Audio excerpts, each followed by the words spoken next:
further ado, I hand over the microphone to the chairman of the Nigerians in Diaspora Commission, Honorable Abike Kabiri.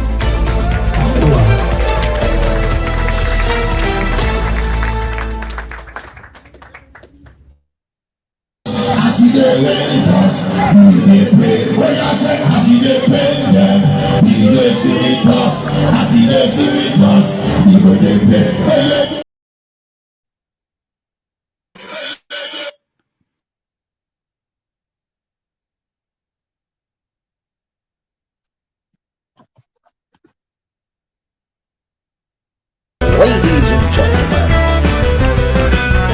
from Eurocopo Studios in New York City, welcome to What Concern Me, your favorite news and current affairs quiz show. I am your host, Dr. Jacqueline Damages.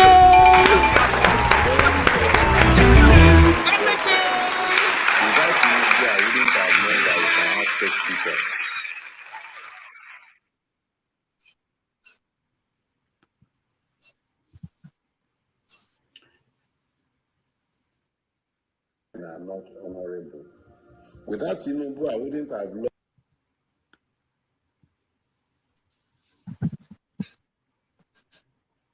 Like that. Is there anything that you can say you like about Tinubu?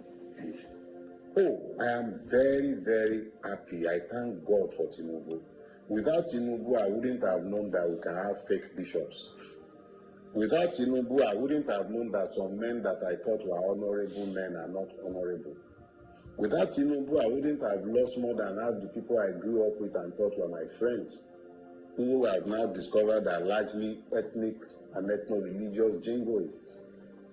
And they are not just Yorubas, some Igbos are amongst them, and some Hausas as well. I'm talking about friends across the length and breadth of Nigeria. Tinubu has been very good at unveiling the true nature of people. So all the horrible people who have been busy protesting to be men of God, one can see them clearer. That's because of Tinubu. If Tinubu were to be a man whose evil was ambiguous, if it was possible to say maybe he's not bad, it would have been very easy for them to continue pontificating and sounding like men of God. But the fact that the man is so unrepentantly and clearly evil, and they have found accommodation for him, and they are the ones excusing the evil, explaining the evil, looking to normalize the evil, they don't even mind taking off their own garments of honor to cloak a filthy felon. Tinubu can only be thanked, though. I thank God for Tinubu. Without Tinubu, I wouldn't know the things I know today. Some people I thought were men. In fact, some people I thought were gods. They've been revealed to be men. Just men. Just men. So Tinubu has been a very good thing for this country. Excellent thing. How would we have known how useless our judiciary is if it wasn't for Tinubu? Tinubu has been a fantastic blessing to Nigeria. So now we know that some men who used to pontificate about honesty does not matter to them. Men who used to talk about citizenship, freedom, electoral rights, it doesn't matter to them. Now we know. If it wasn't for Tinubu, how would I know? Some men would have gone to their graves with honor if it wasn't for Tinubu. Do you know how many people Tinubu has turned naked? No, I am thankful for Tinubu.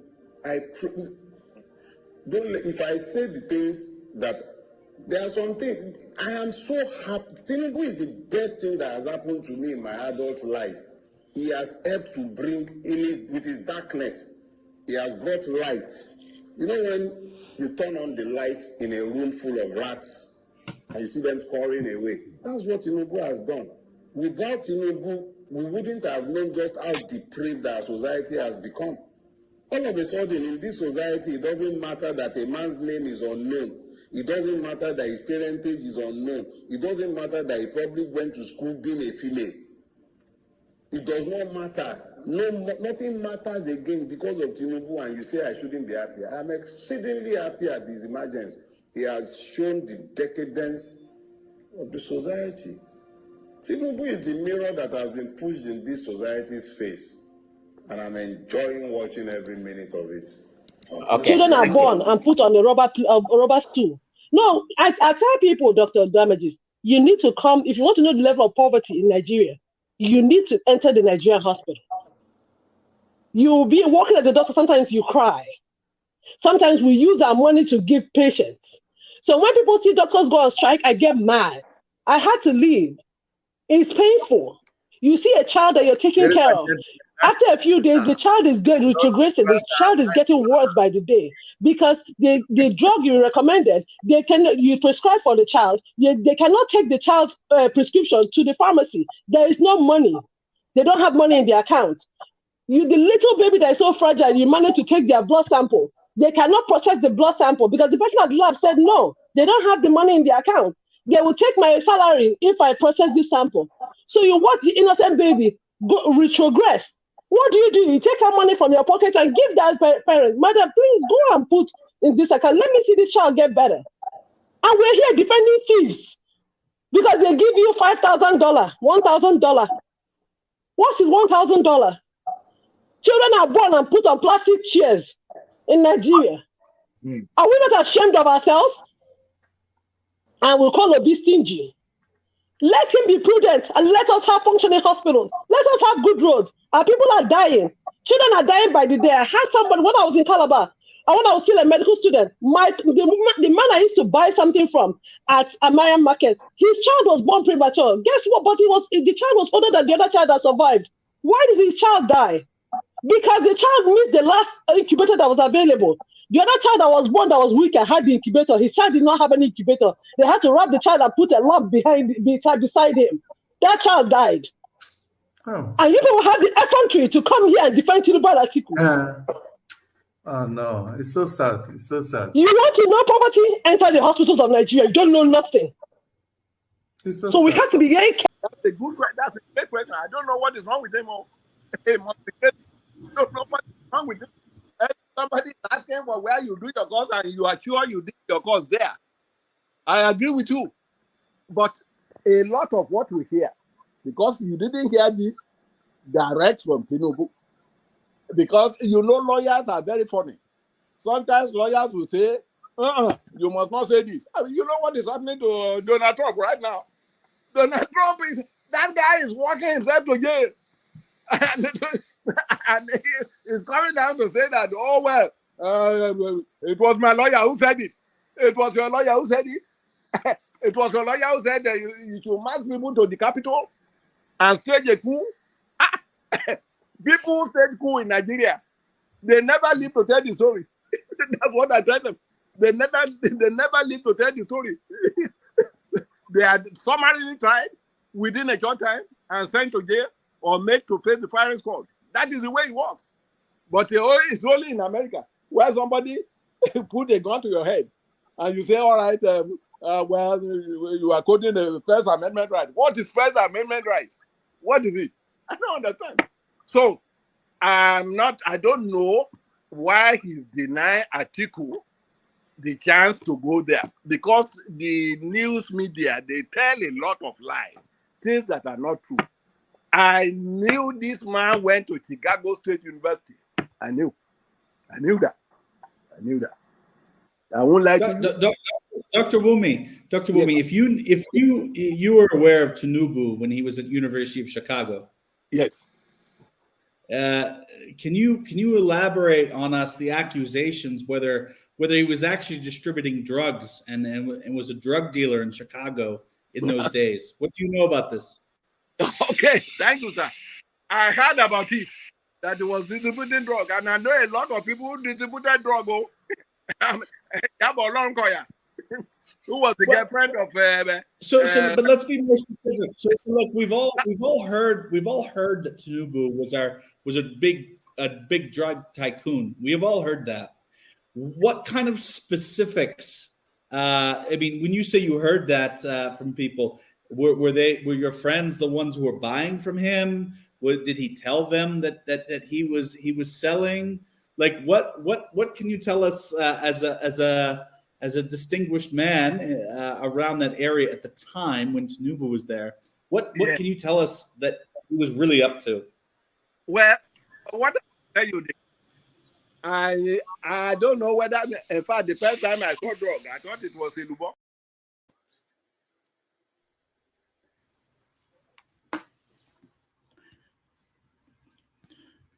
All right. One more. Farotimi, I disagree with him.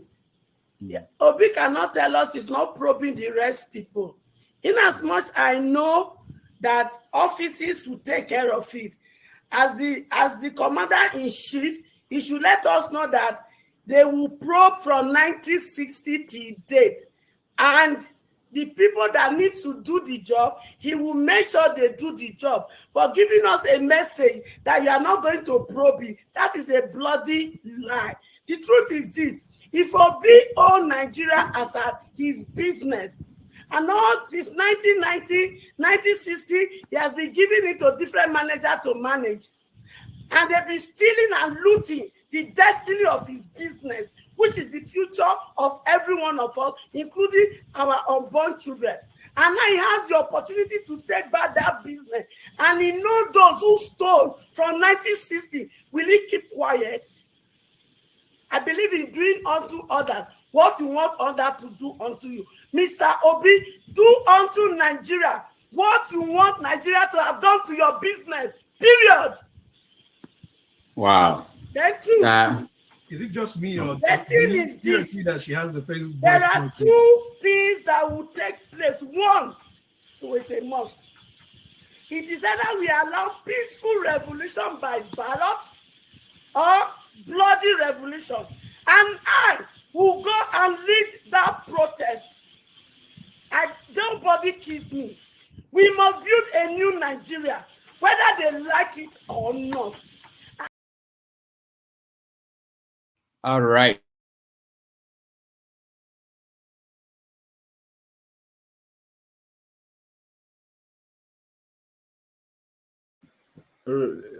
Doctor, you're mute. I'm muted.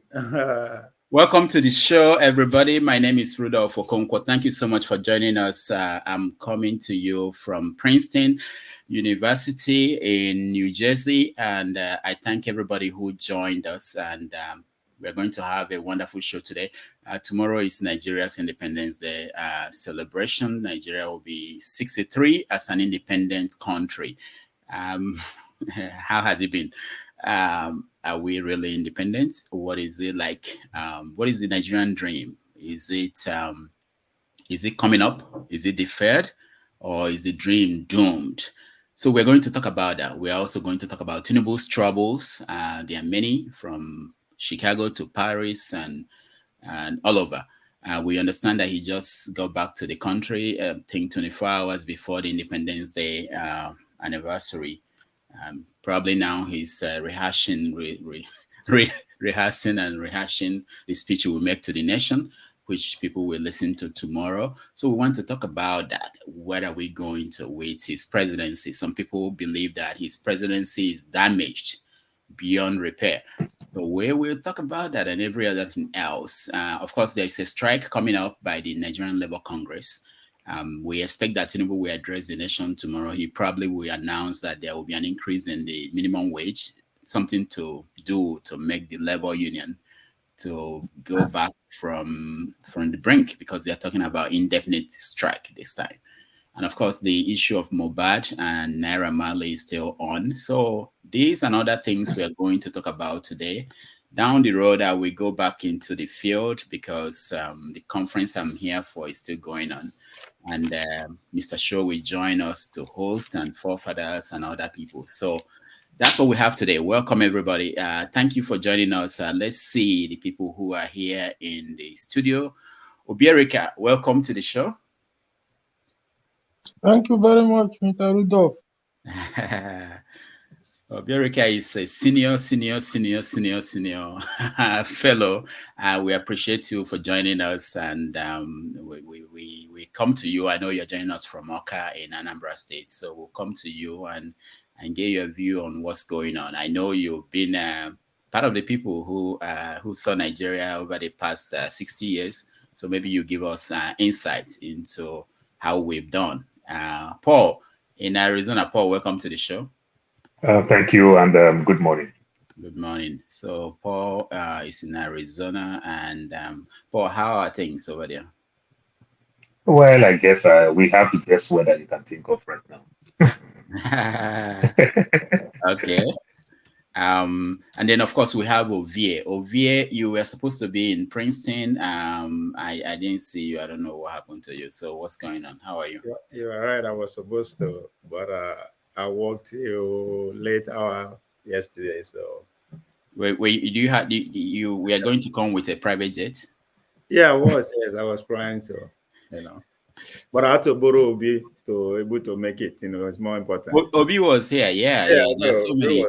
Obi was here, and he promised that he will come on this show. So again, but this time I think it might happen. It might happen. So he used the same quote. I mean the same phrase with the deferred to me, which says I'm very.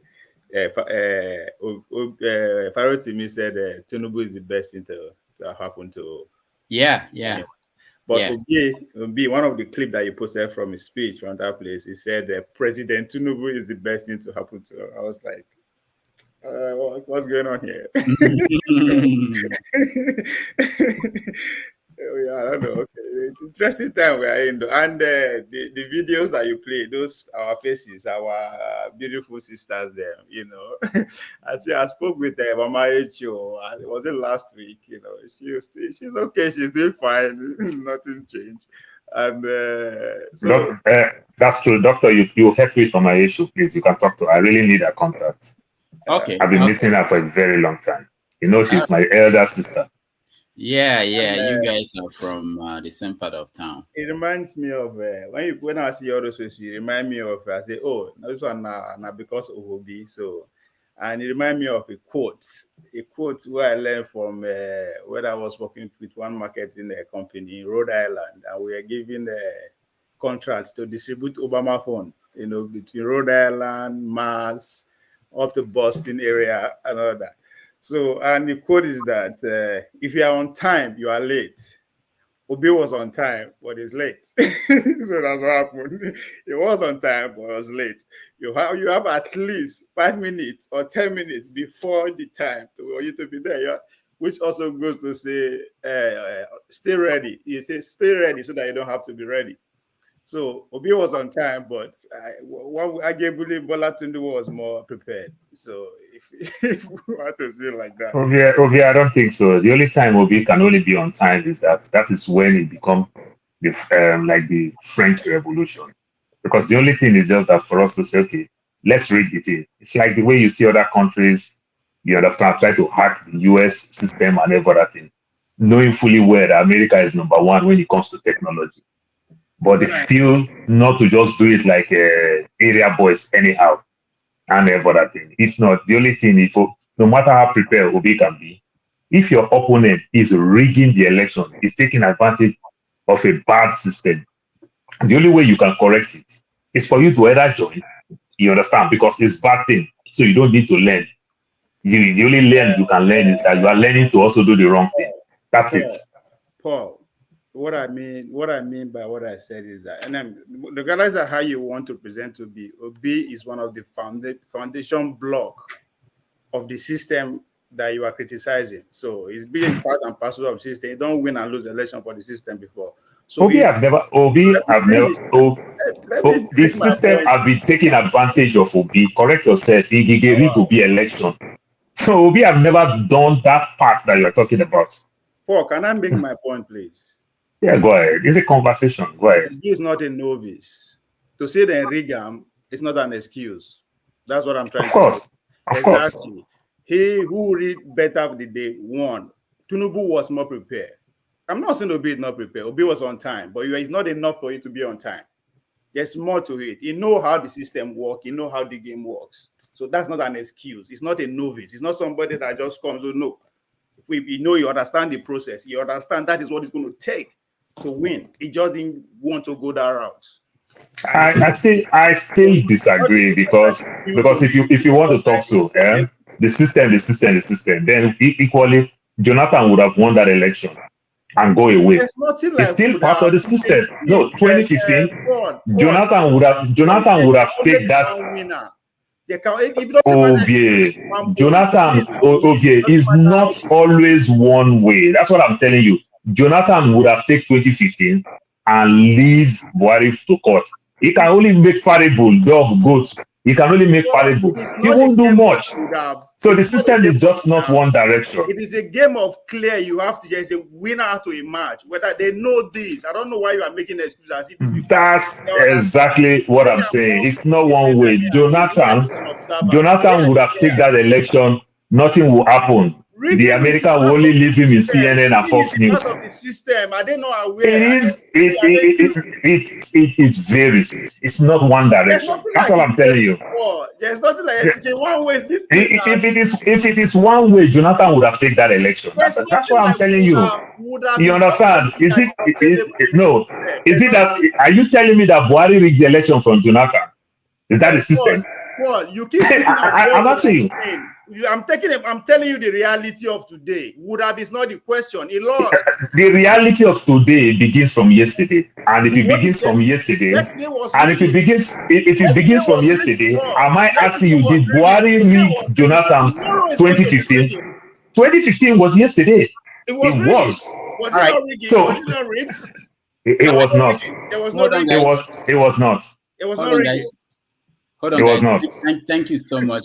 We are just warming up. It's first. Obi was on time, but it's not enough to be for him to be on time. You have if Obama had lost 2008 election, you would have said he's not yet prepared. Of course. But because he won now, you said he's prepared. Yes, Obi competition, Paul. Obi, if Obi won, to emerge. Obi did tremendously well in the last election. That shows that he's prepared. You understand? Obi just did not prepare to do the wrong thing. Like I said, the US people keep hacking the US businesses and every other thing. They are number one when it comes to tech. You understand? They choose not to go to streets anyhow, like the way Tinubu do it. They bring in shame to himself and every other thing. Listen, during the campaign period, I say it doesn't matter how brilliant your policies are. If you lose, they become useless. All right. Okay, hold on, guys. He lost. Obi did not lose. INEC just only. Can you guys hear me? All right, thank you. Go ahead, doctor. That's a warm up, Righteous Man, welcome to the show. Yeah, good evening, Dr. Rudolph. Yeah, how are you? Well, we bless God. We thank God we are alive today. Yeah, and did you sew new clothes for tomorrow Independence Day celebration? Did you have? No. The street of Lagos is virtually empty. There's nothing that signifies that we are celebrating our independence tomorrow. No, nothing. If it was before, you will see flags, you will see all kind of carnival going on. Even churches will be on the street, parading and all kinds. But as I'm talking to you now, the street of Lagos is virtually empty. There's nothing that shows that we're about to celebrate independence. There is no lights, there's no road, no food. My family went to go and get cooking gas today. Virtually all the filling stations were empty, and there's no gas. So there's nothing we are celebrating. Let me ask you, because you said something I really wanted to explore. When was the last time that there was a celebration in Nigeria where you were of Independence Day? What year? 2015. That was the last time? Yeah. That's when Nigerians came out to celebrate, wear green and white, all different kinds of carnivals on the street, church holding prayers and seminars for the country. That was 2015. Since then, wow, we've not had something good like that. Okay. AY, welcome to the show. Yeah, good morning, Mr. Rudolph. Yeah, it's nice to talk to you. Good morning, everyone. Yeah, good morning. And Uzo, welcome to the show. I don't come early today. That must be Independence Day. Something. Hail everybody. Yeah. Now we're done. Yeah. Thank you so much. Thank you for joining us, and all the people who are at home watching and all the people in the comment section. We appreciate everybody. So let me go around quickly and see if there's a major story that we're missing from our lineup of stories. So Paul, is there anything that is important that we're missing? No, not really. Not really. Okay. I can't think of any for now. Okay. Ovie, are we missing something? Oh, yes. I think that the most important conversation we should be having at this point is what happened to Erico Foods and Erico's Food. Okay.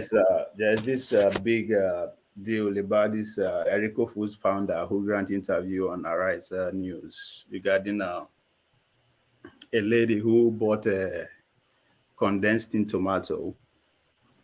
And according to them, they have varieties of the tea tomatoes. Yes, the particular one she bought has sugar, which is necessary not for making stew, but for in place of jam, like for bread spread and all that. So instead of her to actually take it to that place where she bought it from, or actually make that complaint, she decided to just put it out there on Facebook, and she said, "Oh, I went to so place to want to buy the tomato. I did not see this product. So I decided to say, let me try this product."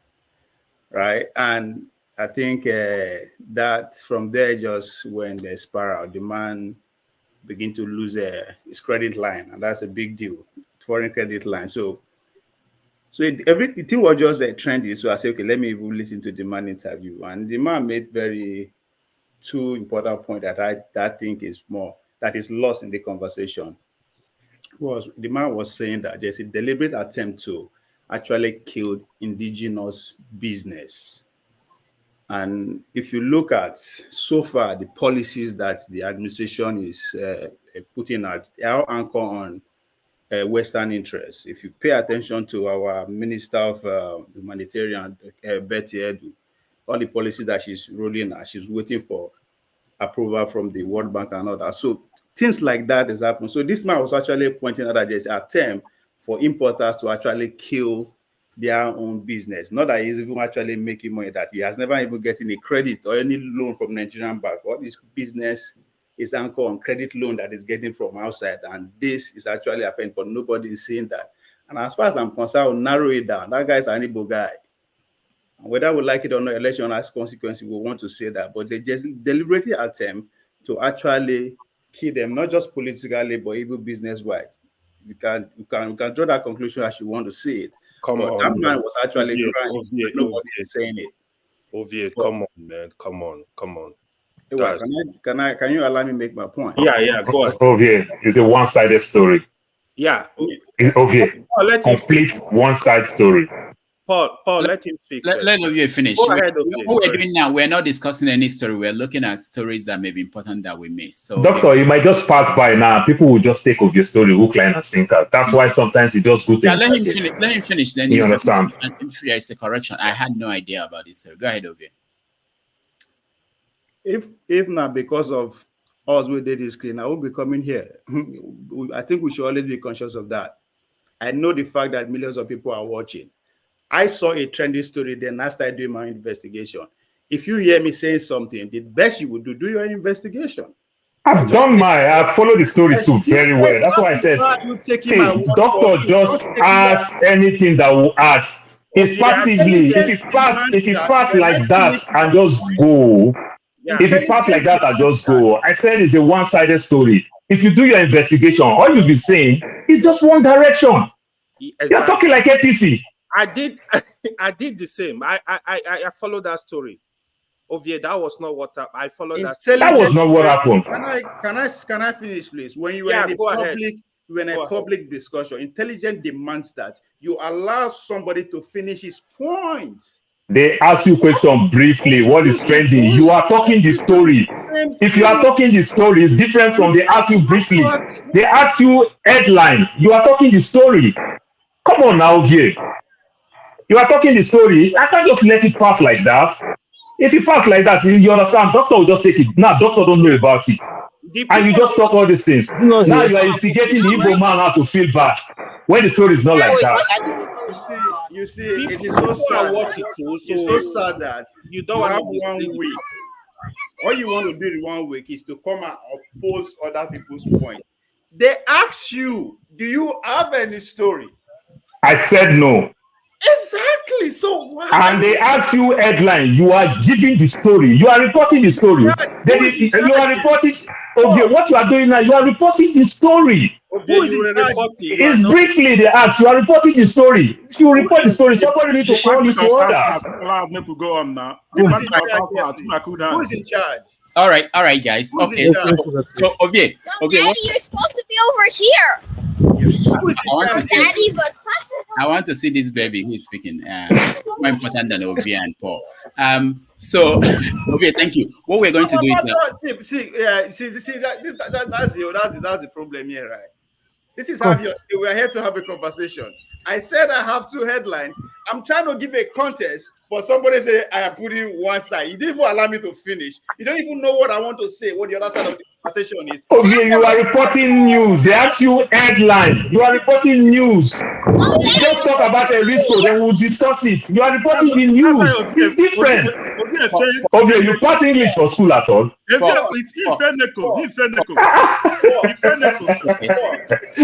see, it's sad that you are coming into a public space during the time of TikTok generation. You are beginning to sound and act like them, right?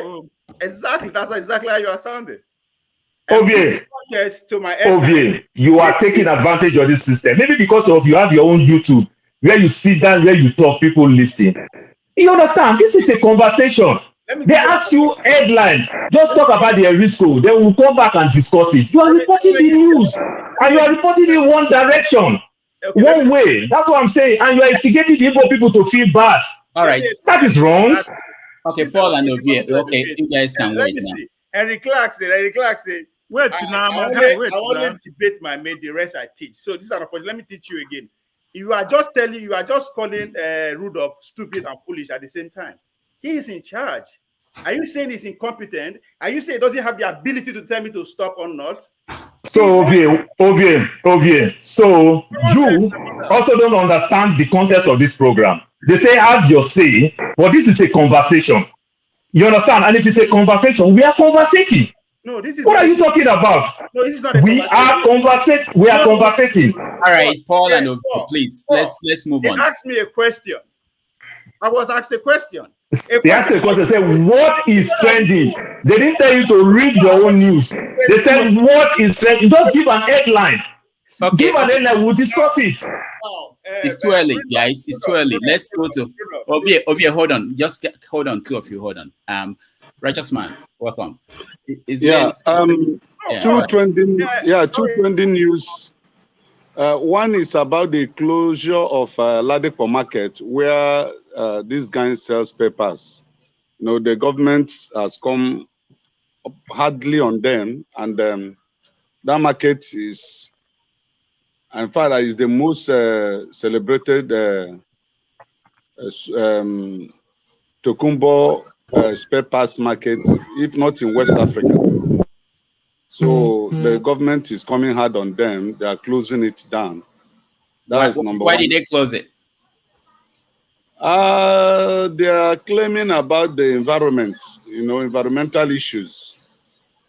Okay. Of course, most cases every year, or if not every year, they normally shut down the market, and then they will negotiate, and millions will be paid to the government before they open it, you know. That's one. Number two, the Supreme Court have ruled that the authentic chairman of Labour Party is Aburi. So, and then Nathaniel Achiono is the authentic Labour gubernatorial candidate for Imo State election coming up in November this year. So, did you like that? To ask me whether I like it, I mean, why did you ask such a question? No, because I want to get at something. If you give me that answer, I just wanted to get to. Okay, don't worry. When we have the conversation, we talk about it. But what I'm pointing out is that I want to make sure that people know if you like that decision they made, and when next time they make another decision. Yeah, Dr. Dr. Rudolph, if you are from Imo State, just like I am, Imo State had been the most peaceful state in the Southeast before this time, before the Supreme Court made Uzodinma governor. So every Imo State indigene would want a new party to take over Imo State. And the ruling, if I was majorly celebrated, if you go to the East, it was a carnival in Imo State. Okay. You know, people, my relations in Imo State were calling me, celebrating on phone. Was there any danger that he wouldn't be the candidate? Oh, if I don't take like. Yes. All right. AY, is there a story we're missing that is important? Yeah. I just want to say something, 2 seconds. Yeah. So the issue of the race now, I think it's an issue we can discuss, but however, I have not raised any issue. I'm not raising my issue. So don't just say your thing. Leave me out of it. One thing I want us to notice. So stop putting my name. Just say your thing, because I've not finished the issue I raised. You guys are talking. So okay, sorry. Exactly. The OVLM for Righteous Man. Under 2 minutes, he makes 3 headlines. Under 2 minutes, Righteous Man just makes headline. Intelligence means don't forget I exist. Make your point. You understand? That's how you educate people. People are listening. That's what it's about. Forget about me. Make your point. Okay. That's how you communicate in public. Okay. Are you done? Yeah. One thing we need to know: Mr. Risco is an Igbo. The girl that made that post, Choma, she's an Igbo. So we cannot be discussing everything based on tribal setting. Even if she's not from the East, we should not be raising this kind of point. We divided the country is messed up. Your headline, no be person. So okay, I don't really have any major headline. Uzo, so you are me, I go fire you back. You be my friend before. I was gonna bring my drink with my colleague. Yeah, go ahead. Okay. Uzo, go ahead. Uzo, my own headline is in my state, Eastern Heartland. You know where that is? The Eastern Heartland. That was summit during the week, the East Southeast Security and Economic Summit, which we have been hammering for a long time. The 5 states will put their egg in one umbrella so they can find security. One thing we know that is affecting security mostly is the base of the non-government. Their base is in Imo State, and they go through Anambra, Obonyi, Enugu. You know, so we are talking this. If the 5 states can come under one umbrella and tackle security, not when they are being chased in Imo State, they will go and hide in Anambra. When you cool down in Imo State, they will come back. They are being chased in Anambra, they will go to the Abia State. So keep on doing that. So I'm very happy that the governors can be able to come together to, you know, try to refer what they want to do at the time of Michael Okpara. The old Eastern states try to bring investment, industry, and security to the region. That's one thing. That's my own today. So right. Yeah. Thank you so much, Prince. Mazi Prince. Yes, Dr. Rudolph. Good morning, and good morning, other panelists. For me, I think one of the things that is what is interesting me is Uzodinma promising 4,000 youths to get them a job in Europe and Canada. Is that man? Is he? Well, when we get there, and then also him using the military to destabilize Ehime Mbano or something of that nature. I think it's a village of his opponent, Achono or whatever it is. So that whatever they're doing in that village is not right. It's not right at all. You know, they talk about they chasing IPOB. IPOB is not there, and they're destabilizing poor people. You could see their homes. Like, it's not right. All right, thank you. Someone on the comment section, I think Victoria mentioned seaports in Abia State. And if when we get to that point, maybe somebody knows about the seaports. Ndubisi, welcome to the show. Good morning, everyone on the program. Good morning, Doctor. I have 2 headlines. I don't know if the first one is a headline anyway. It's Doctor, your base, they flooded yesterday. I hope it's down now. Oh yeah, That's New York. Okay, flooding in New York. Yeah. yeah, that's one. And the second, Mm. yeah, the second one is what yes, on Wiki is trying to do in Abuja now, trying to sack, or he has already sacked some heads of agencies in the FCT. I don't know. Maybe we'll have to look at the FCT laws and see whether he has that power to do so. That's the headlines I saw. Thank you. All right. Thank you. All right. So let's start with the big story, which is tomorrow Nigeria will be 63 as an independent nation. Paul, how do you feel about that? If when you just call 63, make me remember when Nigeria was 25. I will never forget when Nigeria was 25. There is this song, Nigeria is 25. We all in this survive. Arise the celebration. Conjoined. I sang that song when I was a child very well. When Independent Day, you see the helicopters everywhere will be throwing those balls that have no valve, and every other thing. We enjoy Nigerians of those good days. But right now, doctor, the money no reach to build us if you no reach to buy cars. If you reach to drink ogogoro, people will just drink ogogoro for Independent Day, maybe because it's public holiday. That's how it is. They drink out of their frustration. They are not drinking because they are celebrating something. They are just drinking out of their pain and everything. Tomorrow means a day of pain to very many Nigerians. The way people call me, the way people inbox me, I am shocked. I was in the UK last week. Man, when I saw Nigerians in the UK, I was shocked. I live in Manchester. I drove to London. Doctor, Nigerians are living in penury. They are suffering. In the UK? In the UK. Jesus. They sold everything. And this may be average people in Nigeria working in the bank and everything. They sold everything to come here. They are having problems. So many of them, no wife, no husband, displaced themselves, having issues up and down, suffering. From one Nigerian restaurant to another Nigerian restaurant, I was literally buying food for people. Nigerians are more or less like an alamajiri. I'm not interrupting you. I thought you were in US. How come you're in UK? I travel. I just came back.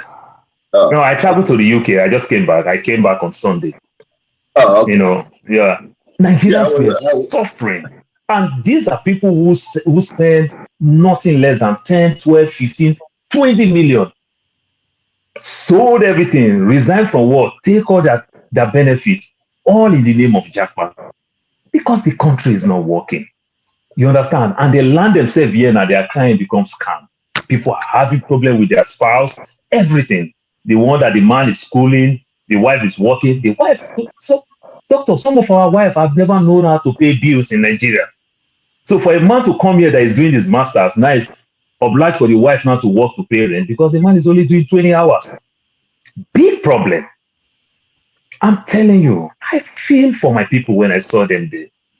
You understand? They can't even, some of them, they don't have any contact with Nigeria. They're literally begging anybody, don't give anybody my number because they're suffering. And people are trying to reach them to beg them for handouts. You understand? And these are people that have been giving people handouts in Nigeria. They are doing well for them to even make that trip. No. We need to fix that country. We really need to fix that country. There's nothing to celebrate come 63. That's my take. All right. Thank you, Paul. Ovie. Yeah. Rudolph, I'm not happy. I'm not happy with you directly because one of the most important events, I would say, so far this year in the Southeast took place in Imo State. That's the summit. And nobody is talking about it. That was about to be the second thing I wanted to talk about before I got interrupted. But before I come to that, let me land on the other content I was trying to put out there. Now, contrary to what everybody is saying, just to me, there are three coins to a side. There are three sides to a coin. Just the head, the tail, and the edges. Right? The head here in this conversation is what every influencer out there is running away with. That the girl in question has been violated because she has been arrested and all that kind of thing. Rightly or wrong, that is what the media and everybody is paying attention to. The leg here is what the selling point that is the man is trying to make. That there's a bigger conversation to have. That him being the only indigenous producer among the folks, why is this thing happening? He's talking out of experience too, but nobody is talking about that one. To me, that is the edges here is that there are 3 interviews you need to go watch on Arise New. One is with the founders of Eric Food. 2 is with the girl's lawyer. That's I can't pronounce this young man's name now. And and her husband. The other one is there's a guy who he was kind of a director in one of these regulated agencies. Those are the 3 interviews you need to actually go listen to. Then you get a full picture of what is happening here, because most of the time we run away with what the media is presenting to us. So many times, yes, and majority of the time, because the voice is so loud, we just say, oh, that is the order of the day. But the elite and the ruling class always find a way to capitalize on that silent point that those people who lost the argument are trying to make to overrule everything. Case in point, the Electoral Act, and I'll keep referring to that. There's a few people who are saying, come, this thing no go work for my area, but we overshadow them. But guess what? Majority of the ring and everything that took place in those areas. So there's always a point to be made here. It's not about win or loss when a conversation like this is in a space. Doesn't matter the perspective you are seeing it from. You understand? That's what they call scientific theory. Once I say something, I will give you examples. So say this is what I'm saying. It has happened before. It will happen. It will happen in another place. That's what I'm saying. We are not having conversation about the foreign investment that is about to come into. But that is the bigger point. The foreign investment that these our leaders are crying, are celebrating, they are bringing into the country. At what detriment? That's the conversation we should be having. We are not having now. To the other point I was saying about what took place in the Southeast, there's a lot of speeches that there's the events to me is one of there's hope in terms of that region and how even if Nigeria no go work, I think they've finally realized that we can make our own side work. And that's what that was my takeaway in that, especially from Okonjo-Iweala, who spoke directly from her base in New York.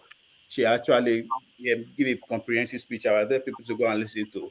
Soludo at the same time also make a very powerful speech. Pius and Oti, the governor of was it Enugu State. So there's a lot of point that was raised and countered, but most importantly, as far as I'm concerned, I see people who finally realize that people or citizens don't overthrow or create states. Only organized people achieve both positive and negative social change, and that is my underlying takeaway there. So just for me, please don't be angry. Okay, right. I thought we are going topic by topic. We are talking about Nigeria at 63. Oh my God. We will come to that.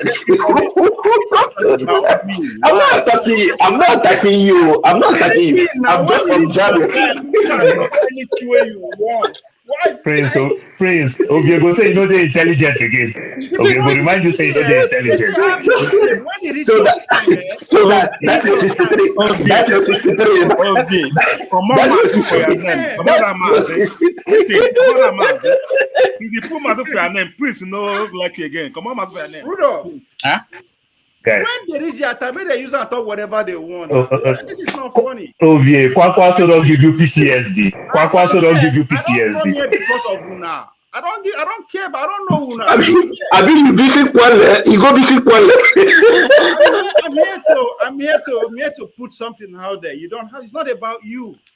All right. I don't pay attention to noise. I'm not here to gossip. I don't pay attention to noise. I pay attention to you guys should let them actually affect me or indirectly. I don't care about gossips. Yeah. That's what is trending. That's what you guys want to talk about. I don't stop you from talking about it. That's okay.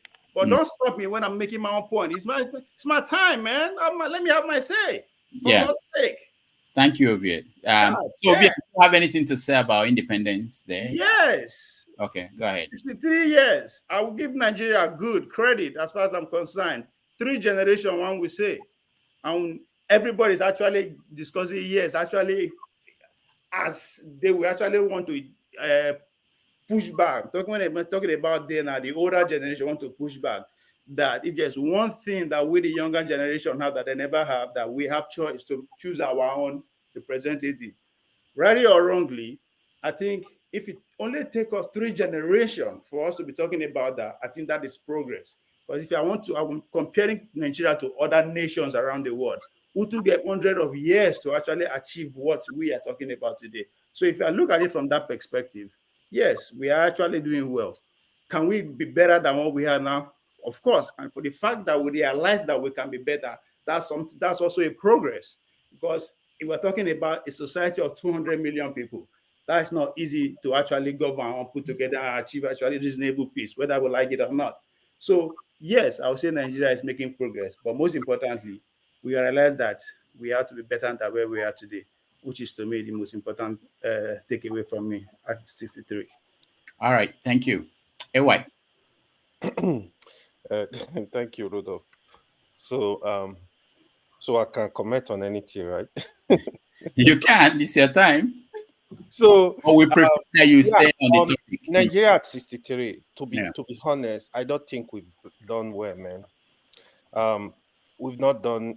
I don't think we have much to celebrate. To be fair, when you look at it, right, my biggest disappointment is we don't have a plan. I don't think we go in it. We are directionless. We don't have a direction as a country currently. Where are we going? I mean, we should have a plan. The population is blowing up. Our infrastructure are going down.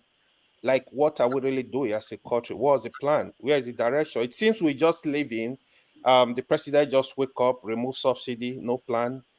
Unify Naira, no plan. Everything is going down. This morning, a friend of mine was just telling me price of cement is going to 10,000. They reported it on a TV station.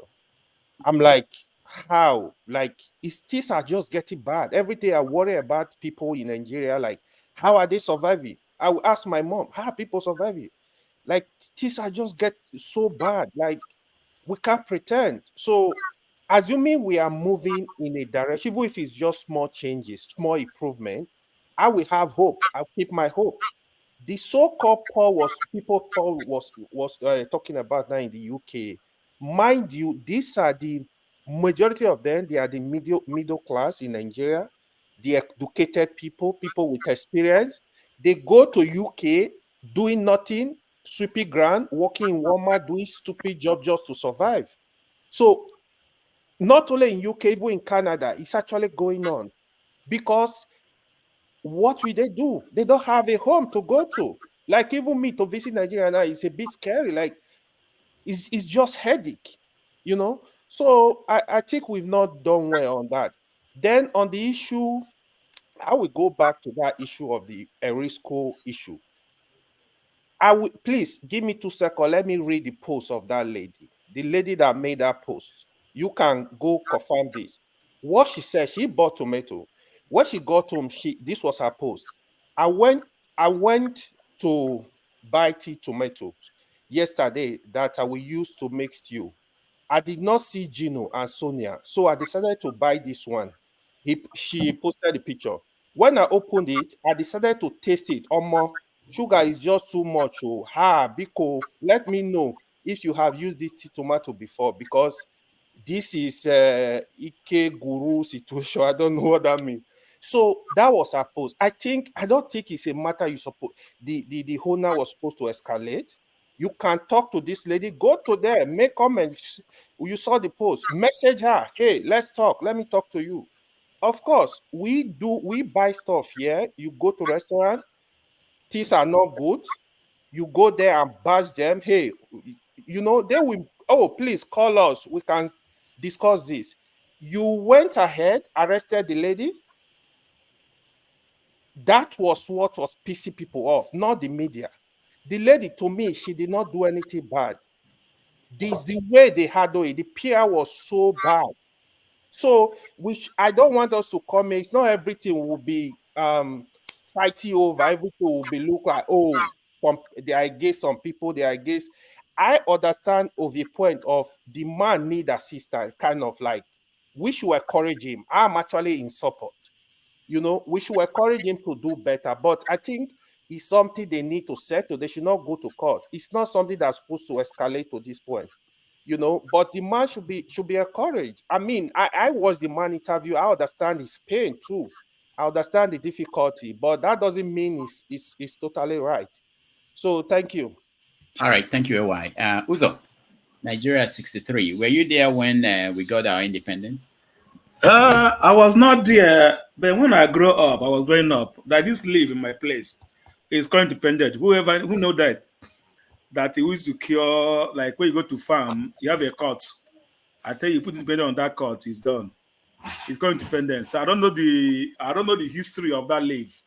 I heard that they have independent.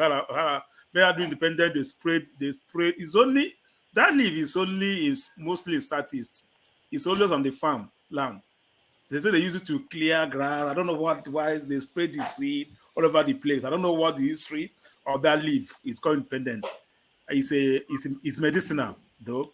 Maybe sometime I see it as using a bad thing turning to a good thing. It was medicinal a lot. So minus that, I still remember, refresh my mind. If you are going for a local government smart past, it used to be fun. You start preparing like 6 months ahead, saving money to buy akara, ice cream, and the mad pass. And when I grew up, I joined the paramilitary. I remember ironing your uniform, Yakoboko for the mad pass, the band, the cadets. He want to iron Yakoboko to flog kids that will not follow the line. It was fun then, but when we are start growing up, children of these days don't know what my patch is. School by school, set by set, community by community. You show your force. That's when you see that's when Nigeria education start dying. If those things are not taking place already, central school communities, they come on the march with their uniform, well neat, well dressed up, intelligent, everything. Those things are gone. I don't know if Nigeria is going from up to down or up down to up. I listened to Obi saying the dollar was like Nigeria is better than dollar. But today, 63 years, Nigeria can't even figure out how we are going. That they say where academy they go. I don't even know where Nigeria is going. If you are going to the east, west, north, and south, I don't even know. Every day things keep on rising. Everybody keep on intimidating everybody. The bag of cement my brother is talking about, the Minister of Works say he wanted to be using concrete road. The market at if you concrete road, the bag of cement will raise to 10,000.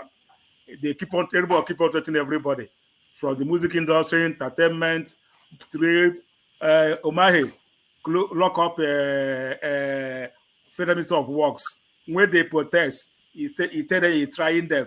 He want the attention. That's why Locke said they can hear him out. Everybody keep on using everybody to play here, reach here. Tinubu there, nobody know where he is. I heard that he is in Algeria taking another flight. He's not coming to Nigeria direct. The Nigerian Republic say will shoot him down. If you follow Nigeria route, the guy have to land in Nigeria to connect to Nigeria. Everything is just, I don't even know Nigeria is going, where the crowds they go. My own issue that on Southeast Summit, which I said earlier on, that's where I'm much more concerned. We need to stabilize that region because everybody is feeling the heat. If the 5 states become stable, everybody will enjoy. I remember 5 years ago, all hotel, you will see music those days. They will tell you, say, hotel, Akane in Imo State.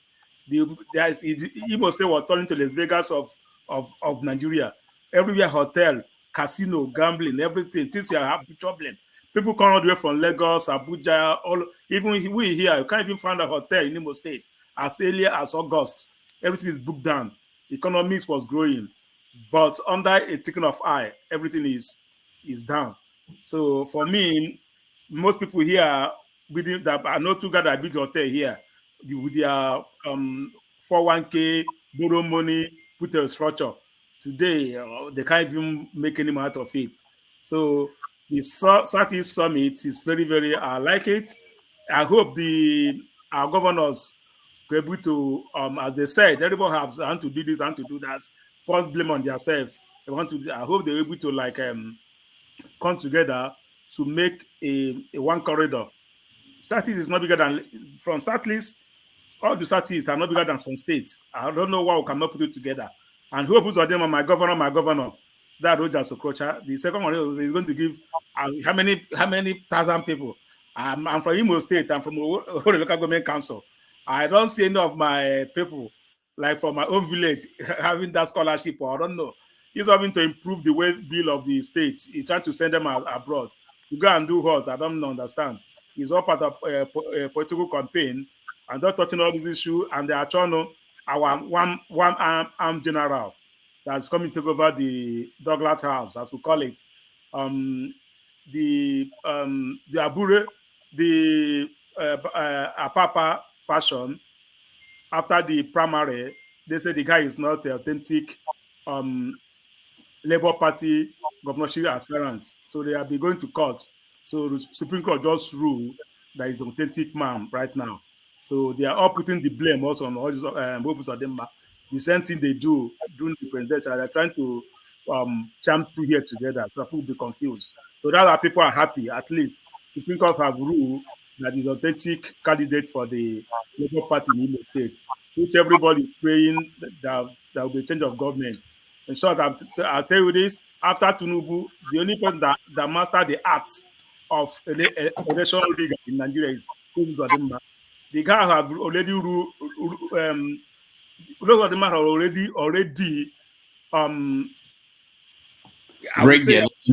he must say election 4 years ago. He's not perfecting it now. Everything is in place for him. I don't see actually beating him because this guy really all the community in Imo State.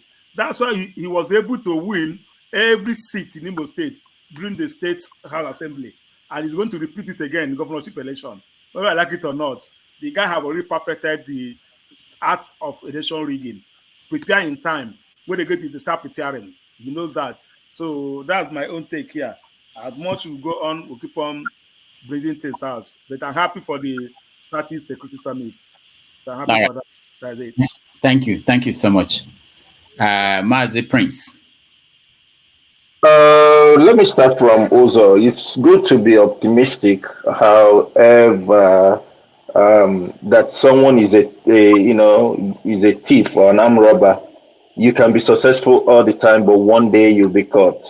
When you talk about Hope Uzodinma, we all know his plans. But what I'm praying, let what is about to happen. If Tinubu is thrown out or something happens, Hope Uzodinma is gone. His politics will be gone. Okay? Because pretty much it means that the next agitation will be to change the INEC, leadership and change all those crooks, everywhere. That said, for me, Nigeria 63, are we where we're supposed to be? No. Are we making an improvement? I was saying no. However, I believe that we are becoming wiser. I know certain people are talking about restructure. For me, I don't understand. When I mean I don't understand, everybody have a different meaning or different definition of restructure. What? However, for me, I would say since Nigeria is copying America, why don't we do it the way America do it? When I mean, when we have a governor, let's not have deputy. Instead of having deputy, let it be lieutenant. Lieutenant, a lieutenant governor who is also in a ballot. It could be a governor could be a PDP and APC will be a lieutenant governor. That's how they do it over here. The justices and all that stuff, let it be by election, not appointment and selection. No, because by the time people do all those things, there would be a faith in the fact that every arm of the government is independent. The executive will be independent, the judiciary will be independent, because the judiciary will know that if they don't do well, they will not be voted next time. That's how they do it here. And pretty much it will go a long way in nurturing the democracy that we're talking about. Because right now what we have in Nigeria is not democracy. It's just anyhow crazy. That's how I put it. When I dig into the tomato paste thing, for me, just like AY said, the man made a big mistake. There is what is called consumer rights. I don't know who I think somebody's thing is on. I'm hearing an echo. So the man made a big mistake in the fact that when somebody said something, just listen to what the person said. She didn't say it's a bad thing. She just said it tasted, sugary. It could be her taste bud. And she just asking a question. If I were him, I would have sent some people to her and say, you know what? This is not how it usually is. Probably, let's look at the quality control and see what it is. Now with all this thing, I was watching him the other day when he was talking about, they asked him, how much are you gonna sue the person? He said 5 billion. Oh, he's living in a fantasy world. And now it's been discovered that tomato, that product is not even that registered. So you see, he's creating problems for himself. Somebody's complaining about something, you have to use police or DSS to come to Lagos and take the person to Abuja? For what? Just because of tomatoes? And now he's losing.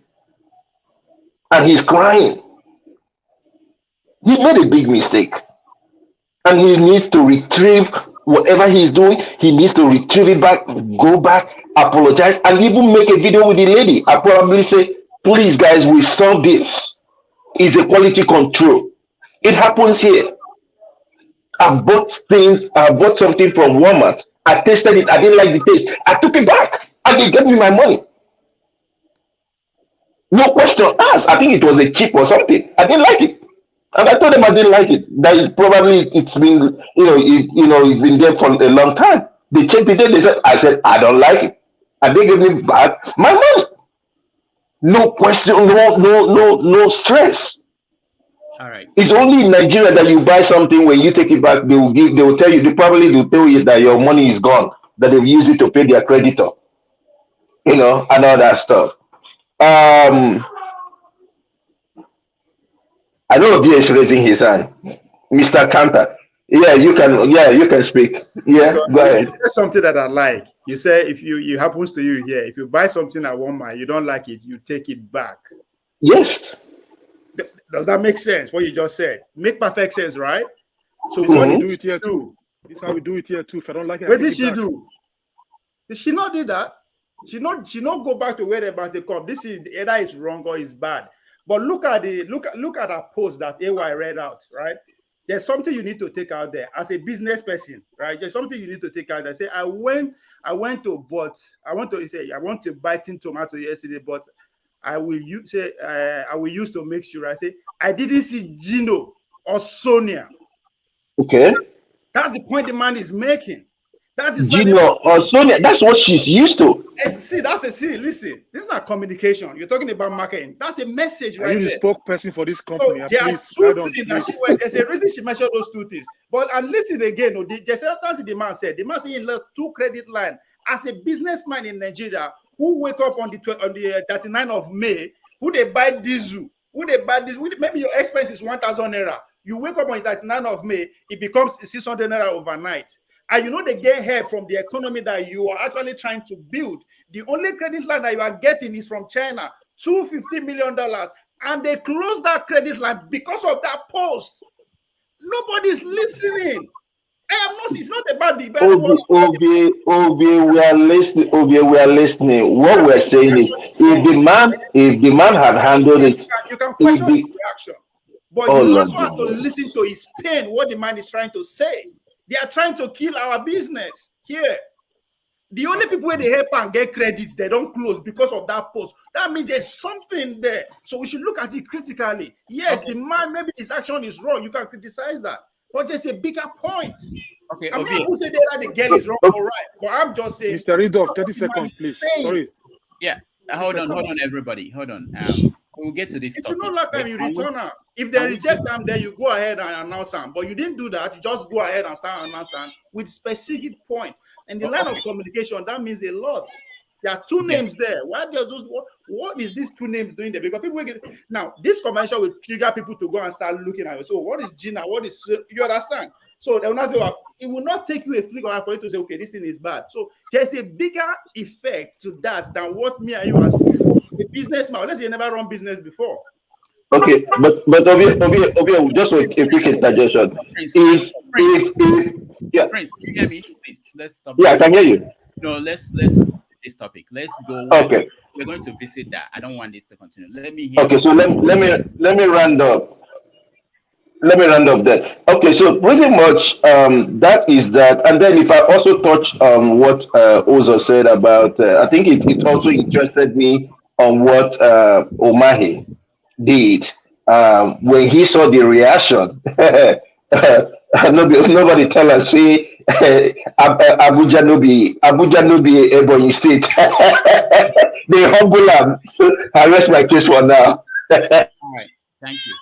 We are going to talk on this topic over here after this, but I want to hear from people the main topic of the day, which is Nigeria 63, and then we can go to other things. And we see, you're next. Thank you, Rudolph. Nigeria 63 is a tale of woes. The country is in dire straits.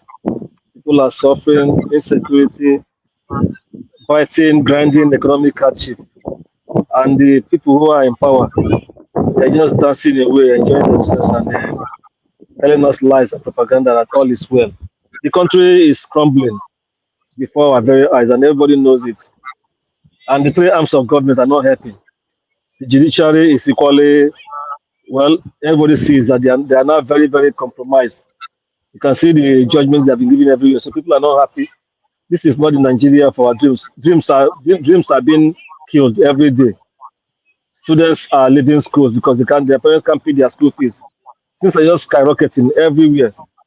I think the country needs a reset, and it's not just restructuring or whatever. All groups, particularly the ethnic nationalities that the colonial masters put together to make up Nigeria from the beginning, they all need to come to the table and sit down and say, where do we want to head to? We need to discuss Nigeria. How do we want to live? This system that some people are above the law, or some parts of the country they are untouchable, but they decide what will be. It won't take us anywhere. And whatever happens, whoever comes in, except that person has the willpower to do it. If you want to continue the system as it is, nothing will happen. You can see the president INEC announced as the person who won the election. You can see all the baggages that he's trying to battle with now. So this is part of the rotten system. In a same country, people cannot be allowed to come near governance with such fast. And there are so many of them like that, even across the states. Imo State, Ogun State, many of them like that. So it's as if people who are not supposed to be in government have captured power. It's a total mess. And anybody who's supporting the current people in power or those who are running the country now, these people are unpatriotic, they are enemies of Nigeria. We really need to sit down and discuss. Other countries do it when things are getting so bad. Thinkers, leaders, elites, scholars, they come together and say, we can't continue this way because of the future for our people. Let's sit down and know how to rearrange this so that things will go in order. So that is how countries do. South Africa did it, even though it was because of apartheid. They did it, and now, even though their country is not all the best, but they are somewhere. How can we say in our country, up to this year, children are still shouting up NEPA when the light comes and when the light goes off? Things we saw, things our fathers saw. It's not a shame. So the country is, our leaders should tell themselves the truth. It's a big shame. I don't want to go into what happened in the Southeast Summit or so, because even if they start to do anything now, because of the system we run, the federal government can start to sabotage whatever they want to do. And the same thing with others. If South South want to do this as well, or Southwest, the same thing will happen. So we all need to come down and sit down and discuss Nigeria. We can't continue to put our heads like ostrich and say, let us go the same way. It's not happening. See what Paul said about the people who left the country to pursue their dreams abroad in UK. See what some of them are suffering over there. So maybe regretting that, oh, they have stayed back home. So it's part of the lost hope and lost dream in the country. The country needs a total. That is the only way out. We have to come together on the table and sit down and say, how do we salvage this country? How do we make Nigeria better? Not just for our sake, for the sake of the future generations. Some kids are now 1 year, 2 years in school, but they don't know if they are even going to finish primary 1, primary 2, because of insecurity. In the village, in the rural areas, people die every day because of insecurity. Many parts of the country have been taken over by all these terrorists, and they run the show over there. And the governors are mainly in the cities, telling us false lies and all that.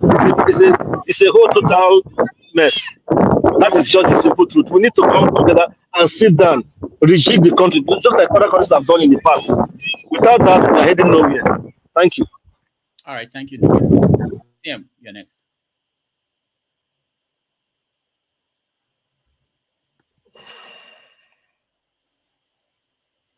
Okay. CM.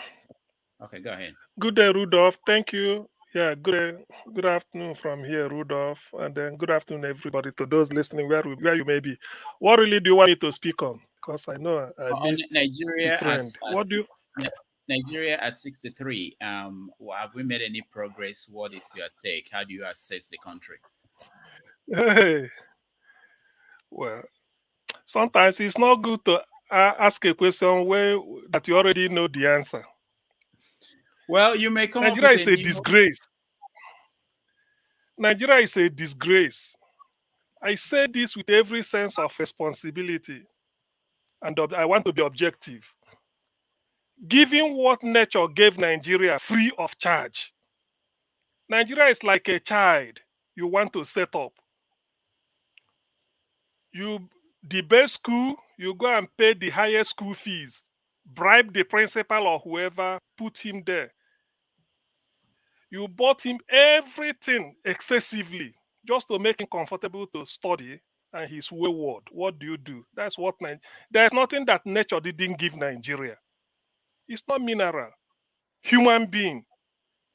Yet look at where we are. So Nigeria is a shame.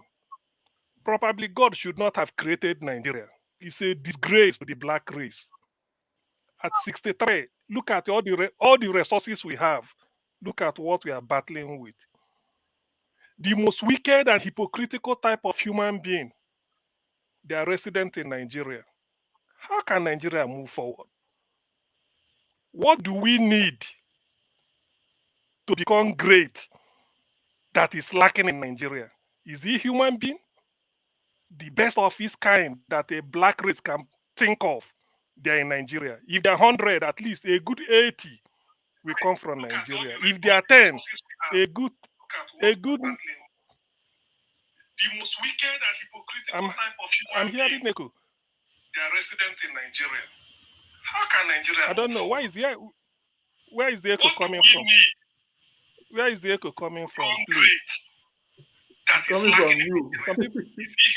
Some people should mute yourself, big man. Please behave yourself. Some people should mute now. Why are they putting me on echo? If you are the echo is coming from him. CM, the echo is coming from you. I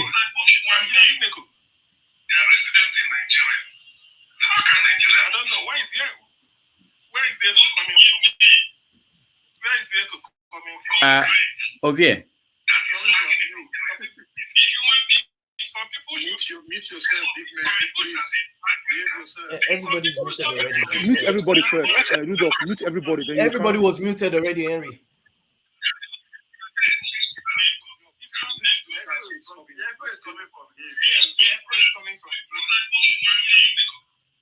It's coming late. See, and you want to go out and come in again.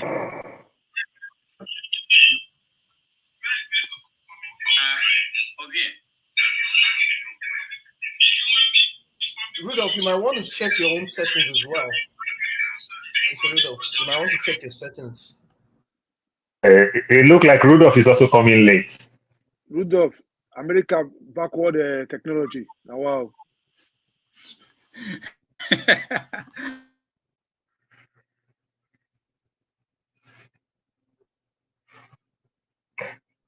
Doctor, you mute yourself. Doctor, you mute yourself. It's not me. Someone. There are other people who are controlling things. Somebody muted me, not me. But it's not coming from this end. I have only one computer here. I used to have two, but like I said, I traveled. So let's try again. CM, go ahead. Let me see. But Ovie, you are not muted. You are the only one that is not muted. So I'm not sure if it's from Ovie. No, Ovie is muted, Rudolph. Okay. Dr. Rudolph, Ovie is muted. Okay. Yeah, everybody not was from, muted. Okay, so I don't know. Okay, CM, continue again. Let me mute my. One Polish, the former Polish prime minister, when he was taken away and put into jail, while addressing a trade union, when he came out, he said, like I was saying. So let me say, like I was saying before the interruption. Nigeria is a disgrace. I make no, in fact, I'm not sorry to say it, because given the resources that nature, God gave Nigeria free of charge, we should make the best out of it. Some countries are fully resourced in terms of material resources, but they've not got the caliber of human being to put them into greater use. Nigeria has both the most intelligent black people and the resources you can think of. So why are we not? It's because we are wicked. It's as simple. I'm not really saying this, but what I will advise is I'm not being original. I remember what Bola Ige said during the time of Nadeko. He said, for this country to march forward, that was 1995. 1995, before they killed Sarawiwa in November. There's a newspaper called PM News or AM News by Odio Fimon was publishing it. Bola Ige said he may be alive, he may not be. He said, but before Nigeria will move forward, the people that constitute Nigeria must ask themselves two questions, and they must answer it. Number one, are we convinced? Do we really want to be together as one country of one people or one nation? If we say yes, he said under what terms? That terms is the constitution. Because Nigeria is made up of people of different value system and civilization. The type of civilization the people of Kanem Bonu or Kanuri have is different from the type that the Igbo has, the Igbo man is having. Different from that of the Yoruba, that of the TV, Bachama, Efik, Ogoni, Urobi Chekiri, Igala, Idoma, Igede, there are many. So because we find ourselves in this unfortunate situation, we must be honest and say, look, for 63 years, we've been lording over each other. Do we really want to continue? If we want, let us say this is how we relate to each other. I don't care whether in the end the Ogoni, because of their oil reserves, they become Dubai. I'm not bothered. As long as they have peace, I can decide to go there and reside. Nigerians are going to Dubai to go and live, but Dubai is not their country. They go there and obtain citizenship. So that is the thing we have to do. This idea that when we just see ourselves, we feel that we are not moving anywhere. For the first time, look at the mess Nigeria is now at independence. We are talking of a forgery. I once explained to people that they will say Nigeria is the home of the black race, the most populous black nation. And they happen to say that the president of any country is the number one citizen of that country. In other words, Bola Ahmed Tinubu is the number one citizen of Nigeria today. In other words, the number one black man. Can you now imagine the number one black man is being talking? Look at the mess. Look at the shame he brought to Nigeria. Or is that not a shame? Any wonder that Nigeria is in the mess that it is now? What really are we talking about? You see, now I know why Bola Ige said that. I wish the man is alive. Nigeria must answer that two questions. But to me, if we come together and say some people, even if they're 100 or 1,000 or 10 million or 5 or 20 million in population, if they say they don't want through a referendum, let them go. There is nothing sacrosanct, according to Lisa Wakoba, about Nigerian coming together. There is nothing. Nigerian governors, many of them, went to Rwanda to go and learn one or two things. You can hardly locate Rwanda on the map. Rwanda is double landlocked. Rwanda is bordered by Uganda. Uganda is bordered by Kenya. So Rwanda is double landlocked in some area. Yet, they are the flagship in Africa. They had a genocide. When they finished the genocide, they came together, built a monument, united in honesty, talk to each other, take the blame, and then they start developing evenly. Did we do so in Nigeria? Despite the fact that we had a more brutal genocide than Rwanda. Why do we always feel that suddenly, if I lord it over this man, then I'm making progress? We are not. Nigeria is a disgrace to the world. Nigeria as a country is a scar on the conscience of the black world. Nigeria is a disgrace. It's just a leper. It's a disease to the black people. Where there's nothing to write home about. Given the resources we have and the opportunities God gave us, God overblessed Nigeria. Then what do we make out of it? Because people will say, oh yeah, we are talking. Other countries that are having 1% of what Nigeria is having, they've gone ahead of us. So before you condemn Nigeria, you have to check what are the resources? What did God give us free of charge? People did not choose to be Nigeria. God planted intelligent people in Nigeria and gave them resources, everything, even good climate. Volcano, we don't have. Earthquake, we don't have. Bush burning, even whatever, we don't. From the Sahel down to the coast, we have everything. Gas, after Russia, Qatar, they say it's Nigeria in terms of gas deposit. So what is it that we need? Why we are in this mess? Countries like Tanzania are far ahead of Nigeria. Countries like even Kenya, they are ahead of Nigeria. Countries like Rwanda, South Africa, Nigeria go to South Africa as if they are going to the moon. South Africa of yesterday. So look, Nigeria is a disgrace. The earlier we come together and say, and our problem is because of hatred and wickedness. If we cannot coexist, there's no point in pretending, lording it over this person, giving this person, you are from this area, give you a different criteria. You are from this area. Why? That is pure wickedness. God did not create it to be that way. So if we cannot coexist, this is the opportunity. That's why Bola Ige said, let us come together, we must do it. And ask, if we want to live together, under what terms?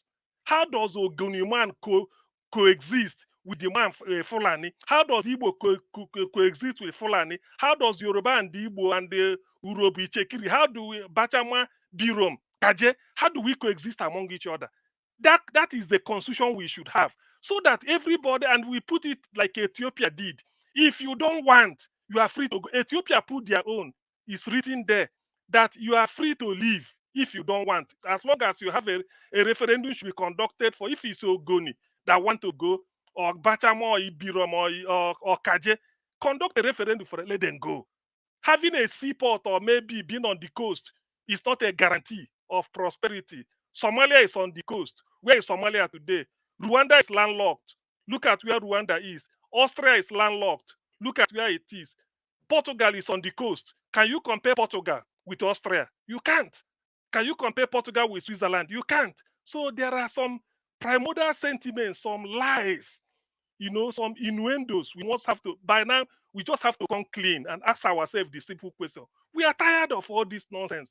Look at the type of the way Nigerians suffer. So you suffer at home, you suffer abroad. Are we not ashamed? Even if there is anything we can do, have we ever heard that a president of a country will now say that a university should not release details about you? Number one citizen of the world most populous black nation, number one black man in the world, and you are disgracing everybody. And we say we are one country. Later people will take it after me. I don't care. But I have to be honest, Nigeria is a shame. It's a disgrace. I think for 63 years, we've been fooling ourselves. Let us come now and draw a line and say, yes, we want to march forward under so terms, or else, for God's sake, we were we were living before Lord Lugard came and marched us together. We can equally live. Population, the number, the numerical strength is not a measure of prosperity. We all know that.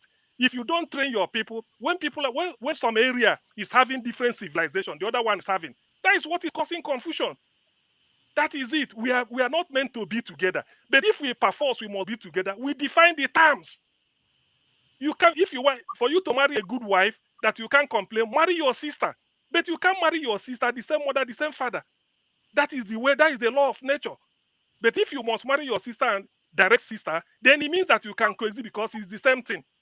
But for you to go and marry a woman from a different culture and this thing, there must be terms under which you coexist. Otherwise, you go away. So to me, I don't want to waste much time. Nigeria is a total disgrace. And the earlier we realize this is better. People are laughing at us. Not albeit with the latest Tinubu scandal all over the world. Nigeria is a disgrace, it's a shame. No, we should hide ourselves in shame. Thank you. All right, thank you, CM. Just to point out that yesterday at Princeton, this conversation we're having was also taking place at the university during the conference. The title of the conference was "The Trouble with Nigeria," and I listened to several panels of scholars from different universities all over the world talking about Nigeria and the trouble with Nigeria. Just the way you guys are talking about it here. So you're doing a wonderful job, you guys. Dan, you're next. Yeah, good evening from our side and good morning in America everywhere. CM, thank you for that landing. I'm on the same line with you, to be honest. Though I'm not a pessimistic person, I'm a very positive man. I like to fight to the end. But Nigerian system, for me, is more than a disgrace. Before, I used to have this opinion that Nigeria should remain together. But lately, I believe Nigeria has nothing to do together. We are just fooling ourselves. This morning, I was listening to one of those foundation members of Nigeria, Pa Adebanjo. He made it very clear, very, very clear, that when the British people were leaving, that they brought us together. But the leaders of that time said, no, this system will not work. Unitary system. So they went somewhere in London where they made the federal constitution so that every region takes care of themselves. But unfortunately, the military thieves guys came in and changed that constitution and gave us a constitution that has been destroying that country till today. You understand? That he wished that the journalists who were trying to fool the man told them, listen, maybe most of you were not born at that time. That, in fact, he didn't give them time to say anything again. He just told them, for Nigeria to move forward, they have to go back to the constitution of the founding fathers, the regional system, because Nigeria is a country with different nations. That is enough for any person who have gone to secondary school to know. We are not the same people.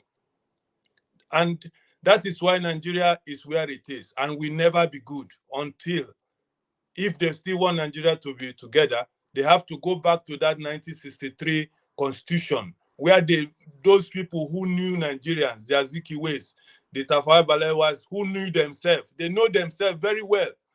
And they told the British, we want a constitution that gives every region autonomy. Then we can come to the center and divide whatever. If you have this, I give you small, you give me your own, we manage. But Nigeria being together, we don't have to lie out to ourselves. We all know it's not, CM said it's a disgrace. For me, it's not a disgrace. It's just a know-nothing. We have to just go back to who we are and just manage ourselves. When I was growing up, Nigeria was better. But the more I started to grow, the older I became, Nigeria got worse. It got worse, and today we can't say more. We know where we are today. And for me, before I continue further, Dr. Damages, I just want to say something. If Nigeria should continue, then we need a foreign intervention. Something like they did to the Super Eagles when we were fucking up. They brought Westerhoff to control that team. That is when Nigeria became something. So if they still clamor for Nigeria to continue, we need a foreign intervention. I don't know where they will come from, but a foreign hand that will come and hold us down. Together we have failed. Together we will fail. I'm not saying this to discourage anybody, but it's the reality. Because at 63, we have a president that cannot. I mean, I told you the day he came in that I wished him bad luck because he wished us bad luck. He's the only president who came to Nigeria and insulted the whole Nigerians. That Amashisheku. In Yoruba, that means we will die walking. You understand? And you see where he is today. He will fall. I already wished him bad luck. He will fall. So on conclusion, for me, Dr. Damages, I watched your program yesterday in Princeton, and I watched it through. So P2B was talking, a lot of distinguished Nigerians are talking, some biting their tongue, some saying this, saying that. For me, the solution to Nigeria is a total breakup to the 1963 Constitution. Let all of us go our way instead of fooling ourselves continuously, because we have seen where we have pushed ourselves to. There's no future in that place. Thank you.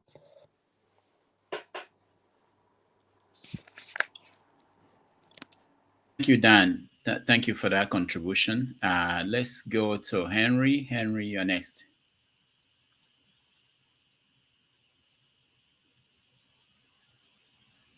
Henry, unmute yourself, please. Oh, sorry. Good evening, Mr. Ruto. Good evening, everybody.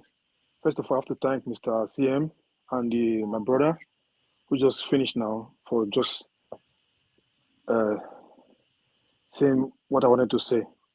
Nigeria is a big mess. And it's a shame. What are they celebrating for the 63 for? My dad told me yesterday when I called. He said Nigeria is gone, except we change it. That's what he was telling me. Except we change it. We are celebrating for 63 years old Nigeria. In Saudi Arabia, what do you call it? United Arab Emirates, Dubai. How old is Dubai? They are celebrating. If countries are celebrating independence, Nigeria should keep quiet. Like Germany now, they're going to celebrate on the 3rd of October, unification from East to West Germany. Those people can celebrate things. You can see progress in their society. The Eastern Germany is progressing because you can see progress in there. They celebrate.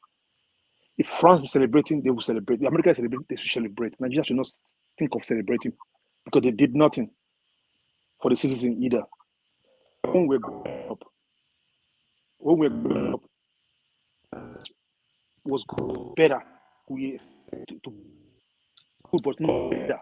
Somebody is telling Nigeria is achieved. I think it's been of them. Am I the only one who is hearing muffled? Henry, your network is bad, very bad. Yeah, your network is bad. Oh, you're not hearing me? Better. Oh, sorry. So as I was saying, when people say Nigeria is progressing, they're trying. It's like it's a daydream. I think this person is in dreaming, or maybe it's in nature. So you see, people are suffering, people are hungry, people are living for tomorrow because some people don't have one square meal a day to eat. And the same country, politicians will be sharing billions of naira. And you are celebrating. What are you going to celebrate? Rudolph, Mr. Rudolph, I will say this to you that those your people in America there, US, they celebrate 1st of October always. People going to celebrate again. What are you people celebrating? Always. Last year they did the same thing too. What are you people celebrating? Mostly US, they celebrate 1st of October. For what? We don't need to celebrate. We have to mourn Nigeria. We have to mourn Nigeria. We have to. I'm living here in Germany. I've been here. I can travel everywhere in the world. I travel everywhere. I've seen every continent. I've seen it. I can buy my ticket and I come to New York right now. I can go anywhere. But I still love that country so dear. When we see country that is progressing, we say it the way it is. Before that country will move forward, I'll soon say it again. They have to change constitution. First of all, they have to put into the constitution any corrupt leader, government officials, president will face life imprisonment or firing squad. They will see things will change in that country. Because see, they celebrate criminals. Look at Mbefiele now. He want to bring 50 billion, they will let him go. Are you kidding me? Or 5 billion, whatever. Are you kidding me? And some people will sit here who live in America will be talking Nigeria is progress. Are you kidding? Are you dreaming? Talking like dear. So it's not progressive. Mr. Ru progress it. We should not that. Henry, your network is bad. Henry, thank you so much. I'll Come back again. Okay, let me skip and go to Femi. It's because we've not heard from him. Femi. Yeah. Good morning. So basically, I know I joined in the midst of all of this, but I thought just to add some of my thoughts about what has been in the news this week, for example. One of the things that kind of interests me is the ongoing issue of the tuition fee increases and all of the back and forths that keeps happening between parents and students on one hand and just Nigerians generally and the government and the school administrators. And the other thing that seems to be catching my attention is a big bet, if you will, between the Zamfara state government and the federal government regarding what appears to be, I mean, at this point, it's still an allegation. What appears to be some kind of backhand dealings between the government and bandits in Zamfara. And something that seems to be sliding under the radar as well is the fact that there seems to be an ongoing underreporting of an increase in banditry, kidnapping in the aftermath of the elections. There seems to be something that just happens towards election and after, and it continues till now. And but that's on one hand. But this case of Taraba specifically, I was surprised to actually know when I came to realize that not only is the banditry tied to I forget what the name of this gemstone is that seems to be of it, what international quality that's actually in Taraba, where it's a mix of banditry, the Chinese, and maybe some other Nigerians, and maybe like farmers have basically just decided to abandon their farms. To the point that they actually discovered an helipad in the midst of one of the mining areas. I found that really interesting. So much for security. But to the topic at hand right now, for me personally, there is nothing to celebrate. I think it's time for us to just continue our stock taking, how we found ourselves where we find ourselves. Because I wrote down a couple of things so that I do not lose my train of thought with respect to this particular topic. A while ago, a couple of months ago, I think prior to the election, I brought up this this analogy, or no, not an analogy, just basically just to go down memory lane, just to give us an idea of where we were and where we found ourselves. For those that remember, and I mean, those are older than myself, for example, on this panel would know even better when it comes to this list. Kingsway, AG Leventis, Oluwaglas, Bata, among others. I mean, there's that Caterpillar. I heard there used to be a Caterpillar factory in Borno. Same Borno. There used to be that factory that made buses in Nigeria. A lot of these parts were actually sourced from Nigeria, batteries from Ibadan. I was surprised to know that what used to be the popular Sonyo Electronics was made in, if you like, a lot of it was assembled and made in Ibadan.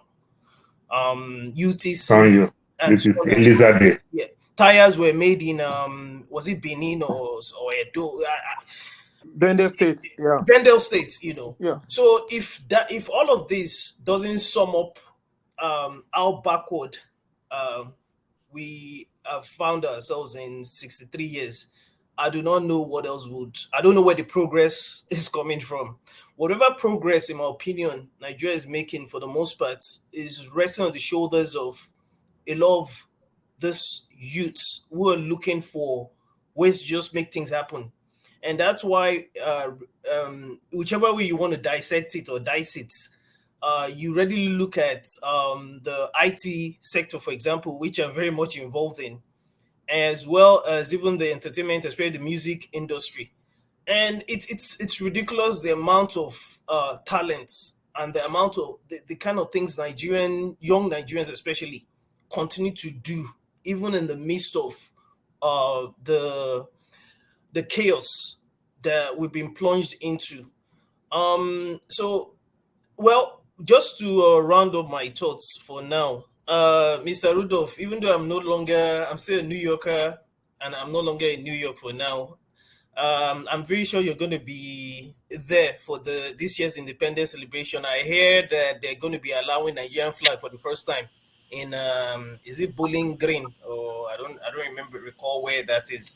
And one thing that made me, I don't know if it's chuckle or because sometimes if you don't laugh you cry, is there some remark from the Nigerian ambassador to the US, the Consular General, whatever the terminology is, where he kind of seemed to suggest as though we should be hopeful. I mean, we've been hopeful forever, but hope has to be built on a certain foundation.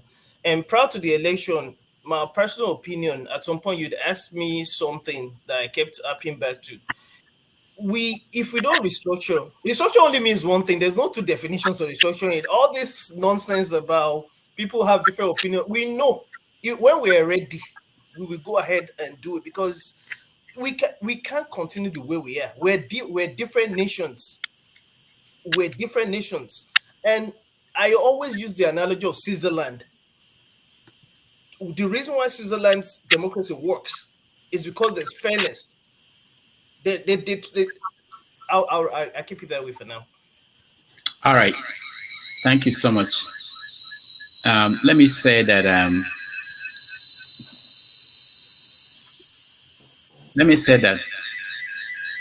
sorry. Test the microphone. All right. Let me say that Independence Day parade will happen on Saturday next week in New York City. I understand that Mohbad will have been there. He was actually granted a visa to come and perform. So they are going to honor him. I don't know the extent of the program. I might be there depending on some other factors I'm trying to work out to go there and see what's going on. Doctor, sorry, are you going there to celebrate or to mourn? I'm going there to report what's happening. That's the job I do. Well, this one I told you, Mr. Rudolph, before. I said America is one of the big problems we have. Most of Nigerians in America, they celebrate. They're supposed to boycott this kind of things so that to show the government they are not doing enough. But people celebrate. I feel sorry. Yeah, but come Houston, VA Center. Now it goes shut down from today, 3 days. Eric, don't forget, people are making money from this stuff, man. I'm making money. And they will say they love Nigerians. This sponsor. Henry. New York. That New York is significant. Every countries of the world always have one carnival to another carnival to another carnival. So, and the Nigerian community is big. We are talking about so I understand. They can still do it. Maybe this time in a sober reflection. People can go there and just carry candle. You understand? Maybe that. You understand? Because every country has been doing it. It's Yeah. not only Nigerian thing. So Yeah. that's why Nigeria Okay, also bro. follows That's suit. understood. But Yeah, I'm just saying. Nigeria should make a placard to tell the government they are wrong. Exactly. This has to be That not dancing that like makes Tinubu sense. before. Yeah, thank you. That makes sense. Yeah. All right, thank you. So, like we said, what we're doing here is have your say. You can have your say and disagree with anything. If there are Nigerians in New York who are feeling that there's something to celebrate, they can come there and protest. And we do have that all the time. It's not just everybody there dancing. There are people who are protesting. I've joined them before in the past where people are condemning the president while government officials are there. So it's not something Rudolph, can I finish my topic because can I finish? I'm yet to speak on this, if you don't mind. Yeah, I know. Henry, you're done. I think we moved on from Femi. We're going to what's this? Okay, It's okay. Igbo basic. Yeah. I am not going to, Dr. Rudolph, congratulations once again for being where you are. Though I tried to catch up with you yesterday, but hopefully I still have every plan to be there. Okay. I'm not going to, once I finish talking to you, I'm going to get on the go. I'm not going to engage in Nigerian bashing today. Rather, I would say to most of us who are here, for myself, in 1960, to be precise, at Alai, a place called Alai, in Bende local government in Abia State. It's about 1 mile from Ibere. We all marched down to that place. I was privileged. I was handed a flag and I was handed a cup. Those were the two things that I was handed. Those are gone with the war now because the war claimed those things when you are trying to save for your life. As it stands today, all of us here, I believe, we are still carrying one type of green passport or the other. Except, of course, some of those who have disavowed, they said, no longer Nigerian, I can have relatives there. For me, I always go back to my passport of Malamilia, which is this big passport. The one that when they knock on for your head, you probably will fall down. But in between that, there has been so many other passports. Now, this is... Sorry, go ahead. But as it stands right now, the one I'm carrying, it says Economic Community of West African States, Federal Republic of Nigeria, passport. That's this one. And I'm sure that most of you who are current have the same passport. So I'm not going to engage in Nigerian bashing today. In my family here, there was a time when on Nigerian Independence Day, my daughter will actually make a cake and it will be green, white, green. And we would celebrate. And there was a time when great characters come down to New York and will march down the street. And there was a time when some of us flew an airline named Pan Am. That was after Nigerian Airways, the Flying Elephant, went comatose. There was a time when in New York City, JFK, Nigeria owned almost a hangar there. There was a time when some people used to come from Nigeria, fly into New York at daybreak, and by sundown, they're back to Nigeria after doing their business. There was a time when you say, I'm a Nigerian. Somebody wants to be your friend. Somebody wants to host you. Somebody would be very proud of you. There was a time when you can come into JFK. It happened to me, of course, with some of my money inside the socks. I bought 46 kobo to $1 under this passport. It's still stamped in it up to tomorrow. 46 kobo to $1.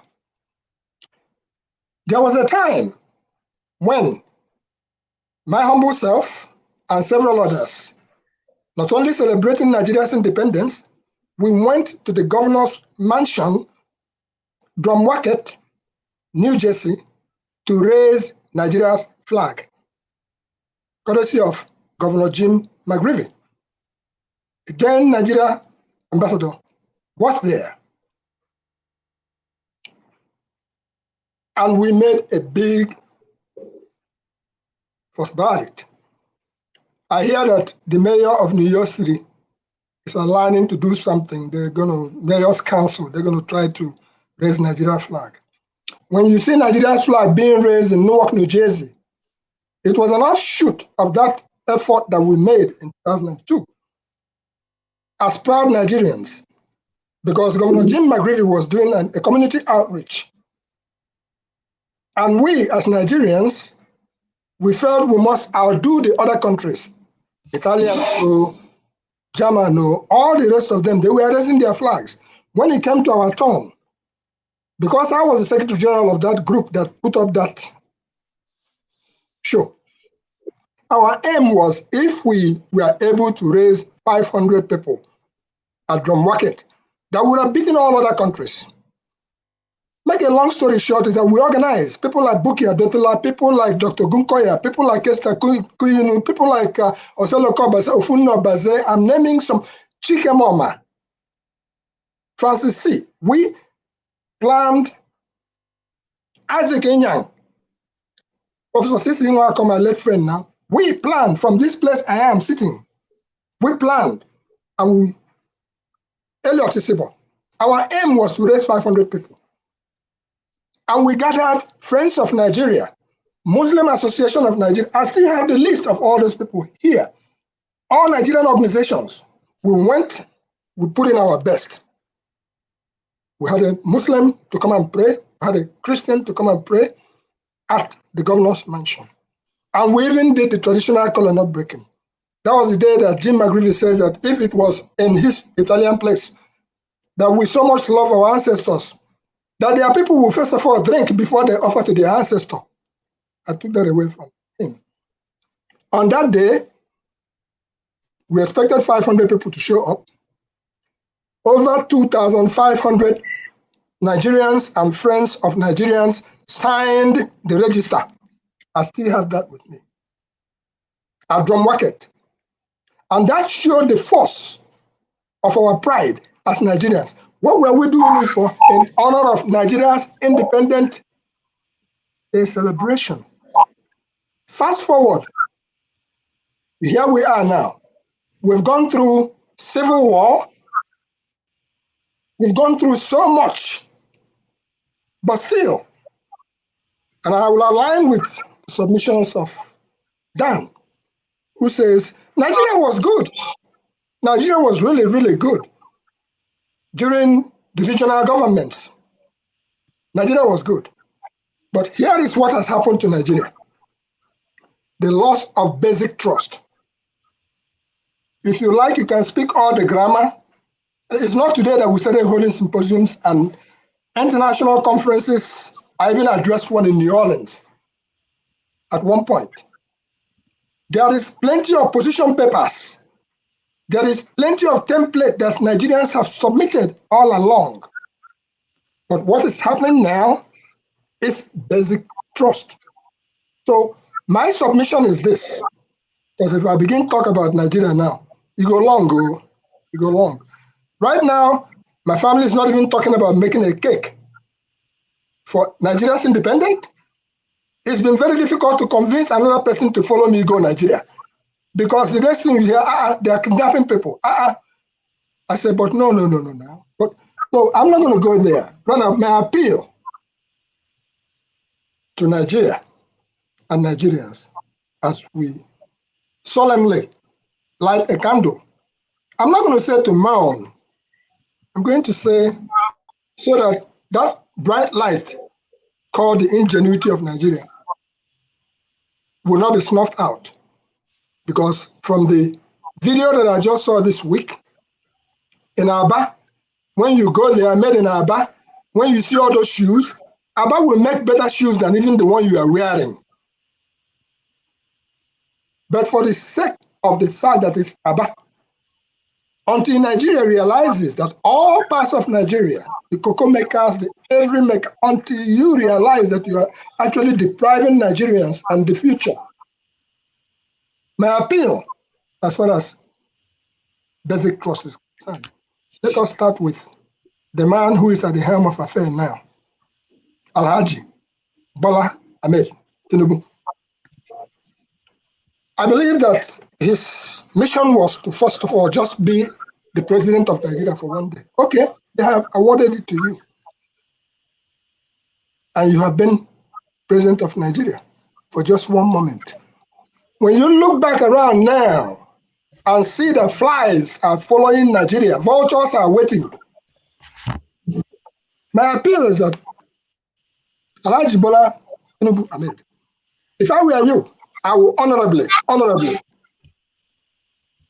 resign. I will honorably resign and let Nigeria move forward. But as long as you continue to try to patch, you can patch all you want to patch. You can't bury smoke. It will continue to tip out. Now, small shit, they break now, show. That's the language we use. So, for the sake of the future, of Nigeria, it is an appeal that I'm making as somebody who has lived through quite a little bit of this place called Nigeria. I'm a Nigerian for now, until further notice. Until anything says otherwise, I still carry that green passport. And I'll be celebrating my traditional retirement soon. This December in Nigeria. Bobby, I have a question for you. Please ask. Okay, thank you. So you made mention one important thing that one of the problems we are facing now is lack of trust.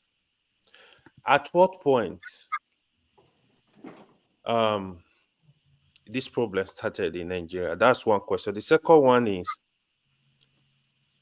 like you enumerated, because sometimes a little boy, I'm taking backward, like in the 80s, like I talk to elderly people like you, learn from them what's going on. My professors in school, we used to have the discussion. We were building bridges, building roads. At least we build refinery. Things were getting, to me, things were okay, like there was a gradual improvement in the system. 80s till 90s. Today, what happened? At what point everything just stopped? Like it seems they had a master plan. Things were going good. We had Nigeria Airways. We have different NITEL. We have things like we will be able to build things. Suddenly, everything just stopped. Like the system is, we don't know where we're going. What happened? What really happened? How can a system just collapse, just stop? Nothing new is coming up. It get me like, and now we will say we are more intelligent, we are more educated. The people that build all this stuff, most of them were not as educated. So what now happened that the system just collapsed suddenly? Because you will know the trend of things. What happened to Nigeria have happened to other countries, but they came out of it. What happened to Nigeria? The discovery of oil has always been in the background. Nigeria was surviving without oil. And the war came. When the war came, Nigeria has so much money at the end of that war that Nigeria could have bought half of Manhattan. The Chinese were able to capitalize when real estate was still relatively touchable. Nigeria had enough money, quote me, to buy half of Manhattan. It didn't happen. The greed that set in, like they say, when poor man all of a sudden see money. The greed that set in, ranging from our previous heads of state up to Abdul Salam Abubakar, whom I met here in New York. All of a sudden, it became a style that all the money to me. That's where it all started. And with that, there has always been greed since the advent of time. But after the war, people were doing great. People were really going out there and working hard and believing in the same country. But then Babangida came and institutionalized corruption. With that, that was the era when you now begin to see 419 coming. People begin to dupe people. Everybody now wants to be in town. Right now, we are losing people in the villages. You don't have much people in the villages. Everybody now wanted to be a millionaire. Oh, there was even an ad I'm checking out. Everybody wanted to be a millionaire. It was a program. Everyone wanted to be a millionaire. There's nothing wrong in being a millionaire. Nigerians who are hardworking, Nigerians who are honest to themselves, prior to now, things have turned so much upside down that we are putting a nail on Nigeria's cross right now by Tinubu. Because if the man does not resign for the sake of himself, it becomes a situation where anybody sees you, you are associated with Nigeria. They will label all of us fraud as it stands right now. They will see you in spite of the fact that you're being genuine. So to the gentleman who said we shouldn't celebrate, whether we like it or not, October 1 will come and pass. And I have made my submission here as an elderly person. I've made my submission here that in answer to your question, if we like, let us talk to it tomorrow. We have to examine ourselves, and this is an appeal to our leaders, because everybody go die, whether you like it or not. So I'm appealing to both the governors. Just look at your fellow governor. Let me take, for instance, our Hope Uzodinma. You can masterfully the beautiful event that took place in Southeast. At the end of it, after watching it, I just said, with the submissions of Okonjo-Iweala of where Nigeria is today, and even Leostar Eke coming to say, here is where we are. But in the end, what was at the back of my mind? If you came into my house and killed my children and stole my things and usurped everything to yourself, and you want me to come back tomorrow and trust you and open the door. So it goes directly back into, if we speak all the grammar that we want to speak, if we don't hammer away on the trust as individuals, first of all, you have to, as an individual, trust yourself that you are waking up, that you want to come back safely. If you like, carry all the bulletproof cars you want to carry. That will not be life. Oh, we are depriving the future. You cannot eat your breakfast, your lunch, your dinner, and then you turn around and eat the breakfast, lunch, and dinner of our children that are yet unborn. So for Nigeria's independence celebration, I would say congratulations to every Nigerian who have remained alive up to today, who have not been killed, one way or the other. Congratulations to every Nigerian who has gone out there to try to make haste and try to send help home. But it's about time that you inform our people at home, for instance. Can you please, maybe for 1 month, find a way, whether not Gary where you go drink, manage yourself accordingly. Stop for 1 month. If we can stop sending money to Nigeria for 1 month. Hello? The Nigerian government will realize that sold forward, because I understand that they have sold forward the oil. They will realize that he who goes a borrowing goes a sorrowing. You can let me still ask something. Let me still ask something. The damages. Ibe Basic, he said it right though. At least I was opportune to meet some elderly people. When I start hearing some names, I ask, why does this happen? Before you get to this level, I believe that one thing that accountability is one thing that make Nigeria what it is today. I will take 3 major companies I met. You know of Dumes Nigeria Limited, at least Dumes Nigeria Limited, Newi Nigeria Limited, and Nigeria Airways. I met people that work in those companies. What finished Dumes accountability? They will tell you to supply a contract to supply. Let me example 4 trailer loaded of gravel will supply to, then nobody will hold anybody accountable. You keep on doing that, how would that company survive? You tell someone to supply aviation fuel, you supply supply like 500 gallons, it's going to supply 200. Nobody's holding anybody accountability. They will the same thing, the same process, the same system keep on happening until those companies are closing down. Then with the human beings working there, I was saying something one day about refinery. People think I was joking. How they will give a contractor money to bring the original one. He will go out there and go to turn and do whatever he likes. The machine will start and go ablaze.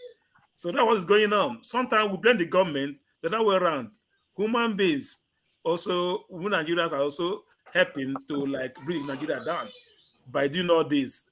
Think that we are making money. End of the day, we are closing those companies. Also, it's not just the government, the individuals. Yeah, that's what I'm saying. I will cite you an example of doing an exhibition. Nigerian government says, if you do this and promote our non-oil exports, we will back you up with this. I did that.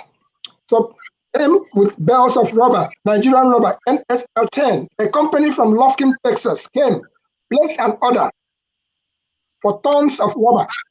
In spite of the fact that I was being backed by a person like General David Kenibawa, that's when I realized that even the rubber that I came to present, that factory had already, is between Aba and Pota, that they have already sold to China, that I could not supply. So what face again am I going to come out? And for that person who I tried to make arrangement with, at the United Nations, when they still had a gift center, when you can still walk in, I had an order of artifacts to supply to the United Nations here in New York. By the time the people in the West, it was the boat people, the wine tappers, handicrafts and stuff like that. By the time the people in the West finished producing it, some have been eaten by termites. And of course, so I'm talking about basic trust. Gentlemen, the story of Nigeria is big. Let us try to light the candle and don't let it die. Thank you so much, Igbo Basics and everybody that contributed. I wanted to show you guys our guest for tomorrow. I just haven't been able to pull it up. I'm having some problems here. But I want to thank everybody. I will now return to the conference that I came for here in Princeton. We hand it over to our able Mr. Shaw, who is here. Mr. Shaw, thank you so much for joining us. Mr. Shaw, Mr. Shaw will take it up to the point where forefathers will come in and of no return. And we'll continue. If I can, where I am, if I can go live there, I will let you guys know. Yesterday I tried to, but I couldn't. It wasn't very convenient. But I will see how the event goes today, and I can join you again live. But in the meantime, we'll continue the conversation, and thank you everybody. I like what there was this Nadeko. Nadeko was talking about Tinubu should resign. It was a conversation that I would have loved to see us talk about because of embarrassment. They said I don't think that will happen in Nigeria. But thinking about the worst case, in terms of what could come out from Chicago, would that lead to any kind of resignation or embarrassment to the point that the president will resign? So that's a conversation that I think will be interesting. So, Mr. Sho, over to you. Thank you, guys. All right. Thank you, Rudolph. Mr. Rudolph, before you leave, you're talking about him not resigning or not resigning. What happened to him at Niger yesterday should teach him a lesson. Okay? How can a president not be allowed to fly over a country? Okay? So he should learn and know how to do things. If I were him, just follow the Nadeko. You say you're a member of Nadeko. Follow their recommendation. That's all. All right. Thank you, Mr. Sho. Thank you, Right. Thank you, Rudolph. Good evening to everyone from the UK. I followed most of the conversation. I've listened on the background, but what I'm going to do, I think the last person who spoke was Igbo Basics. So I'll let Uzo speak, then we'll go to Mazi Prince, then we'll take it all over again. I can see Righteous Man in the background waiting to come in. So I'll bring you in again. Henry Gabriel, I'll see you in the background as well. I'll try to bring people in and shuffle it. And also, can I please implore that we have, maybe civil is not the word, but bickering. There's room for interjection and disagreement, but we won't shout over one another. It won't help. Nobody will learn anything. So as much as the tensions might be high for whatever reasons, let's just make it very enjoyable for those who will listen later and for those listening right now. So don't let's shout over each other. We might disagree. It's fine. It's part of why we're here. Diverse opinions are welcome, but let's not shut anyone down or shout over each other. It won't achieve much. Thank you. Rudolph, go have fun. If you can join live, you join live. Forefathers, I know you're always looking in the background somewhere. I'm going to be here for the next 2.5 hours. So, Forefathers, we're in the UK, so you understand my timing. I don't know what time it is in New York or anywhere else, but this is 6:21 p.m. I'll be here till 8:30 p.m. UK time. So, Forefathers, I know you're listening, or for those who have his contact, please let him know 8:30 to save the day so he can take it till tomorrow morning. But yeah, I know it's Nigeria at 63 was the first thing we're discussing. But I'll leave it to you guys to discuss whatever you want to discuss. If you want to bring in the Nadeko later. But I mean, one thing I like when people say Tinubu should resign. But that's not going to happen. So I don't know why you're asking for it. But good luck to those who are asking. It's not going to happen. You can ask for it, but resign. When was the last time someone resigned in Nigeria? Forget president. Anybody. Anyway, Uzo, you got 5 minutes. This is it. According to Kene, this is it. Sure, welcome. As I was saying, when Igbo Basic was here, I wanted to point out something. So sometimes we always blame government in everything, and we the human beings are the ones sometimes messing the whole thing up. The people that know about the mess company are able, our opportunity to know some of the old staff that work with the men's. They think it's a joke. It's when I grow up, I start knowing that, okay, human beings are also the one messing things up. They constructed one of the best road. I grew up hearing the mess. I thought it's a name of a person. It's when I grow up, when I was little, the road passed my place. But when I grew up, I saw it's a construction company that made one of the best roads we have in Nigeria as wide. Why did they shut down? So one guy was being proud how they would just put fire on the production place. Everybody will run away because they stole something. They are making proud of that. So I was like, when you guys do all this, what's going to happen to the company? The company was shut down. All right. So I'm saying this because human beings are also the one also destroying that country with their own I don't know what to call it. Even here we are all here in the United States. We know how it goes. Even the little club we have here, we know how people run it, people do it. Nobody trusts each other, but we come online, we come here anywhere. We talk and blame everybody that care to know. The same thing happened to Nigeria Airways. All right, the same system of no accountability, nothing. Everybody just do whatever they want. Nobody cares. Everything is that when the head of fish is corrupt, everybody cares. Nobody cares. Now, this comes to, we are talking, not missing something. The NLC, TUC, October 3rd, nationwide protests. I don't know because why nobody care about it found out that this is the third time in this government they are calling up for strike. He didn't like the first one, they cancel it, forward to the time. Second one, they tried, they come out to second day, no more. This third time, nobody is even taking it serious anymore. So Nigeria have reached that level that even the TAC and the labels, nobody like they don't serious anymore. The labor on their side, people don't understand when they call for strike, they think that it's a labor party that is calling for a protest. Most people think that it's a labor party. So that one idea have already bring them like they don't even have that leave anymore to like stay on protest. Now I don't know even what they are protesting for. If the same meeting they have been having with government about the suffering of Nigerian people, or they're protesting for another thing, I don't even understand what they're protesting for. Or if they want more money, because as I said, if the government comes to negotiation, give them some Ghana must go, they will call off the strike. If they, after sharing the money, 2 months later, they will come out to another strike. Just like what they are doing, they are doing in Ladepo. We all know this from Ladepo. Environmental protection, they lock that place every time the government needs huge amount of money. They come to promised land. They lock it up. The market union will rally around, contribute millions of dollars. It didn't start today. Even in terms of Obasanjo, that it had been like that. They lock out that place, it anything. They lock out the place. They pay millions of dollars to open it up. After a year again, they will come back and lock it again. So if you send in the labor union and TC are doing it, whenever they don't have money, they will call for protest. The government will settle them. If what they are doing, like Lagos State government, if they don't have money, they will call for Ladipo or Alaba, any major market. Just boom. They forgot one thing. If Ladipo is being closed, it affects anybody. Yeah, it might affect the traders in there. Not only people that sell that place. Other people say, if not only people that, they may be major, but not only people that sell market in Ladipo market.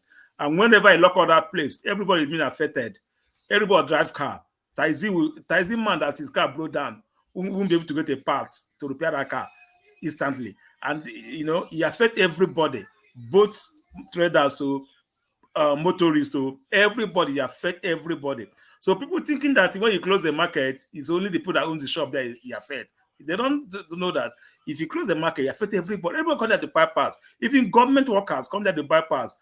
Even governors of free, they come there to bypass.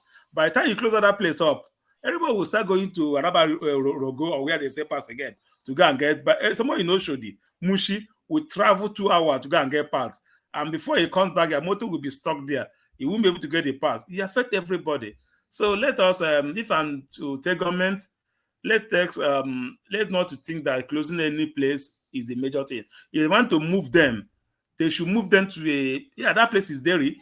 That place, I've been that place many times. That place is not good for trade. You can move them to a new location where it's good for trading than doing that. They are doing all that they are doing every time, every day, every month, so that's my own stuff. Right. I don't see like Nigerians so no better. All right, thank you. Sure, just 30 seconds, please. Are you leaving? I want to say something 30 seconds just for this what he said about Alaba market. You are the next after Mazio. Just after Mazi, you're next. Yeah, okay then. Okay. Yeah, just don't worry, we'll come to you. Mazi Prince from California. I think Harry can take my position. Okay, so we can take one. Yeah. Harry, go ahead. You got 5 minutes. Thank you, Mazi. What I want to say about Alaba market, I know I went to Alaba market several times. I go to Nigeria there. It's too dirty. And the government, before the government to shut them off, he told them before they give them notice they should clean, and they refuse to clean. Ladipo, not Alaba, Ladipo market. Ladipo, sorry to say, sorry. The governor gave them notice to clean, but they refuse to do it. Nigerians are so sometimes they don't follow the law. That is the problem Nigeria have. They are too dirty. Go to UK now. No. Go to UK. Go to where Nigerians stay in UK. Go and see them the way they live there. It's like second Lagos, mostly London. Why are we getting attacked? Sorry, where do you people visit when you come to the UK? Where do you go? Who do in you London? Central London. Sorry, they got the baker. I'm surprised. Sure. I don't go Manchester. I don't go London. Too dirty for my liking. Too dirty. Now second Lagos now. So let's Show na big man. Show this. They live for big man area, so you know the city. okay, maybe I lived in that's why London for don't about 16 years. Carry on. Don't let me interrupt you. Carry on. show wants support there. You know the fact that I don't show just wants make them not go get heart attack. Meanwhile, you see, Nigeria they need hot hand. Nigeria don't follow law. Somebody look at the politicians, look at the leaders. They are so lawless. A country where there's law and it's not there's a law, but nobody follow the law. It's going to be a lawless country. Look at the judiciary who's supposed to pass the law, corrupt. Someone will come out in the national TV that he ringed this election. And the judiciary know this. We can ring election. What did they do? Nothing. People boast in national TV how snatch it, run, grab it, do this, it becomes your president. And because your president, it's not finished there. They have forgery, a lot of crime going on. It still be your president. And we still have this so-called judiciary who put on this their mob in their head. All these judges who put mob in their head. They saw these things. They could not do something to save that country. They thought if they're doing this, it's going to favor them because they want too much selfish interest. When the country explodes, it's going to affect all of them there. What are we going to celebrate? Like what Igbo Basis was saying, those days you're just talking history. Those days it's forgone. We are talking of what are they going to celebrate now? Nothing to celebrate about. Look at Indonesia. How old Mr. O'Shea show? How old is Arab Emirates? How old Dubai? How old is Dubai? Show? How old is Dubai, please? How old is Dubai? Very young. Very young. Why? I'm older than Dubai. Since 78. Yeah. We remember Dubai was a desert. We know how much. Yeah, 78. Yeah. Then look at Nigeria. They cannot even do nothing. So we'll be proud of to say we have 24. Let's say we're going to celebrate this year of 24 hours electricity. I will say, okay, let's celebrate independence. Nothing to celebrate about. Every day I think about Nigeria, I'm pissed off because I want that country to progress. But look here, I can stay in my garden I can sleep in my garden backyard. I'll sleep there. Nobody come and attack me there. All right, Henry, 30 seconds.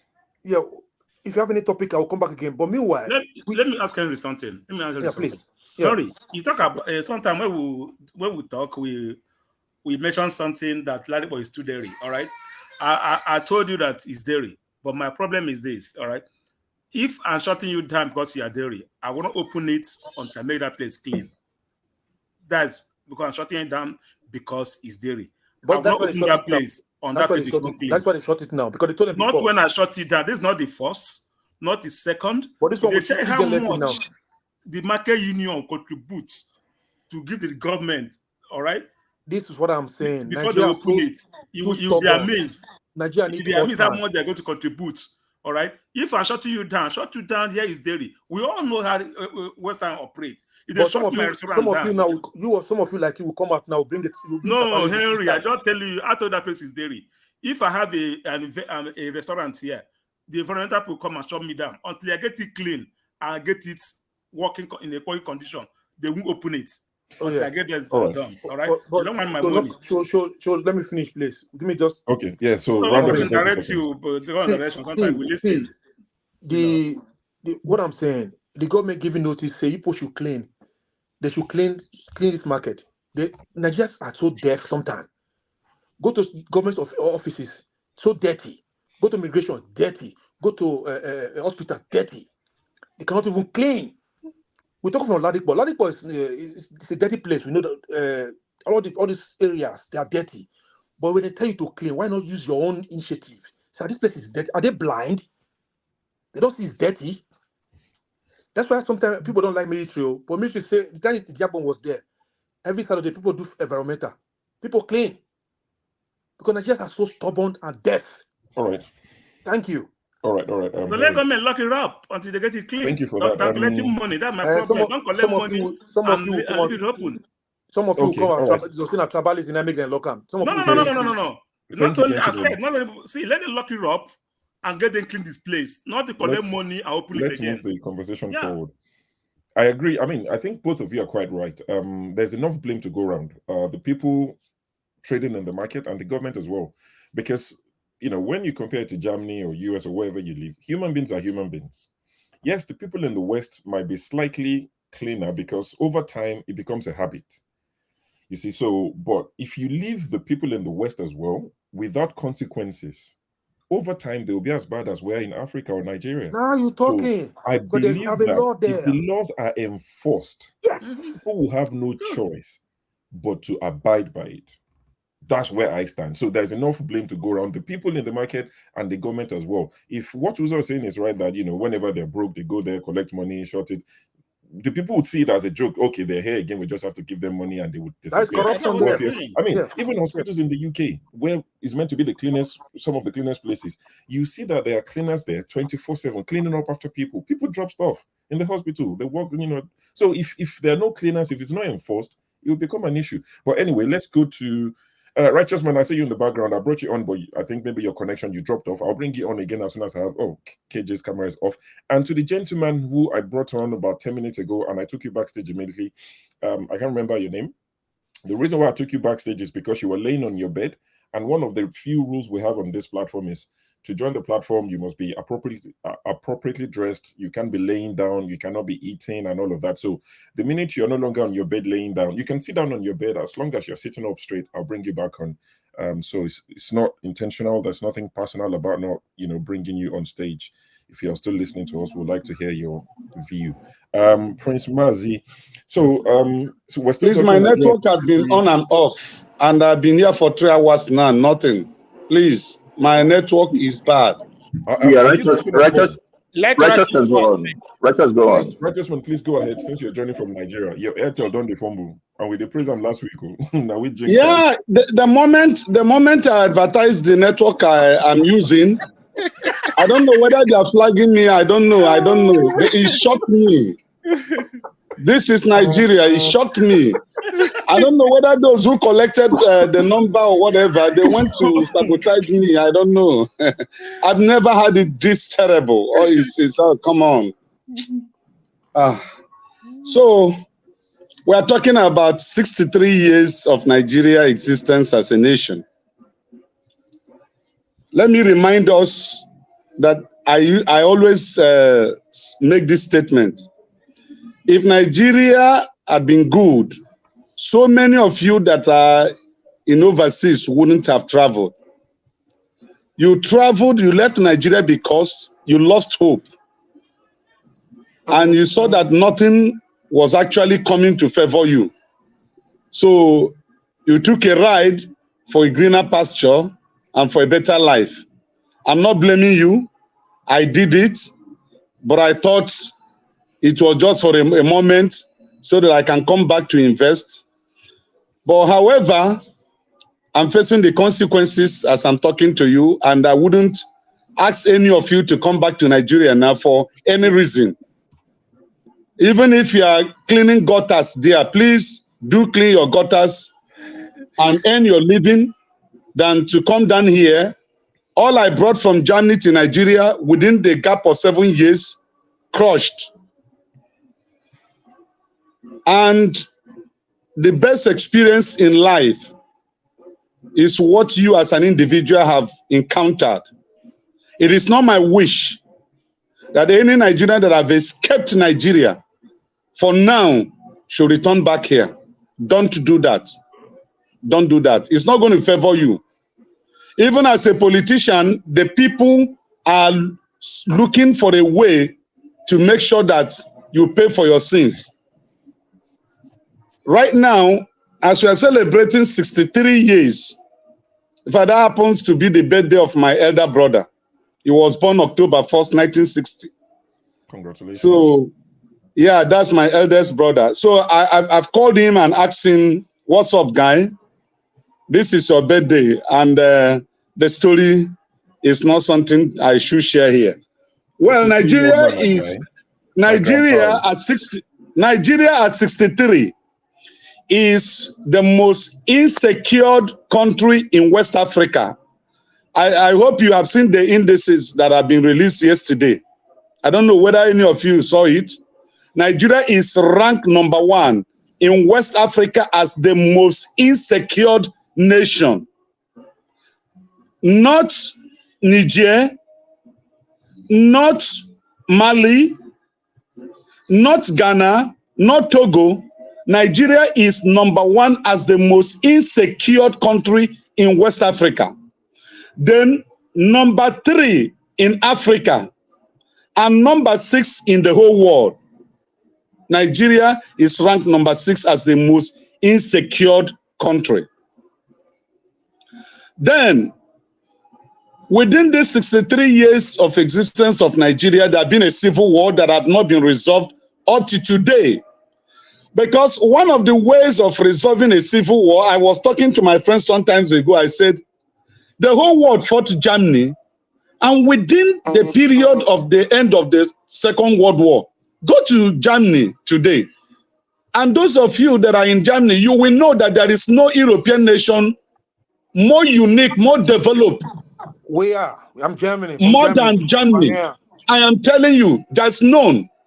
Because that's a country I was in before I came back to Nigeria. You wouldn't even believe that the whole world fought that country. Okay, look at USA. Some of you are in US. USA, during their own time, they had civil war. But it does not reflect in their everyday life. You won't even remember, unless you're a student of history, to know that America had a civil war. An American is an American.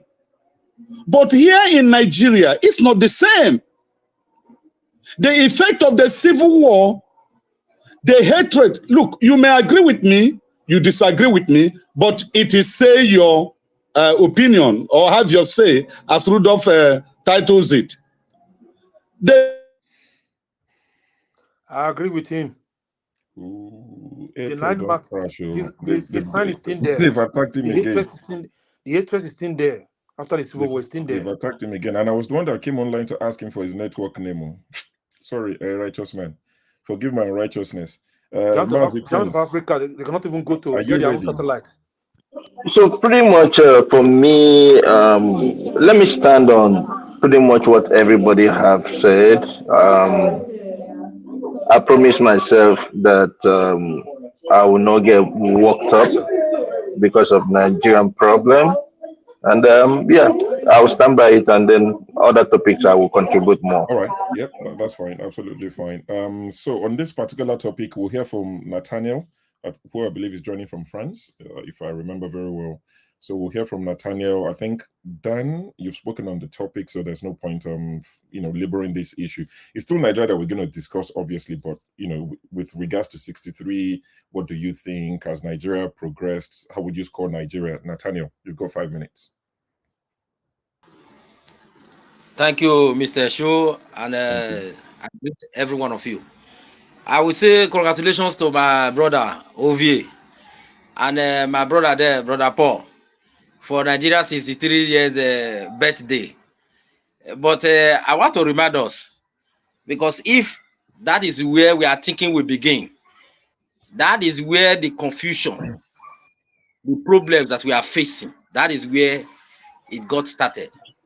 Because you cannot tell a Yoruba man that his existence has been 60 years, or Igbo man, or Benin man like me. Our existence has not been 16 years. So the reason why we kept repeating the same failures of these prodigal criminals who we don't know their fathers, that are running the political system in Nigeria. As long as we keep giving that narrative that Nigeria began with like this, is going to always be failure. Let us go back, because those of us that also believe in the Bible, any man that does not know where he's coming from, he will not know where he's going. And the confusion we are in today is like we don't want to go back to see who we were before this amalgamation, before Nigeria was born. So we are not 60 years, and I have nothing to celebrate about it. Because if I have to celebrate at all, when I was little in the Shagari time, I think I had opportunity to be in the primary school where we have they were giving us a free pencil, free education, chalk, everything. We education. eat food. Yes, free Yeah, food. free food. Mostly when we want to go to vacation, they will always make party and so on. So I enjoyed that when I was in primary school. And if Shagari was considered as a corrupt politician, and Buhari took him out with a coup, and the same Buhari, they brought him back again to rule Nigeria, and unfortunately, he put Nigeria into the grave. And Mr. Tinubu cannot do anything about that. No matter how we try to twist it, we try this, that. Nigeria is in the grave, and nobody should celebrate. Rather, we should mourn. We should mourn and think of what we can do.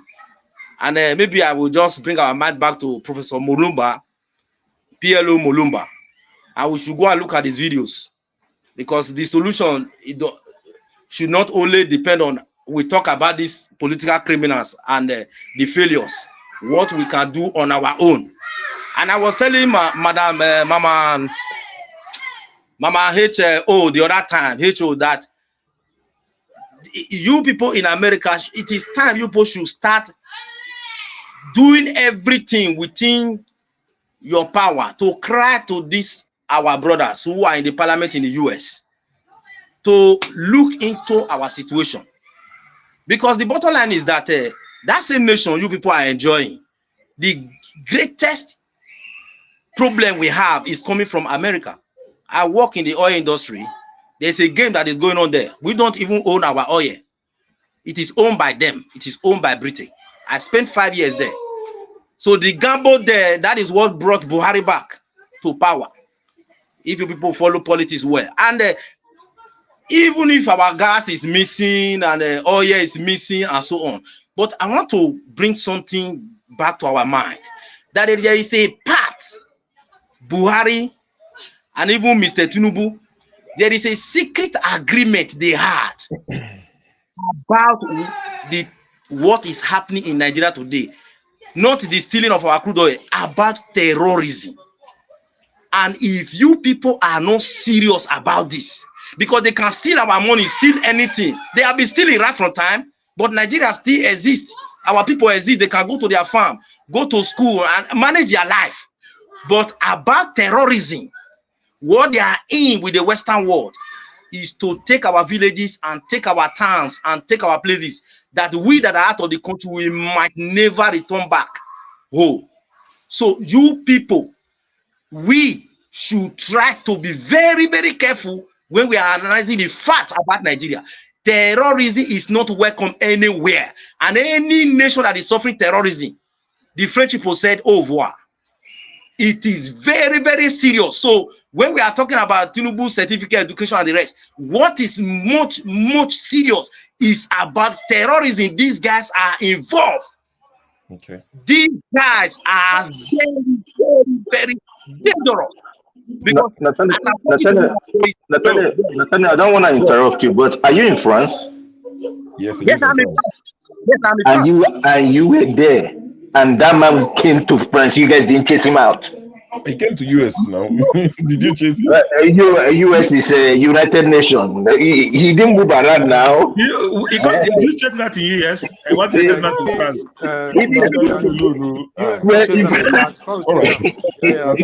Nathaniel, if you round up in 30 seconds, please, so we can move on to Righteous Man before he leaves. I can see you're waving. Welcome to your Righteous Man. About where Mr. Tinubu is, where he is a hidden thing, because we know the gamble. There is a cover up here. This place I am is not exempted. There is a cover up here, because what we don't know, these people were brought to power by these nations we are. The leaders of these nations. They are the one that put them there. That is why the My brother Nathaniel, please, I'm one of those who don't believe that our problem is caused by anybody. Nigerians are wicked. We'll come to you, Dan. Don't worry. This will lead to back and forth. All right, Nathaniel. Thank you, my brother. Nigerians are wicked themselves. Please. Thank you. Okay. Okay, if we can correct this, it is me and you that we correct it. Because if we leave it for them, it will be over, because we are at risk, very, very serious one. Because in Zafara right now, there is a plane that is coming to Zafara, and they will come down with something, and they will take something away. And the Minister of Defense is that Zafara governor who has been selling our gold somewhere. And there is an airport, invisible airport, that is visible now, that is in Zafara. So the game that is up, every one of us should fight to take our land first. Because if we leave it for these criminals, it is over. It is over. So we should do something about that. We should not messy it when we are talking about them. We should take them to down. If we're able to bring them down, we bring them down so that we can get our place and get our villages back for ourselves. Just a quick request to everyone listening. Please like the broadcast. Click on the thumbs up. If you've done it once, don't do it the second time, because if you do it the second time, you'll cancel the one you've done. So for those who have not liked the broadcast, please click on the like button. It's the least you can do for the channel. Just click on like. Doesn't cost a penny extra, doesn't cost a kobo extra, still the same data. What it will do, it will just recommend this video to other people, So let's do that for Rudolph, and let's do it for Nigeria, because it's nice, for people to hear diverse opinions, what we think of Nigeria, the solutions we're preferring, and also for people to know that, there are other people, even in the West, that are complaining and, as they say, whining and moaning and crying, as they like to say, that they are not alone. There are people in the West who are, feeling the brunt as well. Righteous man, quickly, it looks like you want to sign off. You were waving your hand. No. I'm not waving my hand because I want to sign off. The network keep coming and keep going. Since the day I gave you guys the network I'm using, I don't know what happened. I hope nobody have sabotaged me so that I will not be part of a Rudolph program. Because this is everybody that is here is a Nigerian. The blood of Nigeria runs into your veins. So, but I know you are good guys. But I hope you are not doing me bad. Please, I'm begging you.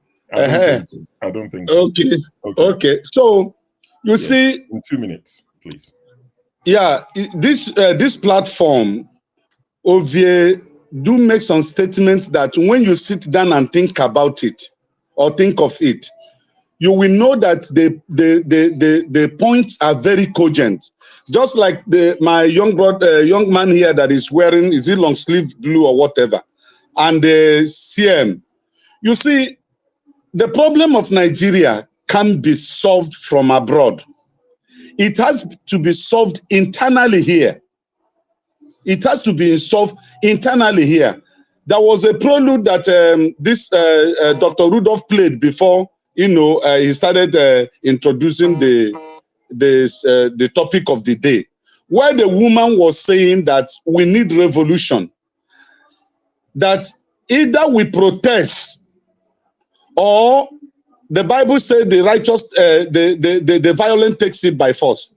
The issue of Nigeria, we that are home here, look, the life is like living in hell. If there is any human being that have gone to hell before and come back, we will explain to you the life in Nigeria today. As I'm talking to you, it is the grace of God for a Nigerian that is not a thief to tell you that he or she is able to put a bag of rice in his house. I'm telling you, a bag of rice is 55,000 as at yesterday. Can I shock you? The Gambian money, Gambian is less than 2.5 million people.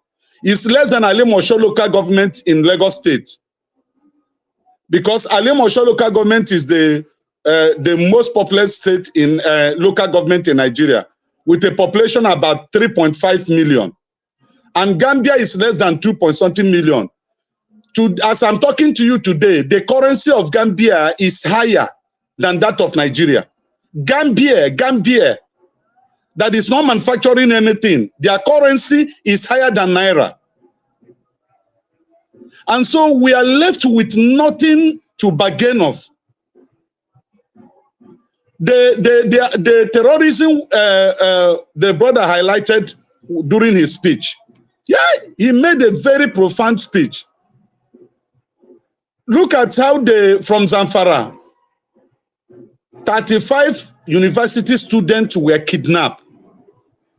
The same thing that happened during Jonathan regime, where Chibok girls were kidnapped. Those Chibok girls have not been rescued up to date. And we are having another 34 being kidnapped. As I'm talking to you now, every street in Lagos, you employ security, you put gates, because the Nigerian police, the Nigerian military agencies cannot secure you. So the issue of Nigeria is not the issue of trying to sugarcoat it so that people will not get angry. Look, until we get angry, we cannot solve the problem of this country. There's no way of sugarcoating it. No, let's pray. Prayer cannot solve the problem of Nigeria at all. It has gone beyond the issue of prayer. We are dying here and we are crying to you guys in diaspora. You people should, you can start the marching just like this certificate issue. If Nigerians should march to Chicago University, those Nigerians that are living in America should wake up and go to the Chicago University and tell them that, look, we need you people to do the right thing. The judges there to do the right thing, because that is the only ground today the Nigerians have to protest on the street. Is that Chicago University. If it comes out that this man cheated, you will see Nigerians on the street tomorrow. So we need something from the diaspora to push for the release of the certificate and every details about him, so that we know where we are going to. Thank you. Okay, thank you. Thank you, righteous man. I think one thing we can all agree on, regardless of what side of the aisle that you sit at, you are pro APC or you are pro Tinubu or you are pro Buhari or you are Northerner. I think one thing we can all agree on is that this anniversary of Nigeria is a time for reflection. Regardless of who you support, where you sit, it's not a time for celebration. It's a time to reflect, because of course there are good things happening in Nigeria, but there are a lot of news that come out of Nigeria, and I know people will be quick to say, oh, but it happens all over the world and all of that. We are quick to compare the worst, the bad news in Nigeria to the worst situations everywhere in the world, but we are reluctant to compare the good news. That's when we remember that, oh, their GDP is this, their GDP per capita, then everybody becomes an economist. But for instance, there's news that's on. So please, I'm not interjecting you. What are the good things that are happening here, please? Because I'm in Nigeria. You can't say it's 100%. See, even if it's 0.01, you can't say. Yeah, just tell me one. Just tell me the 0.01. All right. If I tell you, I hope you wouldn't say it's nothing to write home about. So just say it. I'm done. I'm here. I'm about to tell you. And Okay. I'm not saying, wait now. So, for instance, people can now take train from Lagos to Ibadan. That sounds like standard. Where? Where? I said you can take train from Lagos to Ibadan. That is propaganda. It's not visible. Forget. No. Listen. Now, hold on. Can you hold on? Hold on. I am in Nigeria. I'm in Lagos. You are not the only one who live in Nigeria. Listen. I go to Osun Mountain. I go to Ibadan. I go to Osun Mountain for prayers. Listen to me. That train will only. What happened between Kaduna and the Abuja train? That train will only function for a period of time. Then you won't hear of it again. Then it's not real. I know, but while it's functioning, I'm saying. Okay, righteous man. Wait, excuse me, sure. Righteous man. If it is functioning today, 30th September, just say it is functioning today. Let us hold until it stops functioning. And I'm not saying we should get to drum and clap for them. I'm just saying that it can be 100% negative. Okay. That's what I see. If you know me, you know where I stand with the government of the day, and not just this government. Over the years, they've messed us up. I mean, the news that I had today that really broke my heart was of the lady. So there's something in Abuja called One Chance, where kidnappers and thieves. It's not only in Abuja; it's all over Nigeria. One Chance. Okay, I thought they refused to treat her. Where they would disguise as taxi drivers. They would drive in regular taxi colors. Somebody gets in there, you wave a taxi, you get in, it's either you're kidnapped or you're robbed. So there was a lady, her name is Greatness Oluwa Feromi, which means God loves me. She passed away today, sadly, or was it yesterday? So she got in one of these one chance taxis in Abuja. They robbed her and they pushed her out of a moving vehicle. She was taken to the hospital, one of the major hospitals in Abuja. I'll check the name again. They And refused there's to a treat video. her. Yeah. There's a video online of the lady sat there bleeding, and she bled to death because they shut the door of the emergency. They refused to accept her because there's no police report. Now, I know that there was a law that was made in Nigeria that if people are brought to your hospitals, accept them. Contact the nearest police station within 2 hours of accepting the patient. These are trauma patients, and you shut your door because there's no police report. You know, these are some of the things you hear. And see, my biggest issue is with the hospital. But the overarching issue is the government, because you need to come down hard on such hospitals. There's a law 63 that years. is You out are not there. guarantee free healthcare. Free healthcare, 63 years. Forget free. See, this lady's family would have paid. Don't shut the door on her because there's no police report. They shut the And door. we're celebrating 3 years That's happening in independence. Abuja today. And this in Abuja, the people who committed this crime will go out tomorrow and do the same. You know why? Because in 2010, now people can see, for me, it's not about Tinubu alone. The Nigeria's problem is bigger than one person. In 2010, Tinubu wasn't president. There was a $470 million contract on Abuja CCTV. We took the loan, about 90% of it, from a Chinese bank. We awarded the contract to a Chinese company. Where are the CCTVs in Abuja to capture the number plate of this taxi? So that's why I said times like this are a time for reflection. Also, the Musi one chance. You understand? So it's a time of reflection, regardless of who you support. Okay, sure. Let me ask you a question. Tinubu was not in government in 2010. Now, in 2015, Tinubu came on board with President Muhammad Buhari. Why did they not investigate that contract that was given? Thief, not the investigative now. Okay. Yeah, so that's what I'm saying. It involves everybody. But before I carry on talking, I'm here to moderate. So before I get kicked out, Dan, we'll come back to you. So from Dan, we'll go to CM. Sure, you skip me, or it's supposed to be me. No Paul, fix. sorry. I'm just trying to follow the ways on my screen. I'll go to Dan, then CM, and I'll come to you. I beg, no fix. Paul, don't worry. Yeah, sorry. Okay. Paul, guys, you know what Mr. Righteous Man is saying? That man is an experienced man. And it's really saying what is truth. But let me tell you, Show, you know, I know your view. Me and you, we are the parties in Nigerian situation. I like your mind, you know. But when somebody asks you, say, give us one thing where Nigeria, they take happy, you mention train. Train for which? That is not, I mean, if you mention something, sorry, make I just learn. I don't want to make verse with you. When you mention something like train, for example, who go enter the train? Poor people. When they enter train, they don't care about that train. They just take and close some people mouth, make them see something to talk about. Nigerians are suffering. No food. This is what people are after. Not train. What in train? You know, I know it's to you or to many people who call them achievement. Say they don't. It's just no like security. No security, nothing. You know what I mean? Maybe now they just make one kind of small thing now. Say, maybe for example, now my dream be that they just say Nigeria go they get 5 hours electricity just to shut some people mouth. We go begin holla. Where there are some countries, in fact, the day when they take life, say you go be like say war one start or waiting they happen. That train where them give for Lagos, how many people they use them? And secondly, it's not the most important thing in Nigeria because it's just in one angle, only one corner. You understand? So it doesn't affect so many. I think I say 10% of Nigeria self they not go enter that train for their lifetime. So what we are saying, let me come to my own viewpoint because I did go work. Let me just round up before I leave now. Maybe later when Forefather come late night. Forefather don't be backstage. I don't see him. It's yeah, getting ready. He don't arrange in shirts. Where would they live?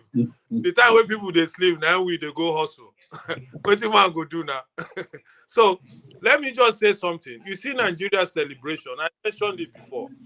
Nigeria situation today, to be honest with you guys, Nigeria, if you ask me, Nigeria have to be broken into pieces. If na English be that. They break that country into pieces. The Yorubas go their side, they can control themselves. The Igbos go their side, they control themselves. The Hausas go their side, they go themselves. The Benin, that's our side.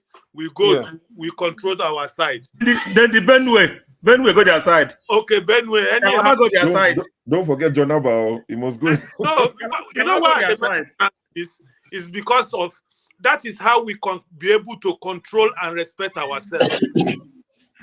And a typical Yoruba man will not listen to an Igbo man. A typical Hausa will not listen to a Yoruba man.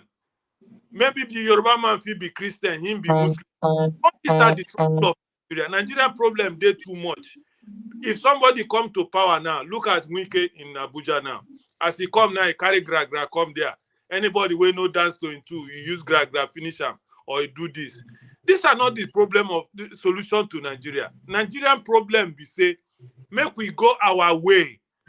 I'm telling you the fact. I'm a person who believe in the unity of Nigeria. But with experience and the way I mean good with Nigerians, my brother, we are not the same. We might just claim sometimes, oh, my party, this we do this, or because you did. If you meet Nigerians correctly with one heart and one love, you will find that Nigerians, we are not the same. When it comes to the nitty-gritty of things, we will go in our different ways. And that time, they no one know whether you and be friend before or nothing. Immediately when it comes to where they go share money, you go see say Nigeria go divide. Straight. You go surprised the party where you call your party where you and be friends self. When you reach that level, you go surprised say it go disappoint you. So since we don't know that thing now, all this make we continue, they move together. My brother, it will never work. We will continue and nobody will save us. Okay, look at P2B where we get hope on to save Nigeria. When he reached in turn, waiting then do am. They say no. Why that Igbo man go enter there? That is the nitty-gritty. Not because they no win. Not because they see it's an Igbo man. Nothing more. Make them like any story where they talk. That was the reason they did not allow P2B. Even though say he come with another northern hero in the name of Alaji Danti. They know say those their combination will repair Nigeria. But still, just because an Igbo man be P2B, we go head the affair. They rejected him. So make I just stop there and say goodbye for the moment. I go to listen while I do for work. Then if I have opportunity, I will come again. Thank you very much. Thank you very much, Dan. Econ Fire. I'm not sure if I'm pronouncing your name right. Thank you very much. I can see you're packed. You're following the rules. You're not driving at the minute. Oh, sorry. God don't enter. So what I'll do actually. Just for Econ to speak, sorry, we're going to see him now anyway. But Econ Fire, I see you, Maxi from, sometimes you're Maxi, sometimes you're Mazi, from Ghana, the great farmer. I see you two, both of you. I'll bring you in as soon as I can. But forefathers, good to see you. I tell them, so you arrange your shirt now today, looking all fresh. But CM, it's your turn to speak on. You can put me backstage so that they can. Sure.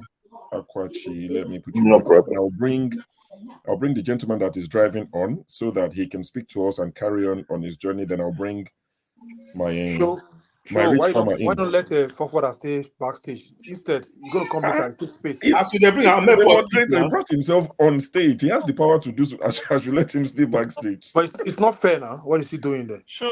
Is there any? I need to write a petition against Fofora. One second. Henry, just 1 second. Sorry, go on. CM, I deal with you. Earlier when I where is the noise coming from? Where is the noise? Somebody is not muted. Somebody's children. Go ahead, please. The earlier I spoke, Rudolph was asking question about Nigeria 63. What do we think? Yes. Is that what is still on? Or no. So we're trying to move the conversation forward. So if you can, I'm not sure because I know with you, it's not every topic you're interested in, which is fair enough. I respect that. But Nigerian Labour Congress are saying they are going on an indefinite strike on the 3rd of October.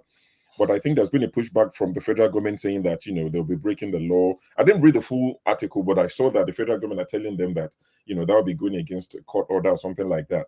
So what's your take? Do you think even if the strike was to happen, do you think it would have the desired effect? Do you think it would bring succor to the people?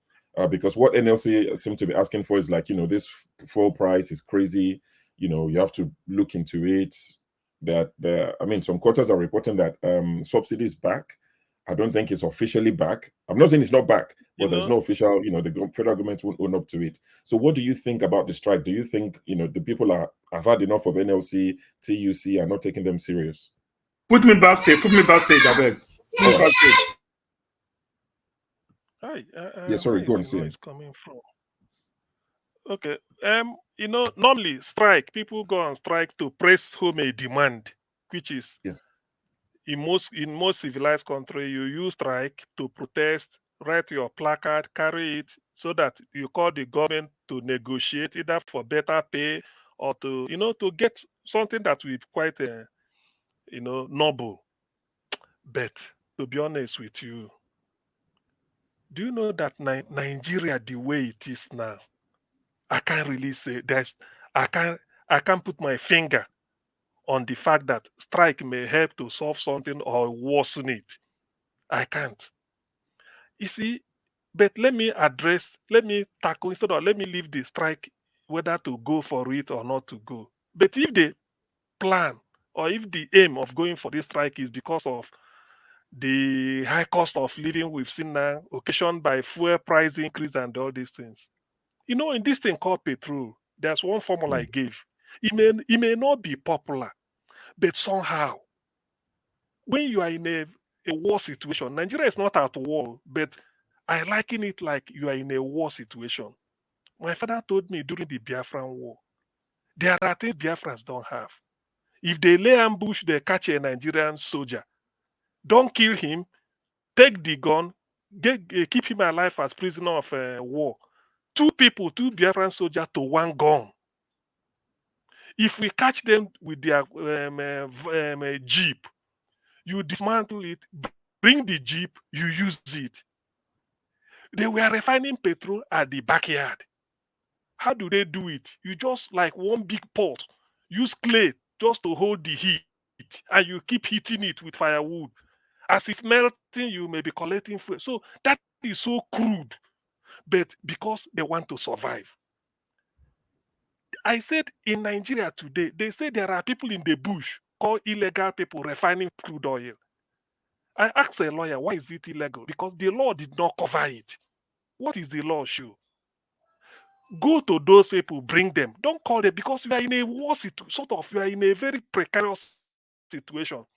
This technology you are using is crude. Let us refine it. Maybe because you pollute the atmosphere or you do it in the Niger Delta, maybe you Roboland or Ijoland or this. We know. But you call them. You say at least you have the ingenuity to be doing it in the bush in a crude way. Yet you are refining that petrol and cars are using it. Why not bring these people? Because this is what they call homegrown ingenuity. Because we are in a precarious situation, we are owing, we borrow, we don't do. Why not bring these boys? If that is to solve this petrol issue, you can say anybody, if you want to refine fuel, please go and register with your nearest local government. Let us see how we are going to do it. Rome was not building. So some people that has the technology can come and refine it, put it in a way. Let's not throw away the baby and the bathwater. Now look at we can't get petrol, even with all the subsidy removal, subsidy not removed, very important. Yet look at the mess. And this thing is in our soil. I once watched a video from South Korea. The lady said they don't have resources. They buy fuel from Nigeria, refine it, and sell back to them. I felt ashamed. I think it was here we watched it. I can't remember what I see. So such things shames me. What is in refining petrol? Look, do you know one thing? And I go back to what I always say, because if I'm in position to do anything in Nigeria, a Nigerian leader will use cotton wool to plug his ear against whatever the foreigners are saying. Even if they're advising you doing all this, as long as you know that your people are hungry and you are feeding them dirty water and they are surviving on it, don't listen to them. Survive first. Because if it is them, that is what they are going to do. That's why George Bush Jr. did not sign the Kyoto Accord. It was Obama that came and signed it. America pulled out. He said, I cannot sign any agreement that will put Americans out of job. In other words, he's not cared about the ozone layer, all this science they are telling us, pollute this, don't pollute this. He's interested that if he does it, it will cut the production capacity of US industries. Therefore, he won't do it. So why can't we think of whatever the West are telling us? We look inwards and say, look, if it's dirty water we can use to survive, let us use it. It is in our own interest. So until we do that, now look at labor going on strike, to be honest with you, I don't think it will solve anything. And if you tell them not to go, I don't think it will also improve anything. That's why I look at it. I'm so, some of us that criticize Nigeria, not that because we don't know, but when you look at certain things that happen, you shed tears. My analysis earlier was why I carpeted Nigeria was look at the opportunity God gave us. Nobody, the best brains in the world, black, God planted them in Nigeria. The whole resources we need, give us. The best climate, yet. We have ocean, we have desert. If your father should give you all the opportunities in life, and you are still crawling, managing, people, father will say, I paid bribe to billions to put you in the best school. I left a vast acre of land for you. I make sure I give you everything more than an average youth need. If you now fail, your father will say you disappointed. Forget about whether you are buying a flashy car. Because with opportunity you have, Nigeria should be a country where all African countries are coming in to come and look for daily bread. But look at where we are. So that is the annoying thing that we are 63 when we are talking of these things. Somebody like me, I'm crying. Because there are things, and I've learned one thing in life. Any leader, Nigerian leader, must first of all plug your ear. Don't listen to the West. Look in West. Whatever formula you can use to survive, please use it. Instead, let them hate you. They hated Gaddafi, but he built Libya. Something like that. The world hated Gaddafi, but he built Libya. Thank you. Thank you, Sim. Thank you for your submission. Duly noted. Hopefully they have representatives listening to conversations like this that will feed back to them. Hopefully someday they would take heed. So I'll go to Paul because I know Paul is itching to speak. After Paul, then I'll go to is it Ikonfire or how do I pronounce your name? The fire part I know it's Ikonfire. Ikonfire. I just didn't want to mangle it. I wasn't sure because as a Yoruba man, I would say Ikonfire, but Ikonfire. All right, we'll come to you and Max in a minute. But Paul, please go ahead. I think I'll just follow the CM stuff talking about this refinery thing. You see, Nigerians are known to live in Texas. And when we say Nigerians live in Texas, good percentage of Nigerians live in Houston. Houston is so popular that so many people even argue that Houston is the capital of Texas. But meanwhile, the capital of Texas is Austin. And why is Houston popular?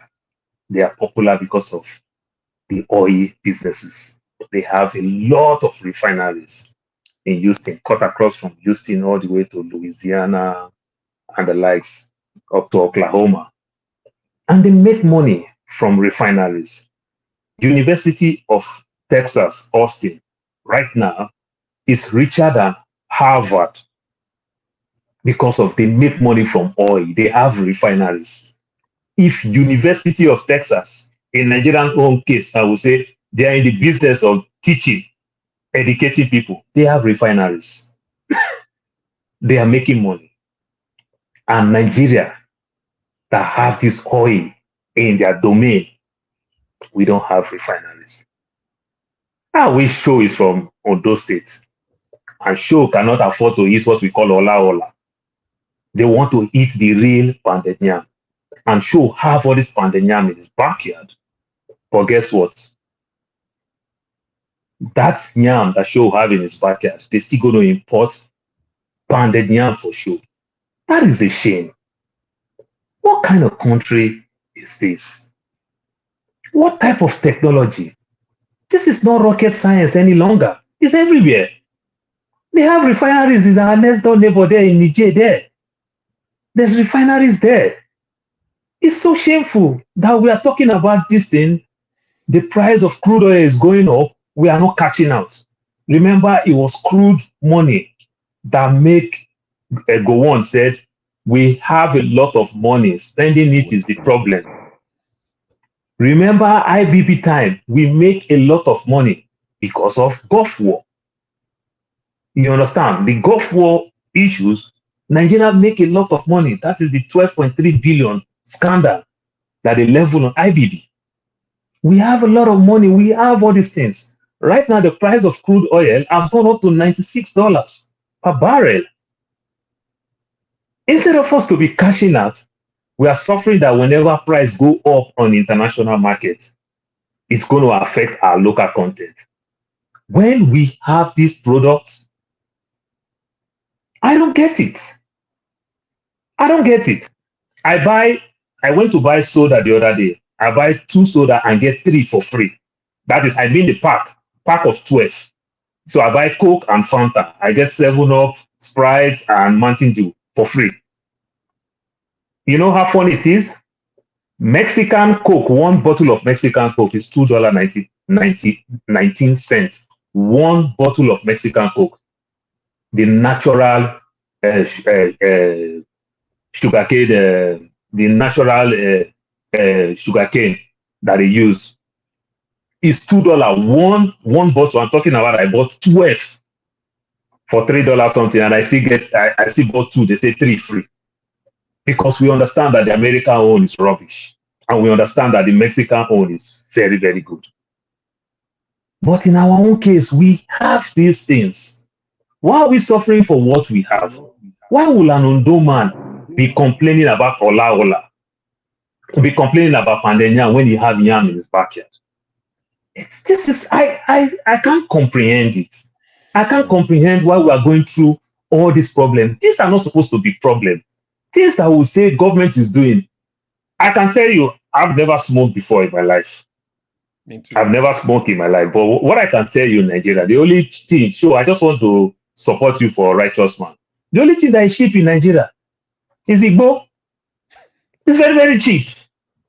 Very, very cheap in Nigeria. But still, they will not convert it to business to say, okay, when Showore say, let us invest in this thing so that we can export and make foreign currency. My Christian people, my Muslim people, they criticize everybody. Where is this country going? Do you know somebody's coming up for president say we should invest in weed? But it's cheap there, highly subsidized. Young people who don't have money to buy land, to buy car, to even buy TV, to even get a good phone, they smoke their life over. It's very, very cheap. Okay. It's very, very cheap. This is the type of country we are running. Okay. We don't get it. And so one thing I will say, when people talk about we don't find a way to help our countries, this is a lie. Good percentage of us, we all live in the West. If we don't have love for that country, many of us send money by the day. We send money home. And one of the money we send home that we don't regret sending it all the time, when they call you uncle school fees. We don't think twice to send those money. It's hard for us to send Ashoebi money, but we send school fees money. We send money whenever they call, uncle, this one is sick. We send money. Still, we don't get the best. I have literally lost good percentage of my friends just because of bad health sector. I've lost so many of my friends. It makes me see myself like I'm so old. That how come at this young age, I've literally lost good percent. Every day they call, this one buy, this one buy. It's a shame. It's a shame. They don't eat healthy. They don't do nothing. And we don't get it. This is my take. All right, thank you. And have Henry, a good morning. Henry, let me beg your indulgence. Let's go to Fire. Fire is driving. Let's hear from Fire. Then we'll come to Henry. Then I'll quickly come to Maxi. Then go back to Nathaniel. Ambassador RMD, I see you two will come to you at some point. But Fire. Sorry, before Fire speaks, I know that Post, he mentioned Ondo State quite a few times. I saw, in the news as well that 25 worshippers were abducted from a CAC church in Ondo State in the last few hours. I mean, when Forefather talks about security, maybe he talks about it a bit too much for a lot of people. But honestly, security in Nigeria needs to be beefed We up. said it before. We said in one program. We said in this program before. We said we need Nigeria first of all security. Some said no, light first. Come on, man. Yeah, I think when you put them, when you leave it to people to debate, some people will feel economy or whatever. But honestly, security in Nigeria needs to be beefed up. I mean, you can't just be cutting people away. There's Zamfara girls. People cannot hostel, invest I when there's no think security. they were able to bring the girls back. That's what I heard. I think almost 24 hours later, they got most of the girls, if not all of them. But the one in Ondo State is, in the last couple of hours, 25 worshippers at the CAC church carted away. We can't have things like that happening. Security has to be beefed up. Tinubu mentioned it when he was at Chatham House. Forefathers would always refer to that. Well, he didn't say it himself, but he passed the question to El Rufai, who said, security has to be beefed up and increase the numbers and all of that. That is something, it's a low-hanging fruit that I think the president of Nigeria needs to go for. But Fire, please, good to have you on the show. Where are you joining us from? Yeah, I'm Jamaican. Okay, good to have you. Welcome. Yeah, and I heard that slight discrimination from Paul. You feel me? Because as soon as he see me, I'm Rasta. Now I never heard Nigerians speak about weed. So that's my take. But I want to say this, right? Yeah, go on. I'm here because y'all might say, "Oh, this not a foreigner. I'm a foreigner, and I'm not supposed to talk about Nigerian issues." But forefather don't stay out of our business, so I got to So, I can okay, talk. so you know him. You feel Okay, me? makes sense now. Go on. Yeah. Anyway, I am with forefather on the security matter, but I am with my own apparatus of what I see as security. Okay. Now you can try to stop robbers, kidnappers, and all that stuff. But my issue is, how do you stop their mind from being that way? So you won't have that problem from the very people that's walking past you every day. You feel me? So why are we trying to deal with the initial problem that we see? Why can't, and it's what I'm talking about is called proactiveness. Why don't we stop them from being that way in the first place?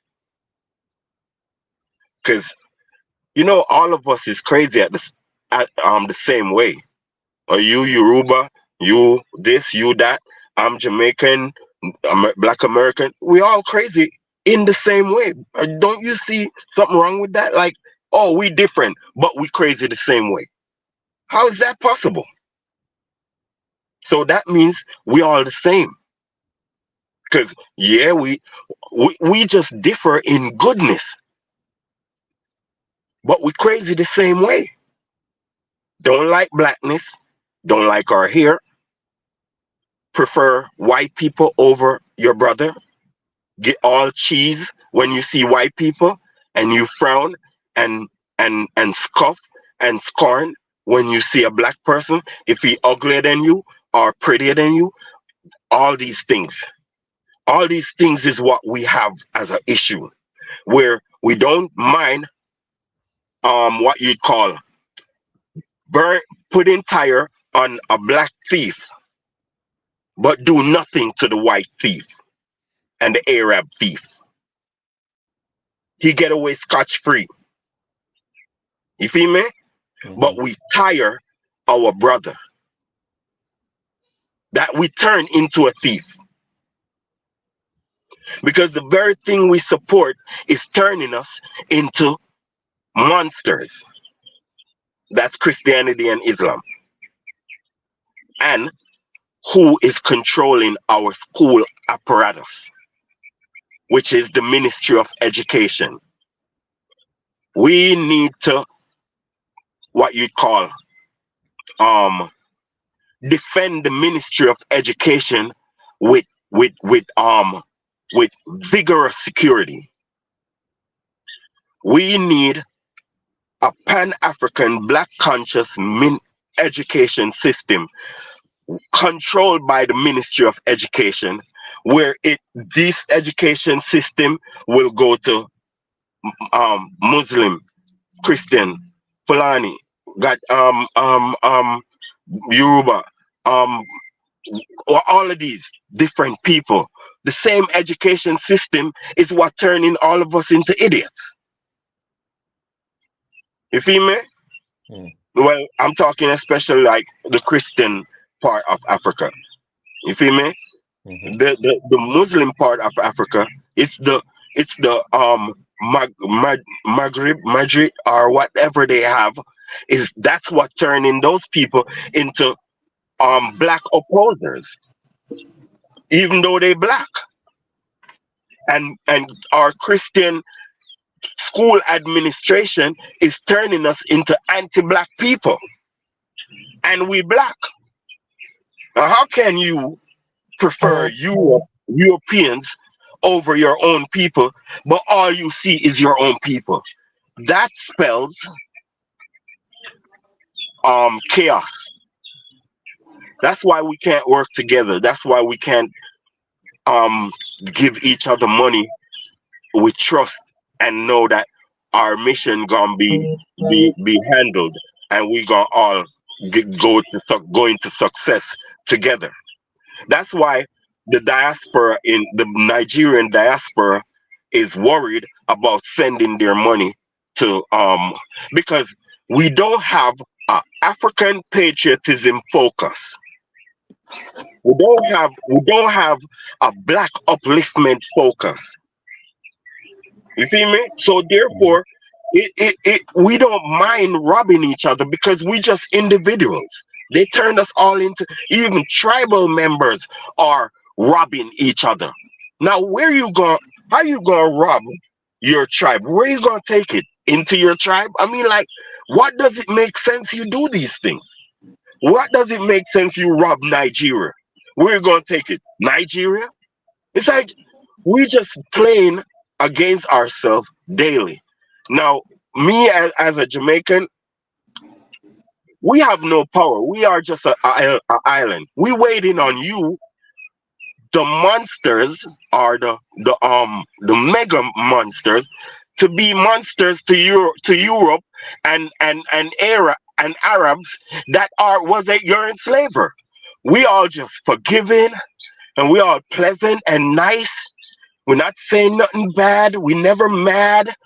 We only mad at black people. We only show our opposition to our black brothers. We only have strength and power against our black brothers. You feel me? We become some tame puppies when it comes to white people and Arabs. You feel me? I don't like that type of stuff. That's what makes us weak, because these people are they tried to Mecca and be treated like Abib, whatever black tribe you is. You feel me? And you, the Christians, these Christians who are in Europe make you suffer, and that's why you have to leave your country. You feel me? You ain't mad. Like, you just want to go be friends with them. You're not mad. That's what I don't like about my African brothers, because y'all choosing the wrong set of people to be mad at. And it has been keeping us enslaved and poor since slavery. All right. You feel me? Thank you very much. That's that's a good one. It's a very good submission, powerful one, which resonates with quite a lot of people. I think if I got anything from what you said, I'm just really saying that we should be strategic in focusing on how we gonna improve our moral standards. I hear you. You feel me? And that's the only way to get our people out of the bush. Because listen, it takes 20 years to change a generation, bro.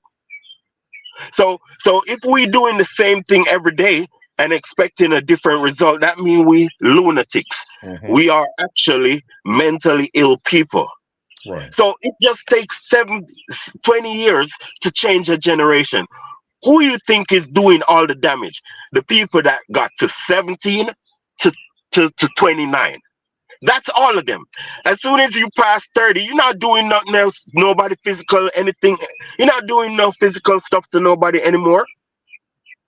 It's between 17 and so if we can capture the education system, like just direct our attention to the Ministry of Education.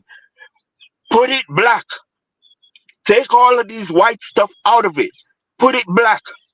And it will put its tentacles all over Nigeria and affect the generation to come, bro. Because you didn't think that you was gonna run things. We all here are people we all here 50 and under or something. You feel me?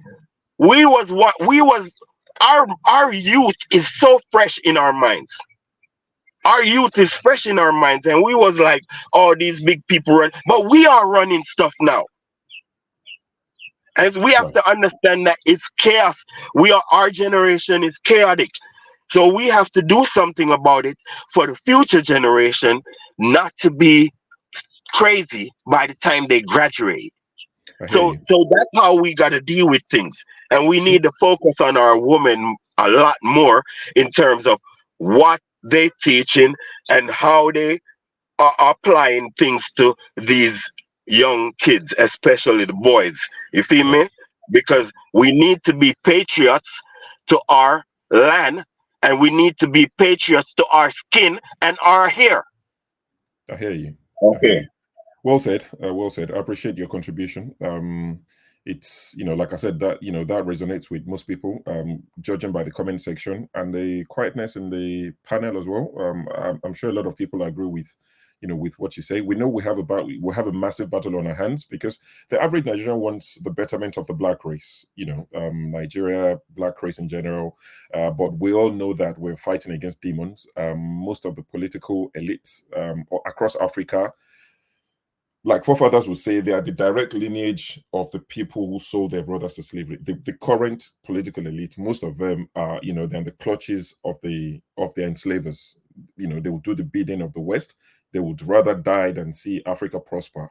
But everything you've said resonates well. Thank you for your wonderful submission. It'll be nice to have you from time to time on this platform.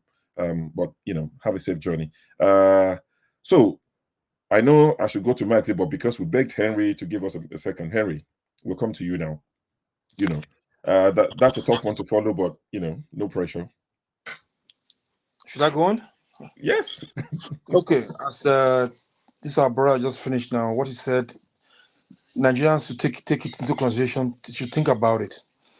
Till we, as an African, love ourselves. You have to wake up in the morning, check your mirror, love your skin. That's why some of us, we change our hairstyle to become like Chinese hair, to become European hair. We bleach to become white. Whereas they love my skin. I know many my workers, how they love my skin. They want to be like they want to have my skin. Till we stand up, wake up in the morning, tell ourselves we are beautiful. Till our leaders wake up to say they want to change that country. When we say leaders, we don't need to talk about the politicians. We have to start from our home. You see, we are not waiting. Nobody going to come from outside world to come and change that country for you. Nobody. Till we stand up as individuals, as we are speaking, and we are seeing changing our home, electing our people, change will come. But when you say, now the Western people, they make things be like this, then it's not going to work. It's not going to work. You see, we have everything. When somebody come here and say, God, may God help us, I don't like when people use that name, God, every time. God is tired of you people calling him every time. He's tired. He gave you everything. Good land, good climate, strong citizens, strong men and women, brave people to change that country because of the wickedness of this black race, Nigerian government, Nigerian politicians. Have you ever seen any Western country steal money and bring it back to Africa? Have you ever seen that? Any foreign Western countries, they stole money and bring it to Nigeria to invest?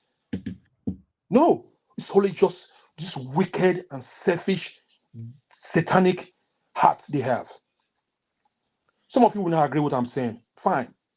Till you people wake up and love yourself as a human, they will not. That country will never be changed, because these our so-called criminals, politicians, love that country so dear. They will not steal our wealth and take it to the Western country.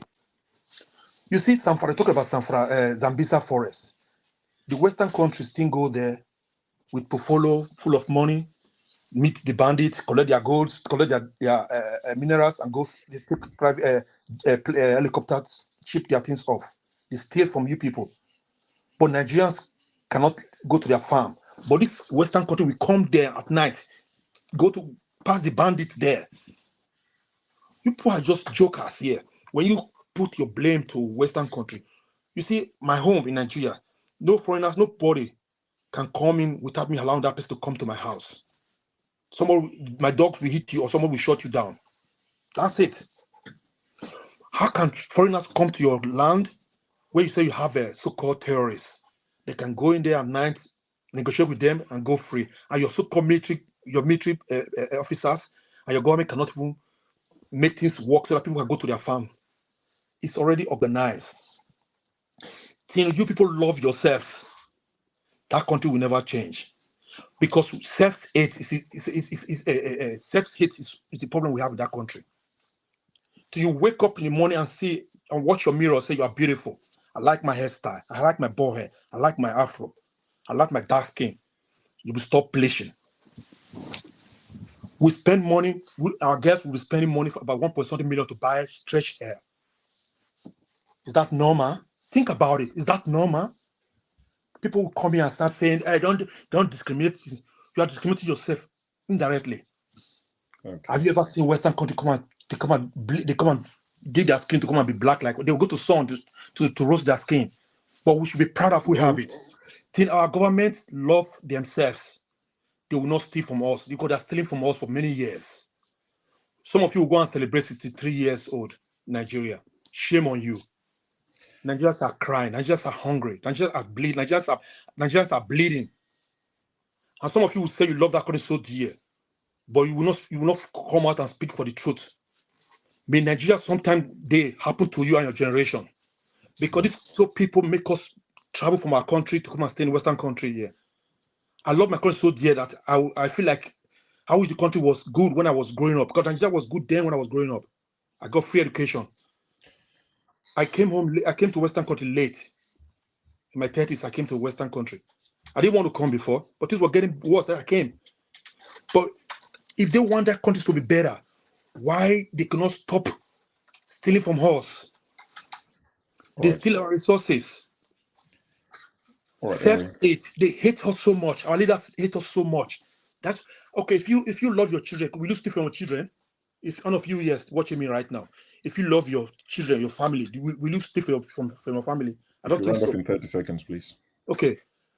Till we stop hating ourselves. Till our leaders stop hating themselves. Till you say you are beautiful. Till you say you are human. Till you say you're an African. You will not. That country will not be progressing. Stop this your so-called spending millions to buy hair for yourself to look beautiful. You are already beautiful. Stop bleaching. Love yourself. Self-hate is the problem we have ourselves. Our leaders hate us so much. They don't want us to grow. They don't want our country to develop. Thank you. Thank you very much, Henry. I'm going to go to Maxi from Ghana. I know we've kept you waiting for so long. I'm really sorry. Sure, put me on backstage. I want to try something. Just put me on backstage, please. Thank you. All right. I'll go to Maxi. I'll skip straight away to Ambassador RMD. We'll go to Tone and Chim, who have not spoken. Then we can circle back. Forefathers, please, anytime, if there's anything that you really want to say. I know you've spoken. Don't worry. I can see you. Put me on backstage, please. Just okay. 2 minutes. All right, no problem, no problem. I just want, it would be nice to hear from the guys who have not spoken at all. Forefathers, please, at any point, if there's anything you want to say, please, you know how it works. Yeah, thank you, this in show for having me. Greetings to everyone on the panel and the chat. Please subscribe to the sister channel, Iroko Post TV. It's a backup channel to this channel, and we have 405 people watching. Please go and subscribe, and we need at least 10 people to move over so that we can carry on conversation. Because so far we've got 254 subscribers on that channel, which means we have 412 people that can easily shoot past this in the 10. Because now and again we need to be increasing it, because sooner or later we need to. I think it started increasing slowly now. One person has gone to subscribe so far. We need 10.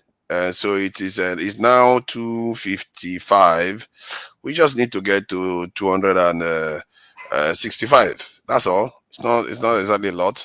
So so guys, if you are wondering, the channel that Forefather is talking about, this channel belongs to Rudolph Okonkwo. It's it's a backup channel to Dr. Damages. It doesn't belong to me. It doesn't belong to Forefathers. It's just a backup channel in case anything happens to this channel we're speaking on or discussing on. We have somewhere we can all meet and carry on in the future. So that's what it's about. So please support the channel as much as you support this. Thank you. Yeah. It's 257 now. That's 2 people gone over now. Let's see. 8. And I will also promoted the 2 Nigeria channel, which is the one I normally host. Rudolph is very much aware of that too. So I'm a friendly channel, and I stream to this channel from my channel too.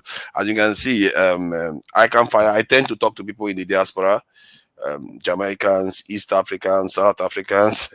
We have all kinds of interesting conversations out there. So we are trying to create a network of all the African groups around the world, including on the continent and outside the continent. That's okay. Let me see.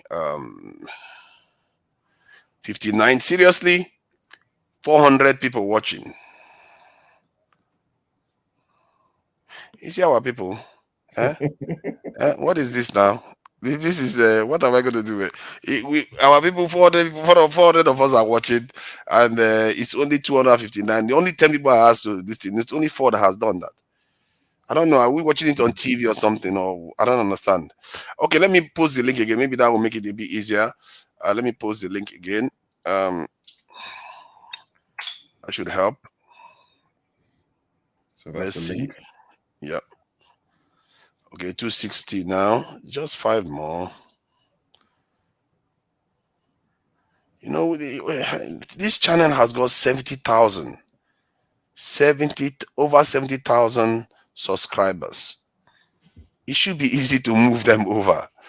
But our people, when they subscribe one, they don't want to move again. They need to try to move this thing a bit faster. Because I've been on channels where somebody, a Nigerian channel, he will stop. And he will get more than 100 people to move. I've been there too. And they will. I've witnessed it. You've seen it now? Exactly. Yes, they would stop. But this channel, I don't understand. Maybe it's because Dr. Dame is so nice and they just feel like 10 people is so much to ask. Come on, man. Let's do something. You've seen it now. Okay, now it's now up to this thing. I'll come back with 2 Nigerians one later on so that you guys can carry on your conversation. Thank you, Nigerians. We have accomplished something today. 10 people have subscribed to that channel. Thank you, and Dr. Damages will be grateful. All right, sorry for the interruption. This is panelists. I know that some people wanted to have their say. Okay, please go ahead. Whoever was due to speak next. Maxi. Thank you. Thank you, Mr. Show. It's a pleasure. To Niger. Your glass there. Your glasses there. It'll be too much. Good evening to everybody. CM, good evening to you. And may God bless all of you. And thank God for you having me here. Everybody, CM, good evening to you. And may God bless all of you. I can hear myself from the back. Okay. It was I tried OJ's to come. Okolo. I tried to come in earlier, but I had some meetings to attend. In my, as you can see, Mr. Shu, there is quite a lot of islands, breeze going on here. So forgive me if you are hearing, if I'm being disturbed a little because of the air. Nigeria is 63 years old. By October 1st, 2023. I am not telling Nigeria to begin to explore the space. That was the country I served for 18 years. In the 80s, there were constant electricity supply. 70s, late 70s, same thing. The Nigerian currency was the envy of every other currency in the world as at that time. Petroleum products were sold, refined, and sold easily. People were okay as at that time. Food security. I do not know how many times my mom went to the market to buy rice. We were eating from a Abakaliki rice. As at that time, CM will bear me witness about this. We were Abakaliki rice. I don't know how it get to this, this situation right now. All of us are complaining here. Most of us, I'm in Africa, I'm in Ghana. Most of us that are here are living abroad. If Nigeria was to be good, or was good anyway, I don't think people will have the zeal to leave that country for any other place in the world. Considering the kind of treatments our people are going through in most of these places. I wanted to speak to my brother that spoke. I come from Jamaica. During our time when we were, within the corridors of power during the military regime, after so many jobs, strenuous jobs, and so on and so forth, people were selected to go on vacation. We were 5 of us that chose to go to the Caribbean. I went to Cuba. Cuba is not an English-speaking country, it's a Spanish country. I went to Trinidad. I went to Barbados. I went to Jamaica. I was refused entry in Jamaica. In an airport, they have 2 airports there, Kingston and Montego Bay. With 3,500 BTA, basic traveling allowance, one officer, Ellen, refused us entry in Jamaica after seeing the Nigerian passport. He was a black man, just like me. There is no difference between Officer Allen and myself. In fact,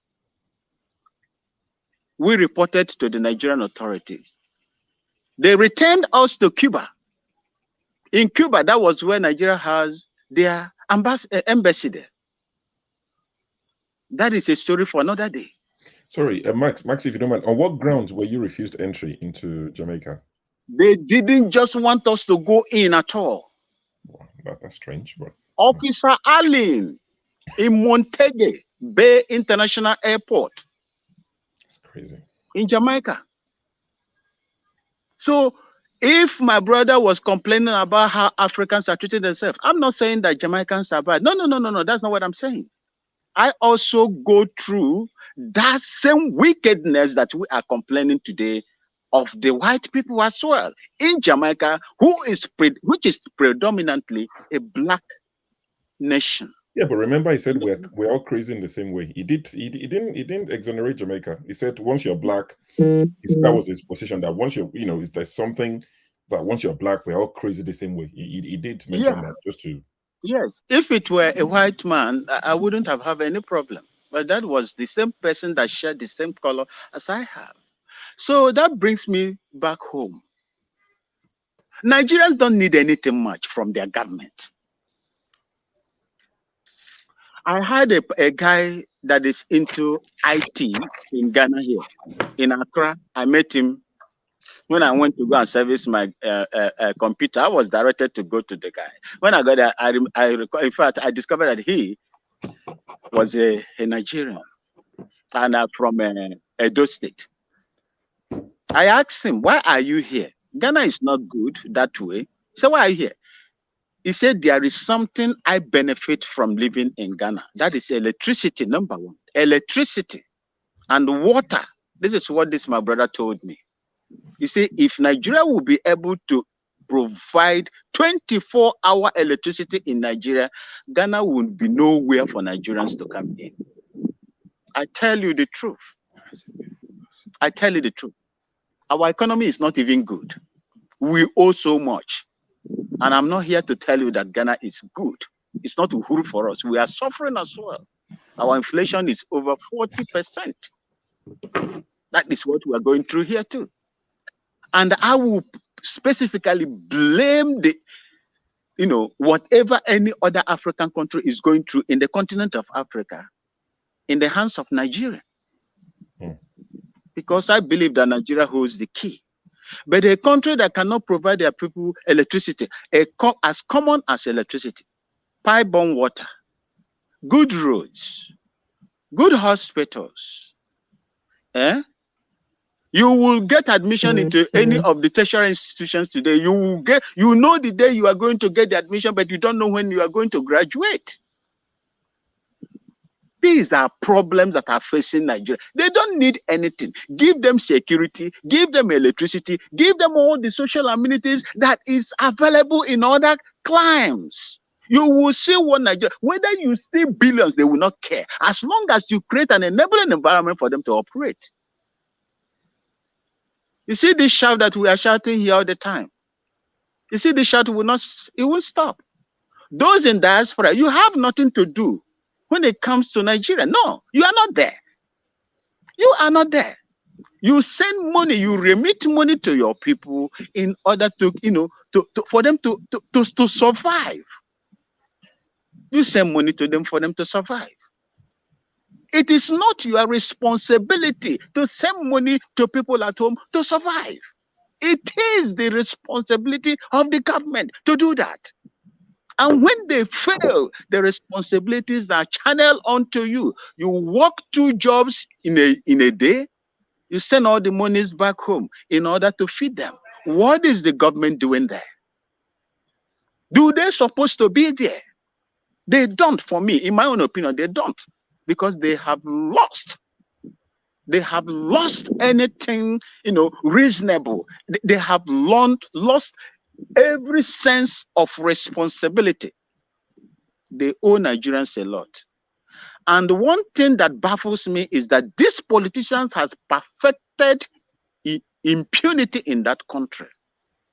To an extent, when there is an election, you can just, presume who will win the election.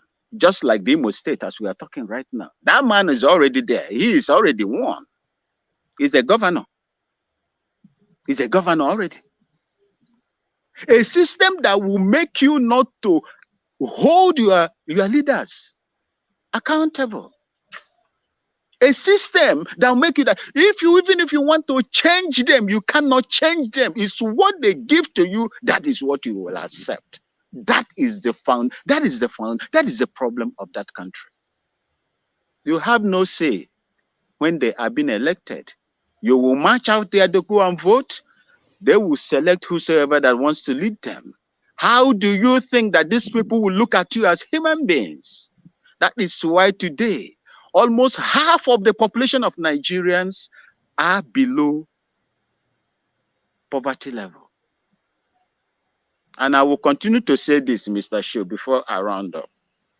Because I don't want to go into the labor union, because the labor union too, they are NLC, they are problem on their own too. They are problem on their own. When the leaders, the corrupt politicians, has perfected a system that will keep their people on the ground, leaving them at the mercy of these same politicians, that country will not move forward. There is nobody that is going to. And the Nigerians, I'll tell you today, you have to prepare, fasten your seat belts, because more hardship is going to come into that country. And that is what I see. If a country for 63 years cannot do the right things, I don't foresee anything beneficial coming to, the Nigerian people. All right. Thank you. I will leave it here. And may God bless you for having me. I hear your submission. I'm going to come next to AMB, RMD, or Ambassador RMD. But I think, based on what you said, that, Nigerians don't need much. They need roads, electricity, security, hospitals, schools, and all the, the basic amenities, as most people would, consider these things. I've come to the conclusion that it's deliberate that these things are not there. Because if they're not there, you're every day you're trying to survive. See, because the minute those things are available, it only takes about maybe 4 or 5 election cycles of good governance, providing the people with these things. Imagine a Nigeria that is functional with good roads, good education, good hospitals, and all of these things. And I'm not saying give to people for free, but these are, these things are available. Can you imagine a governor running for office? And I'm sure for that you've seen this, and it probably made you go crazy. A governor campaigning, telling his people that I'm going to secure jobs for you in Canada and in Europe. 4,000 of you from Imo State. The minute we come back for second term, these 4,000 jobs are there for you in Canada and Europe. I would pay for your flight, sending the best brains voluntarily out of your own state. See, the plan is to get rid of the people who are somewhat smart, that would question them. So they would intentionally deprive the people of these things, education and all these things that we think are basic. It's intentional. Because the minute you have it, nobody can come to you and say, we'll send you to Canada. You'll be asking questions. Canada for what? Why can't you provide me a job? So all these things that we think is deliberate. The minute, the day we realize that, the day we start to ask them the right questions. But AMB RMD, is it Ambassador RMD? Some people in backstage. Okay. AMB. Sorry, Natalia, what did you say? You want to go back to backstage? Just 1 minute. Okay. Have 1 minute, go back to backstage. I want to see Lexi. Lexi is looking dapper. He needs to come on stage and speak to us. The way he's looking, I think it's off to a wedding. Nathaniel, go ahead. 1 minute. Okay. Concerning the labor backstage, let the people the labor union cannot be trusted. Let say, for example, when I was in that union cannot be trusted. Everything that is happening, it is wrong that this company. Sorry, can you fix the echo? There is echo going on. Is it possible to fix it? What's going on? It's sorted. I've muted the guys. It's okay now. Yeah, go on, Nathaniel. 1 minute, yes, please. Okay. The labor union or the Nigerians, let them come together and ask at least for one thing. For example, the refinery. If the labor union will come out and say, we need refinery. When I was in Focado's terminal, that is where we export crude oil. Everything that is being practiced there is run by foreigners. And our people that are there, they are just subject to the decisions of these companies. And like the electricity we were using there, this gas flaring was compressed. The company compressed that gas flaring into a turbine, and that is what we're using. And we have 24/7 electricity. So the Nigerian government or the Nigerian leaders, they cannot even have a conversation with these same companies that is running the affair to do the same for Nigeria. Why Nigeria will pay with the same crude oil they are giving to them? So Nigerian leaders are in captivity, and they don't want to let Nigerians know, just like Tinubu is today. So if through the labor union, for example, they said they want a refinery, all of them should come out, because it's just to connect the pipe down to our refineries, and breaking down our refineries is intentional, so that there will be no job. And without no refinery refining our crude oil, there will be never economy. If anybody tells you that they will bring petroleum from anywhere to run the Nigeria economy, it's a lie. These leaders are in captivity, and the Nigerian people should know what they want. If they said that refinery should be repaired, it should be repaired without any other instruction from any person. They should focus on that, and they will get it done. That is what I see there. Thank you very much. I go to backstage. Mr. Show, please put me backstage so that I will, give room for other people to come. Thank you so much, for having me in this platform. Well, thank you, everyone, and good evening. Sorry, AMB RMD. Sorry, I've been muted. So is it good to have you on the show? Is it Ambassador RMD? Yes, Ambassador. Ambassador. See, I told the comment section that you're an ambassador. They said you're Ambody. I said, no, it's not Ambody, it's ambassador. No, But good to have you. Where are you joining us from? Yeah, I'm joining you from the United Kingdom, from Wales, United Kingdom. Wales. Oh, okay. How are the sheep? Good evening, everyone. I want to commend is it just me, or is it the audio very low? The mic is quite low. Maybe if you hold it closer to your mouth. Can you hear me now? It's still somewhat low. Is it clear now? Guys, is it loud enough, guys? Or yeah, we can hear him. It's a bit low, but we can hear him. Okay. Can you hear me now? Yeah, go on. Carry on. Good. I want to commend everyone who has spoken. You guys spoke very well about the issue bordering our dear nation. However, we all know the problems. And I come from the school of thought that discussing problems will not solve the issue. Since we already know the problems, we'll look at solutions. I will begin to maybe touch on some of the few things Nathaniel, Maxi, Henry talked about, which are very important. To begin with, I'll begin with what Ikan said about security. Of course, every nation that will progress needs security. Without security, there is no progress, there is no development in whatever sense, in whatever ramification. And the issue bordering Nigeria today that has become a bottleneck is insecurity. And to addressing that, I come from the civil society organization. I have been in an interface between the people and the government, and I can tell better. I want to put it on authority that the Nigerian Department of State are doing excellently well. I can compare them with the M16 or the CIA. I can tell you for sure, but we have a disconnect from implementation, because when these informations are gathered, there's a disconnect on how these securities are being checkmate, because DSS would always give security report on whatever event that will occur. Those always come to board. But the problem now is who executes that. It is not on their mandate to do that. It is now on the mandate of the police or the army, and the army is a reserve for external operations. So there is a disconnect somewhere. Now again, coming back to the insecurity issue, we have seen where politicians have succeeded in hijacking the whole security situation in Nigeria. Let me begin with the north. From where we have the peak of the insecurity in the north, you realize that these are environments that are rich in natural resources. And as I speak, or as we speak right now, mining and exploitation of these resources are ongoing. Yet, if you go to those sites, you see that nothing is happening there in terms of either attack on the personnel who are working or foreigners who are there, because you go there are foreigners there. Now you begin to ask the question, what is really going on? Because of course, the government is aware that such is happening. We have foreigners on our mining sites. We have people on the mining site, yet we have attacks coming from proximities away from the mining site, but not around the mining site. Moving of our resources out of this country are done freely.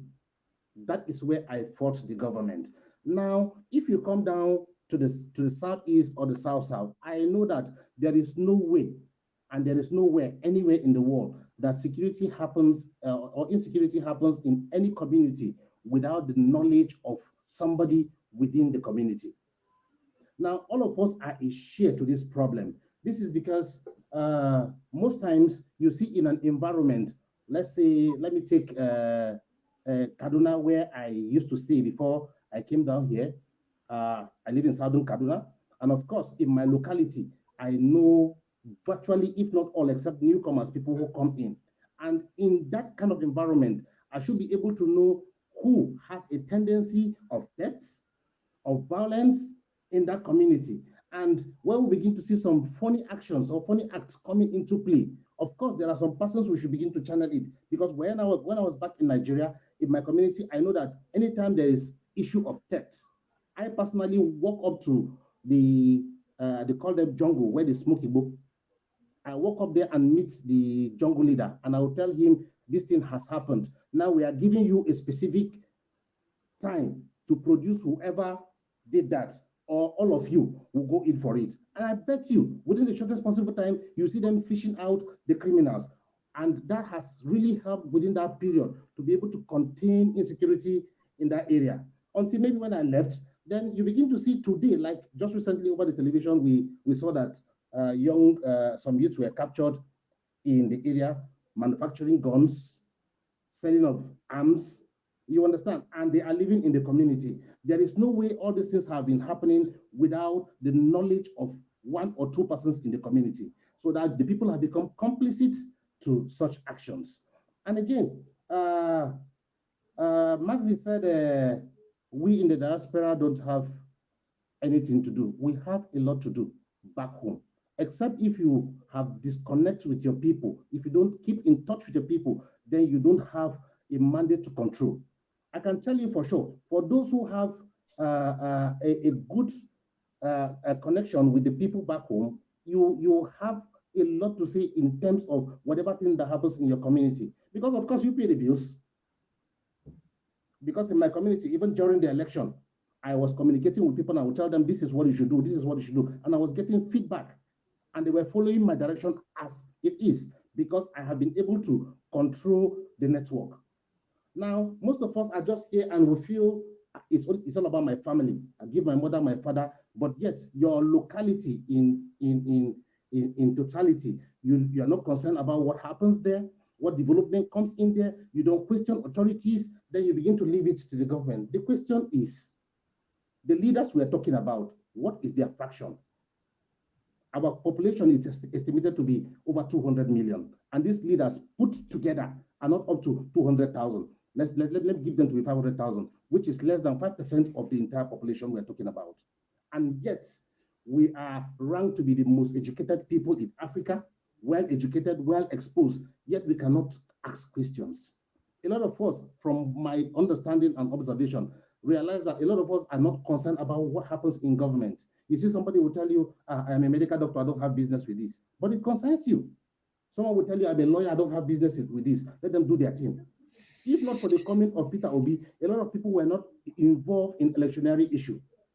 Now, because it got to a point where Nigerians were becoming fed up, now Obi came. They saw the Messiah in Obi. It made a lot of people got involved into the electionary process. Now it has happened that Obi did not win. Now some of us, or most of the young people, are beginning to be discouraged, instead of them to use that as a yardstick to gear up to prepare for further elections. Now, because we don't involve ourselves in putting who decides for us what happens, that is where we get it wrong. Now, most of these things they're talking about, like the issue of unstable electricity. Sorry, I'll be quick. Sorry. The issue of unstable electricity. I want to tell you, it's a failure from all of us, we the people and the government. We elect people into power who don't have anything to offer. We have leaders who don't think outside of the box. And such leaders bring people around them based on sentiments, tribalism. They don't bring people who will come and help them bring value to the system. The leader must not know all, yes, of course. But in the process of bringing people around you, you should be able to bring people who brings value. But they do it based on nepotism. Thereby, you see the entire system collapse. Now, Goodluck Jonathan, during his era, Goodluck Jonathan was doing an institutional reforms. People who understood better knew the direction he was going. He was putting a system that was going to project Nigeria into a trajectory that will compete globally. But it's unfortunate his tenure was cut short. Then the Buhari government came. Nepotism set in. A lot of things truncated. We remain where we are. Now, Tinubu has come just 100 days in office. We should not lose faith. I am not a party man. I believe in Nigeria, no matter what it is. America, it took them over 200 years before America became what it is today. All these challenges is to help us define who we are as a people. Another thing again that he can talk about, the issue of love. Yes, we don't love ourselves. That is understandable. But we are better together than divided. For those who say they want the show man to be there, the TV man to be there, the northern man should be there, please, Nigeria is better together. If we understand our diversity, then we will use it more to our advantage. But that has to be done based on federal character. All of us must channel all our energies into ensuring that the government or the policymakers focus more on federal character. That way, if we have true federalism, then Nigeria will be on the track. Thank you very much. Thank you. Yeah, that was passionate. So true federalism. All right, we hear you loud and clear. KJ, I see you. So is this the new thing now? Anybody that wants to talk will go and sit down inside the car and say, oh yeah, let me talk, I'm driving. Is that the new trick? Me too, I'll go and sit down inside the car. They have no moderating. Maybe they will let me talk. Sure. No, I'm here in this car for the next 3 hours. So if you just take your time and call me when you want to. I only raised my hand because I want to respond to my brother, but it's okay. Whenever you are ready, you can call me. So Tone, good to have you, bro. What's happening? I saw you in the comment section defending the UK because I'm not sure if you listen. They came for us. They say we sleep on the street. We have all of us, we are in the African restaurant. We can't afford our food. I don't know where they say UK is dirty. It's just like this Ladipo market. CM, speak now. You're in Scotland. Maybe Scotland is better than England. The way they've come for us, these American people, they have an agenda. Don't worry. Tone, we can hear you. What's happening? A story is as credible as the person. A message is as credible as the messenger. That's all I can say. That's very loaded. Thank you very much, CM. Don't unpack it. Just leave it the way it is. Tone, your mouth is moving, but we can hear you. We can hear you. So while you fix that, don't worry. Drop out and come back in. Your mouth is moving. Chim, good to have you. Very patient. You've not interjected. You've been a very gentleman. And some people don't know that's Chim because I think it's the glasses and the hat you're wearing. Some people have been asking in the comment, is that Chim? Can you hear me? Yes, loud and clear. But go on, Chim. Okay, yeah. I wasn't. Okay, I wasn't. I just wanted to watch today. Listen to the conversations, but I got a little tickled when is that Icon? Is that what he said his name was, or is it Icon? I think it's Icon Fire. Oh. Okay, when he spoke, I didn't capture everything because I was doing a couple of other things. But he made a valid point. But I want to slightly move away. You see, I hear us. And I don't want to run the foul of, because I've been asking myself, yes, what we're doing here is constructive. Some people think, yes, we just come and talk. But usually it's from talking, raising issues. Some say it's complaining that we're armchair theorists. We're here just, romancing the problems without necessarily getting into the trenches and doing the work that is involved. But the truth is that in every society, everybody's not going to be in the trenches. What is more paramount is the sincerity in what people are doing. The person that is talking, are you genuinely sincere? Are you walking the talk in terms of, when you're talking here? Is that you're coming here and you're pointing at Tinubu, but perhaps if we microscope into your life personally, perhaps some of the things we're accusing the man of, you are also guilty of them. So that brings me to the issue of compromise. Nigeria is a very compromised society. Compromised in the way it was set up. The citizens are heavily compromised. I was listening to Dele Farotimi yesterday. There's a video he did where somebody said to him that is there nothing good in Tinubu? And he said that he thanks Tinubu very much. That because without Tinubu, he wouldn't have known that a couple of his friends, people he thought he was on the same honest trajectory with, were actually bigots, ethnic-based people, people who were easily compromised and all that. And he was almost short of calling a personality that we all know. I will also restrain myself from mentioning the person's name. He just came this close to mentioning the person's name. And so when I'm talking about this compromise, I find that even the NLC we're talking about, you see, Nigeria has become a society where all manner of conspiracy is banded. So there are people who believe that NLC is in bed with the government, that all this gra they do is intentional. They just tell them, go on, so that it doesn't look like they are not doing their work. They just ask them, just go and do the gra small. But government knows that they don't mean what they are doing. And then government will say, no, we don't agree with you, and then all those things. What I want to ask all of us to do is, let's be honest in what we're doing. If you find yourself in office and you're trying to do good, make sure you do good 100% to the end. Let it not be based on certain things you're trying to gain. So personally, many of the people who were talking about being, who were activists, political activists in the Abacha days and Nedeko, I'm beginning to see a lot of them, and I'm asking myself, so what was this all about when you were fighting Abacha? What's the difference between Abacha's government and what we have right now? I mean, what's the difference between Abacha's government that we all demonized and what we had in the last 8 years before the man who is in office right now? Sorry, the man who was in office before the one who is in office. Is it not the same thing? Was there anything democratic? Is it all about wearing a badge, or we really want to move Nigeria forward? Because as much as I hear us, I know sometimes I feel that way, that I have nothing in common with the man from the north. When I consider, the kind of policies people are pushing, we're saying Nigeria, we're trying to fight for Nigeria to be a federal state.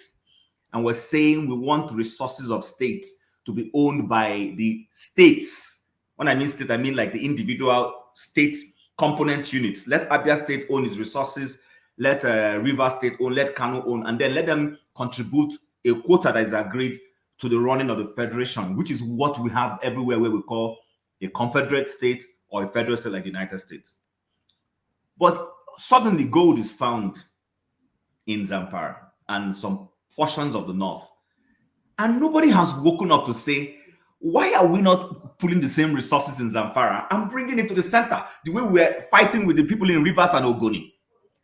And nobody is saying anything. Which is why I say Nigerians were compromised people. I haven't heard the voice of certain so-called activists, even from the south, standing up and saying, federal government, no, we're taking you to court.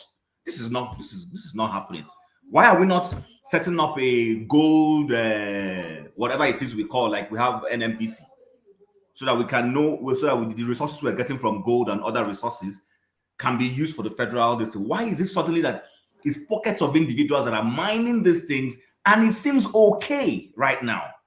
So you see, until we start speaking the truth, all this whether it is security or it is the economy is not good, come on. Nigeria does not lack well-designed policies, programs, or blueprints.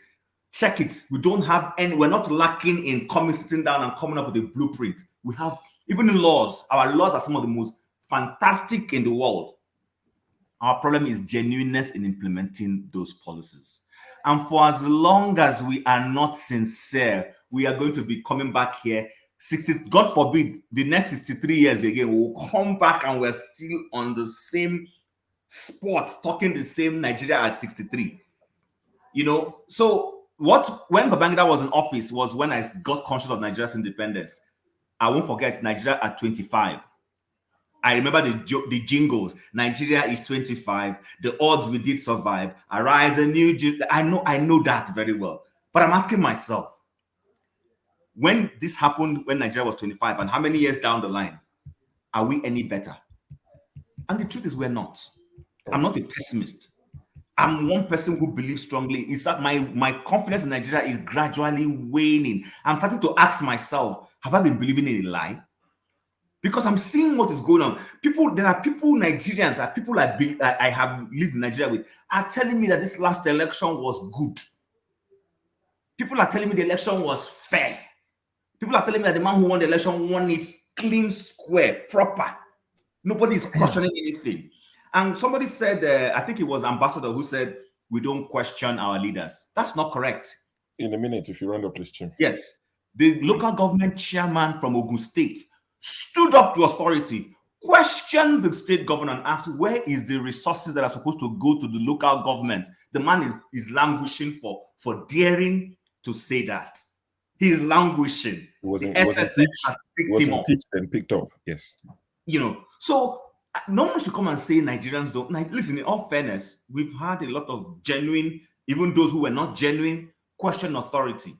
But I would end by saying we all need to go and look ourselves in the mirror. Nigeria is a heavily compromised country. People are in it for what they're going to feed. Even when I look at comments people are making on our comment section, and I'm not offended, I'm just picking it. It's just a reflection of what is going on in the country. People should be angst and angry about certain things, and nobody is saying, no, this is not happening. Why is this kind of thing happening? Everybody's looking for a way to justify it based on what they want to get. You know, and I will end on this statement. It has come to my belief that most of us as people, we only get angry when it's not favoring us. The moment it looks like I have an entry now into government, I have an entry into siphoning or getting my own share of the national cake, you begin to see people begin to change their compositions. They begin to change their views. And you begin to ask yourself, but is this not the man who I was yesterday fighting? We fought Jonathan's removal of subsidy, but all of those progenitors who fought and went to Ojota, I haven't seen any of them stand up in this era to say, no, something is wrong. Why? For suddenly now, because their own man is in office, it is perfectly okay. So my point is we need to start looking at honesty. Until we sort this honesty issue and stop compromising unnecessarily, we will keep running round in circles. All right, thank you, Chim. I think what you said right at the end is similar to what Seun Kuti said. I think it was misconstrued. I'm not a big fan of Seun Kuti per se, but I think what he said recently in one of his maybe it was an interview or one of his Instagram stuff, that the people complaining about Tinubu, if they get access to him, they will love him. And I think some people misunderstood what he was saying. Seun was basically saying you might be complaining from the sidelines, but the minute you get the opportunity. And it's a fair comment, very fair comment. People will start to say, I mean, look at the Labour Party guy that was eventually kicked out, the House of Rep guy that went to House of Rep one time and he came out and he said, oh, Tinubu is wonderful. And I'm not saying Tinubu is not wonderful, but that guy probably would have criticized Tinubu in the past, but he got an opportunity to meet him and the guy was just like, wow, Tinubu is everything I've always wanted for Nigeria. So, it's easy to criticize from the sidelines. Your true personality will be revealed when you get access.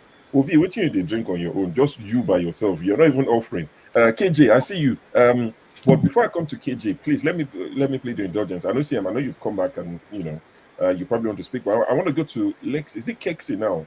Because you're quite it was a typo. Okay, because I know L is next to K, so it's Lexi. You're still Lexi. Are you ready to speak to us like 3 minutes? You're muted. If you mute yourself. Thank you for observing that. I wanted to go back, but I didn't want to lose my position. Yeah. I saw the K. Yeah, please go ahead. No, it's still the same Lex. And I'm not dressed to come and show off here. No, I go to church. I was only joking. Of course not. Yeah, I'm an Adventist, so normally I miss some of this discussion, and it pains me. But hey, that's okay. I like to catch you guys at a good time to be able to talk sense. But this time, again, I came in when the guy from Ghana started talking. All of them have made very salient points that should help us to decide what to do with our situation. Now, I was once a civil servant, and I didn't stay long because my parents did not bring me up to survive and join that kind of environment. Let me tell you, we were project officers for World Bank project. I had my own your audio is really bad. Something's happening, right? Yeah, your audio is really bad. It's very choppy. I don't know why that is happening. Is there anyone around there? Keep going. If you sign in and Sign out and sign in again. His audio is really So let me post the link. Lexi, so you can try and come back in. I think we've got one space. We'll try and bring you back in as quickly as we can. Click on the link. We'll try and make you back in. So in that case, I'll go back to Ovi. Ovi, I know you're back with us. Anything else you'd like to tell us, or still on the Nigeria 63? First, I would say you don't have to like Shein's music. I don't too, but you can't help but. It's not the musical. I said I'm not a fan of Shein himself as a person, but the message he passed, I took it. So the way the guy thinks is interesting. Yeah, I mean, Nigeria. Well, Nigeria, I think at this. Well, so far I've seen everybody talk in Nigeria as if it's in the third party. Everybody criticize Nigeria by Nigerian by. I'll take this route. Nigeria as a nation state, I think for 63 years, 3 generations counting, is doing good. For the fact that I think we can actually go to bed without fear, say, oh, our government will be toppled. I think that's a thing to be proud of. For a country of 60 years, if you compare to other nation states, it's a different story. Now, as a people, as citizens, as Nigerians, as Nigerians, we are still very much at that animalistic level. We are not different from other animals yet. Because I've always said it, and I keep saying it. The difference between human being and every other animal is the ability for human beings to come together in their hundreds, in their tens, and millions, and make something. No one single individual can make pencil or mouse or anything. It takes collection of people to come together and make that happen. That's what differentiates from every other animal. But in our own case, we can't even achieve that. If I look across Nigeria, I can't see one community, one city, or even one street that is functioning to what 2023 is at to offer in terms of electricity, water, everything, just a street or a community. Talking about even go to the richest and the richest country, about Banana Island of today, what's in this place, the Garden City, Lekki Garden City of yesterday, the Crown Estate of yesterday, the Asukoro of today. None of those which has so enormous resources within themselves in the valley can actually boast of a modern society that can be lived conveniently for a normal today human being. So we have failed in that regard as people. Regardless of anywhere you are in this world, if you are still in Nigeria, you have that allegiance to Nigeria, collectively we have failed. We are not even talking about compete with the big, just a conducive environment for us to live. We could not achieve that. So I think to me, that's our biggest failure as human beings. Because let's forget this idea of Nigeria is not working now. Why your village they work? We have more educated people than in the 60s. We have more doctors, more engineers, more lawyers. Whatever you can think of today, we have them in tenfolds than 63 years ago. But how come your community that you are from, you can't even stay there for 24 hours and be just be okay? Forget say we want to be like the other one, just a place that you can be proud of. None of us can boast of that. So as human, we have failed. Now, at times, if I want to agree with Nnamdi Kanu, that's called Nigeria as a zoo, even though it now don't become animal inside the zoo too. But if we don't want to interpret it literally, it's making sense. How come we cannot make our home? Just like you get money, you can't sleep in your house. That's exactly what it is. Forget the flying cars, plane, all those bullshit.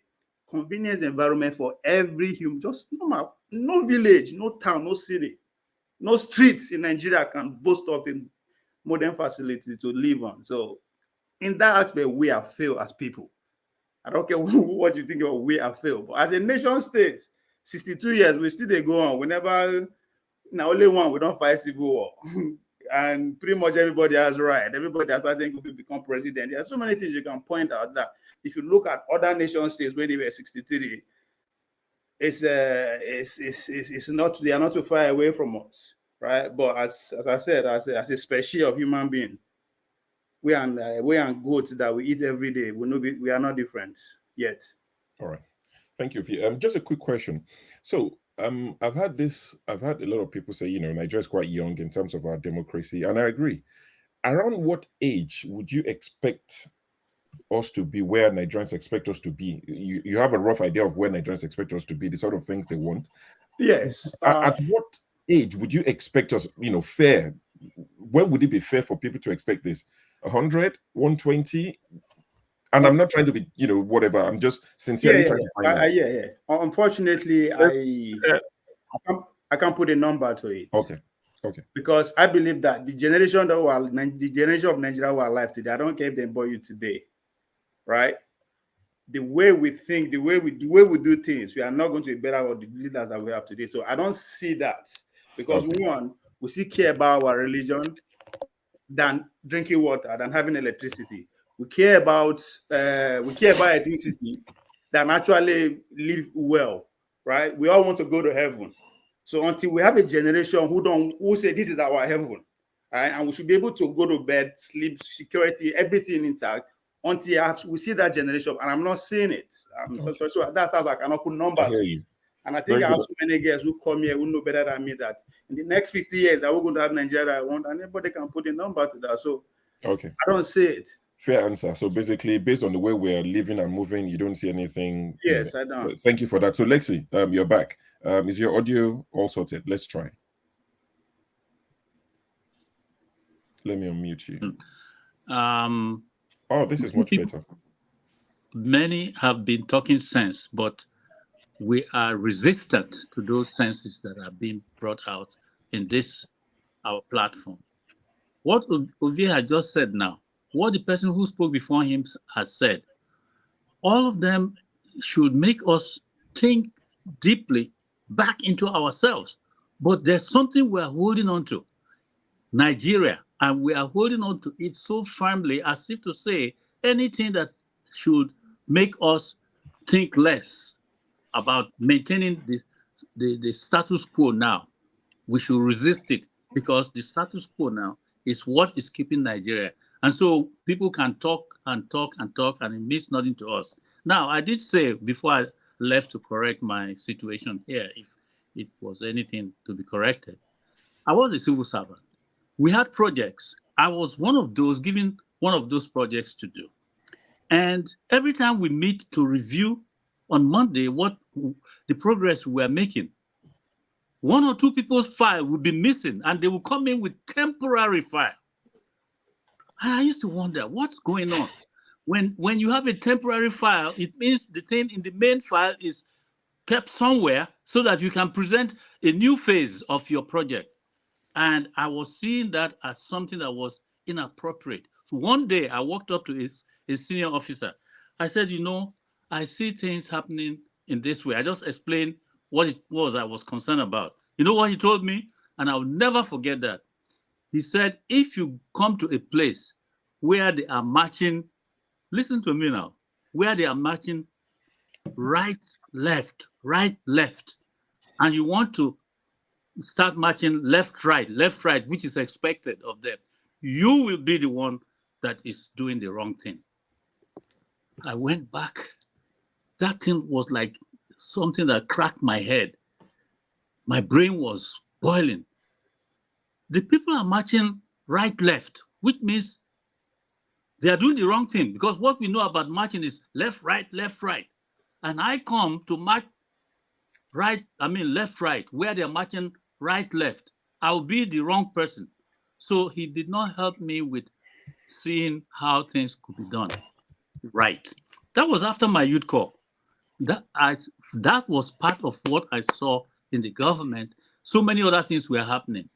And I decided, no, I'm not going to stay in this country. I came right back to the US here. Now, I'm saying this to say one thing. Many of us know that things are not right in that country. If we didn't have all this hullabaloo going on now, many of us will think it's okay.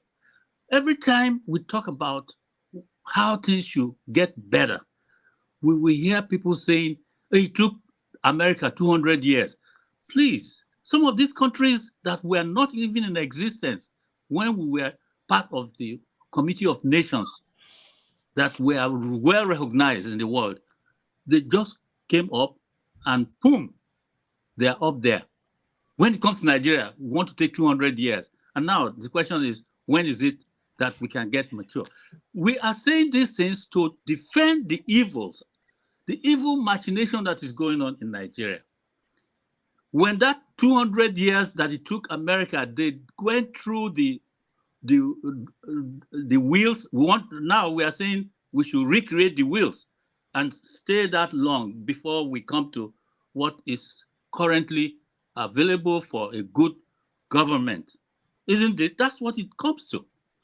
So when I hear that, once you mention to me that it took America 200 years, I know right there you are one of those problems that we have, because that's not a good thinking. The computer you're using today was not there then. The new technology that has brought nations to their good position today, we're not there. And now we want to stay 200 years like America. Please, anybody who says that, every other point you have made, I throw away, because you are not giving us the right direction and how we should go. Oh yes. So that is one. Now we talk about the security in the country. Do you know what many of us, even on this platform, think? When you talk about security, what is in their mind is the Southeast. That is where they want that security to be focused. That's where they are thinking about security. Listen, we are told that it's all now politics. Everything in Nigeria is politics. Forget about even the security and insecurity is being used for that politics. So whatever they want to do, those that have the power, the powers that be, they apply politics, and it will continue to happen. If what we have come to now with the person that we now have as president, that many are still defending, when it's over, already there are many people in that multiple of what surrounds the load he's carrying. Many Nigerians are even worse than the man. I'm telling you, we have fake PhDs all over the place. They will put DR, doctor. You think that they have it. Now, in terms of not trusting Nigerians, that's why our passport cannot be something attractive to other nations. One of the speakers said that he will refuse entry into Jamaica. I have a very dear person in my life who was sick in Nigeria. A hospital in Mexico was paid $35,000 for the treatment that person needed, because that was how much they said they needed. Now, the hospital sent an ambulance to the airport to pick up that patient. That patient was flown through, I think that was Dubai, and then back into Mexico, Tijuana Airport. The ambulance that came for him from the hospital was waiting. They refused a patient that needed to be treated before he died. Why? Because he had a Nigerian passport and he was coming to that place for treatment. Do you know, they called the embassy and they did everything. The immigration in that country refused him. The ambulance was there, their personnel, the people from that hospital were there to pick up this person.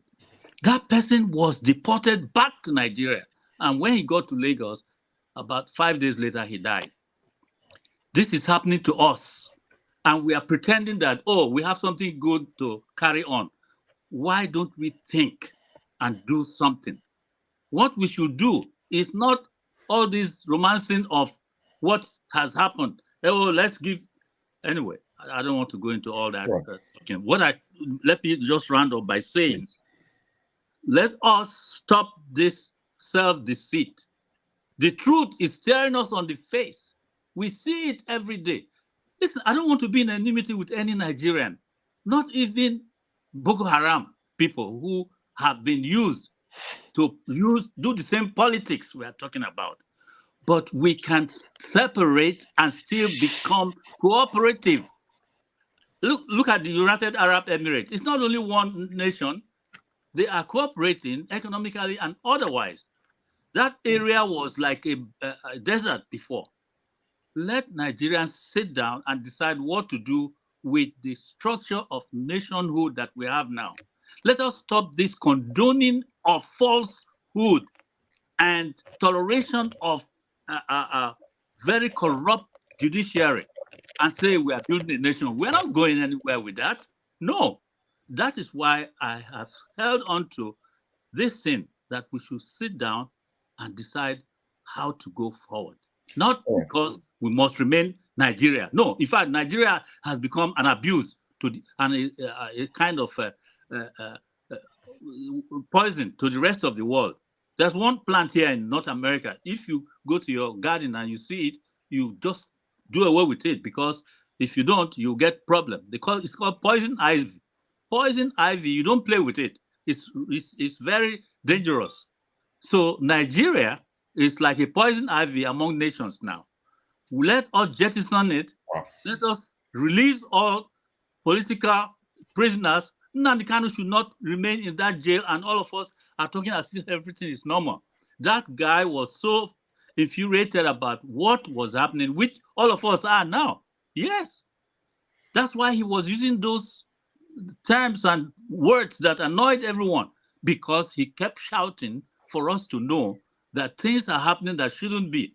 If we say he was talking rubbish, today we are seeing that rubbish. It's with us. Thank you. All right, thank you very much. Let me address some of the points he has made. Sorry, because can I I'm getting tired of hearing this can I speak? over again. Can I? If you don't want me to speak, I go. I've been waiting now. I go wait. I've been waiting longer than you actually. Please allow KG to speak. Allow KG to speak. Can I ask Lex a question? Please. Wait. So, Forefather, just 1 second. So please, let's not do back and forth. Ovie, I know you want to write a reply because something along the line of but just a form of question. I'm not go. I understand. So please make you know how it goes. So in like 45 seconds, just sort of rebuttal or whatever you want to say. Then Forefathers will say what it needs. Forefathers. Anyway, Ovie, go on. Mr. Lex, I have 45 minutes to convince you why 40 seconds or minutes. Yes. 1 second. It might even take longer than 200 years, Mr. Lexi. Why? Based on these three things, right? Let me put three countries as an example that we have a lot in common with: America, China, and India. Right? I said that because of our population and the way we are growing. Right now, I'm not even going back to their history. When America gained their independence from British, they set out an idea. So America has an idea, and today, if you pay attention to the conversation regarding their election, they are saying that the bet of that idea is the third most important bet in the history of humanity. That is, after Jesus Christ and Muhammad bet, the next thing is an American idea bet. So my question is that what is our idea? Two, the Chinese accept everything, but guess what? They hold on to their dynasty called the Qing dynasty. If you go look at the 2014 speech of the current president, you understand what that means. They have a Confucian Institute where every leader actually have to go through that system. So there's something they hold on to themselves, even they open themselves to the rest of the world. We don't have that. India, the same thing. India refuse to let go of their culture, nor their language. They hold on to that. So there's something. So the question I will ask, why I say it's going to be more than 300 years, what is driving us? We don't know who we are. We don't know where we are coming from. We are just confused. So we are living on an idea that people have set for us. And guess what? We are doing exceedingly well in terms of meeting that idea that is set for us. We are, in terms of speaking English, we are almost the best in the world. We have no Nobel laureate to show for it. Anywhere you take another Nigeria to the Western world, we fit in and be the best among them. So those are the things. When they could not force us to do the job, they inflated our brain. So all of us are doing well in the direction they set us to. And that direction is, there's no date to it forever. So it not depend on us for us to realize that and come back and say, oh, this is who we are. That's why when are we going to realize that? Next year, 200 years, or 1,000 years from now? Thank you, Ovie. And Lexi, please, I won't want you to reply. I know what you would say, and on your behalf, I'll reply, and I'm sure you would agree with me, but I don't want it to be back and forth because we have quite a lot of people. RMD, we can't come to you. I think, Ovie, I'll take a leap and say what Lexi will say to you is, because we're not the same people, we don't have the same ideas, so we cannot stay together as one. And that's what Lexi is calling for. So Lexi will reply you and say, the more reason we should go our separate ways, because our agenda cannot be the same. We cannot set an agenda because we're not the same. Lex, I'm sure you agree. Just nod to say you agree so that we can... people are being killed from his part of the Exactly. country. That is continuous. It hasn't stopped from Exactly. way back Allow KJ to 1945. speak. Oh, all right. Continuing. KJ will speak RMD. Don't worry. I know you want to hear KJ's. You want to hear KJ, but KJ, just do me a favor. Let forefathers, please. You would go ahead, and Lexi won't be replying you. You just want to push back on some things and correct some things as far as you're concerned. So correct those things. Once you finish, we'll go this way. KJ will speak immediately after you. Tone's microphone hopefully is back. Tone will go after KJ. We go to CM and we'll go to Gentle AY. After that, then of course Bumi is the last one of our platform. Our baby has arrived, so she would speak. She came in last anyway. So it's you forefathers, KJ, Tone, CM, and AY. All right. Yeah. Greetings to everyone listening on the panel, and greetings to the chat and to the viewers. I think somebody's echoing. Let's see. Don't worry. I'm muting everyone. Go ahead. So I think some of the stuff some people talk about, I really wish our people really do a lot of a bit of research through history. Really do research instead of, this is one of the frustration I can express today. What we prefer is to fight our own and separate from our own as much as we can, as if other people have never come together in greater numbers.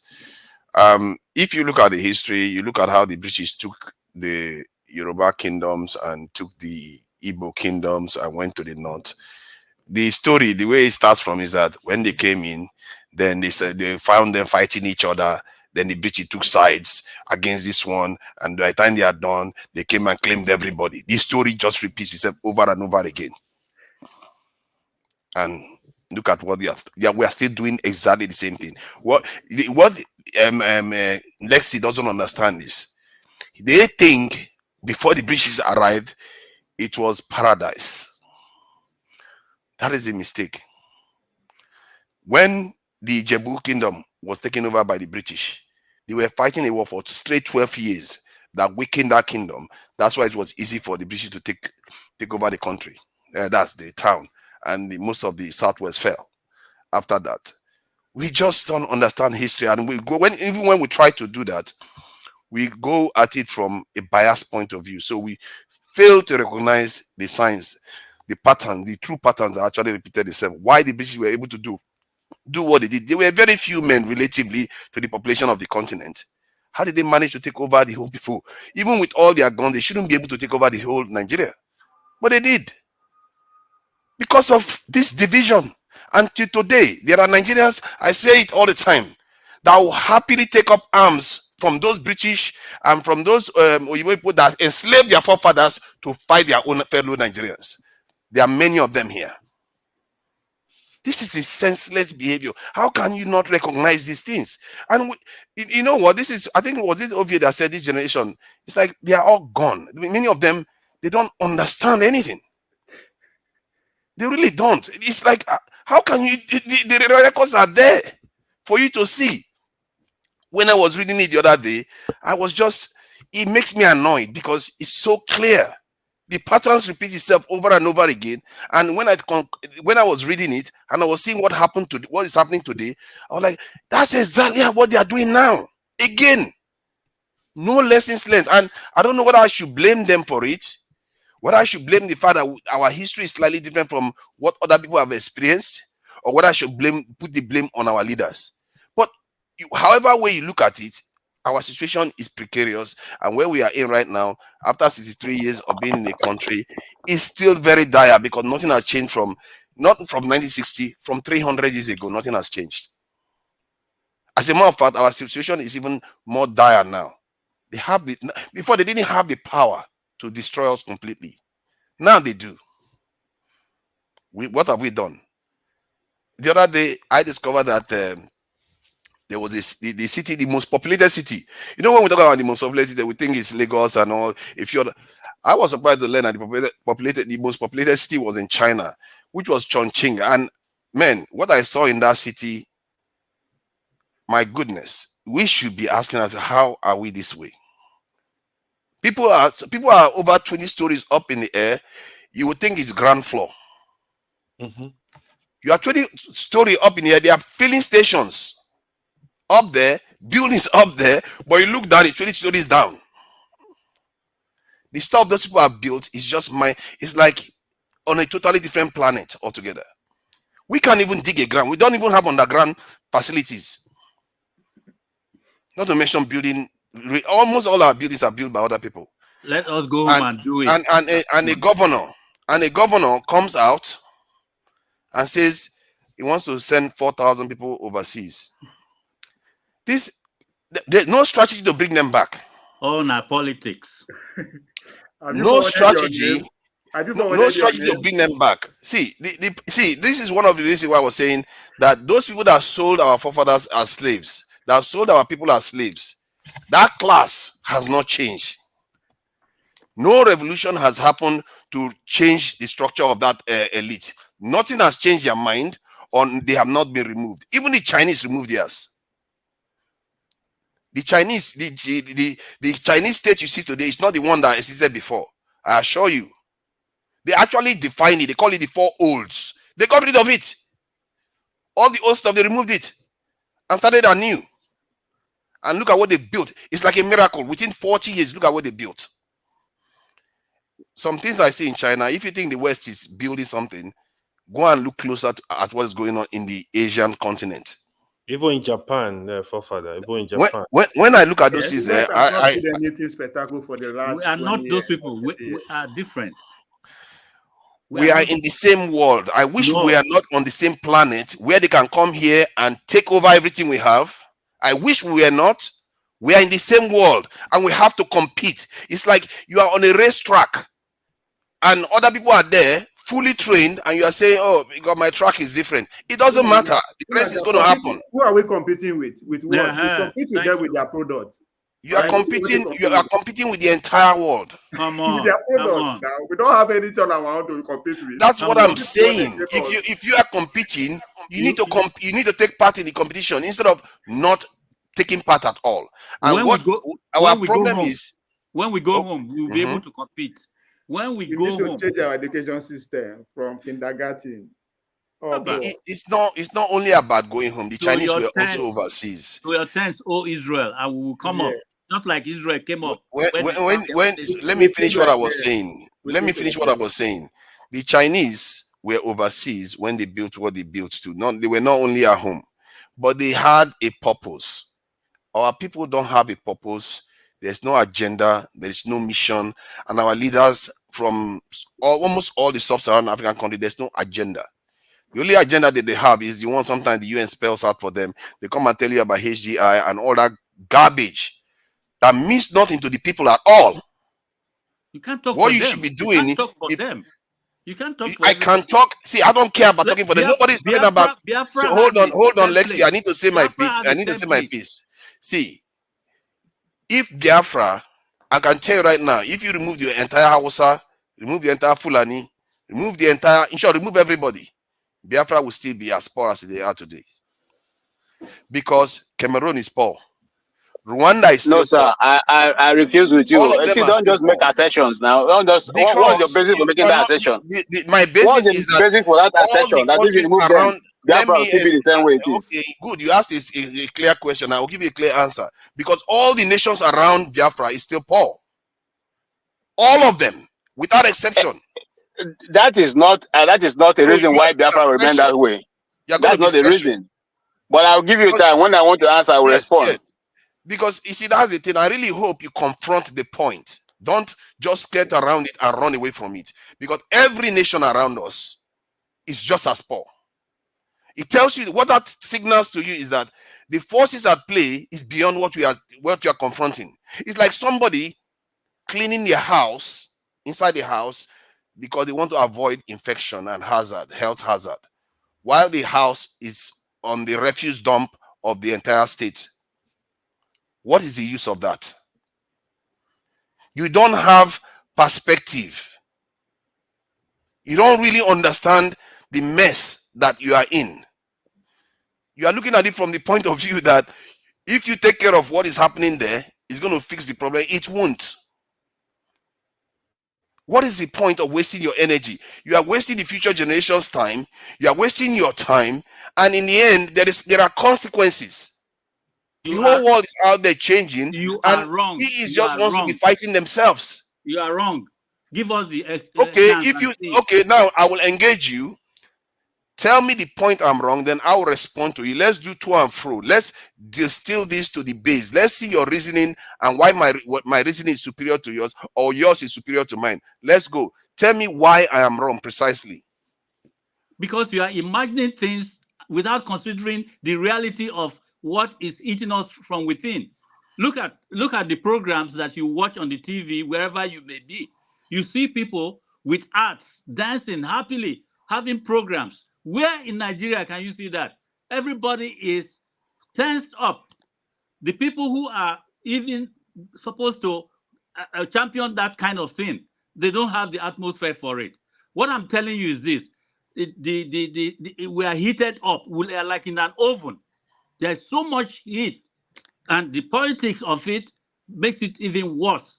Let everybody relax and have the inalienable right that every human being should have in wherever they belong, and let them begin to contribute towards their little environment to build up a nation.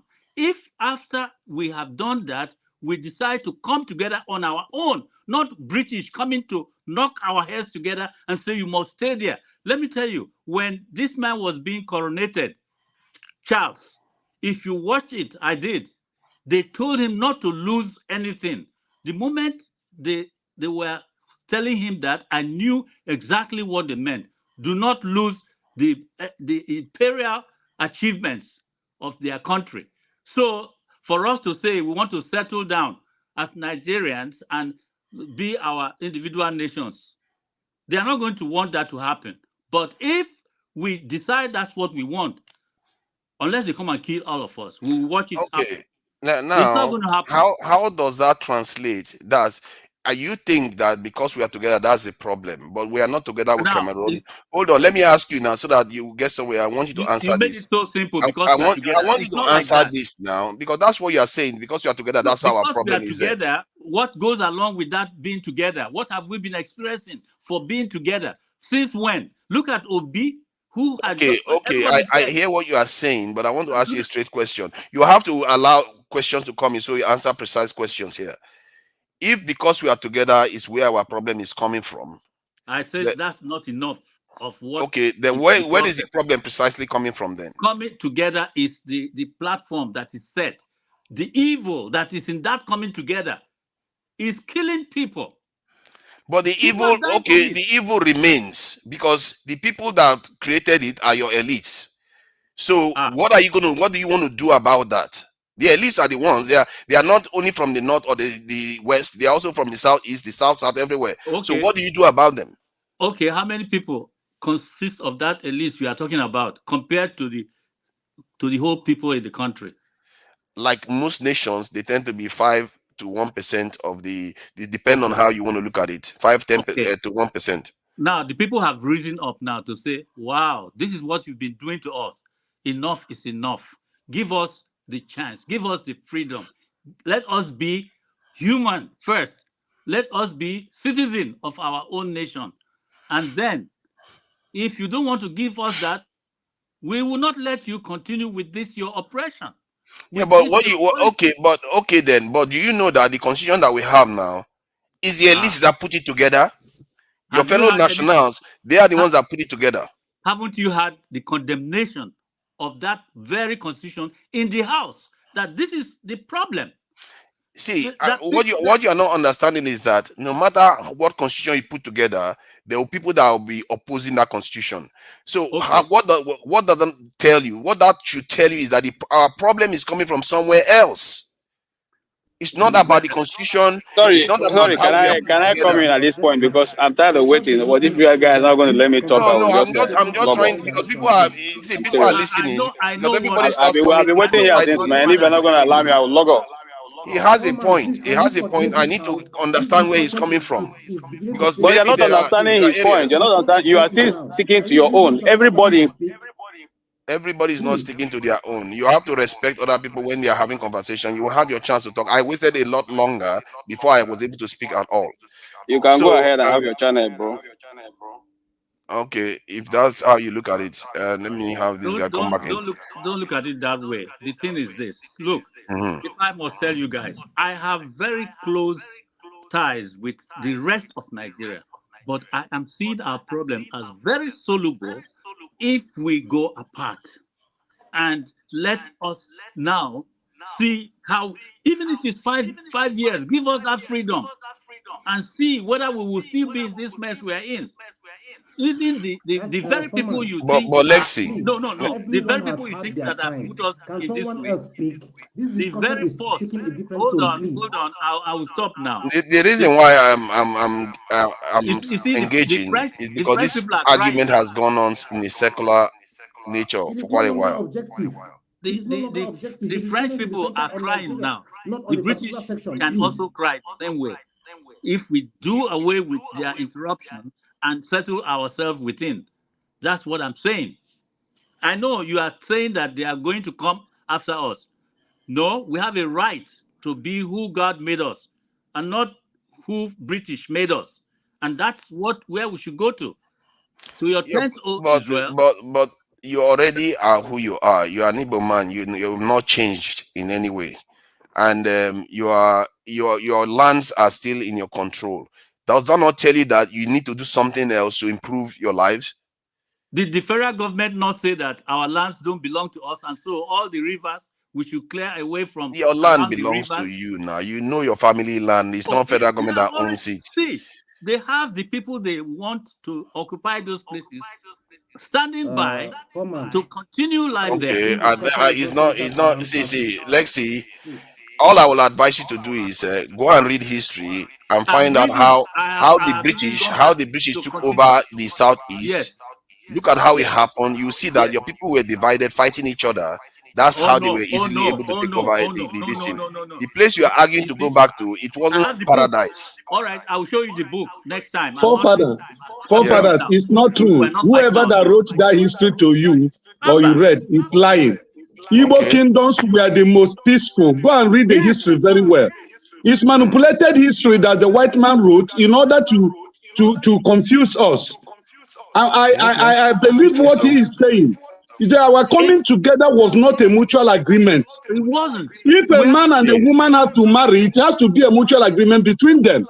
But where there is see. Forefathers, no can I mutual say something? agreement, Can it you comes take to a control of time this? when This Yeah, each is of yeah. them will incoming. decide See, to leave. yeah. Let me hold on. See, we had the thing is, see, let's calm down. The thing is, eighth if grade. the Go entire and read southeast up was the eighth united, grade.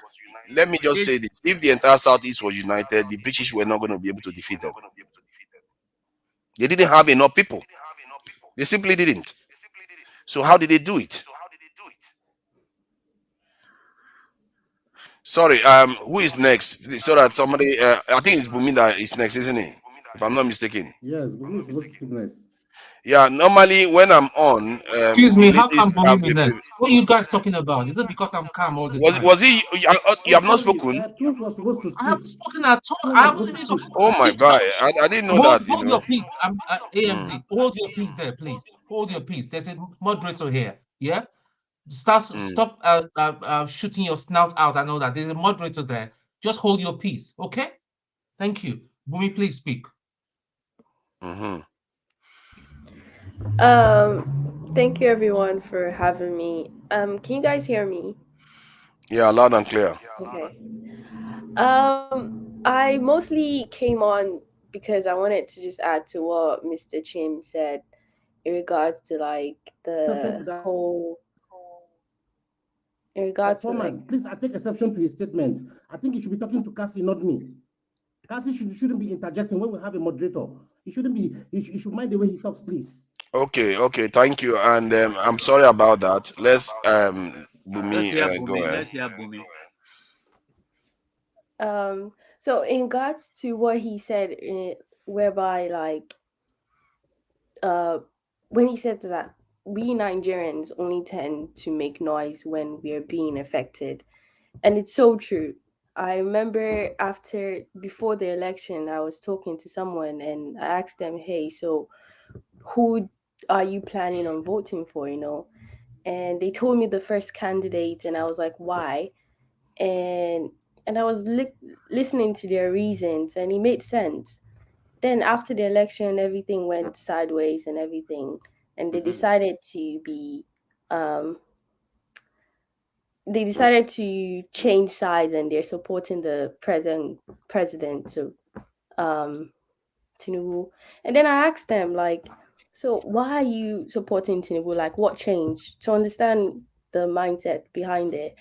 And after listening to them, they couldn't really give like a concrete reason compared to the first candidate they first chose. There were reason behind why they chose this person.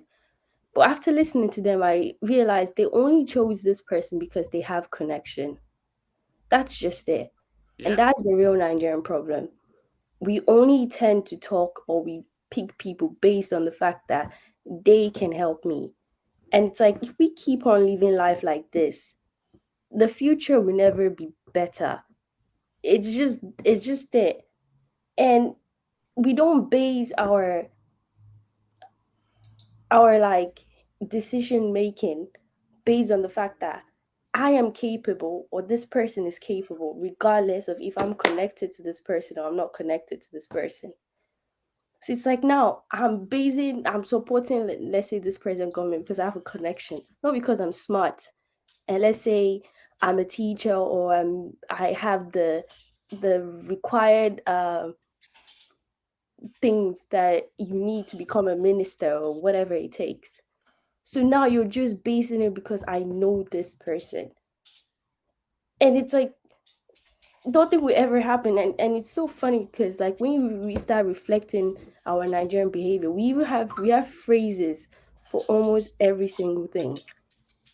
And that's like, for example, people say, let Nigeria happen to you. And that's just it. Understand that you only make noise until Nigeria will ever happen to you. And that's why we're always saying it, let Nigeria happen to you. It's so weird, our behavior. We're not realizing that we're like, it's just like bouncing off each other. And I also think about like when the whole Chibok girls were taken. And it's just like weird how like almost 200 girls were taken. Till today, they haven't been like recovered. I mean, some escaped, some were released, Died. but based on the fact they were not actually, like, our military or our government or our police did not actually go and rescue those girls. They're still missing till today. And it's like, and we still have a functioning society. How does that make sense? It does not make it. And that's why people only complain until your own daughter is the one kidnapped. That's when you start making noise. But because it was happening in the north, no one cares. And that's why I think we're just deceiving ourselves, Amen. Amen. and we Yes. use our government as a scapegoat, and we blame everything on the government. But understand one thing: one of the reasons why it will be so hard for us to break down the corruption in our government is that, how does it make sense that for example, let's say I'm studying mechanical engineering, but for some reason I'm an accountant in a bank. That does not correlate at all. I did not study anything that relates to business or accounting. Those people who have jobs based on connection will never want to destroy this government. That's just it. But it's not based on the governors or the presidents or the ministers. No, no, no. The people they have below will not want to, because they don't have the capacity to do anything otherwise. We have so many civil servants that are there just because of connection, not because they are able to do that. Those ones will not support you to protest or rally or whatever to break the government, because if they do that, they lose their job. Now, what are they going to do? And that's why you keep on having people that will keep on working for the government. So you see how the cycle just keeps on continuing. And And I think it's very funny that we blame everything on like, oh, we just need to vote for the right president. It's a joke. We are also the problem too. If we don't stop electing people based on our connections, and start basing our like our self-esteem, and I think it also relates to the whole like love yourself and everything. You need to base it on yourself. I cannot live life based on the fact that I always need to know someone. That makes no sense because I have to constantly keep my ears open. But if I live life based on the fact that I am smart enough and I have the degree to work, then whatever happened happens. That's just it. Having connection is good, or don't get me wrong. I know people that have helped me, but I also know I have the capacity to do that thing in the first place. That's what we need in Nigeria. We need, and then you start seeing all this hypocrisy when it comes to tribalism, where people only vote or elect people based on their tribe. Those things will reduce because, yes, you might know someone, but at the same time, you also can do the job. So now we have more people in government that will be doing the job because they realize, okay, I we need to have certain structures placed in Nigeria, like in the country and the society. If not, then the future generation will not succeed. They will not prosper. And I think it also kind of correlates to the whole idea of like, oh, Nigeria not having a we're 60, 63, and we're not moving forward because we don't have a plan. And you can't have a plan when majority of people keep on thinking about themselves. It's just that simple. You can't work in the society when my first intuition is me, me, me, me, me. It's just it. So that's all I just wanted to add to the whole stuff. So, Um, if I am to ask you, when people are being me, me, me, me, have you observed how nations get their people united when they find that their people are becoming more and more divided? Have you observed how nations unite their people? I mean, it can occur in different ways. You know, a good example is the Singapore one is the closest to one people tend to choose, whereby you get someone who's like, we need to stop thinking about me, and they focus on it, and they really they ingrain that into the mentality of the people, that if you keep on thinking about yourself, we're not going to have a society. It's not going to function. So either you get it based on like you getting strong people that actually want the best for the country, or us as a society, we need to start realizing that for ourselves. And then we can easily nitpick people who have those mentality. For example, I think one of the panelists said that the people in government are they're not up to a million. Let's just give them, we have a million people in government. The other 99 million or 199 million, we're stronger than them. So you imagine if every other person starts thinking about the country, but then we only have 1 million people, they're only thinking about themselves, we can take over them. So it's there are ways, there are different ways that can happen. But I think that we need to start letting each and every Nigerian know that, see, don't, if you live life based on connection, it's going to be so stressful. It's harder work. I'm in a society where I don't have to keep on basing my, and that's what actually, why are you going to the West? I think what we should do is ask ourselves, why are you going to the West? You don't have any connection in the West, but you're going there. So why do you Yeah. think you need a connection in Nigeria? So you need to Yeah. start implementing those behaviors back in Nigeria. So you don't need connection to become successful or play football or something. Maybe we need to start relating those behaviors and start saying, okay, the West is working because not every single person in the country has connection. So let's do the same thing and stop this whole connection or godfather behavior and start reducing it. Maybe slowly that'll start changing the mentality of the people. I don't know. That's some way we can start. So let me share something. You said something earlier on about how to ingrain it in the minds of people. We don't, like I said earlier on, we don't have a purpose, we don't have a mission. And one of the things I want to share now, before I think it's Tone that should go next. Before, sorry, righteous man, I see you there, I but want to ask Tone her a is next. question. I want to ask her a question. Okay, before you go with your question, I want you to take this. I'm going to play very, 1 minute 52 second video, so that you guys see what forged the China that you see today. You are talking about China again.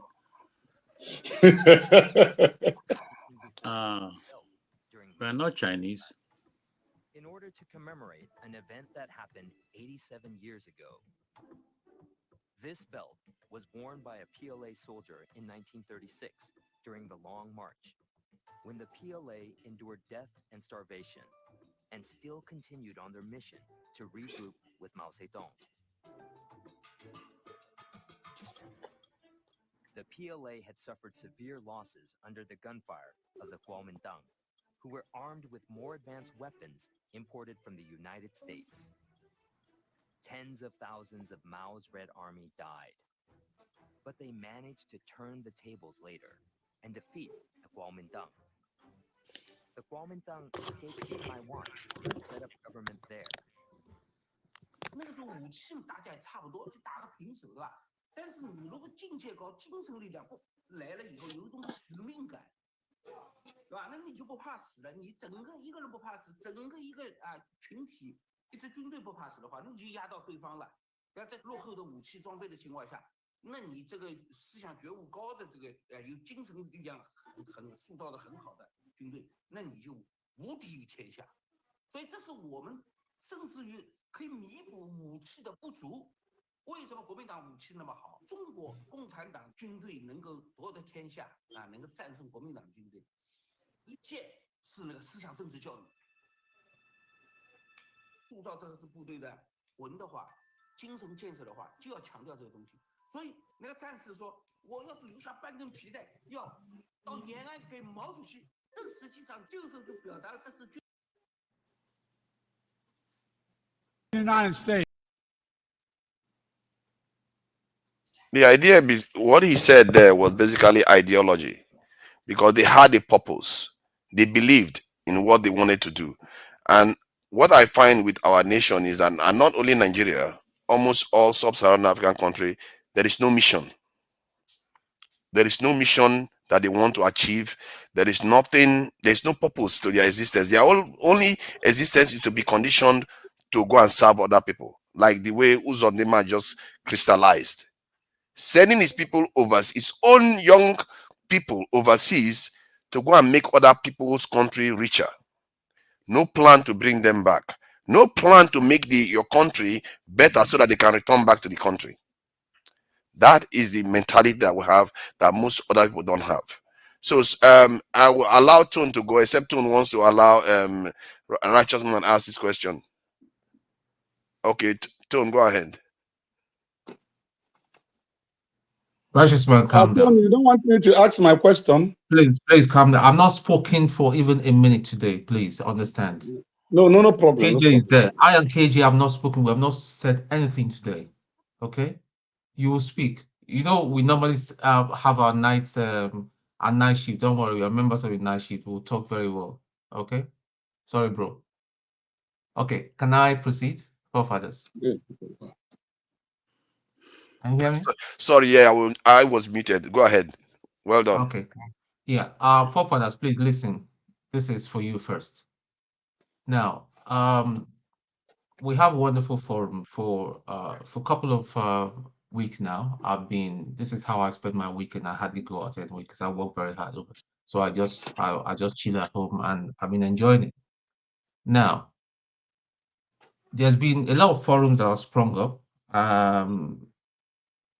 during this political period and all that, and I really do respect Dr. Damages, his views, how he tries to control himself in the face of all the rubbish that he hears every day. I don't know how he does it.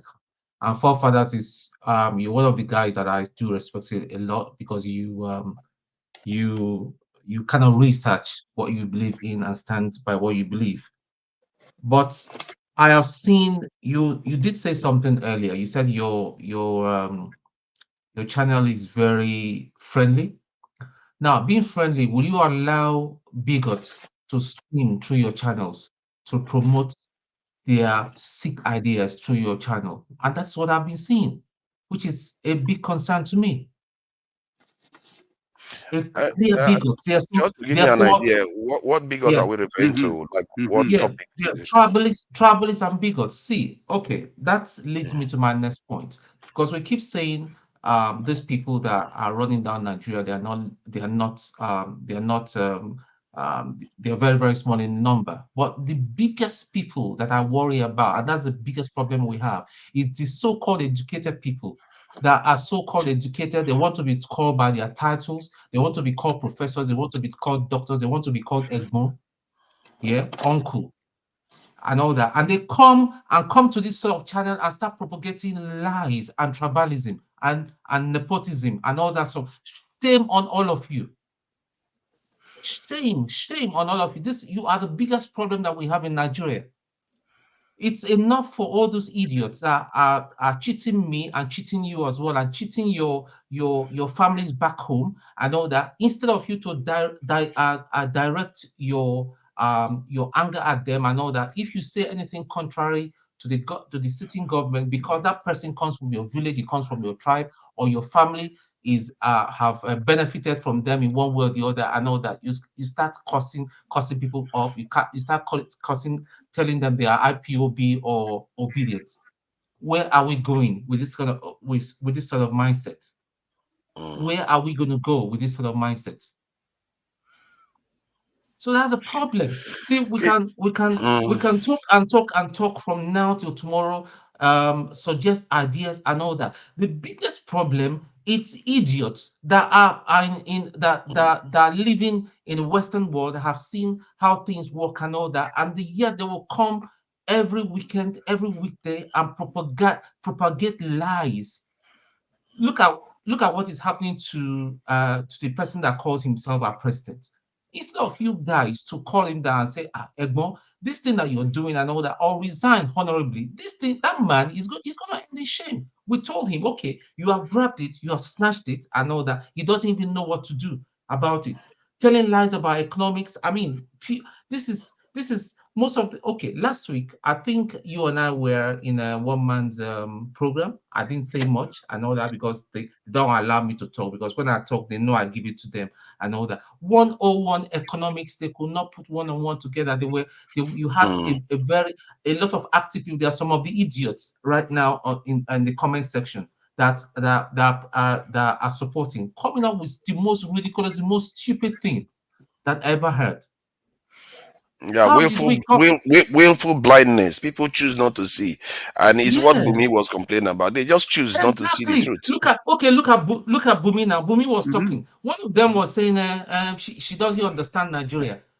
Bumi, let me address you. Do not allow them to pollute you. Yeah, your mind is still pure and all that. These are bigots.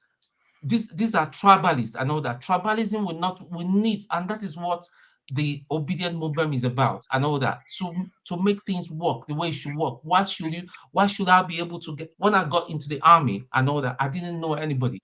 My dad did not know that I bought a form for the Defense Academy. I went in there during the interview when we had to face the board and all that. One of them said, "Can you tell me a bit about your?" That was after I scaled through, and I told them politely, "Please don't get my dad involved. I'm getting in here because this is what I want to do. I want to serve my country." But right now, today, everything is all about tribalism. It's very, very clear that this man forged his certificate and all that, and you're still defending him. A man is a drug dealer. You said is not his bank. Is his bank account that is. Are we not in trouble, judges? Are we not in trouble?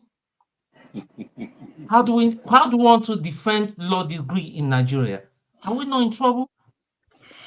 Yeah, that really troubles me, man, because I feel like our elite class have to change their mind, or they have to be All about removed. Otherwise, we are going to have this problem is going to remain.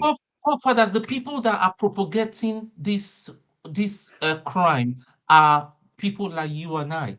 They are there in the comment section. They're in one man's section. One man's platform is one of those. Let me call him out now. I don't care. He's one of those. He came this evening in his bed and all that. We have said that when you're in bed or you're eating and all that, he came to show off his shiny bed and all that. Show politely, I know show saw him, but show politely tell him he can't come on and all that. And he put in his £2 or be $2 and all that to say whatever he said, insulting the Igbos. And if they insult him now, he will start squeaking like a rat. Where are we going? Where are we going? If we cannot be truthful, our past leaders, Nnamdi Azikiwe, did he forge? Awolowo, did he forge? Did we have a case of stolen identities from them? How have we got into this? I know somebody right now in the government. I don't want to mention name and all that. Maybe if he sees this and all that, maybe I'll be getting phone calls next week and all that. That is part of the Tinubu government. I know how he got into the NDA, but I don't want to say that much and all that. But they are the big guys calling the shots. Yeah. So until we change our mindset, listen, I don't hate anybody. I don't have any problem with anybody. Until you bigots, what is the use of your education when you cannot think? You cannot think. Now the VP is referring Obi as a religious candidate. We're in trouble, though. We are in trouble. Yeah. We are really, really, really in trouble. Until we start changing our mindset and say collectively, enough is enough. It's not about Yoruba. It's not about Igbo. It's not about whether my dad was made a commissioner. And listen, if my dad was alive and he was part of this rubbish, I know that I'll call out my dad. So I guess unfortunately, if my dad was part of the rubbish, I will call somebody to call out my dad. No, I'm not I'll sure I'll call be him able out. to do it myself. I'll call him out. The last thing he's gonna do is that, listen, I don't want to see you. Then when he dies, I'll sort out what I have to sort out. Because this got to stop. It just got to stop. It just got to stop. I really like the way I like the way you reason, because if more Nigerians reasoned like that, things will be sharp. Things will be done more precisely instead of all this noise. It's really staggering. But me, I find that jarring how educated we are, yet we know little. And I'm still learning. And I consciously make effort to try to better myself every day in this journey. And that's why sometimes I allow for people to do whatever they want to do, and I tolerate it, because in the end, we are all in different places. And the key is the ones that believe in the same thing need to band together and look to make the change, because it's not all the country. Yeah, the video I played just now, it's not the whole country that transforms changes. It's people that believe. They hold on to it. Zionism, that's how it was formed, from nothing. And look at Israel today. That is how things are. You have to have a belief that is beyond you, and if you are correct, you will flourish. Thank you, Tone. I really appreciate the way you come at things. Righteous man, thank you for your patience. Please go ahead if you want to ask a question or say something. Yeah, but Tone, please take it easy with those guys on the comment section. They even abuse Rudolph. They said he was the long sleeve today. Those guys are sometimes when I read one of them say I'm not in Nigeria and I'm a spy. Righteous man, I'm not afraid of them. I'm not afraid of anybody. I see. Listen, all of them are just bunch of agbayas. What Yoruba call agbayas. correct. And idiots. Crazy They are people. complete agbayas. And I'm not afraid of anybody. I'll take them Just on. just laugh, Any day, just laugh anytime. over them. They are not serious people, honestly. And If you furthermore, go to there's comment somebody, section, you won't be Righteous coming man, here. do you know there's somebody that came on today, he's been coming on, I don't want to mention it, he knows himself, he's watching now. When he comes here as a panelist, he will say one thing. When he goes to another panel where they promote all sort of bigotry, he will say another thing. I'm just disgusted with two-faced people. Yeah, they are very, very, they cause confusion. So the question sorry, KJ, I'm coming to you. Don't worry, let I question. want to ask Sister Bumi question. You see, have you ever been to the northern part of Nigeria? Yes, I have. Okay, to the rural areas. I suppose so. Not really. I mean, I didn't live there. I didn't stay there, but yeah. Okay, why I asked that question is this, because you raised quite a number of heart-touching issues and you made good points.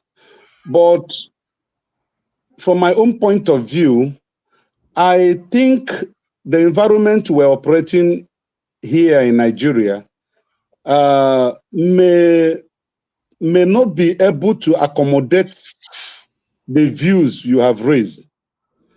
My reasons are as follows. Number one, the Nigerian statistics shows that the larger population of the Nigerian people lives in the rural areas. And that is to say, about 75% of the Nigerian population reside in the rural areas. And then you look at the penetration of the modern technology, such as Android, the use of Android phone. How many percentage of the youth in the rural areas, in the rural communities in Nigeria, have access to Android phone that can get into a panel like this to listen to a younger person like you? It may be 1 to 20 ratio. That now simply makes it impossible to practicalize the opinions you have raised in this panel. I'm not profiling any section of the country, but the truth is that statistics proves that the Southerners are more enlightened academically, and that brings a different value system. And it is very difficult for you to convince somebody that does not reason the way you reason, that does not think the way you think, that does not see truth and light in your presentations. Is very, very difficult, somebody. My friend came from Tennessee, USA. They visited me when I came back from Germany, when I relocated to Nigeria. They were 4. They came from Tennessee, white people. So we were discussing. They told me that it's difficult to win a Catholic to be a Pentecostal. It is easier to win a Muslim to be a born-again Christian than converting a Catholic to become a born-again Christian. That is, I'm just using it as an example. That is how difficult it is to sell the Western values, which we uphold in the South here, Western values. I'm talking of the Western world, their values.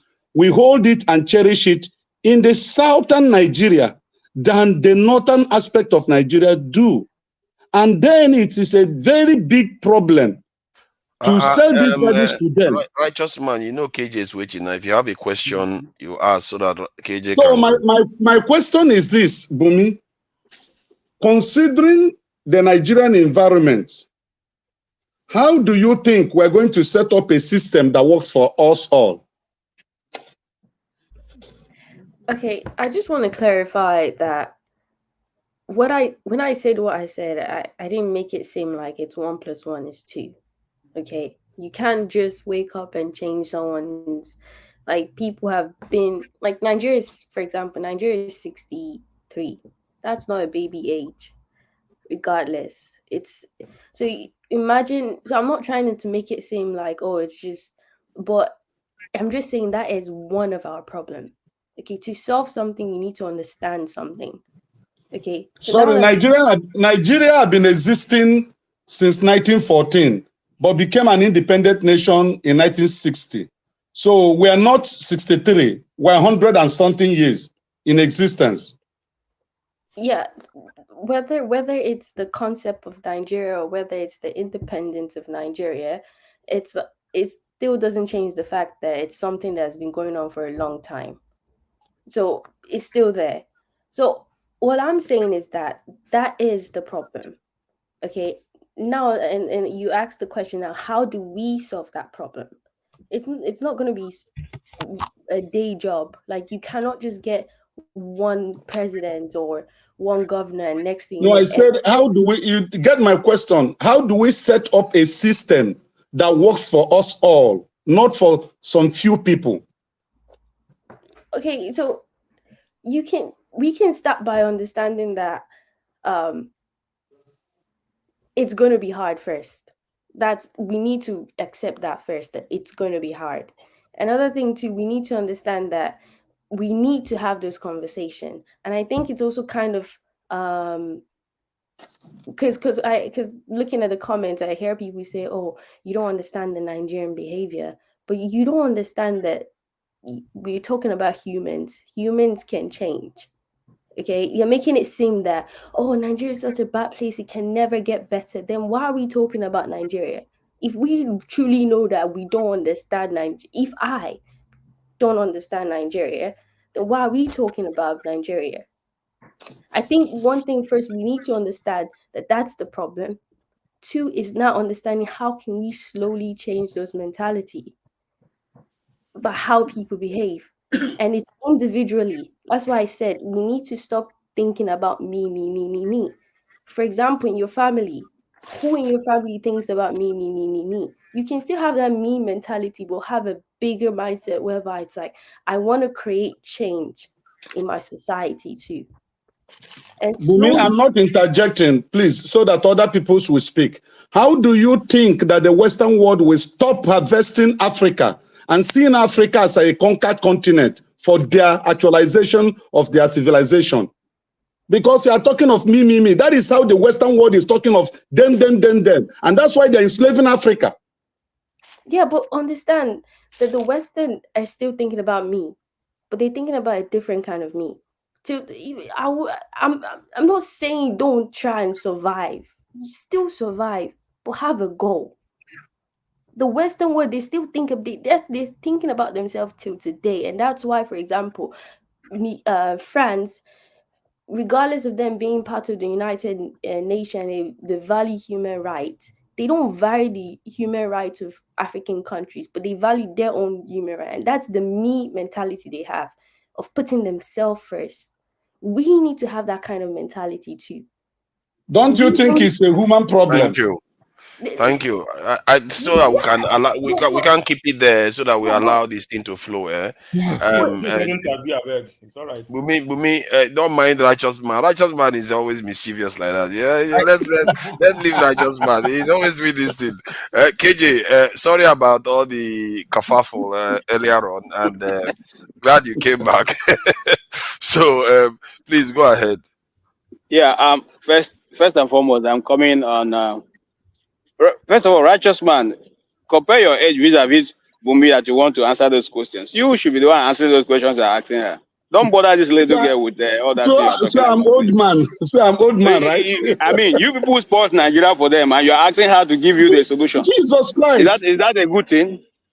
Leave that thing. Not bother people anybody who is less than 25 years old is not the part of the problem. Hold on. You say who spoiled it? Una. Are you not more than 25 years old? Are you not more than 25 years old? You know the generation that support Nigeria. Are they the ones? You are the ones who created the divisions. Okay? They created the divisions. And I'm coming to that. Now, I want to come on a very sad note. I read something in the papers and I was so disappointed.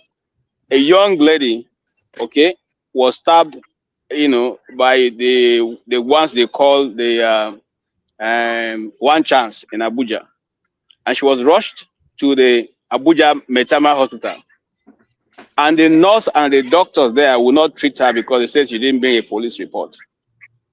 And this lady was in the car there and bled to death. In fact, they locked the emergency doors to the hospital.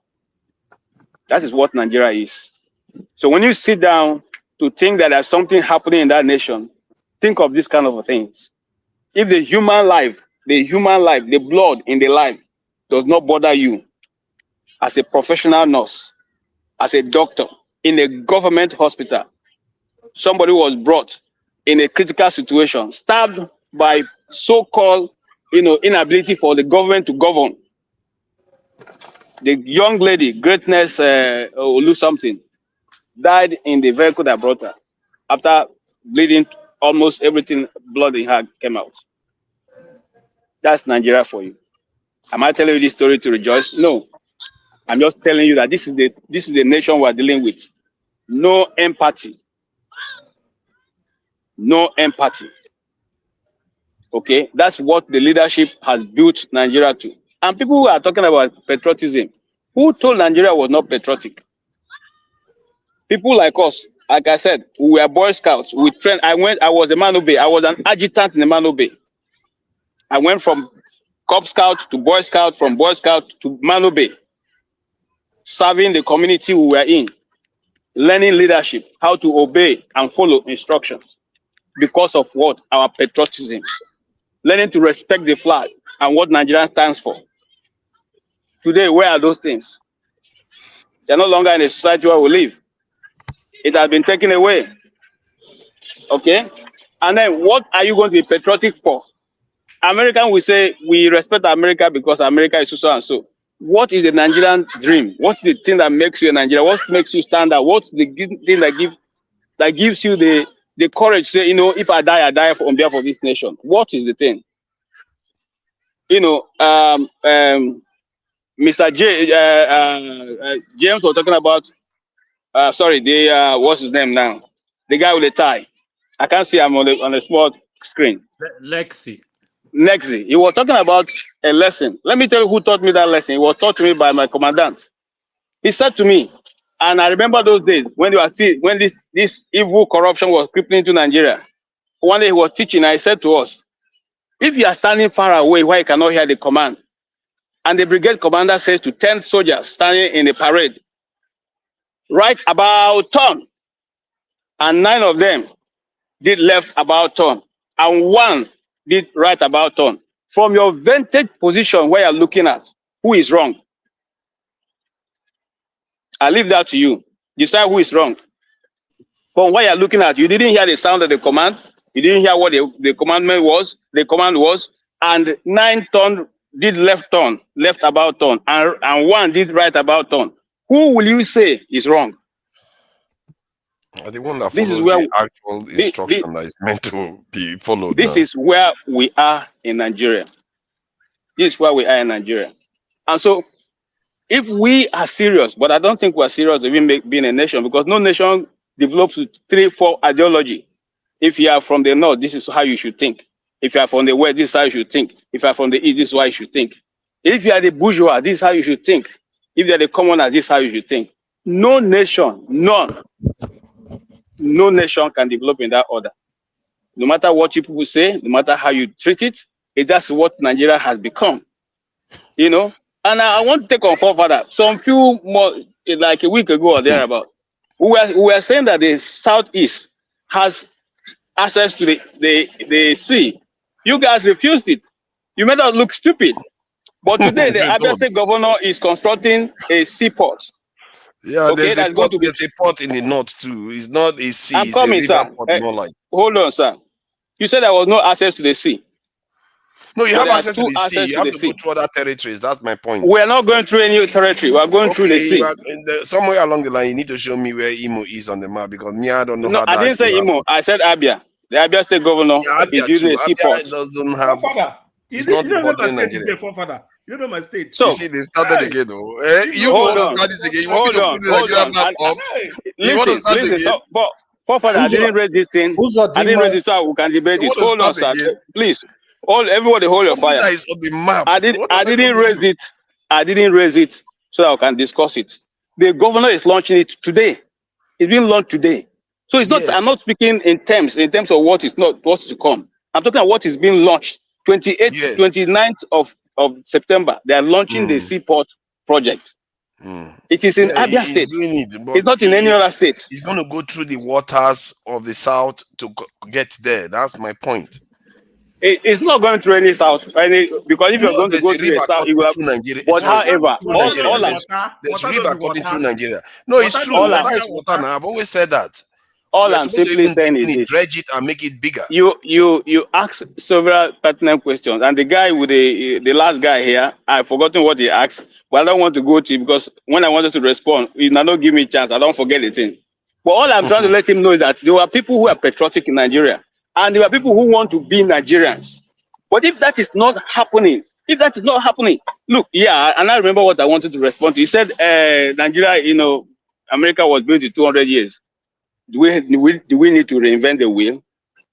Do we need to reinvent the wheel? How old is Kigali? How long did it take them to build Kigali? Dubai, I was already in secondary school, living in secondary school when Dubai was still a desert. I can still remember traveling to, nobody was even going to Dubai, because if you want to go to Dubai, I said, what are you going to do? There's just desert. That is sometime in 1985. Exactly. Today, look at Dubai. Did it take them 200 years? Did it take them? Look at what is. In fact, Americans are going to holidays in Dubai.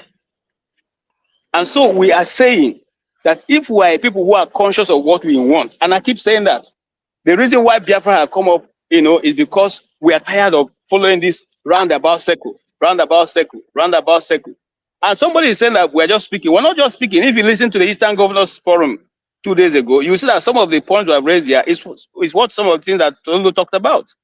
So the program is doing its own work. People are listening to it. People are following it.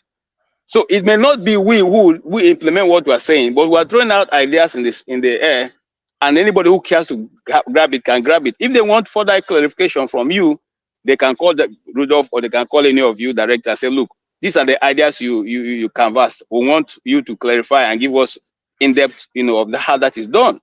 But like I've said here, anybody who comes to Nigeria, listen, governance is 4 years they give it. That means that the people who gave you 4 years understand that within that 4 years you can make a difference if you want to. We're not asking you to build us 150 story buildings, to make railway and make road. That's the thing that was too difficult for us to do, and then make process how people can be able to farm their goods, bring it to where they can make reasonable money. See, my brothers and sisters, I want to let you, we are not ready to develop Nigeria. Or listen to me, they don't want to do that. Listen, you see, last week we were hammering on this issue. What are we going to tell our children so that certificate does not matter any longer? That is, look at what the journalist who was covering that woman, who was the president of that Chicago school, wrote. Have any of you read his report? What he said and why he said that he knows exactly that Bola Tinubu was never in that school. So these are things that in fact these days when you say a Nigerian, people look at you like, the Tinubu guy, that's what they call you, the Tinubu guy. So it's not only circulating in Nigeria, it's circulating around the world. I have nothing personal against Tinubu, and neither do I belong to any party. But like I said, if we are serious people, we have enough brain to develop Nigeria. We don't want to do it. Thank you, Father, for the time to speak. Yeah, please, can I ask you a question? Because you indicted me. You said I'm part of the generation that spoiled Nigeria. I'll come to you next. And Buni may think is correct. I've never worked in any government or state-owned parastatal. I've never eaten from the Nigerian pocket. I have never since I was born. I suffered, I traveled abroad, I made what I made, I came back, the Nigerian state destroyed all I labored for. And now I'm not eating from hand to mouth. So don't indict me by saying it's my generation. No, I won't take it. That's very wrong assumption, please. It's very, very wrong. You don't have Mr. my Righteous biography, Man. you don't know my status. Righteous So you Man, can you come to were the Mr. public and say, KJ was my joking. generation. How? Righteous man, calm down. KJ Yeah, doesn't know that what was Mr. That's like KJ wrong. was joking. He was joking joking. one, Mr. Righteous man. Righteous Man. Mr. Righteous Man. Why I'm you not dey the quote her? problem. Can you dey quote her? It didn't suppose But you cool like that now. relax now, Mr. Righteous Man. And Righteous Man is you don't your generation is not only your generation. That's Generation you, is your includes generation me. spoiled Oh. Nigeria, Righteous not man, you have to mine. take responsibility. It's the Righteous we are Man, all calm part down. of it. Calm down. We We have are to all take part of you see responsibility. your generation. I didn't say Righteous Man. That's why I came back. Can you come back to Nigeria and join me here to face it? You can't. See, I take responsibility. My generation too have not I done think better. Righteous Man, you are So going it's a just what it bit is. too far. Okay. The reason why I came to the Nigerians, the left Nigeria after 50 years of my life is not because I was running from it. I'm one of those who believe that Nigeria could happen. You understand what I'm saying? Look at Yeah. me. Yes. No, listen Yeah. to me. The reason why I left after 50 years of my life, not because I Yeah. like the United States. Okay? Because my life was Yeah. in danger. That's why I left. So don't tell me that thing. I've been part of the system that brought it to where it is. I don't want to say anything in the public system. So don't tell me that thing you're talking about. The system I'm talking about But is the you said I generation, my destroyed it. You generation, say it's my your generation that generation, destroyed it. Why am I asking her all that of kind of us. question? If we So had played the part, if you're angry by my statement, I should also be angry with you. Because you listen, indicted me. Okay, You listen. indicted me. You don't know how many millions of people that are watching this panel. You indicted me. And you don't Listen. also know me. You don't also know Righteous me. man, Listen, hold on now. listen, Righteous Man. See, I KJ, said, KJ, hold on. We have to have order here. The order is hold on, now hold on, for Righteous Man, forefather, hold on. hold on now. The righteous man cannot get away with it because he keeps it delaying other people from talking, and we have to. People are waiting too now. There's Uzo there. There is AY, and there is Lex. This is AMD too. AY, please go ahead. Yeah, thank you. Righteous Man, I'm first of all coming for you. The way you coming for people. I need to correct you on something. You see, you made a statement that you were talking in terms of the education, like, oh, the North are not educated. This statement is not actually correct. What you can say, the Southerner, in terms of percentage, we are more educated. I agree. In the North, we have a lot of educated people. So all over the country, we have a lot of educated people. And I didn't say so. I don't misinterpret me. I didn't say so. What was your statement? What I said is this. I said, when you look at the population, we have more rural people, about 75% of Nigerian population residing in the rural areas. That's what I said. And I said statistically, when you check the number of people that can get hold to Android phone to listen to this kind of conversation is ratio 1:20. That's what I said. Okay, no problem. Okay, I will draw my statement, no problem. The other thing, for me, there was a statement Forefather said earlier. I don't believe dividing Nigeria is a solution to Nigeria problem. This is the honest truth, because when we keep saying like, oh, maybe some region are benefiting from Nigeria, I disagree with anyone that will say that. I don't think any region is benefiting from Nigeria. What I think is the criminals gang, they are benefiting from Nigeria, not any region. And this gang, they are all over the country. Who can beat his chest and tell me somebody from my state, it's not more people that corrupted the system. They are not part of the corrupt system. No one. All the states, we have this criminal gang all across board. This is one thing we need to know. Even if you divide Nigeria today, this gang will still come together and hijack that region. That's what will happen. So, me personally, like I've criticized President Tinubu. I think he has not done well. His policies are failing because of lack of planning. For now, is President Tinubu we know as president. For me, if Peter will be coming tomorrow, same thing. I'm gonna hit on him. If you like, tell me I don't like them. I don't like Igbo. now, if I hit on Tinubu, tell me I don't like Yoruba, I agree. Okay, no problem. But here is the thing. I strongly believe for Nigeria to, what I expected President Tinubu to do when he came in, look for a way to bring the country together. The division is too much. This is becoming very obvious. People are crying. Get people together, because I think that is the first solution. Try to make every part of Nigeria, part of the system. Get people together. Try to reduce the division we have across board. Do that. The other thing is, okay, I was talking about his policies. Some of you will remember, like the very first, when each time they change a policy, the removal of subsidy, the Naira unification, the student loan, I keep hammering on this stuff.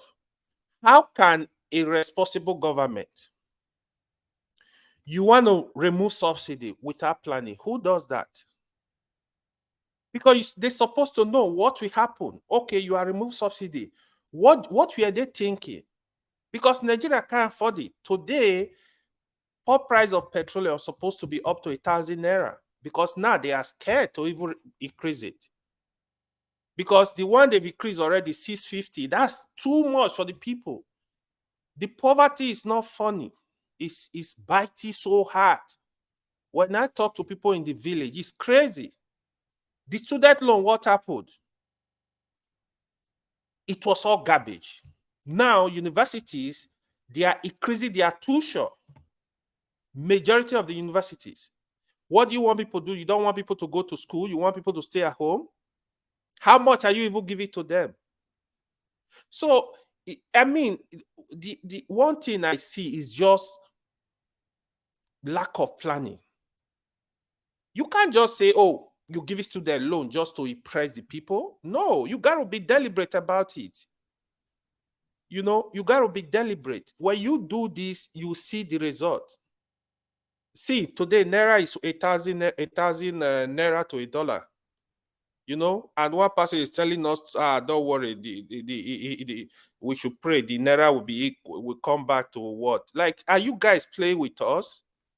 People are hungry. What we have in Nigeria, I can say like 75%, they are imported into Nigeria. The price of dollar is affecting things in Nigeria.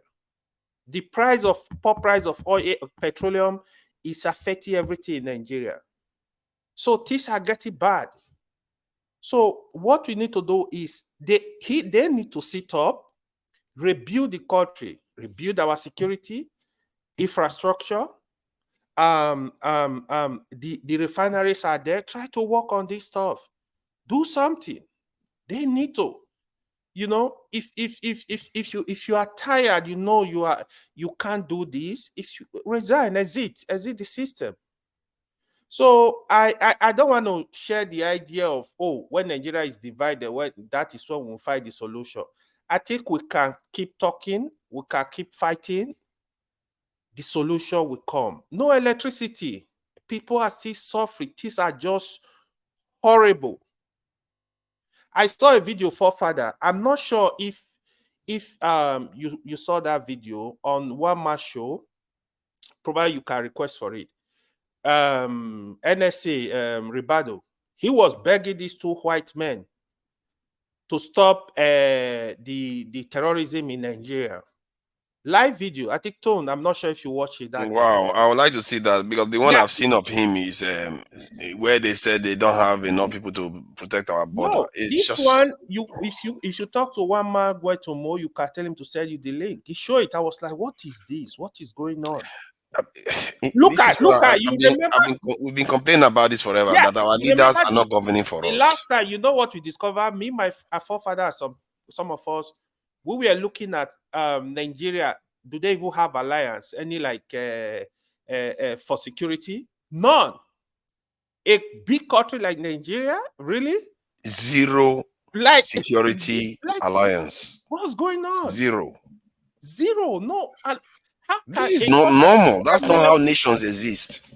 Okay, sorry. Can I just make a comment before I want to go away? Ahead. The reason why Nigeria don't have any alliance because before now we say we are non-aligned movement. We're in a non-aligned. We don't support anybody. We don't support whether you are fighting, you are not fighting. That's been our foreign policy.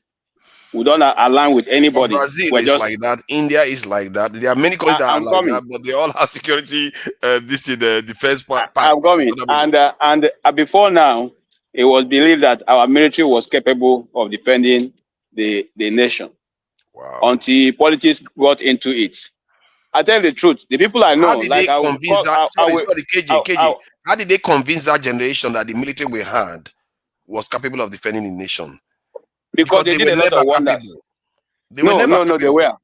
Let me give you two examples. They are fighting dwarfs. It's like measuring height among dwarfs. They were fighting West Africans. Yeah. Did they go and fight any real military around the world? The Nigerian army that I know, led by Lieutenant Colonel Sudo, okay, confronted the gendarmes that was fronted by the French army, and almost took Cameroon.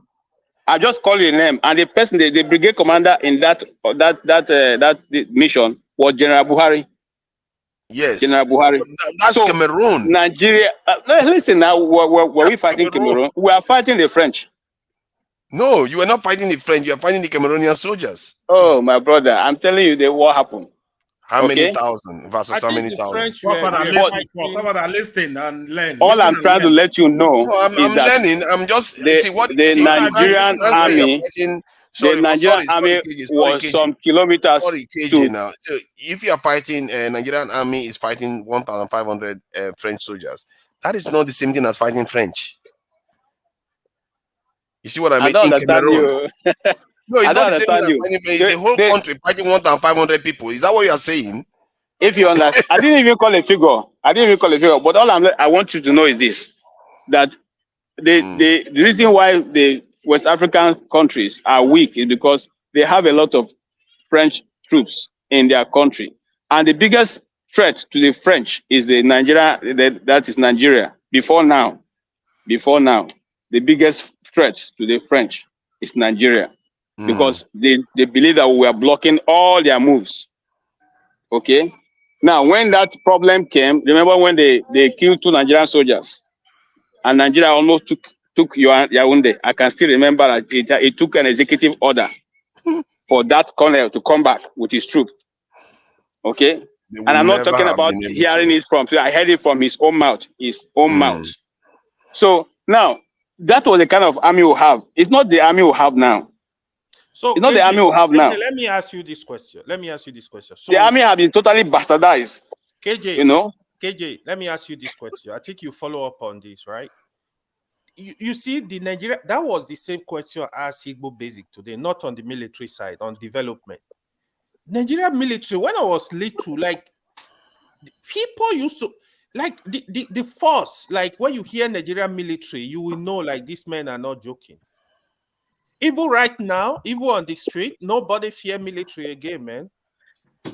So because it has been bastardized. It has been bastardized. That's the problem. Instead of them to keep building, I don't. You see, this false paradise we are living in. People keep thinking that we ever had is strong defense. We never did. Think so? No, we never did. From 400 years ago, we never did. Let's not make that mistake. I can bring the charts out. Hold on now. I can bring the charts out so you can see for yourself. It's not me making it up. If not for the Nigerian army, there will be no Liberia today. There will be no Sierra Leone today. What did they have to defend themselves? They had nothing to defend themselves. It's like comparing dwarfs. You are not comparing. You are not fighting first world nations. Is correct in telling you that it's a dwarf. All the generals for fighting people who don't have guns, who are hiding from one tree to the other. Those people you are talking to have not been able to completely do one successful restoration mission. Get my point. Get my point. That people you are talking about who have sophisticated weapon and everything, they've not been able to complete one peace mission where they restore the country. We have done three. Yes, among Okay. African countries. So whether they are dwarfs or not, come on. Country? Are they Hey, excuse me. Those Let's go countries there. are belly countries.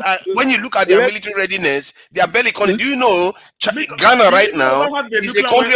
Hold on now. Okay. See, Ghana is a Let country us of go there now. Ghana. Let us go there now. I want to go there with you guys. Let's go there. I'll bring the data. Tell me. Let's pull the data Now, out so excuse that me. you guys Hold can on. start seeing the data for yourself. Forefather, I'm asking you. Cambodia. What was the thing that Cambodia had? Why were they not able to do it? Yes.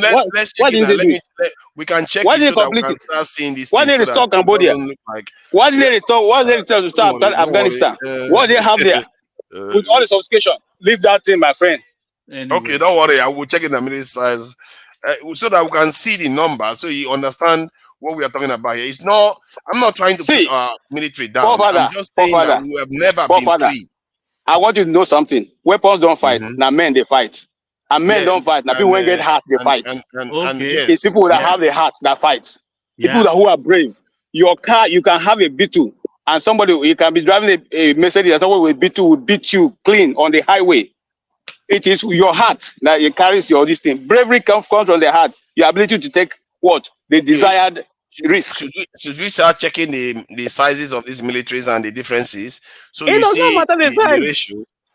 It matters because the men, the wars that they are involved in, like Vietnam fought America to a standstill. Even Taliban fought America to a standstill. But the only people we fight is the only people we fight is Liberia, Sierra Leone.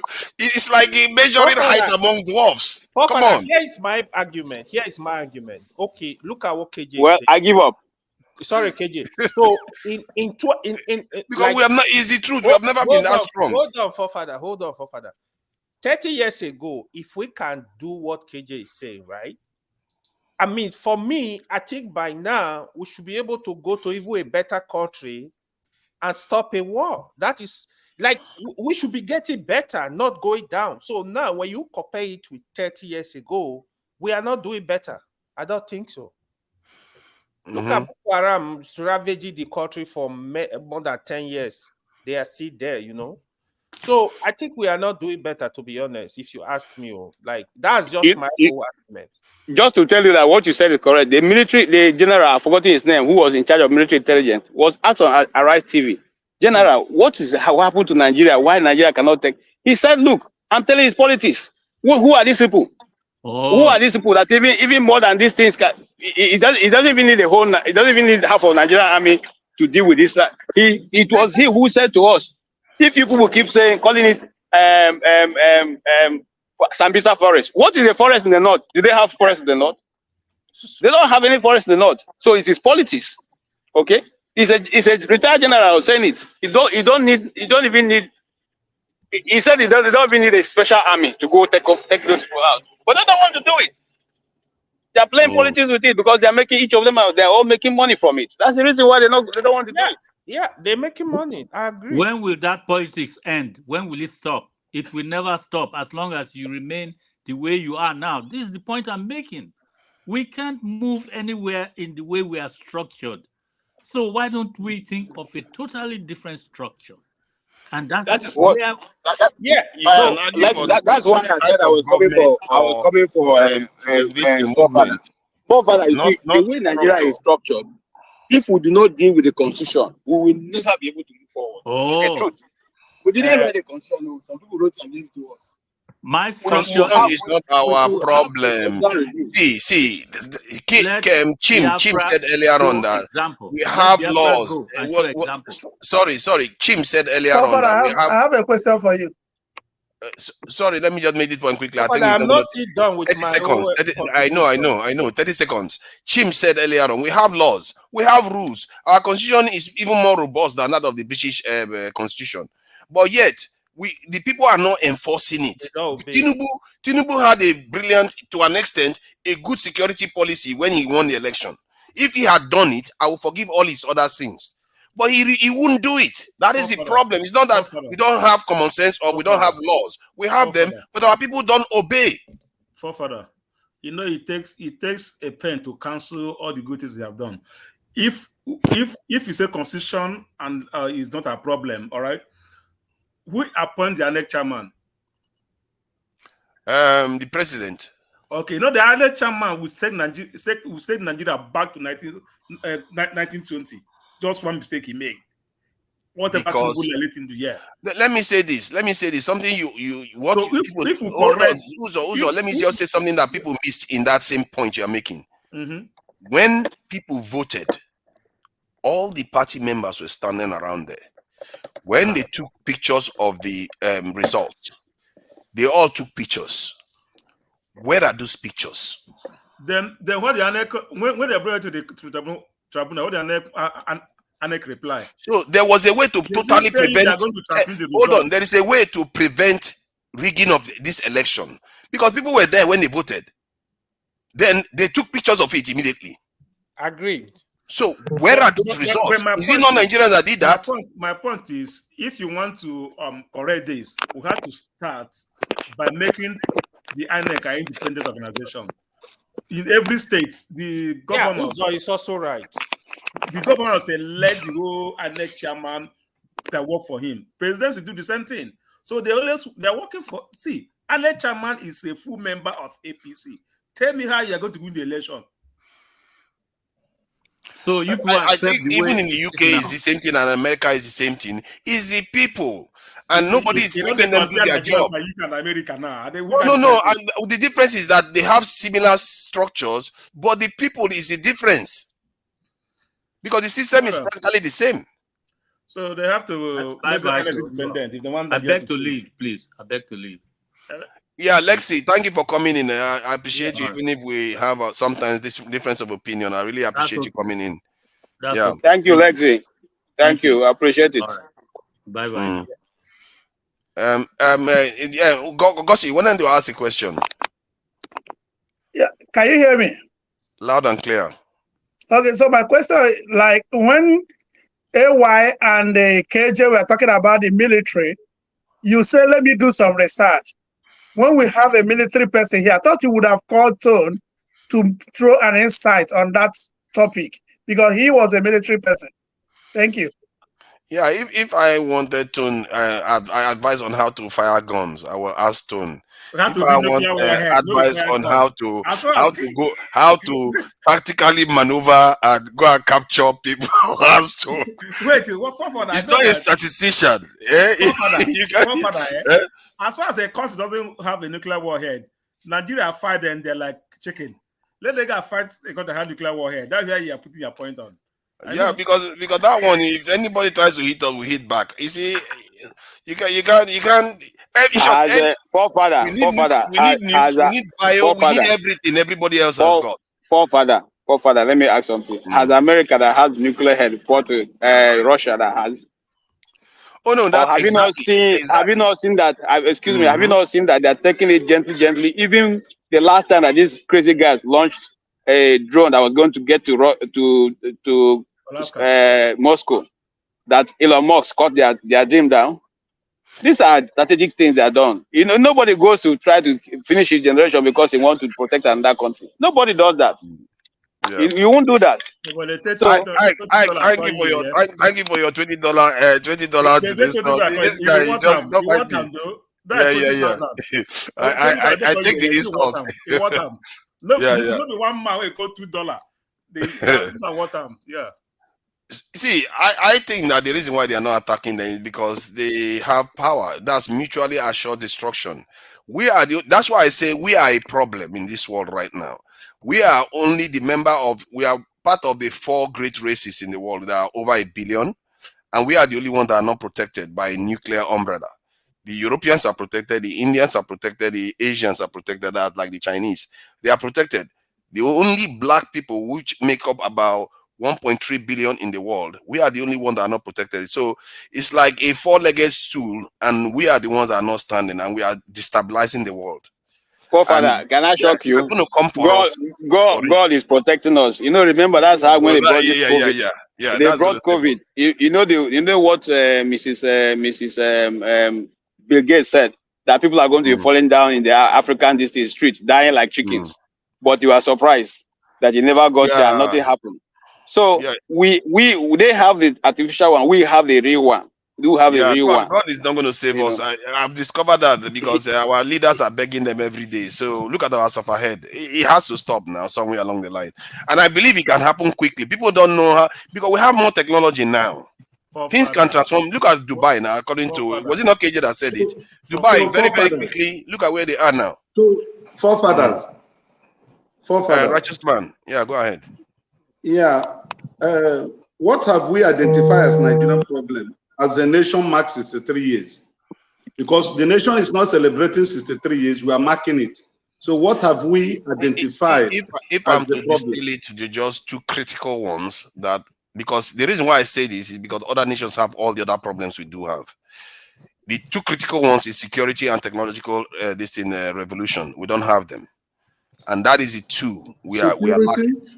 Security and technological revolution.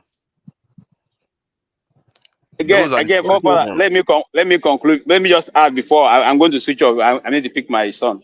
Now, that which you said, the last one, which is technology. Remember when Nnamdi Kanu was making his addresses? He said when Biafra comes, they're not going to depend on the oil. In fact, they are going to give the oil free of charge. That what he's thinking and what he's saying is the brain power. The brain power is what we already have it in Nigeria. If you go to what people are doing in Nigeria, both north, south, east, and west, you see people doing electric cars, generators that don't have oil, it doesn't use any. All you need to do is start it and it will work. Vehicles, electric vehicles, they are removing the engines and powering them with their own technology. This already on the ground. It's already on the ground. We It had needs that people debate who now. We want had to that do debate it. earlier on, KJ, when you know, because of the currency that is depreciating, one of the ways to stop it is to reduce foreign imports, like foreign cars. We have innocent in Nigeria. Why is the government not deciding to buy innocent cars and the other cars that are manufactured in Nigeria? Why are they not encouraging Nigerians to be buying Nigeria instead of buying many things from overseas? Reduce some of the things that are coming from overseas so that the demand on the dollar reduces and it stabilizes the currency, so that the gains that was supposed to be made from the subsidy removal can actually be made. But instead, subsidy removal increase price of things. Currency also jacks the price of stuff. The whole thing is free for all, this and it's poor management of our economy. I don't think it's poor management. This is deliberate. I've said this before. Our leaders are deliberately pretending as if they are trying to do the right thing, but always do it to favor foreigners. Yeah, because they are the only ones that profit from this. Forefathers, if we have agreed that insecurity is one of the biggest problem or challenge Nigeria is facing, what is the solution to the Nigerian insecurity? What do we profile? Because there are many politicians and many policymakers that are listening to this platform. So what are the solutions to the Nigerian security? For me, the easiest one is the recruitment of creating 2 million jobs. You have to create 2 million jobs because one, the Nigerian economy is depressed by 10% because of insecurity. You create 2 million jobs, 1 million in the military, 1 million in the police, customs, and secret services to secure the country. By doing that, there's also going to be downstream economic activity that is going to be stimulated, because you are still going to have those people. They need housing, they need shoes, they need uniforms. It's going to stimulate the economy. You are talking about in excess of about 2 to 4 million people that are going to be involved in this economic activity, while you are securing the country and creating a more conducive environment for Nigerians overseas to return home and invest, not to mention foreign direct investment that is going to show up in the country. Because nobody is going to come to a country where women are getting kidnapped to come and invest. You have IDP camps in your country. Most of our states on international embassy or advisories is a no-go area. Nobody will come to a country like that, even when the states that are not listed on that no-go areas. Because people are going to feel like if you cannot go to the next state, it means when I need to buy something that is in the next state, I don't even feel safe. Or maybe the instability that is in the next state is going to move to this state next time. So no investor wants to take that risk. It's happened to me before. When I was thinking of doing something in one state in Nigeria and Boko Haram went there and did something, I stopped. I wanted to travel. I had to cancel the travel. Forefathers, can I interject a bit? You said go ahead. employ 1 million. How are you going to pay them? The money Where that the you're money going going to to come save. from? The money is not that expensive. From my calculation, in terms of salaries alone, even if you increase the salary of soldiers, it's barely 200 of this thing, what they call it, 300 million pounds per month. And Can I? Nigerians can afford that right now. We are spending more, wasting it on burglary Okay, don't proofing and all don't the you other think stuff that we waste. don't you think that we need to start organically? Okay, I'll talk about the police, for example. We know that a lot of the other ranks are badly trained. We need to reorient them, retrain them before you start adding more. Because when you add more of these staff and all that, they will become corrupted. The bad apples will corrupt the good apples that have been added. It See, just makes sense. there is always corrupt people and there's always good people in every institution, like the ones that are paying with their lives fighting insurgency till today. There are people keeping, we forget, there are people actually keeping Nigeria safe as we speak. Of course, So no those doubt. good ones Yeah. are there, they need reinforcement. The good ones need reinforcement. The bad ones also get their reinforcement, but over time the good ones will win out because the system is now surviving. They are all the bleeding that is happening in the economy will reduce because we will go back ourselves. I know Nigerians that are building properties in Ghana before crying out loud instead of in Nigeria. That needs to stop. And you have to make our people feel safe. IDP camps need to close. Godfather, Godfather, Godfather, please, I we want to have add listened up a lot. something. I still believe, I Yeah. want to say something, for me, I still believe Stop. that Okay, Uzo hasn't said anything for a while, but I take your point. Is he ambassador? Is he ambassador RMD? Yeah, sorry, I'll come to you next. Don't, I will not forget you. I'll come to you next. Uzo, please go ahead. so. What I'm saying is this: in terms of the military power, all right, we are discussing about this, all right. I don't think recruiting 1 million will solve Nigeria problem. All right, where you cannot take care of them. No good housing, no good insurance, nothing. And the military and the police we end up sourcing fund for themselves. Like you see, police band, a police people playing in a wedding to raise money, and army people going for wedding burial, playing a burial. You will see army people in Nigeria payroll. That's what they do is go and play band, live band or anything for them to with army uniform for them to like raise money. They are part of the service men we have. Police, navy, the same thing. But no, if you every state, every local government have all this thing going on. Parliamentary, like prisons, customs, they do the same. Raising money, have bosses, raising money, going from one burial to another. Exactly. A lot of waste that can be streamlined. You don't Yeah, see the wastage we have in our country. if these men are being called back to the service, well trained, well insurance, and well adequately taken care of by housing scheme and everything, don't you think they will go out there fighting with their mind than when you send somebody to Castina, it will tell you, let me go there and die for nothing. They will tell you, let me go and die for nothing. I think the thing What is do you think most about that? countries around the world. I don't know why we are surprised. Like Egypt now has half the population of Nigeria. Yet they have 1.3 million this is soldiers in their military alone. How did they do it? How did Singapore, starting from base, use almost 10% of its population in their military? How did they do that? We use less than 0.5% in our military. So it can be paid for and because it is worth it. Why should our people be worried about security all the time? Do you know when we started using burglary proof in Nigeria? All the way in the 80s, since I can remember, we were using burglary proof. We never felt safe. But if you come to the UK, no burglary proof, you are just free. Everybody, because the entire nation is safe. Some part of here I am, they have burglary proof here. Don't Yeah, it think that depends on the area you live not in only now. Nigeria is not We safe. live in dodgy area now. And America is United States, there's a place you go to have a burglary proof. I don't know, man. In the UK, it's not like that. Where is that? Where is that? No, ask me where is that. He lives in a dodgy area in America now. It's only in Nigeria. Maybe Uzo they where the gang they. So you put burglary proofing in your window in the US. I said some parts we go, they have burglary proof all over Of the course, shop, some over the parts street. now, but we are talking about the whole Nigeria now. From village to city, they are all burglary proofed. But my point is this: if the one we have, we take care of them, they will fight with their whole heart. But you don't take care of the one you have. You go to the army barrack, Go to the police barrack. Guy, human being cannot live there. Have you gone to those barracks? It's not, the conditions are not good. And my calculation, the calculation I made was based on increasing their salaries actually to a very, very high this from where it is right now. So you can do that because we can afford it. We already spent, we are losing $50 billion worth of economic activity because of insecurity alone. So $50 billion. Because one colonel, lieutenant colonel, will have 3 5-star hotels in Abuja, 2 in Castina, with the money used given to buy weapons. How would it be that way?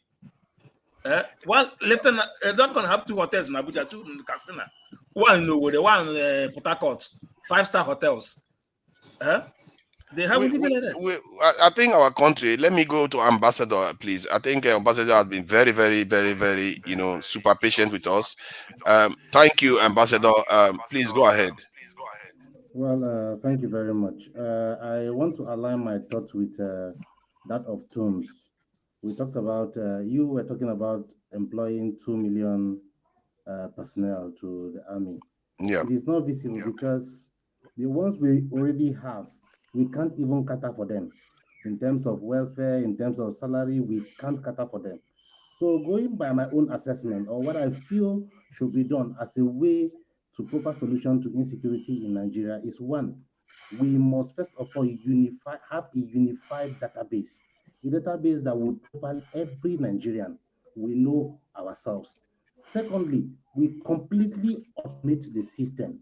Our security architecture is still analog compared to other places that we're in the late 21st century where everything has been technologically driven. In the UK here, you don't see police moving about anyhow, but I bet you commit a crime now, the next 5 minutes, you are picked up. Wherever you go to, they know where you are, they can get you. But in Nigeria, it's not like that. So until we completely automate the system, not even the security alone, even the entire civil service, when we automate the system, we'll be able to curb corruption. We'll be able to checkmate all these things, irregularities that are setting us back. When we do that, at least Nigeria will be on the path of progress. Thank you, Asomit. I will soon be leaving. That was very brief. All that waiting. You don't have anything else to say to Nigerians? I want to give room. I want Righteous man, I hope you are seeing what Ambassador is doing. I forgot. Please, I want to address one thing. Very important, please. I don't mean to be personal here, but I will appeal subsequently when we are making our deposition. We should try to be objective. I am saying this with respect to the statement that Righteous Man made earlier. He was making references with a statement, whether is it by him or by somebody that says it takes a Catholic to be converted to become a Christian. I don't understand that context. Are Catholics not Christians, or you such statements? So you have not heard that before. You have not heard that before. You just say when we get platform like this, we will try to manage the language of the gods. That's what they call you. RYT, welcome to the show. Welcome to Ambassador. Ambassador, before you leave, don't take offense. No, I'm not offended though. I'm only trying to. I'm not offended. Okay, you see what happened, I was trying to emphasize on the difficulties of making Nigeria to work. That my friends from Tennessee who visited me in Nigeria here in Lagos. So we're discussing about a certain, I think a business or whatever. So one of them raised this consciousness that in the US, it is difficult to convert a Catholic, to a Pentecostal believer. You understand it now? And I don't know those who lived in the US, you can testify to that, whether the American Catholics is difficult to be converted to Pentecostal Christians or not. Why do you want to convert them? No, I didn't say they should be converted. It's a good question. This religion, now they cause too many trouble. Yes, sir. Okay, I okay, know what okay. you're talking about, righteous man. I'm not referring to you. I think Augustine I is know what next. you're talking about. Yeah, I was But not the one that made that statement. Maxi, My white friends made the Maxi, statement. Maxi, Yeah, I know. I know you are out John, there. Let John have been Augustine here. have his Wanted to speak. go. You came to wait. Thank you. John have been here. Let him speak. Want to hear him. I Former think military Tuna man. said something now. He Thank said he wants you. to say more. But Bumi, you wanted to say something. Hold on. I think with Bumi has privilege. You know, she's the only lady here and one of the young generation too. So I always, whenever I'm on, if there's less than 3 women, they have to have priority. Please go ahead, Bumi, if you wanted to say something. Yeah, thank you, forefathers. I don't know how to interject, but I wanted to ask a question regarding the security and like the police stuff. So I searched online how much our government like budgets for the police department, and based on this news from the Guidance Nigerian News, it says 800, 871 billion naira. So my question is, I know our police is trash, but where is that money going into? I think we talk about like, oh, we don't have money to fund or to pay the ones we have, or to even pay new ones. But we are giving money to them on a daily basis. Where is that money going into? I think that's the first question we need to even ask before we start even going to making new things or thinking about further stuff. Where is the money going into right now? The money, where the money is going to is exactly what you are seeing. And I try to tell Nigerians, the money you are spending, that cheap money you are spending on your security, that's what you are getting. See, if you look at how much other nations spend on their security, that is how you know. Like in the UK now, they spend well over like £4 billion. You're talking about in terms of millions of billions of naira. We're talking about trillions of naira. That's what they spend on police alone. And they are a smaller country. They're about 660 something million, not 200 something million. So what you are seeing in Nigeria is what you should expect to see. Some actually think our police officers are overperforming. Let me interject. You are wrong. That is You how are I wrong look in at that it. assumption. You Okay, are wrong. Do you know the budget? The budget she mentioned that she got good, maybe she got it from Vanguard or whatever newspaper. If that money is truly used for the for police in Nigeria, they will be better off. That money does not get to the pockets of ordinary policemen. I am telling you, they buy their uniform, they buy their boots. Forefathers. I know there's Sorry, corruption. man. I know there's corruption. Forefathers. But that's what you should Forefathers. expect. Yeah, go ahead. Forefathers, please, there's something serious here going on here. And I will keep on saying it. You know, I'm not a coward. Chioma is threatening that she's going to, somebody commented that she knows some DSS people, and she says, if you know their names, she's going to flag. Listen, I'll give you my full name, Chioma. Oh, no, don't do that. Don't give anybody your in the full name. airport. No, that's what she's saying. She just said that in the airport. But if they don't stop me, I know that I'll come to Texas and What kind of stuff is that? Don't do that. What kind of attitude is that? Come on, it should not be. These are not. It's not a joking matter. Don't be threatening people like that. It's not joke. No, I don't take that as a joke at all. You don't say you give your name to DSS people because of whatever relationship you have with some DSS and big guns and all that. That you're gonna. You don't do that. That's ridiculous. It's out of order. You don't do that. You didn't do anything wrong. You have not done anything. Chioma, come on, pipe down. No. People don't do that because see, some people are just getting increasingly out of order. I'm not afraid of anybody. If you want my last name, I don't know. So seriously, people are threatening people now. And what are they going to do to him anyway? She's getting bitchy and bitchy because I respect her as an Igbo girl and all that. I don't want to don't use that kind of language. We'll get dirty together. It can be anybody. Hey God, respect yourself. Get your sense in your Maxi, that your finger is really in my eyes. I can't dodge that finger. It's Augustine that's supposed to talk. You are sticking that finger in my eye, Maxi. So Mazi, please, Mazi, let me go after you come up. I've been waiting. If you just give me, please, uncle, please, Father, if you can just give me one minute. I would like to answer my sister Bumi. I would like to answer my sister Bumi. See, Bumi, the strength of the Nigerian army It's around 232,000 men and women. You know, there is no women in the army, it's men. That's the strength. The police, I don't think it's up to 200,000. That 800 and something billion naira voted for defense is enough to take care of them. But let me tell you one thing that will surprise you, my sister. When you see those money written on paper, go and verify if those monies has been transmitted to where it is required. To where it is required. Brother Tony here will bear me witness. When we were in Liberia, the meager amount of money they were paying us, they will collect the money from the Nigerian government, stash it into a interest yielding account. They're supposed to pay us on daily basis, every day.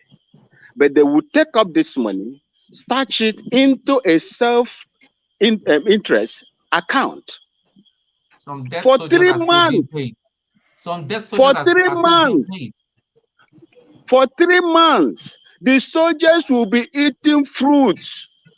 We'll be going into the bushes to fetch for firewood to cook our food in Liberia, Sierra Leone, name them. They will not give you that money until after 3 months, when it must have yielded interest for these corrupt people that are on top. So if you see that money on paper, please find out if this money really was channeled to where it is needed. That is the answer there. And when you get there, remember, our soldiers that are fighting the terrorists in the north, how much are they paying them? In Liberia, we were paid $5 per day.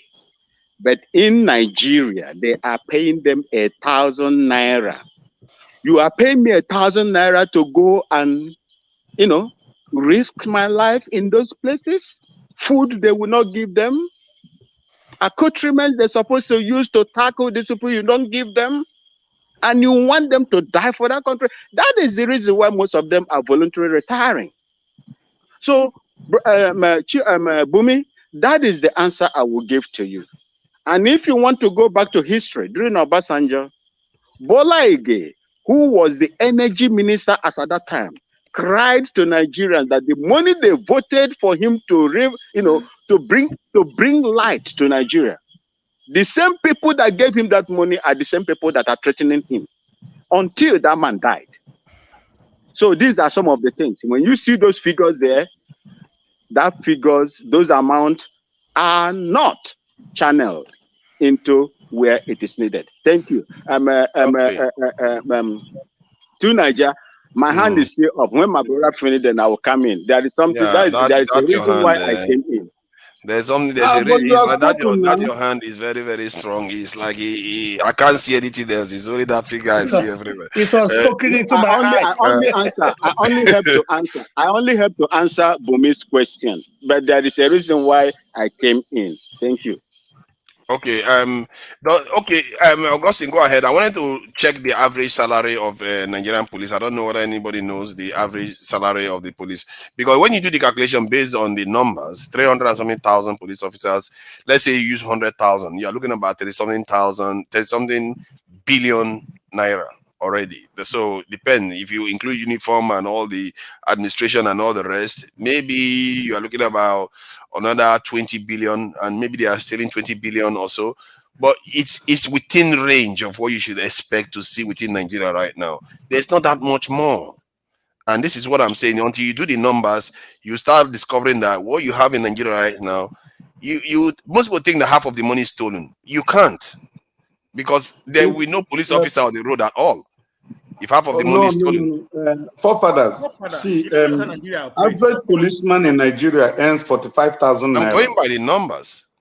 Hello. On average, how much? 45,000 naira.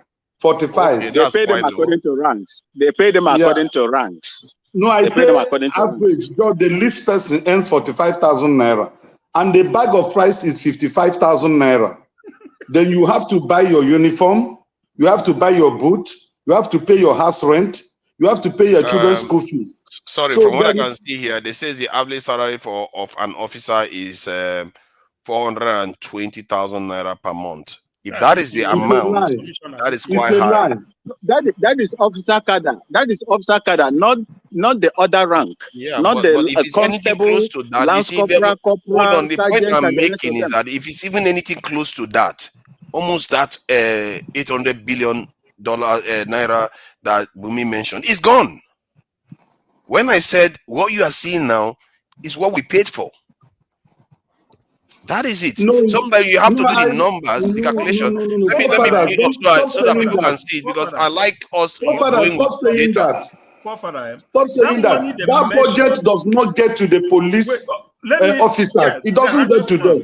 No, Okay, righteous see man. See, that Forefather, number. leave This this is the thing number you're that it pulling out. says Nigerian officers earn. Leave this thing you're pulling out. Leave this thing. We all know Nigeria Okay. operate. That money they budgeted and approved, right? Before he leaves from wherever the money is coming from, it could be reduced by 10%. Maybe the police commission are getting even 30, 45% of that total money. All right. So we all know how Nigeria worked. This is the total police officers. When I searched, it says on average we have 371,000, and this, if I use that amount, 300,000 times 100,000, you see, that is even more. This is up to 1 trillion. It's about 1.something trillion just on salary alone. That is not that amount she mentioned is even.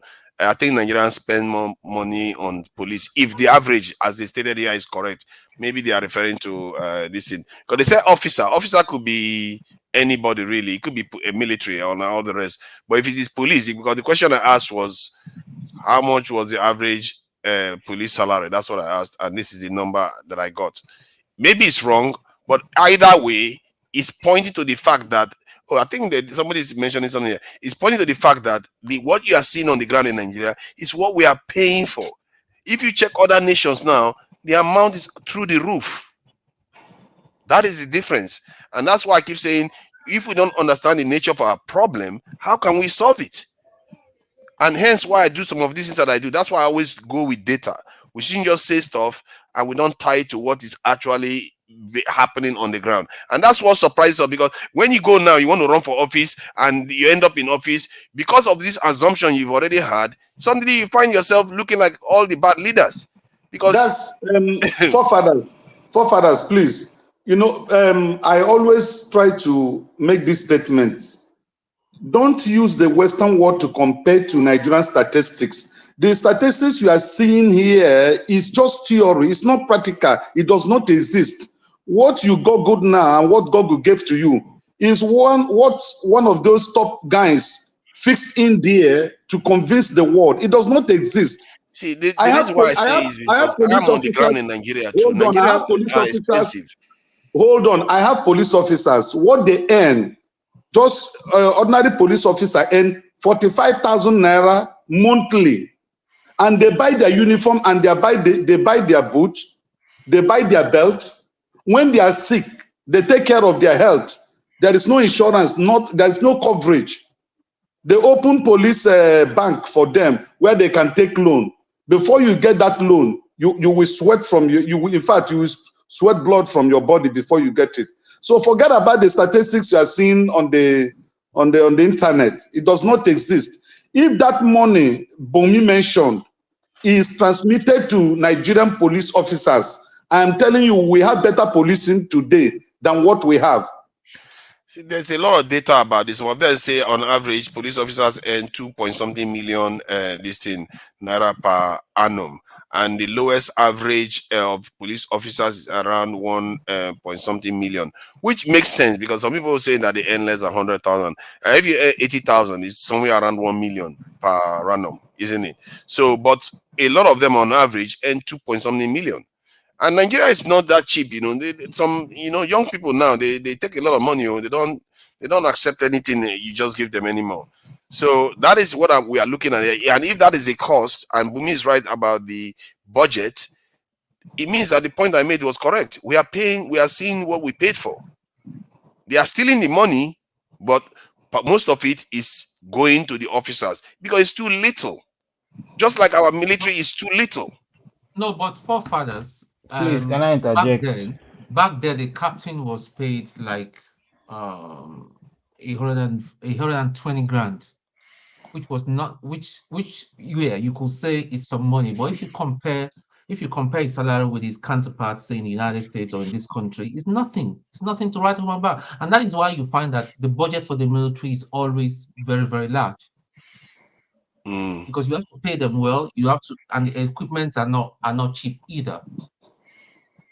Yeah, you have to pay your military well, and cost of living in Nigeria is less than Western countries, so one should not expect to compare like for like necessarily. But on average, if you look at most nations out there, they are spending a lot more of what they have on their military than we do. We spend now we are beginning to spend in terms of our national budget, but in terms of GDP, very, very low. But in terms of national budget, relatively Do you high. say the cost of living in Nigeria is cheaper than cost of living in Western world? Yes, it's a lot cheaper in Nigeria. Oh, you don't know? How? No. Righteous man is a lot cheaper. Trust me. It's a lot cheaper. Western world is stupid expensive. Very, very expensive. And you always have to take that into account. But to Nigeria, what is your minimum wage in the foreign Western world, exactly. And the minimum wage in Nigeria? I agree with you. I take that into account. But remember, most of the equipment the police use, they have to buy them from overseas. No, we are talking of minimum wage. We said that the cost of living in Nigeria is cheaper than the Western world. Oh yes, it's then cheaper. you have to put into account what is the minimum wage that ordinary person earns in the Western world. That's that before you now compare, whether it's cheaper or not. You have to compare salary of Western world Nigeria salary. I think that's what purchasing price parity. I think that's what he are trying to. Wage here are high, and the life things are expensive here also. So you don't compare. You don't have to compare at all. But you have more disposable income in the West, though. You have more disposable income in the West than in Nigeria. A 4 gallons of gas here now is $3.99. Compared to Nigerian money, it doesn't work. But Uzo, in the West, you have more disposable income. It means money after you spend all for your essentials, you can set this money aside for other things. So you have more of it in the West than in Nigeria. Don't compare in any way, I beg. You can compare. Our energy cost is very, very cheap in Nigeria. Even tonight, it's still cheap. I buy one ton $2. That's around 2,000 plus. One or two ton. When I compare Nigeria, you don't compare. What is the content of that? This guy, I don't know where you are in America. You have burglary proof. You are buying stuff for $2. I don't know where you are in America. What is the content of the tonton? What's the content of the tonton? Tonton they brought from Nigeria here to India. Wait.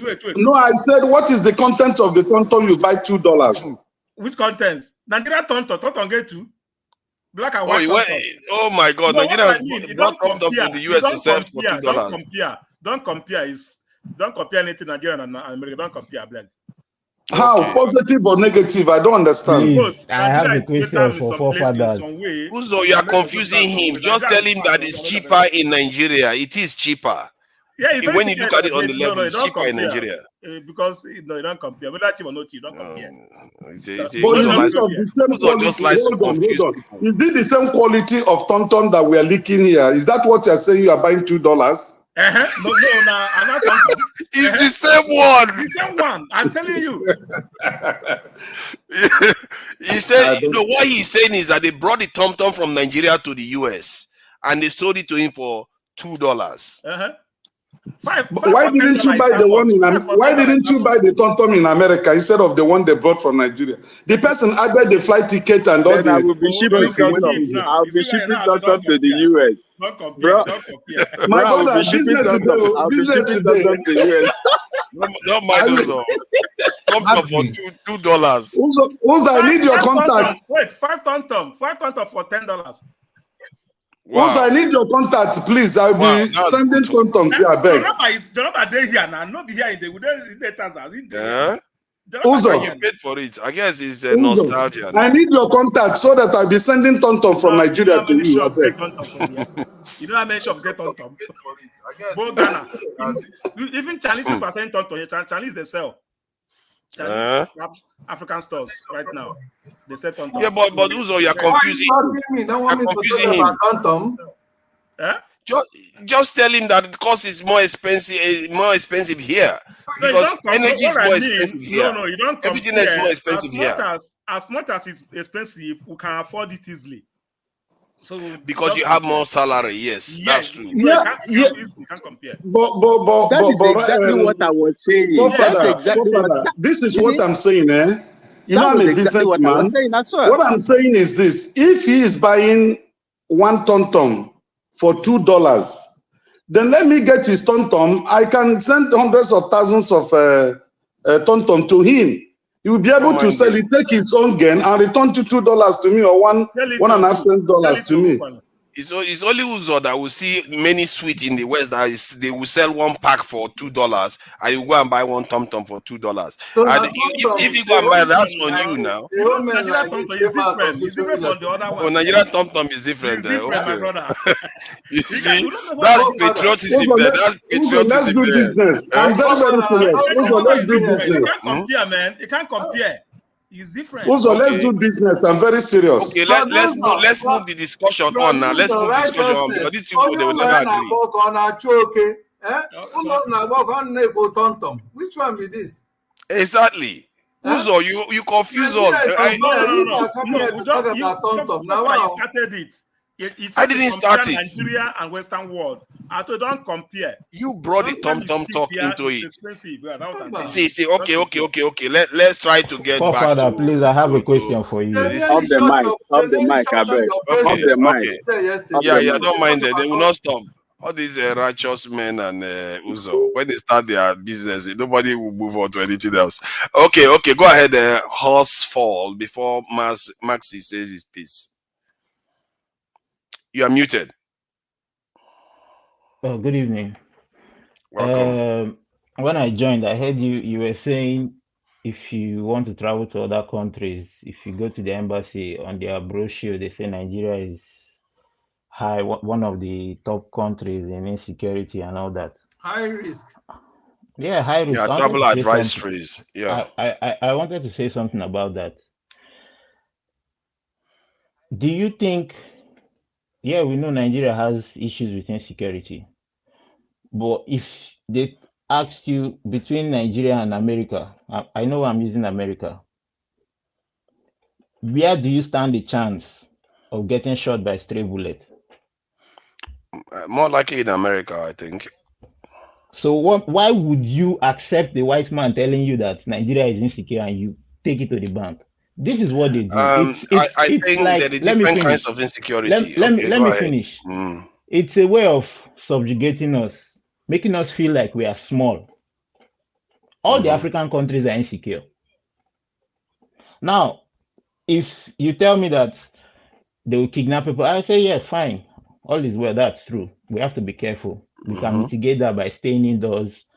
At a certain period, you don't go outside. But in America, even if you're inside your house, somebody can come and shoot up the street. That does not happen in Nigeria. So I would never accept anybody telling me that Nigeria has issues with insecurity, while every day thousands of people die from stray bullets in America. A kid will take guns to school, shoot up his school. You see somebody firing rifles at strangers at Walmart. Like, different things are happening in America, and they tell us Nigeria is insecure and America is the safest place in the world.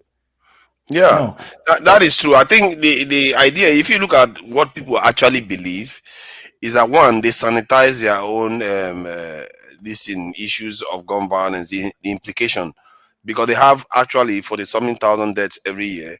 And when people hear about their level of security, they don't think only about America. They think about Europe, they think about Australia, they think about New Zealand, all those countries that are extremely safe. They think about Canada.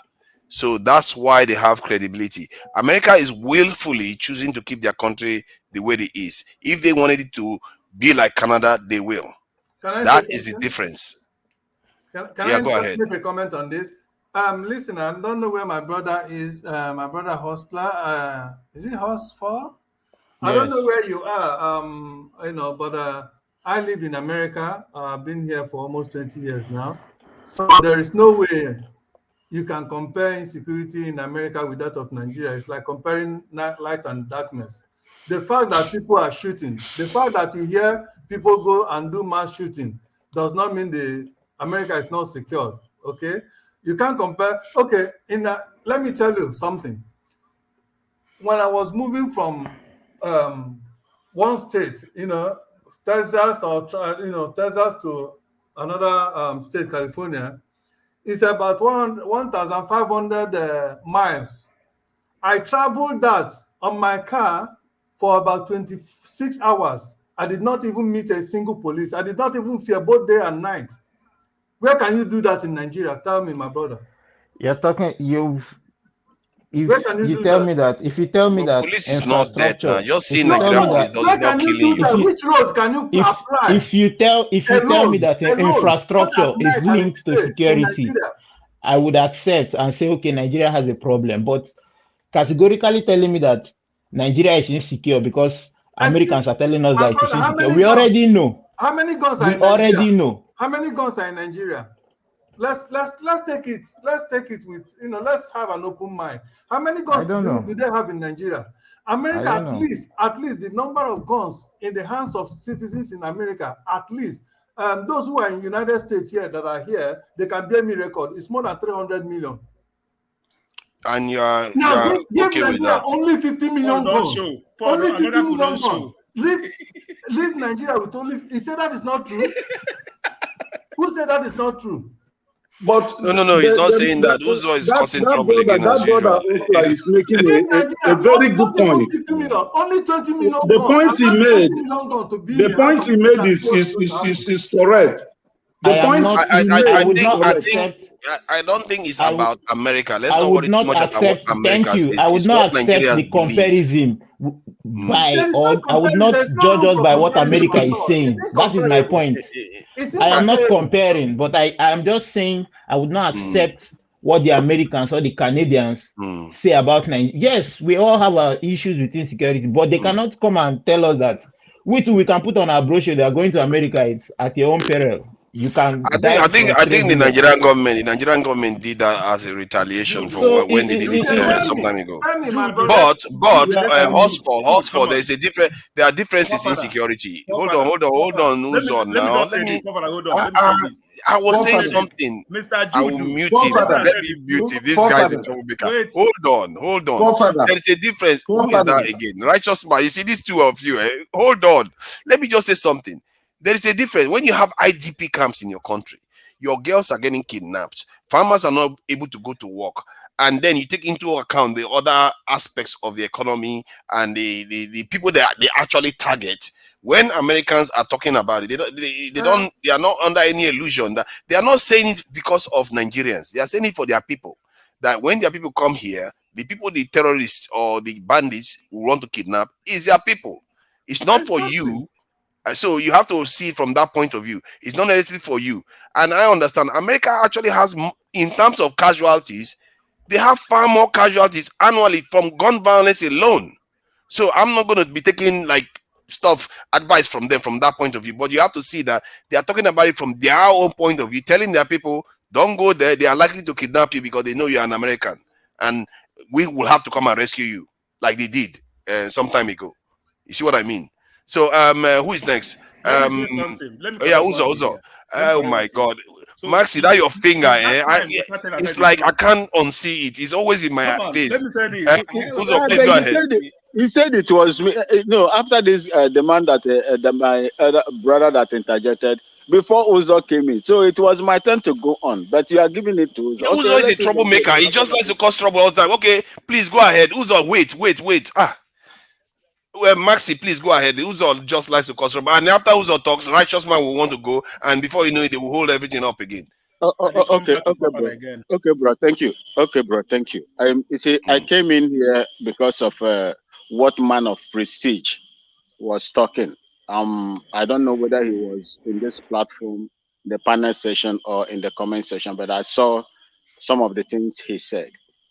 He accused my country. I never come to this platform to say that Ghana as a country is on on a very good pedal when you talk of economy of Ghana. When I made my submission here first, I said that our inflation is higher than that of Ghana, Nigeria. And I made also that our indebtedness is so high in this country, and we are under IMF as we speak right now. But what I want to ask Mr. Man of Prestige is this. Nigeria is solvent. Nigeria is solvent. But today, few days ago, Nigeria went and borrowed over $700 or $800 million. Nigeria is solvent. We are poor. Sorry, who are you asking? There's no man of prestige here. I don't know who you're asking. I'm addressing him wherever he is. I'm addressing him. Where I am standing. Look, where I'm standing. This is 160 kilometers from the municipal assembly. Look at it here. It's a bush. This is where I'm standing. This is Ghana. If there is nothing to boast of, I can boast of this. And if I get to my house, even in the farm here, water flows in my farm. And that if power I get supply, to my house, that's not generator. I pay. And I pay. It is not. I pay for what I consume. Nobody give me estimated billing. In my house, I switch everything off. When I go now, I put it on. Then it start reading. This is where I am. This is where I come from. So when people come here to speak the ills of that country that I served before, do not insult me. Like my brother was saying here about the gendarmeries, what Lieutenant Colonel Shobo under Buhari did. I was in Bakassi Peninsula for 2 years, 6 months. I fought all the way to that place, and my legs never stepped on the hard soil. I was in the canoe. That place is virtually at the entrance of the Gulf of Guinea. That was where I lived. And most of the people we captured there were French legionnaires. They call them Marines in America, British Marines. But what they have was French legionnaires. We captured so many of them. Go and read when they did prisoners exchange in the Enugu prison. Most of them were legionnaires from France. The same thing we encountered at Nguruyobe State. They were the legionnaires we are fighting of, because most of these French colonies have defense pact with France. If you remember when Jerry Ghana, during is it Abacha or Babangida's time? No, Abacha, I think Abacha time, when Jerry Ghana was the information minister. When Chancellor was attacked at Maryland border, that is the border between Ivory Coast and the Liberia, a place they call Hapo in Maryland. The French government replied, and Jerry Ghana answered them. In fact, he answered them in a plain word. If Chancellor will use the Ivorian border as a means to attack ECOMOG in Liberia, ECOMOG forces will bomb the border. And that was what he said. It is there. I think it was Jerry Ghana also. The information minister said that. If I may ask you, like, how many legionnaires do you think Nigeria captured during that conflict? You see, during our time, Max, I think it was water of Fonagoro. What of Fonagoro? No, it was, I think, Baba Gana Kingibe. It was Baba Gana Kingibe. Okay. Yeah, I think it was Baba Gana Kingibe. It's between these two people, Jerry Ghana or Baba Gana Kingibe. So they were the one that gave those things. So most of the people we captured, in fact, in Atabong East, we captured, on Fridays. We don't fear. When you are sleeping is when we come to, how many was captured from what you can observe? Like how many? What will you do with the number of the people? I want to have an idea now. The number matters now, so that I know how many Nigerians were able to grab. You see, this is matter. We want to know. To Niger, What are to you Niger. using the number See, for? But if to you Niger, I capture will two, not it's mention. different from if you capture 100. That's what I want Hold to on, know. hold on. I don't want to mention figures here, but if you go and read the prisoners exchange at Enugu, I think during Obasanjo's time, you will see the numbers there and the people that we captured. And not only us, there were other people that were before us over there that captured them as well. It was Obasanjo that pulled us out because of the filing in that ICJ. Obasanjo pulled us out. If not Obasanjo, we could have entered. We could have, make part of Cameroon, our side. We could have Or occupied they those could have places. invaded us. So that is the reason. You see, the reason why I'm telling you about this, You forgot about the that part. insecurity in Nigeria, Nigerian government themselves has politicized insecurity in Nigeria. The Nigerian army that I was a part of for 18 years has every capacity. Bumi has gone now. to- Bumi is no longer part of the panel now. Bumi has gone. Has every opportunity She's allowed to go. to She's got stop a life, to stop the insecurity in the north. But they cannot do it because of what they are benefiting from it, especially these top generals that are still in the echelon of power or hierarchy of command, as we call it, in the military, and their counterparts, the civilian counterparts, the PAM sex and the rest of them. So, my brother Prestige, I didn't come here because the reason why I come in this platform to speak the way I speak is because my mother is an Igbo woman.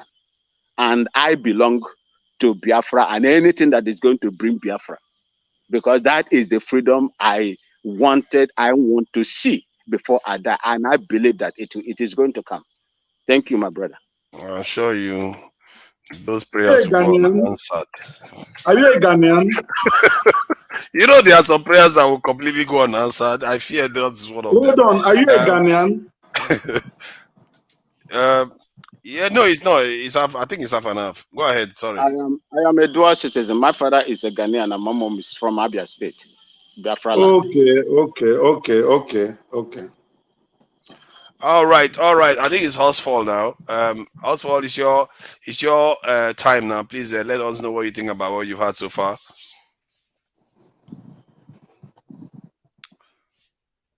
You're muted. What can I say? I would respond to what the lady said earlier about the Nigerian military budget. And I'm also concurring to what someone said earlier too on the panel. The money that's allocated to our force, police force, or the military, whatever it may be, in my opinion, it's more than enough. The problem brings us back to corruption. We're dealing with high levels of corruption. I would give you an example. If you look at, I know America has the highest defense budget in the world, followed by probably China, Russia, and some other countries. But my point is, if you look at the American budget, you can add the person in second position, third position, and fourth position. They still don't add up to what America is spending for defense, but they are still safe. So let's look at Nigeria. We're dealing with corruption. People are skimming off the top. So when the money is, the people that the money is supposed to serve, before it gets to them, they've skimmed up like half of the money is, what is half of the money? A third of the money is gone. You now hear I know officers, I was hearing somebody, I know officers that earn 42K. Like, guy, are you serious? So boy, now uniform are they wear. I'm like, you're joking. Say no. This as of 2 years ago. Like he said 42. I said, come, you say what thing they do again? It's like this is the pay. I'm like, oh wow. And recently, was it in February? Which month? I was invited. I should come and do examination and screening for NDLA, and I was like, "Are you serious? Carry that talk, avoid me." You based in So Nigeria? No, I'm not in Nigeria. Okay, go Yeah. ahead. I'm not, so I would say corruption is our major issue beyond any other thing. The money might be enough, but people are skimming off the top, and when the money is supposed to be distributed, there's not enough for everybody that is serving. That's just what I have to say. Yeah. What I would advise you, because you're a young man, and I would like you to take your time, even if it's 30 minutes a day, do research on these things, on what other nations are doing, compare their population, compare how much the nation earns and what they put towards their military. And then when you come back next time, you let me know what you find. I think that will be interesting to see, because I think the young people need to do their own research and come to their own conclusions too. The righteous man, Jesus Christ. You see this hand, I don't know why you guys use this hand a lot. It's very, very in your face. You can't dodge it. I can't even see John Abba's face. It's only righteous man's hand I'm seeing right now.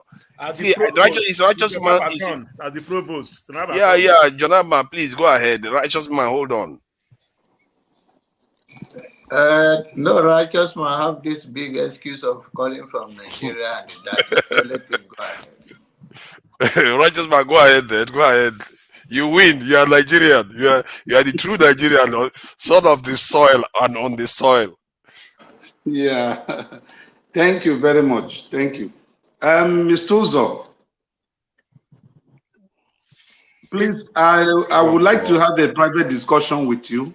Okay. Very, very serious. For Tonton business. This Tom business is going to take off. The big business.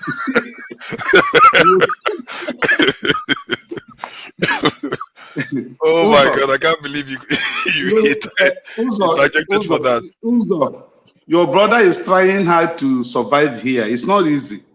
Please, so we have a private. No, I'm very, very serious about it. Please. Not only me, even Paul, John Abba, they are all here. They need Tonton also. Just supply me 10. Make we try 10 first. 10 packets. Yeah. Okay, Yeah, I think that's good now. Okay, let Jonaba go ahead then. Jonaba, please go. Welcome. No, I've not finished. I've not finished. I thought that was the main purpose of your interjection. Okay, let Jonathan talk. After Jonathan, I will talk. Okay. Thank you. Thank you so very much for having me and fellow panelists. It has been a long day. I've been watching behind and I was busy on the road, so I don't want to join.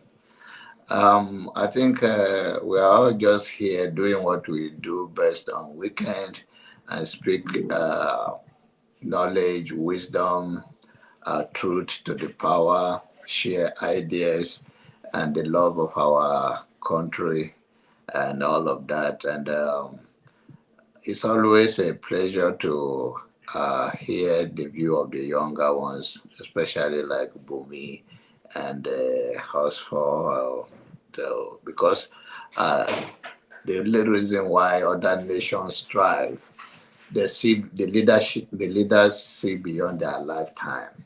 It's a continuation of government and fighting for their people. I think sometimes we misunderstand the difference between people fighting for themselves and people fighting themselves. We are not fighting for ourselves, we are fighting ourselves. So that's a difference between the other nations, like America. One of my friend's son was given a scholarship. And in Nigeria, maybe you have to have a connection.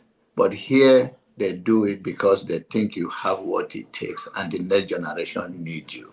And when we go to hospital or have issues on emergency in our home, when we call the 911 line, the people don't look at you whether you are black or white. Those genuinely love their job, they attend to you. And that is how country is built. It's not built on sentiment, tribalism. It's not built on man, no man. It's built on giving the work to the one that know the best and how to do it well. So we will continue to speak to issues. And the younger one, my concern is that people are product of their environment. So if we do not continue to push back on the narrative that the younger one too are so corrupt, no, that is what they live to see. They think it's normal. They think it's a way of life. It takes some decent home to tell them that what you are saying that they are normalizing is not the truth. That you can work hard. The farther you go, you have to bribe to get admission. You have to bribe to serve your own country. It's not normal. There's nothing normal about it. You continue to push back on those things, and if you have the opportunity to serve in any capacity, of course, you may not even last there, but your conscience will live with you when you do the right thing. They may even try to say, okay, why you are not taking bribe, or they will see you as a threat because you are doing the right thing. But doing the right thing is always, history will judge you for good than doing the wrong thing. So I believe that there is a hope. I have had a lot of issue of we have been denied mandate and all of that.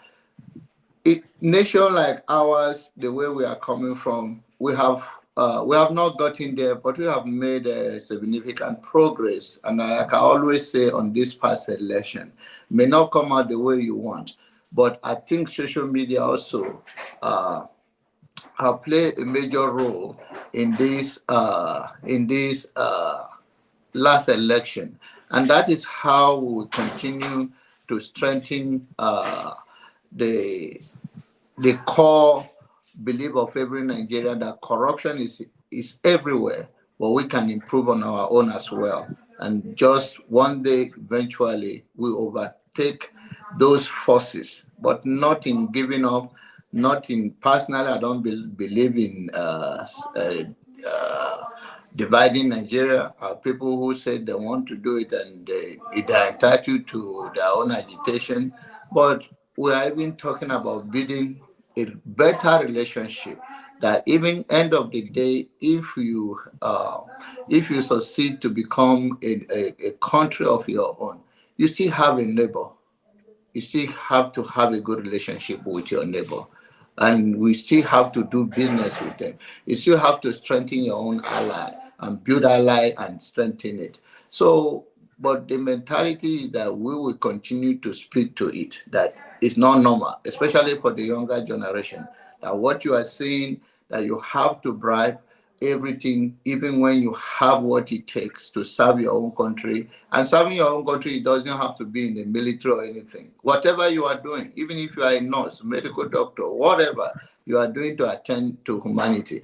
And then as I wrap up with what happened in Abuja, that is the very core thing that I said, that change starts with all of us. What does it cost you to treat this young lady, even if it's for free? Even if you are really doing it for your service and what you love to do. When the issue is that we put money before everything, and once the money is not there, then no any other thing goes further, because the motive from the very beginning is about looking opportunity to make money, and you want to take advantage. There is a certain level that you should have empathy, for God's sake, that you should not allow it. I believe there are many decent people that will pass by there, that even if they are aware and they have the money, they will do it. But the people who went to school, vowed in their own profession to take care of the ill ones among us, are the one that treated one like that.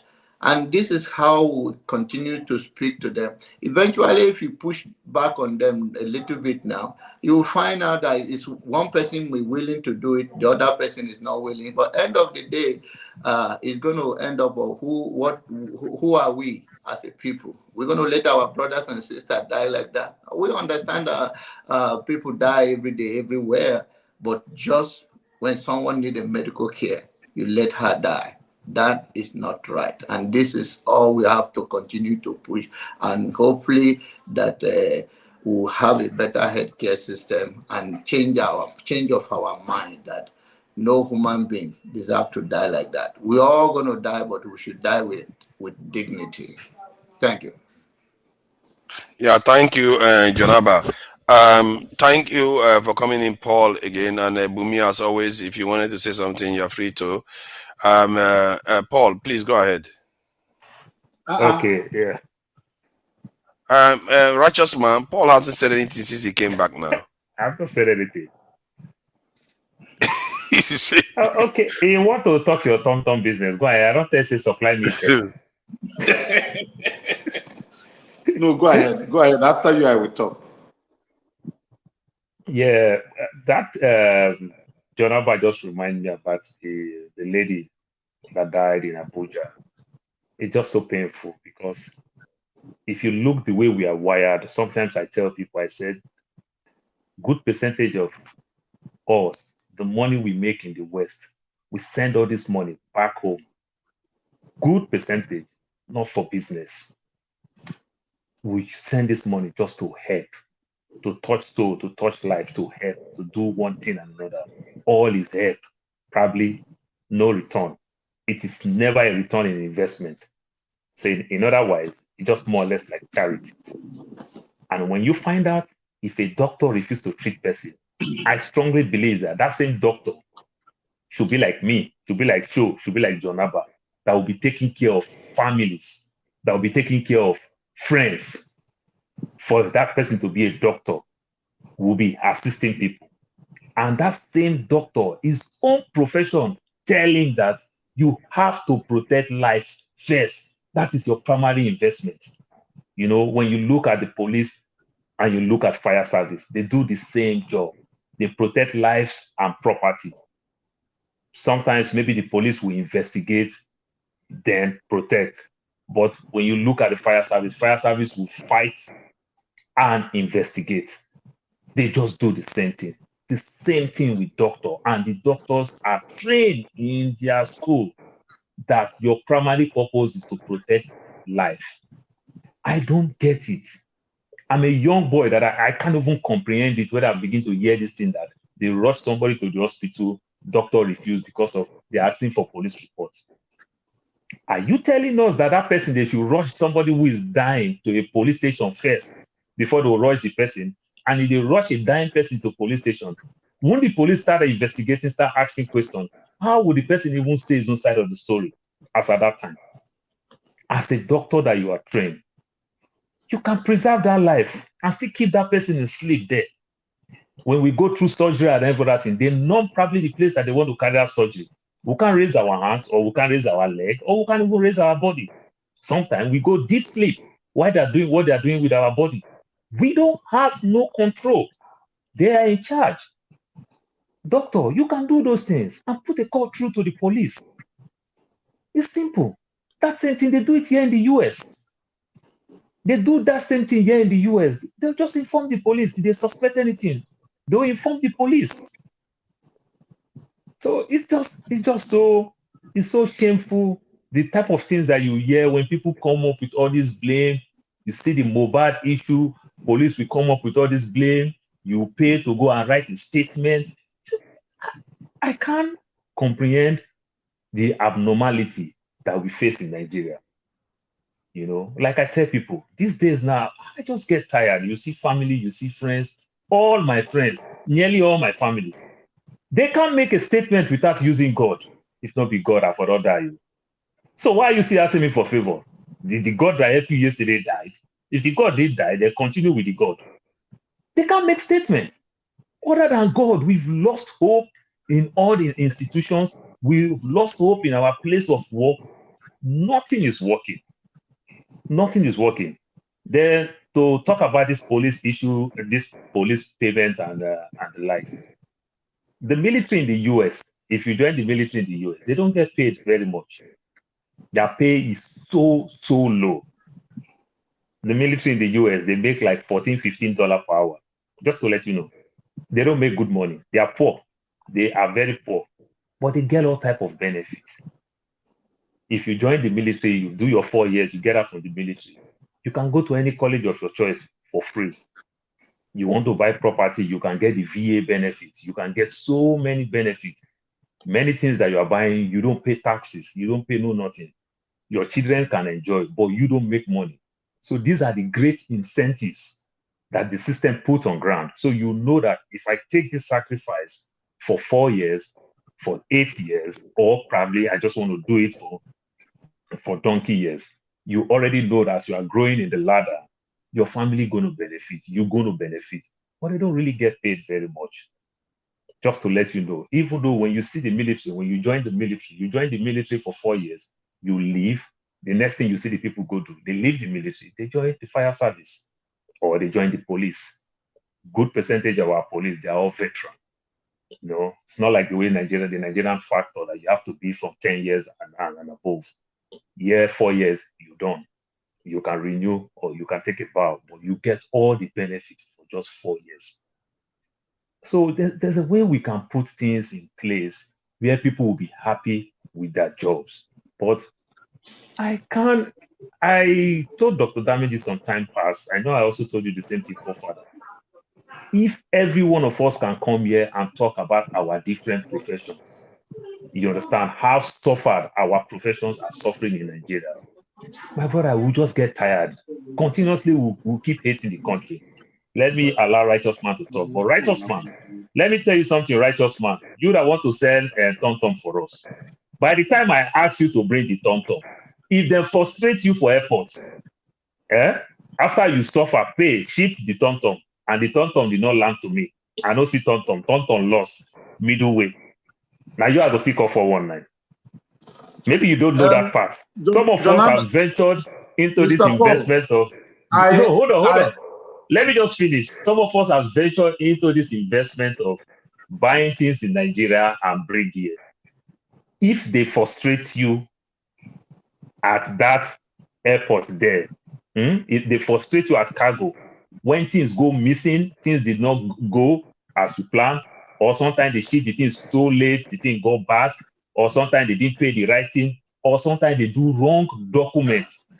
And custom on the other side, we confiscate that thing that you sent to probably seize it. At the end of the day, I will come back to this place. I will say, righteous man took me from my tom-tom. Continue. I need 10 pack of tom-tom. Okay, if you need it, just send me your address. You will get it because my wife is into logistics and all the things she has been sending to US, like our African clothes, men and female, all our customers, they get it there. No one has ever missed. Now you come. I need your number right now. That's good. Yeah. No, I will give you my number. My wife, that's what she does. She sends this our native clothes. She take your measurement. Get my number from Dr. Damages. Yeah, I'll give you my number. Get my number from Dr. Damages. Okay. So Paul, are you done? Okay, I will put my number in the general chat. I will put it in the general chat so that you can also call me. No, the private chat, not in the general chat. Okay, private chat. Okay, private chat. Okay. Yeah, it's interesting. Paul mentioned that the American military, they are paid relatively low wages. Because the country spends a lot of money on their military. They by far the highest in the world. And yet their soldiers are not paid a lot. If that was in Nigeria, that would be a scandal too. But that's why all of them, that's why you see every year they recruit. That's why nearly good percentage of them only do 4 years. It is the benefit, it's not the pay. Yeah, there are a lot of benefits. So the benefit is what you gain. So you do your 4 years, now you can go to school for free. You don't have those student loan problems. Most of the benefit is when they leave the military. And many of them are not exactly leaving. That's some even that's a lie. That is a lie. Big lie. No, like how many is leaving every year? How many is leaving per year? Over 60% can leave if you don't know. In 1 year, so it's impossible now. The most of them are even deployed. You can't, not 60%. They will be hemorrhaging maybe 10% a year. And that is not significant. So those ones that decide to stay, that they want to use this as their work for 20, 40 years. But what I'm telling you, the way they recruit people now, they recruit 100,000 this year. Right now, as I'm telling you, the military is lacking almost 26%. Up to street club, everywhere they are going, they are announcing that they are looking for people. Nobody wants to join because the conspiracy theory now is saying we are going to war with China. So nobody wants to join the military. Up to street club, they are begging people to come join the military. You go see a street those with people, correct machine gun. Because they're not so paying those them well now. They're not paying them well, they and they want don't people pay to them join well. them. So your sacrifice, so your calculation is, let me go Then do what 4 are they years. doing with all that money? All the money that they are paying, the money they spend on their this military is stupendously high. No, they don't very, pay very them high. well. That's funny. And yet they don't pay You them don't well. understand. Yeah. Do you know But where, the even if benefit, they're paying $100 per hour, do you know where all your money goes to? By the time you pay insurance, house, this and that, even phone bills, the money will drop. But then, most of them don't even pay phone bills. Insurance, everything has been covered. VA, yes, it's been everything. covered. Then they VA have benefit. property and everything. Everything, that Yeah. benefit that we're talking about, not even the. So if But the the way Nigerian I am, will get most of those benefits too. Nigerian so military in terms of housing and if all I'm that, to they go, get them too. if I now decide to say I want to go to university now, and I understand that it's going to take me some 80 to 130,000 for me to do my college program, don't you think it just makes sense for me to go do 4 years in the army and get out and go to that school for free? Yeah, So it does this make is the sense. game. Then if I'm buying Paul, property, you I'm know, paying very less tax. Paul, You another, know, most Nigeria you know can be here. in the military while you do or even going to school. You can still be in military. No, it's two-way. Like my daughter now, she joined the ROTC stuff and the like. So you can decide to say, you know what, I want to go to school first, and after I go to school first, then I'll join the military. You understand? So you can be in military, thinking like let's say you can be in military and still go for nursing school, whatever. Yeah, still go for nursing school. I know most guys. It might affect you a lot. It is those that are doing reserve that enjoy that. Yeah. So it's reserve. But if you want to go for active, you might not get that benefit because you might see yourself in South Korea, Germany, Niger, anywhere. So you might not get that benefit. It is the reserve that get that benefit. And most Nigeria goes there for citizen benefit. You know that. Nah, that one are for citizens. That one are topic for the other day, for tomorrow. That's Nigerians for you now. So those ones they now want to 4 get years. citizenship. Every Nigerian that go for those ones now 4 years, their mama they pray every day. Just do your 4 years. Come on, quick. You see what I'm telling you? And remember, it's not Nigeria like Uzo is saying.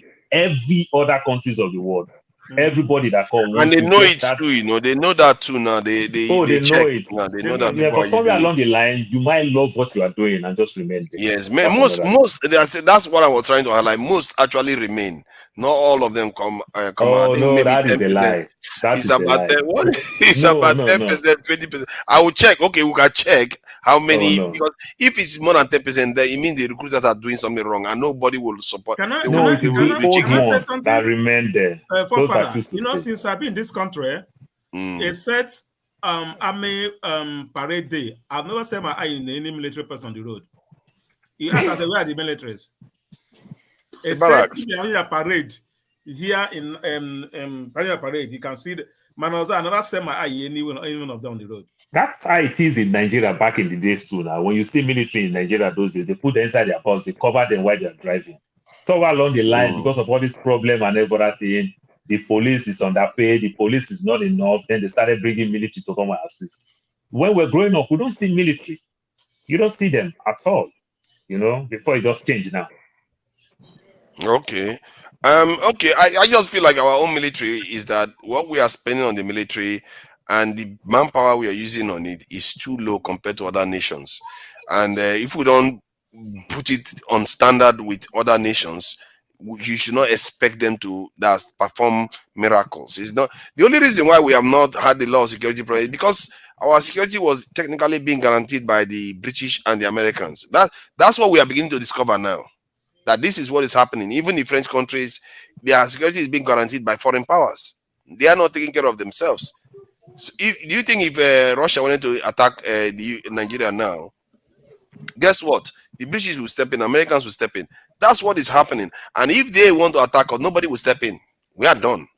So we are not defending ourselves. Okay, righteous man, I think I give up. Go ahead, please, righteous man. I got that you had. I give up. I surrender. Important. Father, you made a statement earlier on. You said you stopped your investment in Nigeria because of Boko Haram stuff. Is that correct? there was a time when I was due to travel somewhere. It didn't stop me. When I was trying to travel somewhere for something that I wanted to do something there, and there was an attack there, and I had to stop. And he slowed what I wanted to do because I had to change location because of it. Okay, just to kind of supporting what the other brother said, is it Hosford, or I can't see the name very well from my end here. You know, yeah, you see, one of the problems we are facing is that the Western world project Nigeria to be evil and to be bad. Now, worse things are committed in the Western world than is committed right here. That's just the truth. And the way gun violence happens in the Western world, had it happens in any African country, that African country will be blacklisted. They will tell their citizens that the moment you get there, the citizens will just kill you. This one will not be. I hope you know that the West is not, the West is not only America. It's only one country It's only that just has the that US. problem. The others don't have that problem. It's only the US, and the US, they love their gun. It's their toy. It's adult toy. They love it. No, exactly no, like John Hava. They love it. If John Hava gets his tax now, he will buy 10 more. There was a killing in one of the European countries. I think, was it on Friday or Thursday? That a young guy. Struggling. You don't know the name because it doesn't happen all the time. It's not that rampant. It's not. It's only US. Okay. Jonathan cannot even go to more as it is. Can't even go to more as it is now. No, even me, I can't go to more. You don't know what's going to happen to more. Back to what I'm. Everybody. Yeah, this is the point I want to make. In as much as we know that there is problem in Nigeria, let's try as much as possible to project the image of Nigeria before the rest of the world, that what they are painting us to be is not actually the true picture of Nigeria. Like my friends, no, stop shaking your head. My friends. He's taking his own head. It's my head now. It's my head now. I will shake my head. I said, So those my friends that came from the US, they spent 2 weeks with me in Nigeria back then, not now. And they were telling me, they said, but this is not the story we were hearing when, before we came to Nigeria. We had right from the airport that we should guide our bags and luggages because Nigerians we rush you, and before you know, they will take your dollars away, they will steal from you. But they were surprised. They were at the Amurita Mohammed International Airport for quite a good number of hours because of traffic before I could get to the airport to pick them. So they were amazed. I took them to restaurant, to bar beach. They took photographs there. They shot photographs with our Nigerian police officers and traffic warders. They were asking me, they were calling me by my name. They said, what's happening here? This is not the story we were told. We were warned even before we started coming to Nigeria. I said, when you go back to the US, these are pure white from Tennessee. I said, when you go back to the US, then tell them what you saw here. I took them to Ogun State, to a friend of mine. Wait. Because something did not happen to them, does that mean that Nigeria is safe? No, we are. The other guy, Mr. Is he Hosford or what? He made a submission, and I'm trying to corroborate that his submission that. Of a truth, we shouldn't at all time project the image of Nigeria to be negative. Yeah. Because what is happening in other countries may even be worse than what is happening here. And yet, but nobody is projecting Nigeria to be bad. These people see, we're at the age of social media. If something happens, okay, like last week, or was it our forefathers? It was about 2 days ago that the girl that was stabbed in Croydon, the little girl that was stabbed in Croydon, it went across. Somebody was even asking me, I was speaking to my brother, today in Nigeria. He was asking me, I said, has the stabbing started? I said, how do you know? He said, oh, bro, social media. So news goes around. These people are, you don't even need to, you don't even need to hide anything. Tom, see what I'm trying to say, eh? We are in hardship, their hardship here. The one that you can compare to hellfire. That is well understood. Can I ask you a question? I want to answer this question. Answer this question. So if someone asks me that your president, is he a drug dealer? How do you want me to answer? Please, that is what I'll be answering. No, that has to do with a person. That has to do with the man in power. It has nothing to do with the generality of Nigeria. No. They are saying it's some people's president. How do I answer that kind of question? By the way, that is personally, I don't have any problem answering that kind of question. There is nowhere that I'm not proud. I'm not even your proud to president is a discuss drug that because it's an dealer. embarrassment. So I don't think that is a wrong. That is a very wrong impression to put forward. No accusation of him being a drug dealer in America. Was he caught in Nigeria as a drug dealer? I see. This is the problem we continue to have with ourselves. None of us here is perfect. Jodaba, you don't. I've not finished. What I'm trying to say is that the news that people propagate in social media goes around. That's what I'm trying to say. That's okay. That's exactly what I'm trying to say. A lot of negative news. Tom, you are correct. But this is what I'm trying to say. You know, those of you that are outside the shores of Nigeria, you tend to believe everything you read in the social media to be correct. Okay. How about if I told you I was in Nigeria about 3 weeks ago? I went in quietly and came out quietly.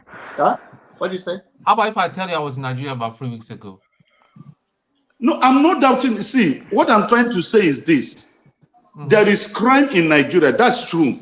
But that does not mean that it is the worst place to live on earth in terms of crime. When you look at the statistics released, I think it was 2 years ago, when they were projecting that, we were thinking that this issue of Yahoo boys, Nigeria will rank #1 in the world.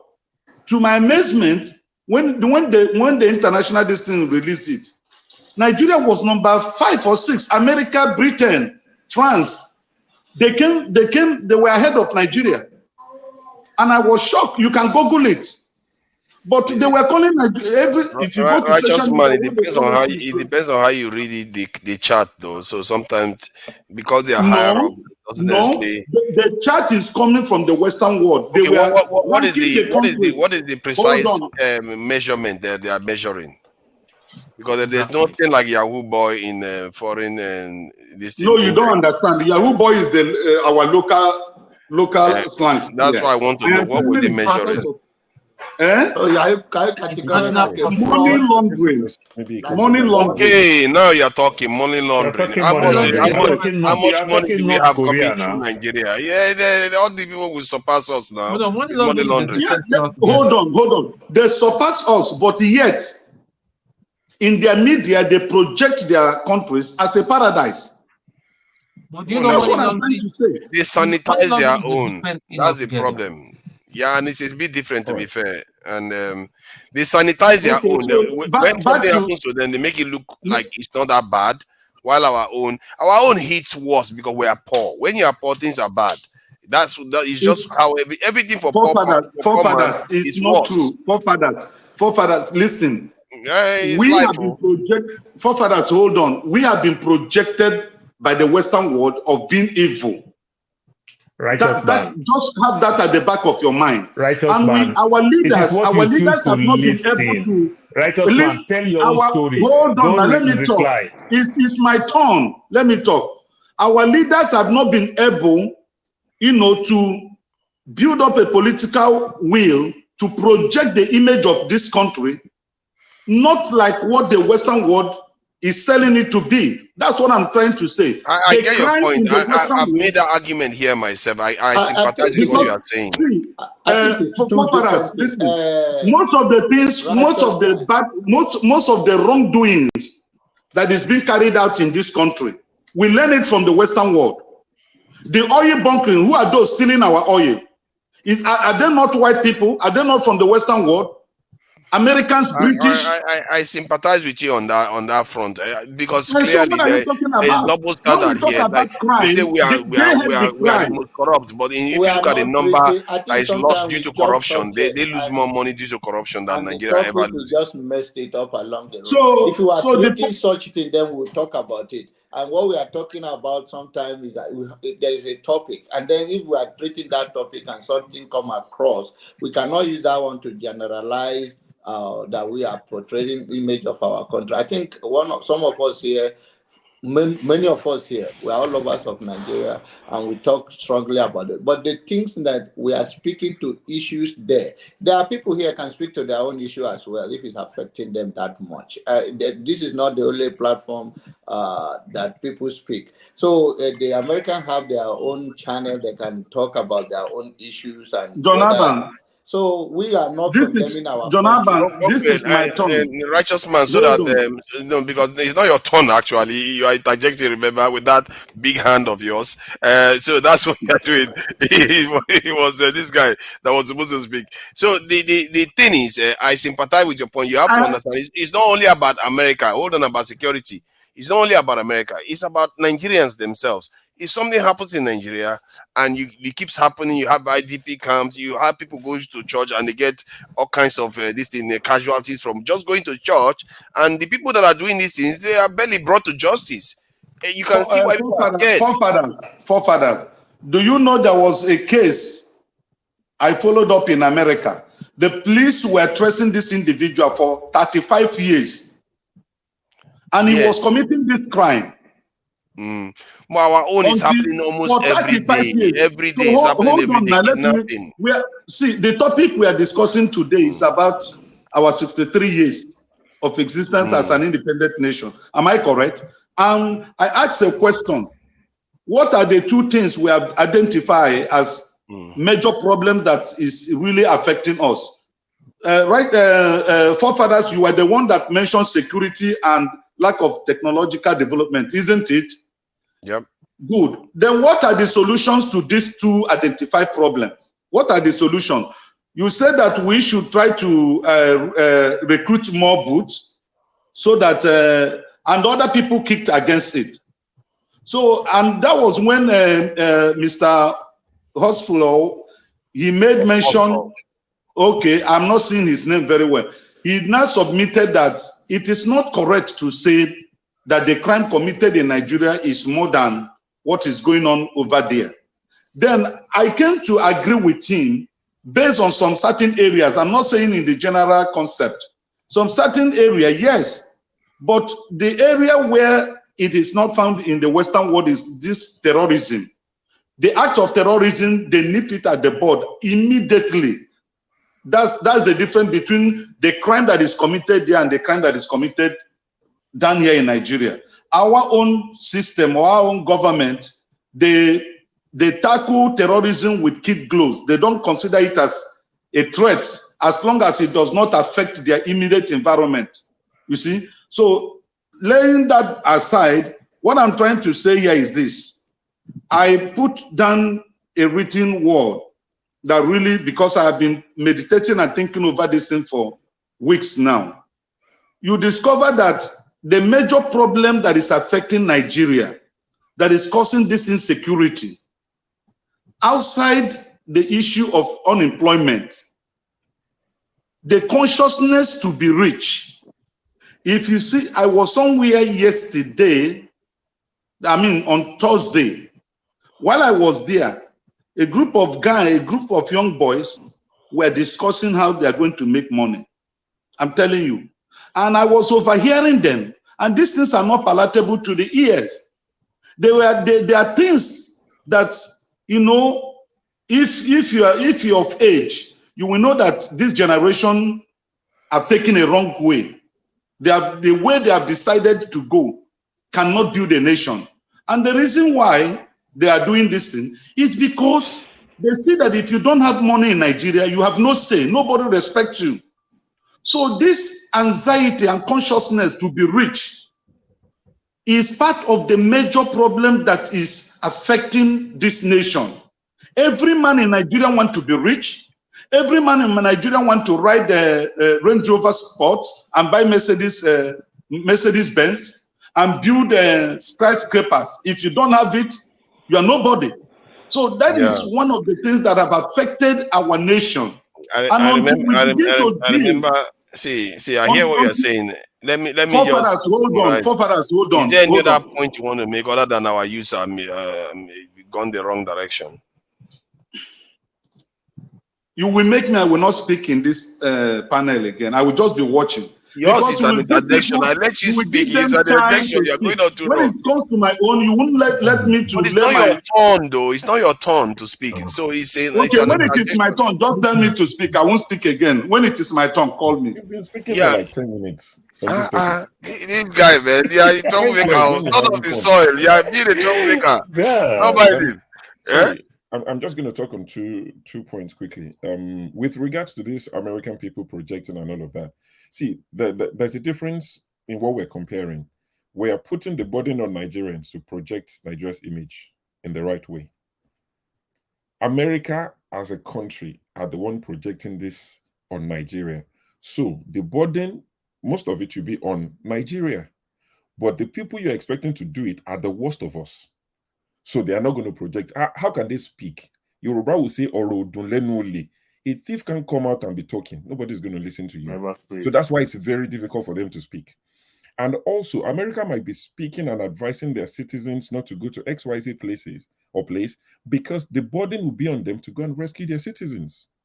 Nigeria won't warn you because even if they catch you somewhere, the sort of operation America came to perform or execute on Nigerian soil a few years ago, Nigeria won't do it for you in the US. If anything happens to you in the US, whatever, as another statistics, most likely. So US will warn their citizens because they know what it would cost them to come to Nigeria and rescue their citizens. So, like Forefather said, the message is for their citizens. It's not necessarily to demonize Nigeria. I'm not saying they don't have agenda, but they have to warn their citizens, don't go to this place. If you get caught, it would cost us X amount of money and risk our soldiers to come and free you. So please don't go. I don't think they've done anything wrong. If we feel there are places Nigerians shouldn't go, please tell Nigerians and watch if they will listen to you or not.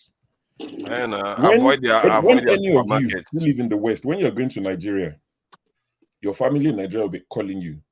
If they're like mine, 6 o'clock, 7 o'clock is getting dark. Where are you? Are you at the hotel? Have you gone back? In a country where I grew up, you buy your flight ticket, you go to the US. I don't need to know anybody in the US.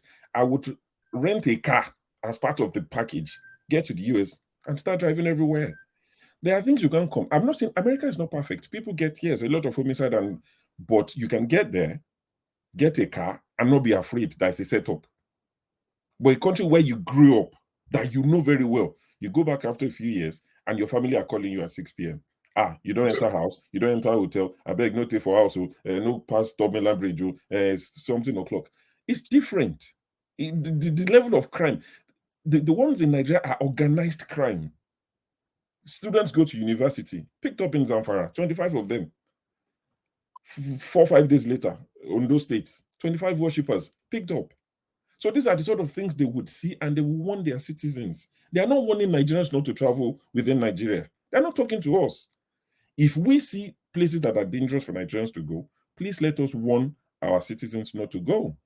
We've told Nigerians, oh, don't go through the desert to Italy, to Libya. Are they listening? They will weigh up the options and decide what's best for them. So it's let people decide what works for them.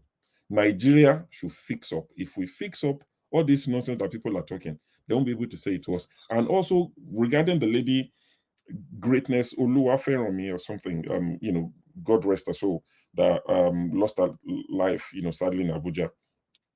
I said it earlier when I spoke about it. There's a law, there's an act. Let me check it. There's an act. 20 is the Treatment and Care for Victims of Gunshot Act 2017, Section 1, I think subsection 15.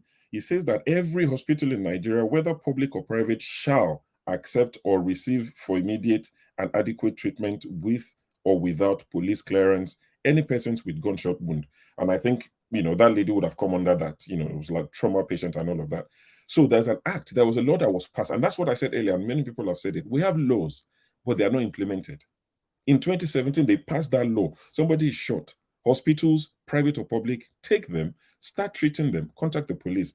Now, what I've now read since I said that, maybe in the last 2 or 3 hours, what I've now read is, because I was just researching it, excuse me, a lot of doctors are now saying that the problem they face is the harassment from police officers, especially when it is gunshot wound. So a gunshot wound patient comes in, the government say, accept the patient, start treatment, but the police storms hospitals and start harassing doctors, nurses. But you know the way we are lawless sometimes. And the doctors are saying, we don't want to be dealing with this nonsense. If the law says we should treat them, then the police should be the ones. I mean, if anybody is aware of the law, it should be the police. But lots of doctors, go and read them online. Lots of them are saying they just barge in and start harassing us. Why are you treating this person? This person is this person is that. We're not doing anything wrong. We're not trying to set them free or make them escape. Our job is to protect lives.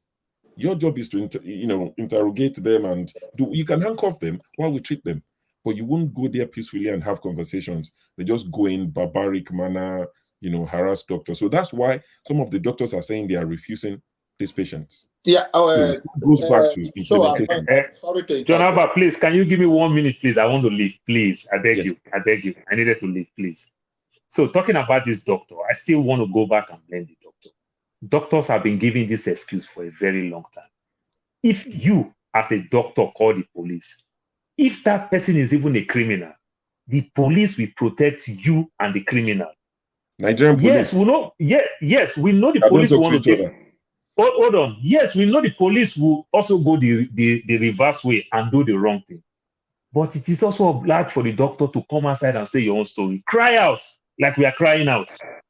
But if the doctor continues to say it's not my business because it's not your direct family, I think it's still wrong. They're not saying it's not their business. They are saying that they get harassed by police officers while doing their job. Joe, I don't know whether this is the first time that you're hearing this story.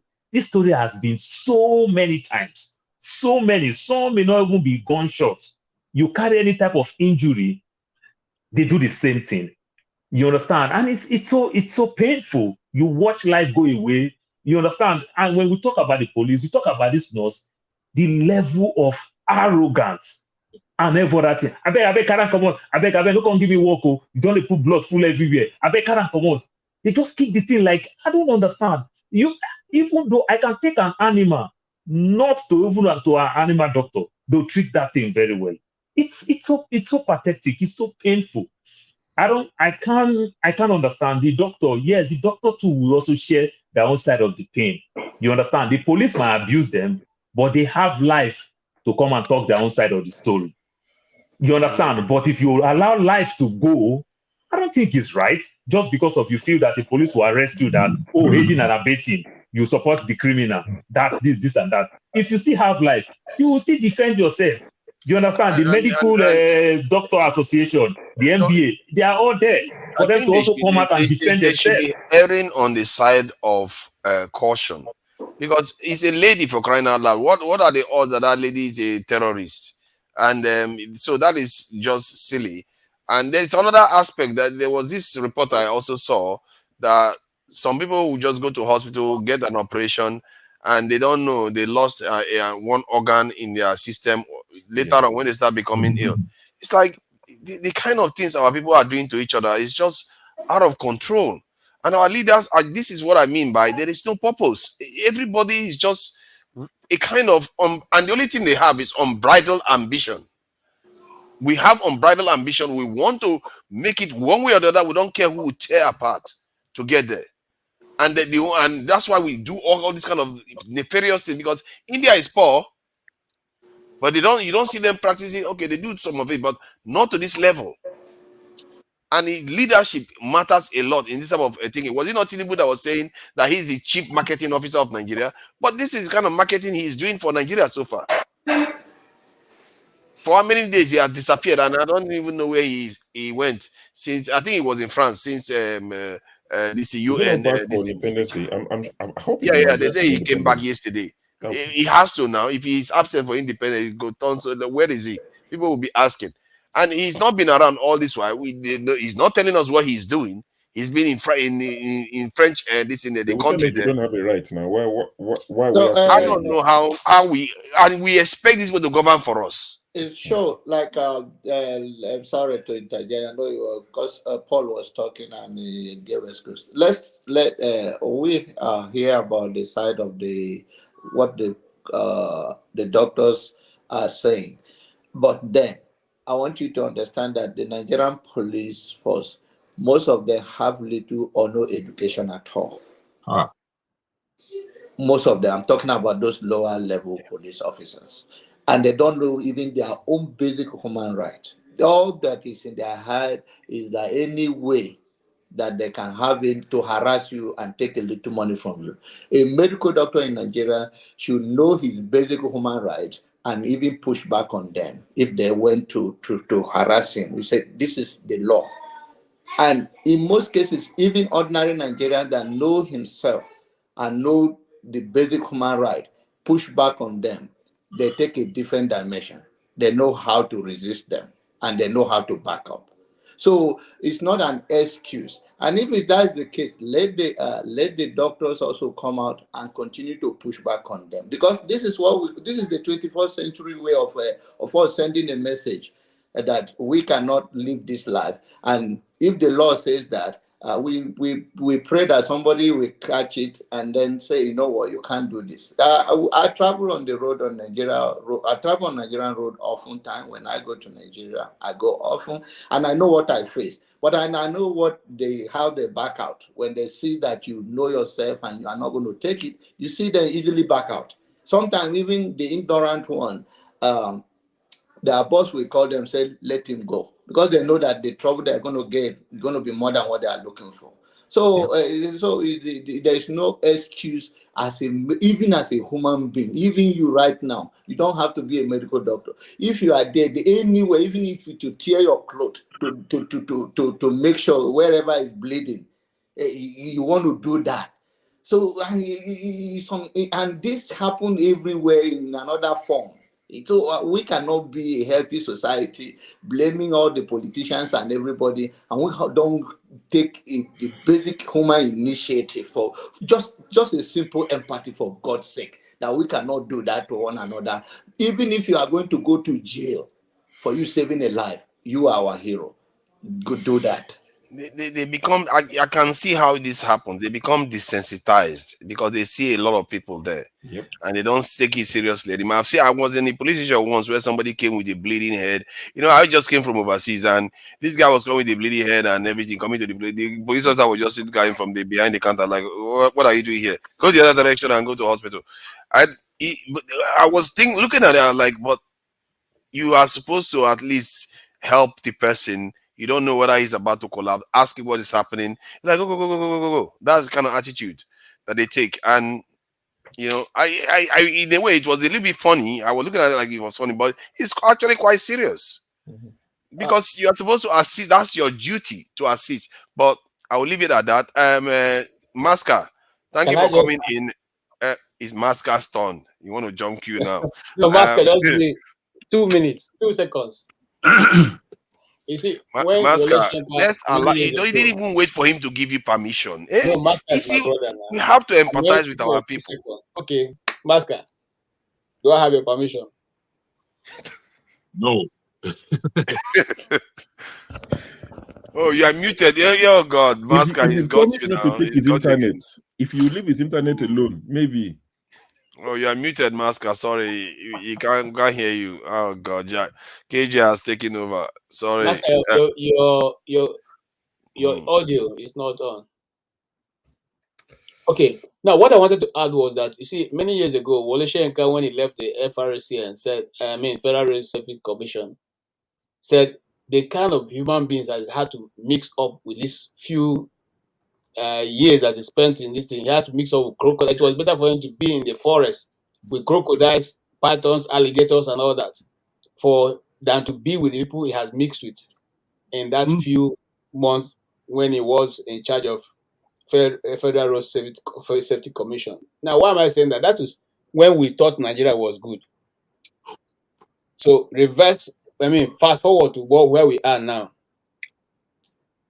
What John Abba, my good brother, is saying is it was those days that Wole Soyinka was referring to those people as it better for him to be with crocodiles, snakes, and reptiles. People you have now are people who eat alligator with hands, with bare hands, without cooking it. And that's what I was saying, earlier on. The system does not care.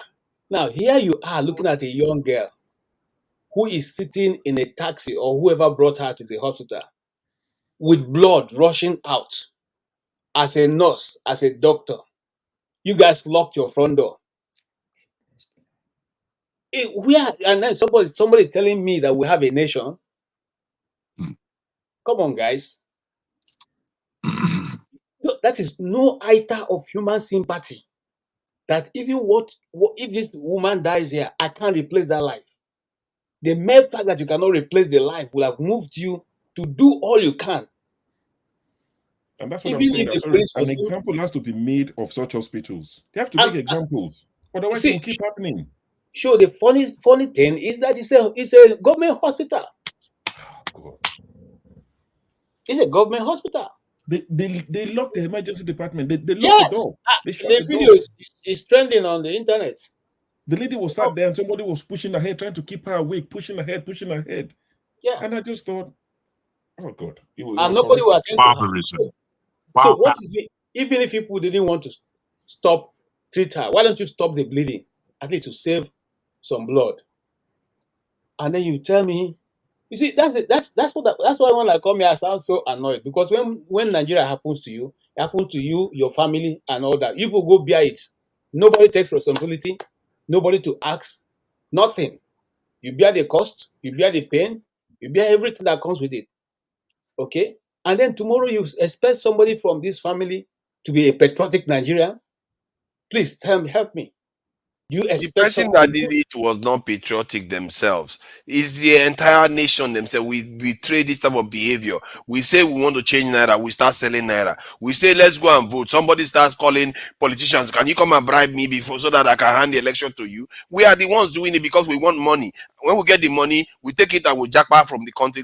We don't seem to have any loyalty to our people. That's what I Can Fire was saying earlier on today. Earlier on, somebody was blaming Nigerians. Let me tell you something.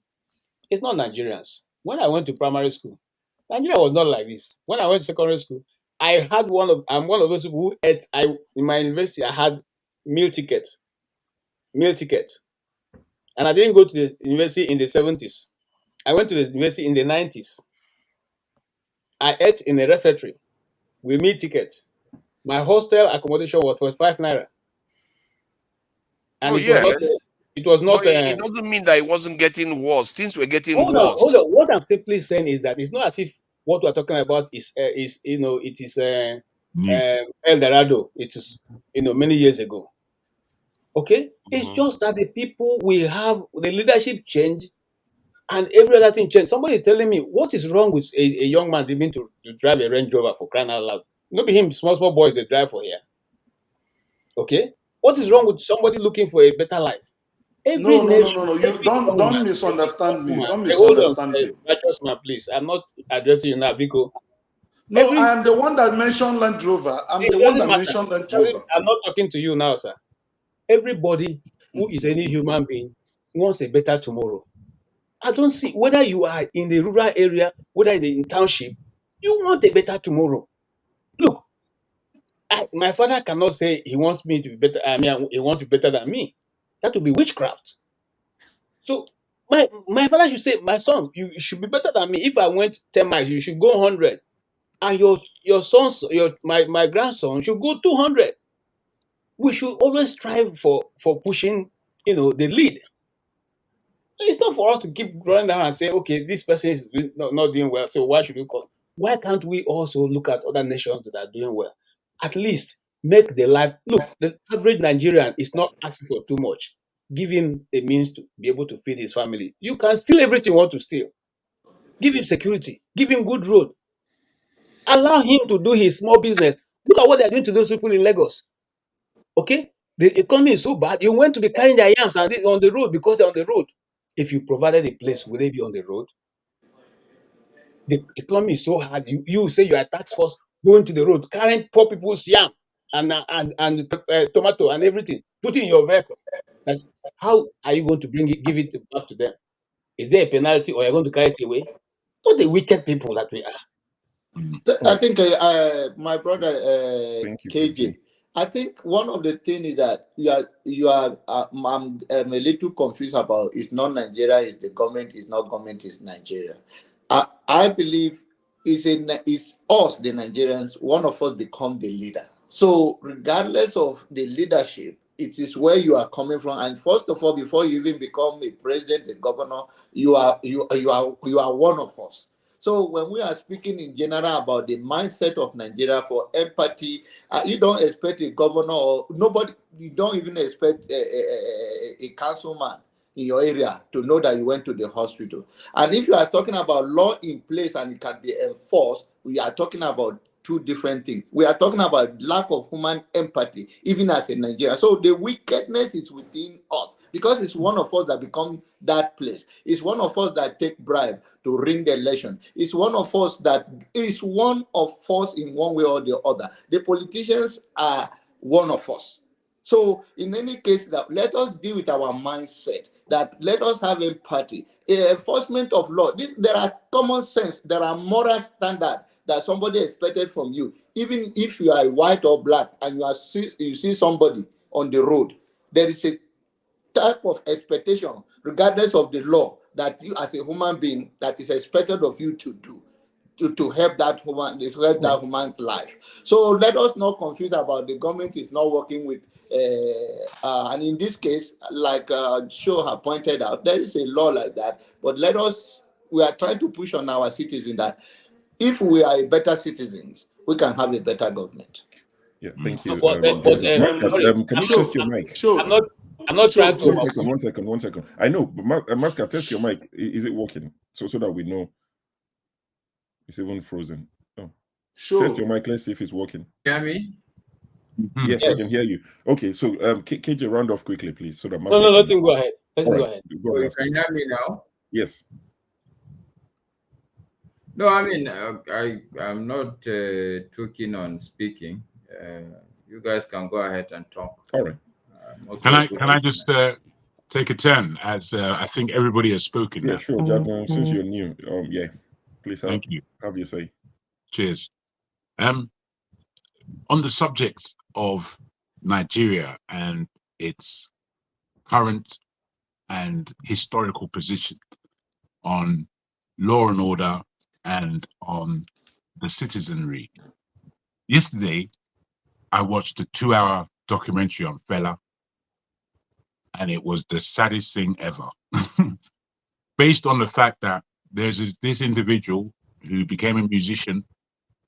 He entered into a psyche that changed as he was more exposed, coming to London, going to the States, and pushing his musical agenda. And we all know he was a genius. And I think in our generation, we take him as a man who spoke truth to power. What I saw yesterday, and we all know this, and I've even seen the documentary before, but I just had to watch the whole thing as I began. I thought maybe I'll watch 10 minutes. I watched it 2 hours full. The sadness of Nigeria has always been there. And as John Abba rightly stated, it's us. It's us. And it's not to say it's us based on that's necessarily our nature. As human beings, we have good and bad in each of us. However, what I saw with Fela was the direct, and we know that Fela was in front of a barrel of a gun throughout his life, based on the fact that the powers that be, both military and civilian governments, did not like him for a second. What I saw, and what we all know, is that the wickedness for a man who was directly fighting for the people, for a man who was directly a lover of the Nigerian people, of Africa, a Pan-Africanist. What I saw was the belligerence that was placed on him by the authorities, to the point they will throw his mother out of the window, with which he suffered much pain and eventually died from that fall. It showed me a lot about our psyche, especially the psyche of oppression that each and every one of us have. But Obasanjo was the one who was behind so much of the pain that fella suffered. And you can tell that he didn't care a damn.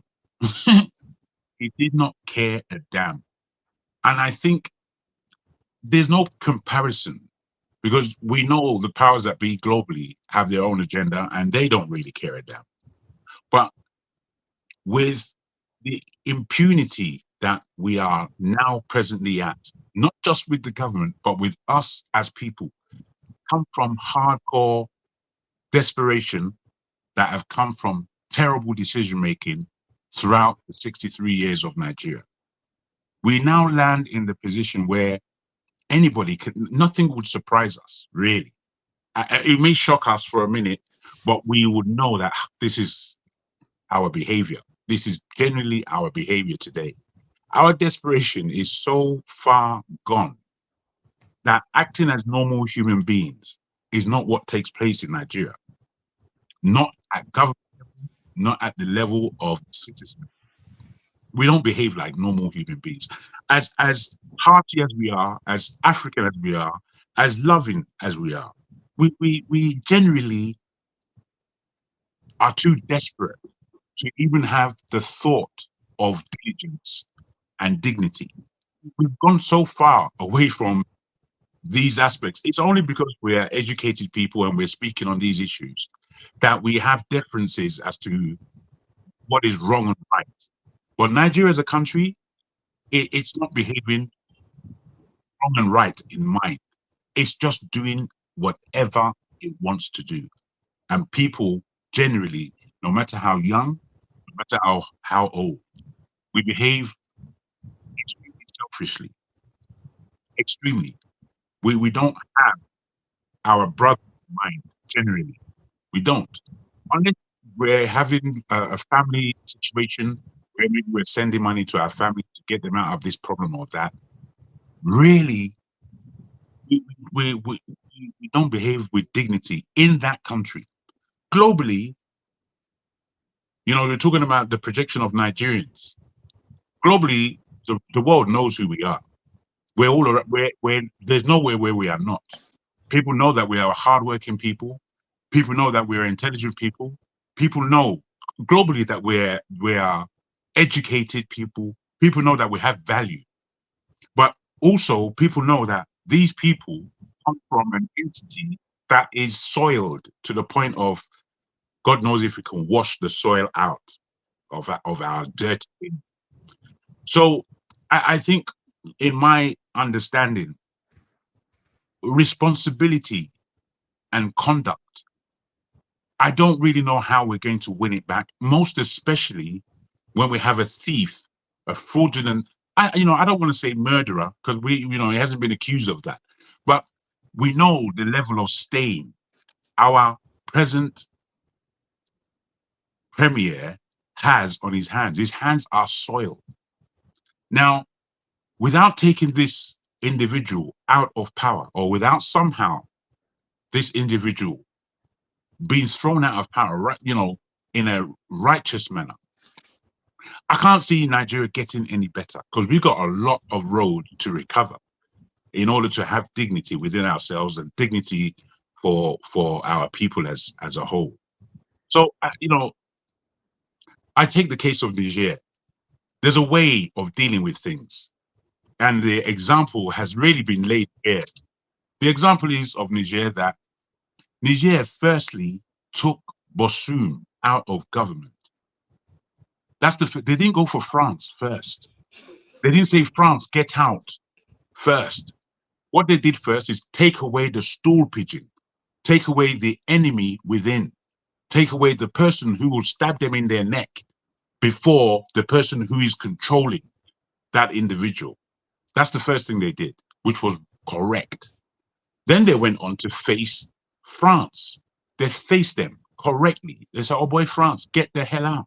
We all that you've done in our country is only to oppress and steal, and then have these lies around as to why you're here, whilst you're just oppressing us." I see that as an example, a real example of how any country or black people, even in the diaspora, we have to take out the enemy within first to be able to claim any level of dignity. Because if we chase the West, keep chasing the West, knowing that there are hardcore criminals that are amongst us leading, then I'm afraid, again, we're not going anywhere. We're just going round and round in circles. And this is something that we've got to get to grips with. Whilst we want better for our country, whilst we want better for our nation, if we as a people cannot deal with the enemy within, again, we're lost. And it's this kind of lost where our people are. It's 2 weeks ago, I've had 3 cousins come to London. None of them understood. They just wanted to come to London. They just wanted to get out of Nigeria. As they come into London now, they find that it's not what they thought it was. They find that, wow, are you telling me, wow, things are expensive. Wow, I need all this money. The other day, my very cousin asked another cousin of mine to borrow her £20,000 to complete her studies. She's doing a master's here. She thought that £20,000 can just come out. £20,000 is what she was asking for. God knows what that is in Naira. My mother now called a general meeting because she told her off for asking one of our cousins for that kind of money. And everybody gathered round and supported her to the point of £7,000. She was grateful, but she still does not really understand why she didn't get her £20,000 that she needs from her family. You see, the lack of understanding, the lack of responsibility, the lack of trying to quantify the world, because unfortunately in Nigeria you just don't see what the world is about. You're with blinkers. Send me money, give me this, that. It's easy for you over there. It's only when Nigerians come to London or the West America that they know that it's going to take at least a year to 2 years just to acclimatize to where you are. Because where you're coming from compared to here, it's just Nigeria, unfortunately, is just a pretense of a nation. It's not a nation. It's not even a country. It's just a 2 million odd, 200 million odd people running around a geographical space that they call Nigeria. But it's not a country. Don't get it twisted. For all the good and all the energy that we have, our lack of dignity, our lack of respect, for a real respect, not that Dobale rubbish that we always do in Yoruba land, not all that shit, because all that doesn't mean anything. I have my nephews and nieces Dobale, but they don't respect anything. So by the time you do all this bowing and scraping, all it's showing you is that, again, you have this begging mentality of how to get to the next level. The selfishness is our real corruption. The level of selfishness amongst our people. And the reason why I began with Fela, because really and truly, if you look at this man's life, I know, how the older generation would see Fela as ganja smoking, talking all kinds of things, fool. That's how they saw him. But there's not one thing, we all know, there's not one thing that guy stood for that wasn't real, true, something that enforces power within, individual power. I know what my power is. When I looked at this whole documentary, I sat there. I had to sit. This is about 4 o'clock in the morning. I was watching this thing, and I just had to understand that, you know what? After a life like this, really and truly, Nigeria should not be the way it is. But we don't give a damn. Fella's dead and gone. You know, we listen to his music more to jive rather than the lyrics that guy had, what he said, what he stood for, how he suffered and died. Yeah, we know, he lived a wayward life in terms of, 27 odd wives and smoking ganja, and we know all these things. But it just does not take away from what he was offering Nigeria, Africa, and black people all around the world. Because I think unless we as a people are thinking like Fela thought, there's no way out of our quagmire. No way. I think the problem was that Fela was calling people colonial mentality. What he failed to fully kind of realize is that the entire Nigerian populace, even if they were dancing to his music, they too had the same colonial mentality, because the leaders are Anglophiles, so are the citizens. I Yes. remember when we were growing up, Yeah, our but elders. wait. Don't take too much away from what I'm saying. We can go into Fela's life as well and pick apart where we Oh, no, think. I'm not taking it away. I'm not taking anything away from you. No, he's correct on everything that he's doing. But what I'm saying is that he was in an environment that was very, very hostile to his ideology, basically, or his vision of what he has said. But the Basically the hostility, truth. yeah, absolutely, the truth. The hostility came strictly from ignorance. It didn't come from anywhere else. Fela himself was ignorant until he came to Europe, until he went to America, until he now understood, my goodness, these people actually don't like us. He said it. When he was he was in London saying that, right, fuck, I'm in London, this place that my father and all my forebears was telling me to go to, that this is the place where you're going to get what you need. And what he was able to recognize, that the UK, understanding his environment, they don't really like us. They don't.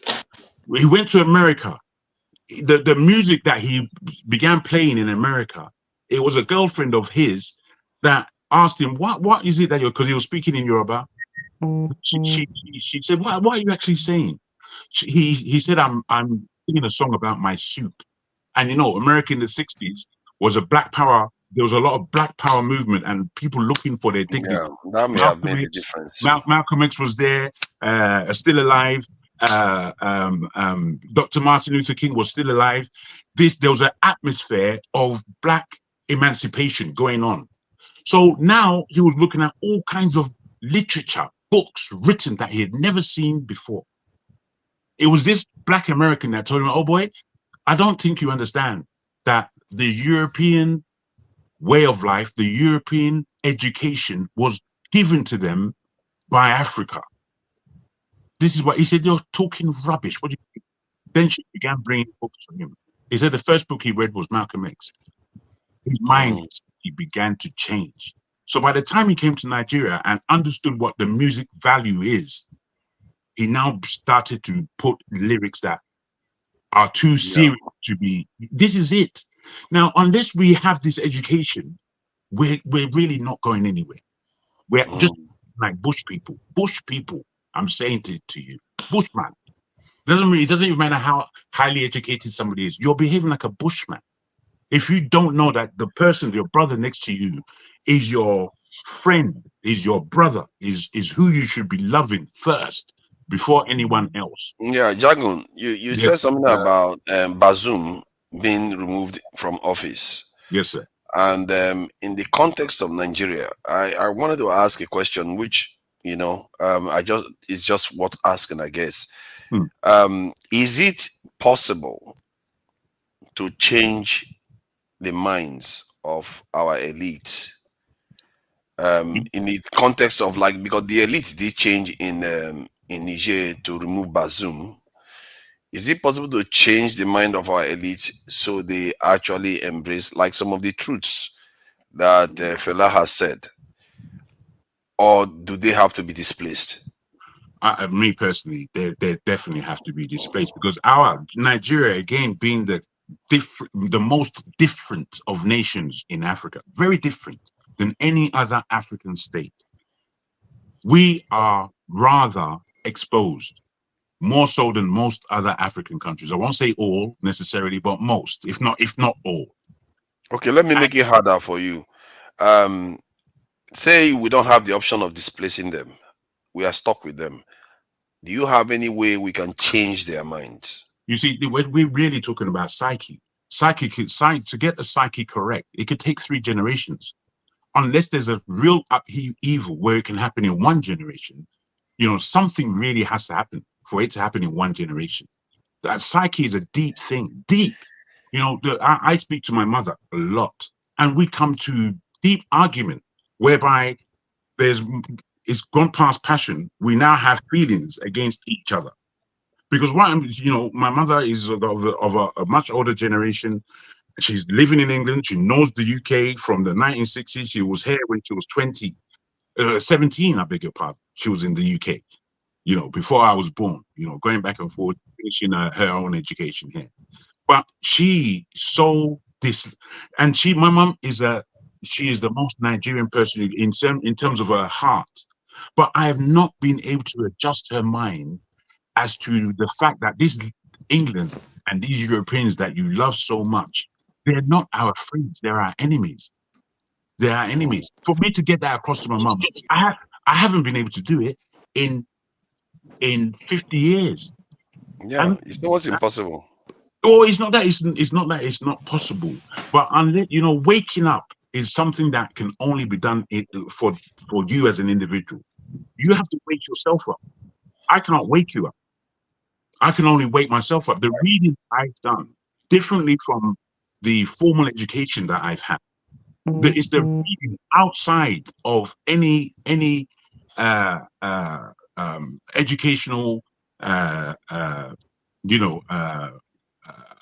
legitimacy, if you like. The reading I've had separately, I've not taken any exams for. However, I've got it in. So if we are not to displace them, to change them, there has to be some kind of upheaval where people. Well, again, my brother. The thing is, I again bring it down to time.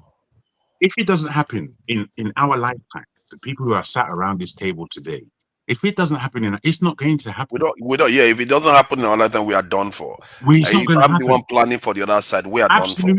Absolutely. It has to happen within now and within the next 10, 20 years. If it doesn't happen, we are done. If not less.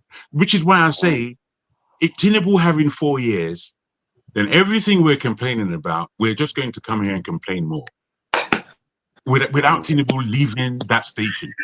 And I don't know necessarily who should replace him amongst our I would want to say, I listened to the other day, Dr. Damages put a clip up of Peter Obi in, I can't remember what university, I think it was Pennsylvania in the States. And he was addressing, an audience there.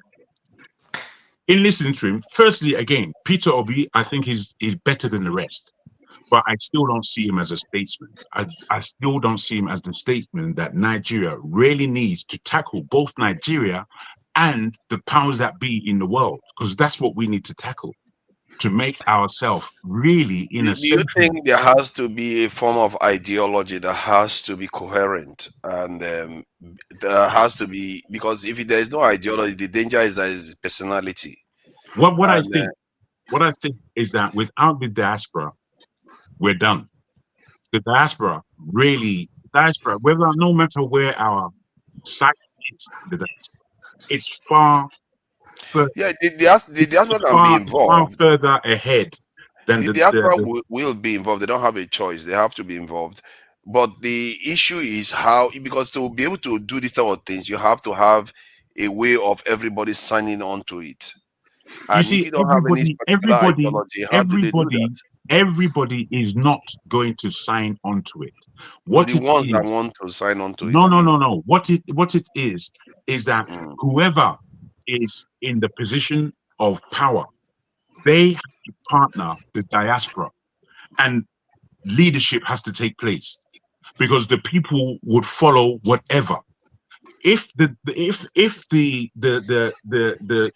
so-called elite, whoever they are, whoever they become, the people who are leading our nation, if their psyche is in such a position that they are knowledgeable enough to navigate both the Nigerian complexity and the global Western complexity, if we are not able to navigate that, because if there's the 20% rule, the 80-20 rule, where if 20% of your nation are well founded, well grounded, and well established in what it is that they want to do, the 80% will follow, because the 80% are ignorant, so they will follow anybody. Yeah, but the thing But I'm the asking thing is is, all that right, let me land like this.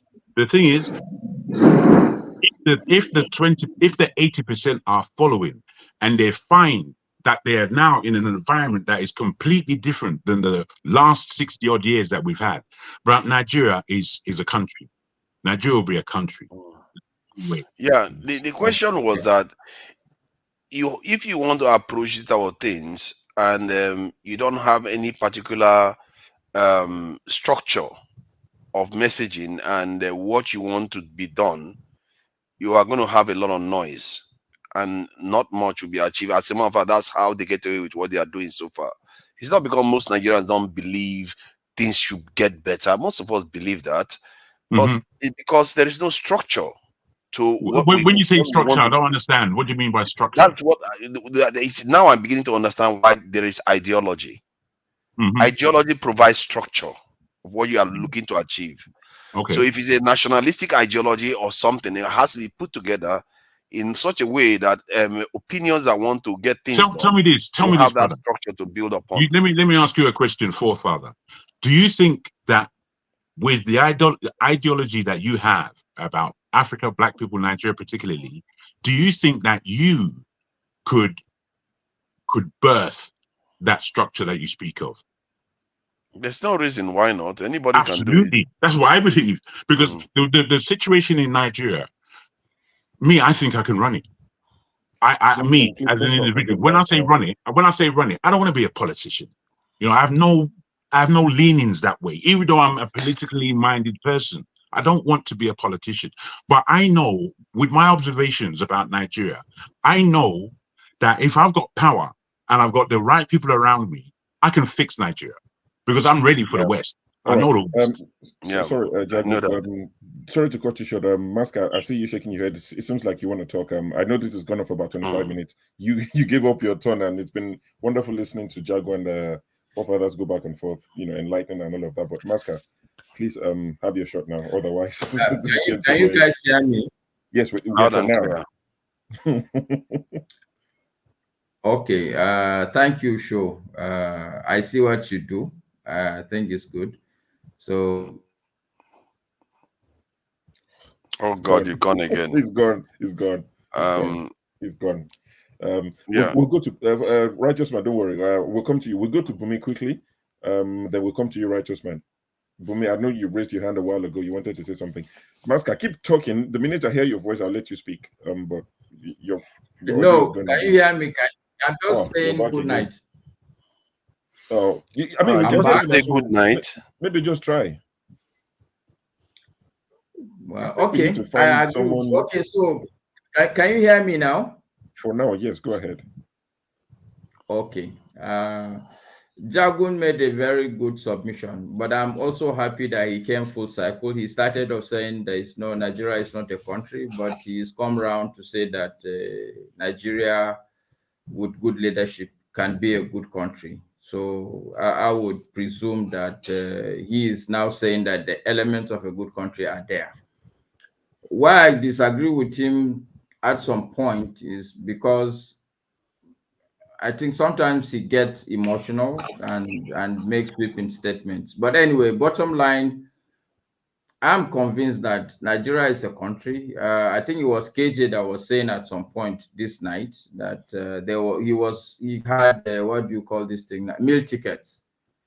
So Nigeria was a good country. When I was a student, all I have to do was to wear my uniform and stand by the road. People will stop and pick me up. This issue of insecurity was not an issue. You don't doubt anybody picking you up. He will pick you up. If you are going from Kano, I can go to Lagos with my school uniform. It's as basic as that. Even when I was working in Lagos, if you wear military uniform, either police or you don't pay, you just enter the buses. I'm sure people who are stayed in Lagos at that time will corroborate this. But the truth is that things have deteriorated, and they deteriorated suddenly. I am just saying that we need to be careful to sweep away everything away. The reality is that there was a country, something happened. I think the effort more should be in terms of what really happened to Nigeria. Nigeria was there. It was a good country. I was in that country, but it's no longer there. Can I ask you? It's Can no I ask longer. you quick? Can I ask you real quick, Mascot? I beg your pardon. How long do you believe that Nigeria was a good country? For what amount of years? From when to when was Nigeria a good country? I just want to know. I'm not going against what you're saying at all. I understand what you're saying in a way, but I want a measurement of time as to when Nigeria was a good country. 25 years or maybe 23 years. I'm talking from independence. Okay. So I would say Nigeria was a country from 1960 to probably 83, if you ask me. Okay. I think it was a good country, like a Ponzi scheme works at some point, and because it was always going down. That good time you were having was just a bought time. Basically, most of the stuff you were experiencing was from the glow of the British and the protection that they offered us. That is what you had. It wasn't us that built it. We didn't build it. We didn't we didn't lay the foundation that built that period. That's why over time you can see that it's being eroded because it's not solid. While at the same time, while the other nations that build their own from the base up, look at where they all are today. It's just obvious. Masca, your audio is gone. Sorry. Yeah, I think I won the argument. I Sorry. won the argument. It's clear. It's clear. So I think The audio decided it. forefathers, you can take the time as you please. All right. I'm going to sign out myself, but Bumi's next. After Bumi, then you do as you please. But it's been a pleasure. I'll carry on YouTube listening to you guys. But in terms of moderation, signing out. Thank you all for being a part of the show. Thank you. This is show. No worries. Hey, Jagun, just one last thing. Can you please confirm that you're Yoruba man? Because there's a guy in the comment section calling you IPOB. But I remember the first time I saw you. Why is he doing that? Why is that guy doing that? Yoruba man, You know, a lot of the comments that I see, on the comment section, it's just like humor. You can't take them seriously. I don't take it to heart. I'm a member. I'm a full Yoruba, back and forward and upside down. But as a Yoruba, I'm a full Nigerian. And then speak Yoruba. Say goodbye to show. Men also enjoy about speaking Yoruba. Why I'm going to speak Yoruba? They caught him on that one. All right. Go ahead. Yeah. All right. Take care, guys. I want to ask him a question before he leaves. Can I? All right, go on. I think Bumi was supposed to talk. The righteous man. I worry about righteous man. He's going to go on for ages. Oh yeah, what's the question? Righteous man. But I've never spoken for 25 minutes, just like Jegu did. If you put it together, at least my 25 minutes. If you go look at today's episode, nobody talk reach you. If you put it together, nobody. He's injecting all the time, and it's a whole new session. See, I think Bumi was supposed to say something. Hours already. So Bumi was supposed to say something. Okay. So I'm just gonna add on to what Mr. Jagun says, and I do think when I first started coming to this platform, I had a different mentality or idea of what the Nigerian problem is. But after it's been a year, I think, since I started. After just sitting and just observing, I feel like our biggest problem is really our mentality. You can't. like when I sit there and reflect on certain things about like growing up in Nigeria, for example, help me justify or understand the idea of a house girl or a house boy in Nigeria. Like, what makes that okay? Because we all know the way those people, and they're humans. They're one of us. They're from some of them are from the same Nigeria. Some of them are from neighboring um, West African countries. But it's like the way we treat those people less than. But then we also want a society that will value human rights. When in our own house, those people are at the bottom, and then we expect that when we walk out of our door and we go into society, the police are supposed to respect you. You're supposed to have a government that's supposed to think about what you call healthcare and all those things. It doesn't make sense. And I think that that's where the problem starts from.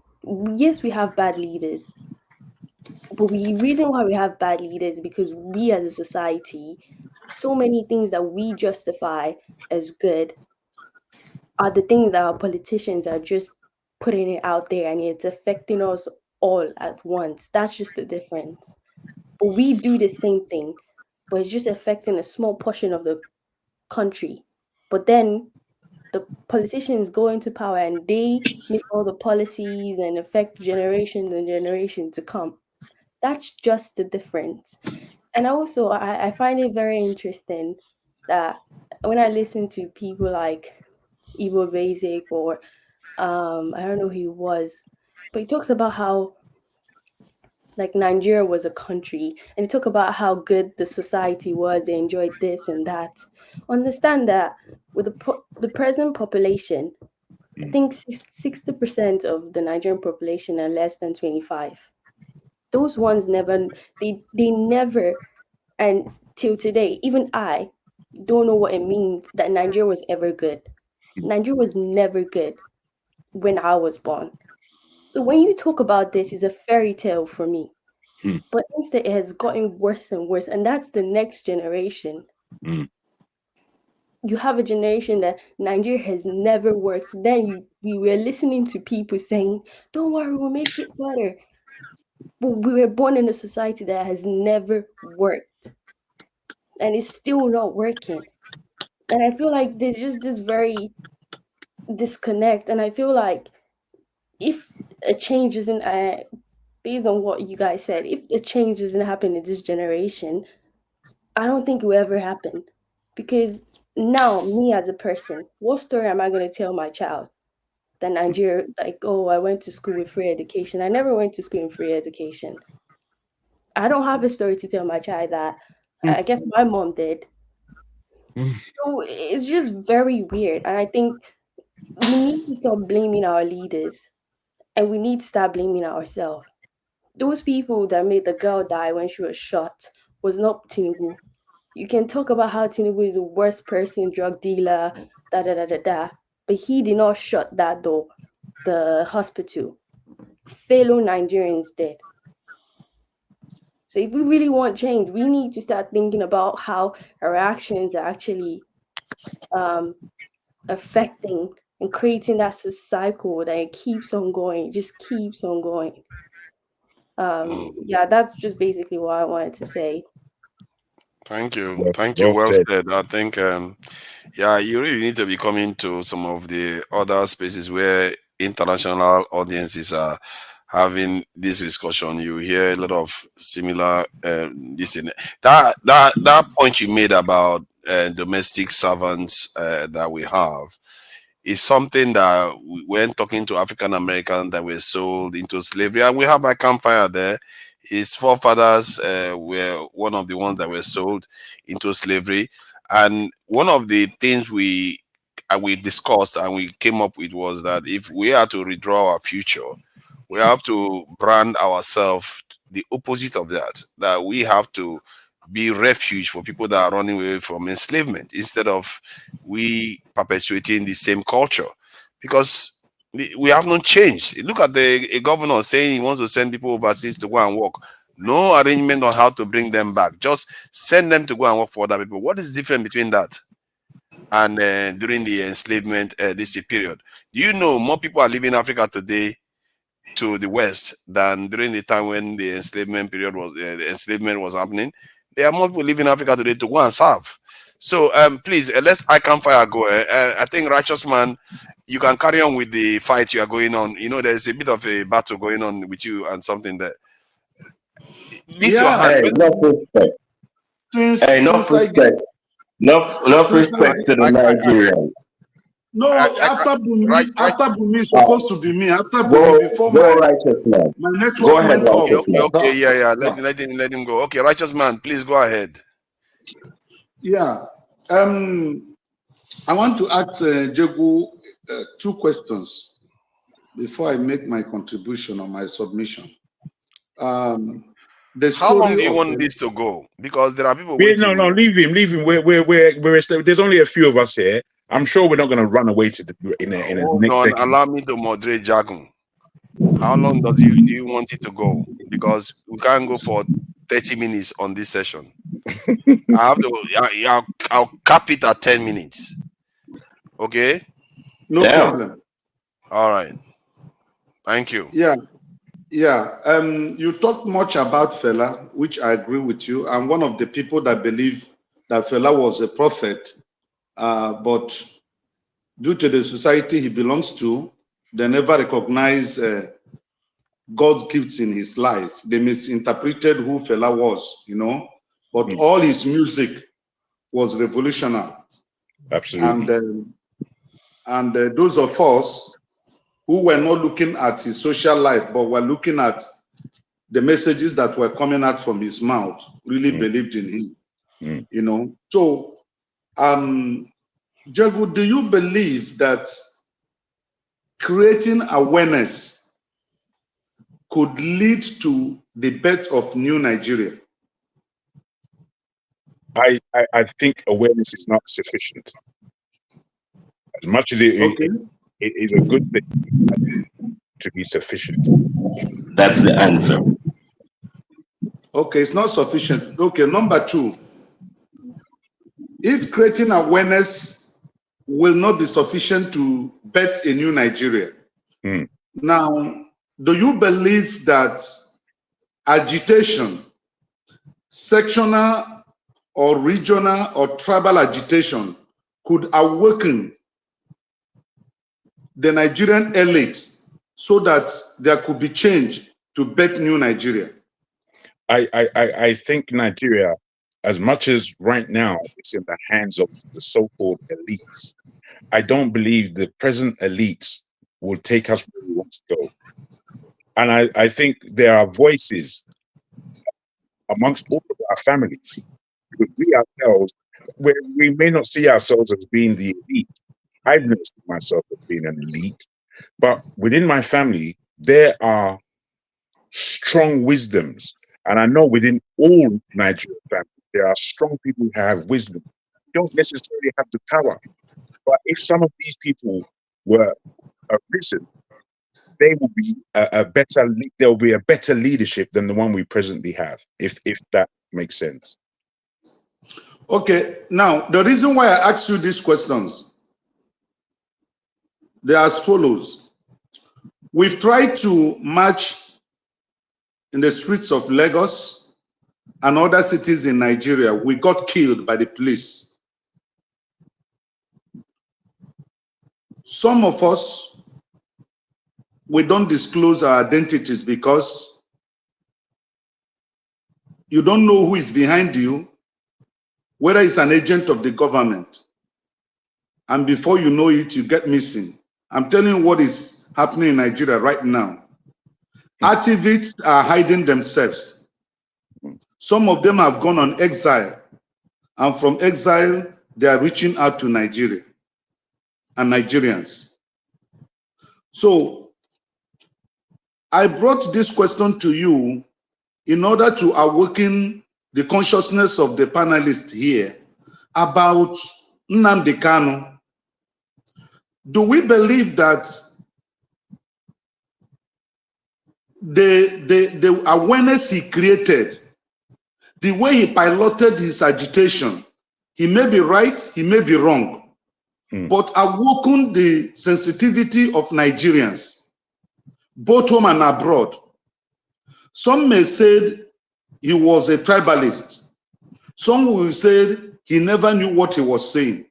But if you look at what that man said, just like what Fela said in his songs, everything Nnamdi Kanu said in the past 4 years, they have made manifest today, presently. They are the thing reflecting in Nigeria of today. So that is why I asked a question: can regional agitations, it may not be targeted towards disintegration of Nigeria? No, that's not what I'm saying. It may not be channeled towards dissolving Nigeria. No, but can regional integration, agitation, be used as a tool to awaken Nigerians? Like, as the Igbos say, I want to go. Let's say the Benin people say, okay, we are tired. The Yorubas say, we are tired. Don't you think it will now force people to come to a round table to discuss how Nigeria will move forward to be a better country? That's my question. Thank you. I don't think that's for me to answer. I think that's for the panel, isn't it? I think. Yeah, for the panel. For the panel. Oh, that's interesting. Okay. I can't. I don't know whether he can answer that kind of.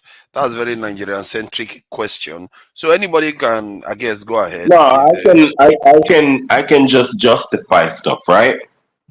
Okay. The Biafra man, he was making statements. Making statements about the government shouldn't get you arrested. You feel me? I mean, it is tyrannic to arrest a citizen for being an opposition to the government's policies. You feel me? I mean, it's not like he is attacking the government on a physical level. You feel me? And wanting autonomy for Biafra is not something bad either. I think that the answer for Biafra is give Biafra semi-autonomy, where they can have their state and they can govern their state along with the federal state, and they get respect and manage their own business. I don't see nothing wrong with that. You feel me? But I don't know why they don't have why this is not organized, because I mean the people in Biafra owns Biafra. You feel me? So they should be able to control. I can fire. I think this is why I said this is a very Nigerian centric question, because the Biafra, the word itself, is a very complex word, because it belongs to there are people that think about it differently, and the However, individual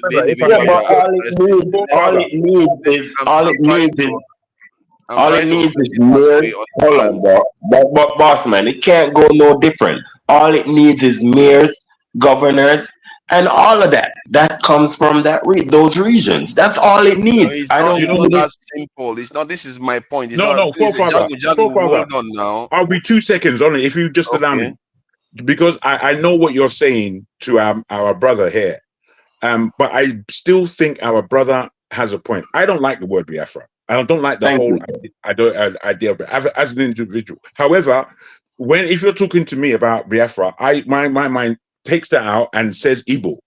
Now, I feel if we were able to go back to the regional government of our beginnings, Nigeria can restart, can reboot. So kind of that is what Ikan is saying. You know, he may not understand the complexities, but he understands that there are issues. And if there are issues with a strong people as the Igbos are, all he's saying is that give them their right to run themselves, give the West the right to run themselves, give a regional government. If we have regional, and you pay taxes. That's all he's saying. You pay taxes to the federal government.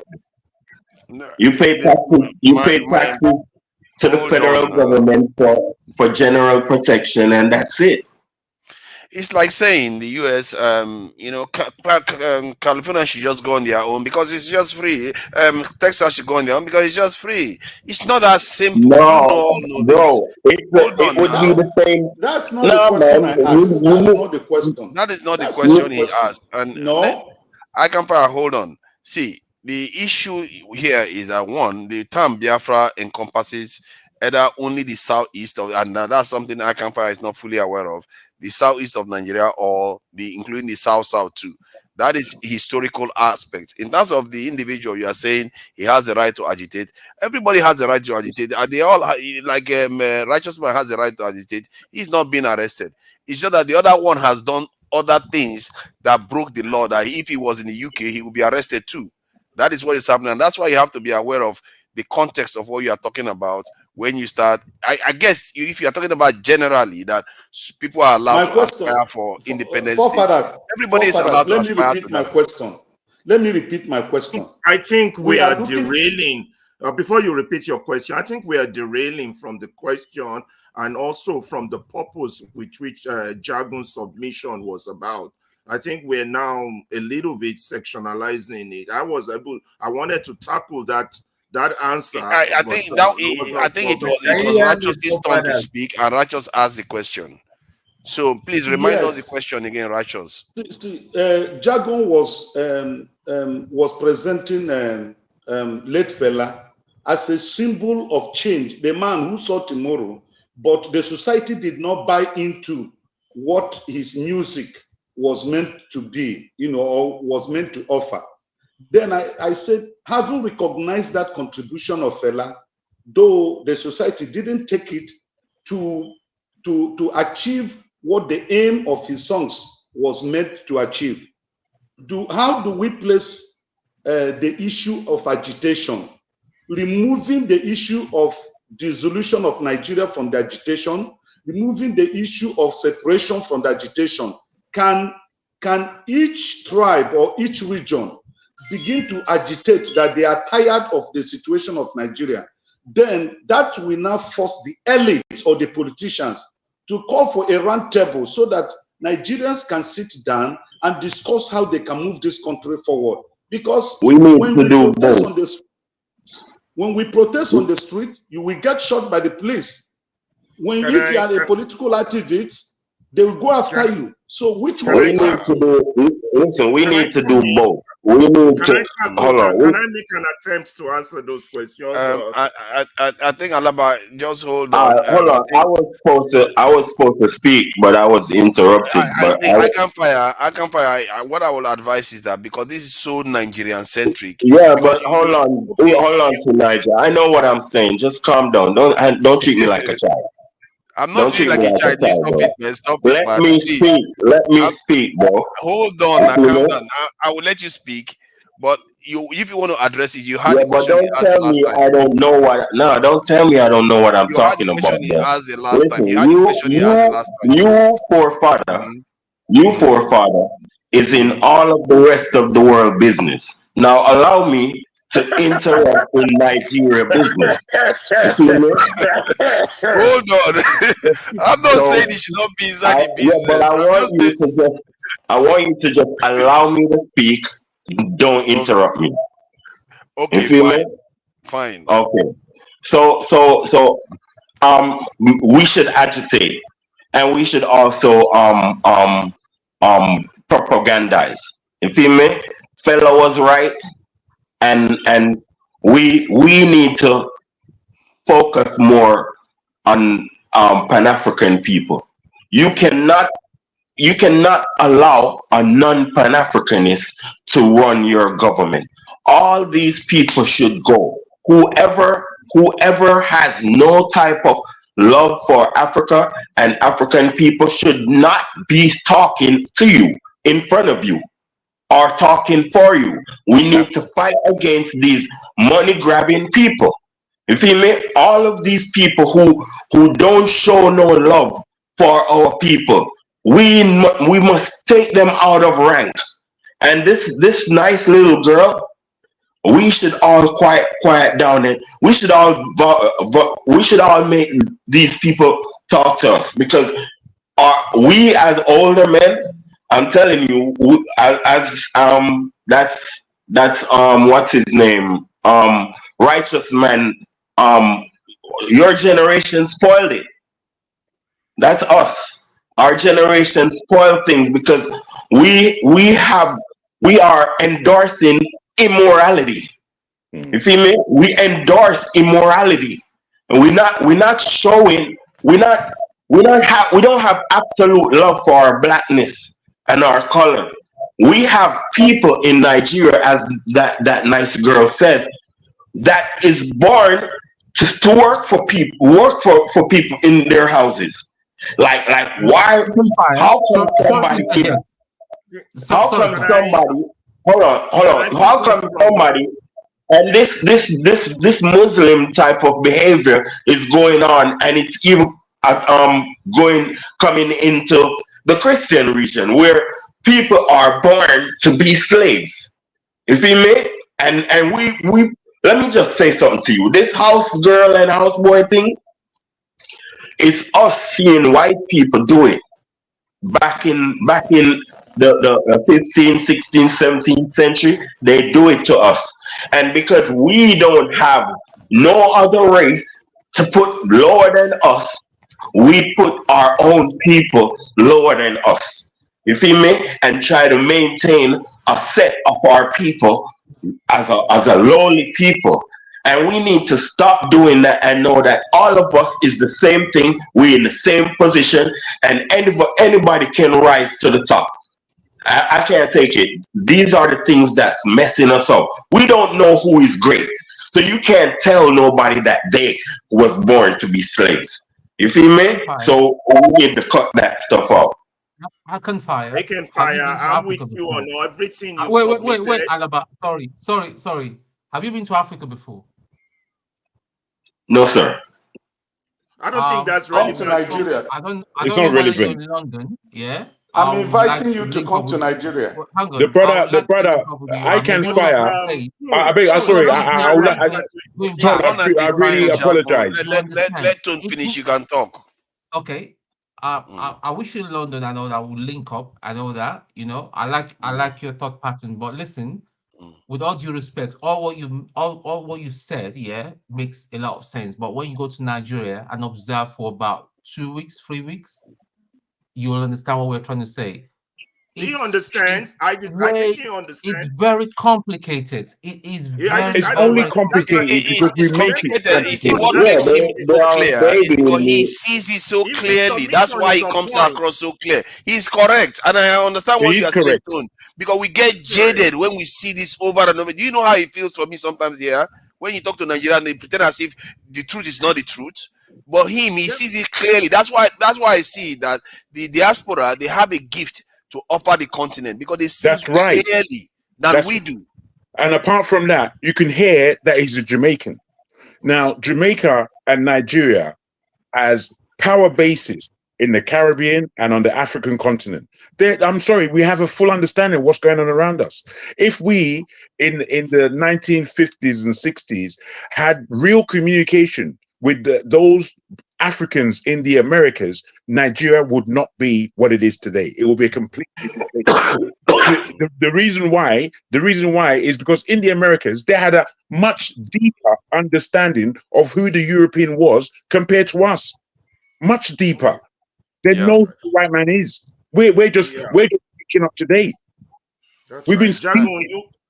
And they know us. They know us. You see how he was frowning at the enslavement, the slavery, or the servants that we have, because they pay the price for what we did to them too. Their forefathers. Mask, I wanted to say something. Please go ahead.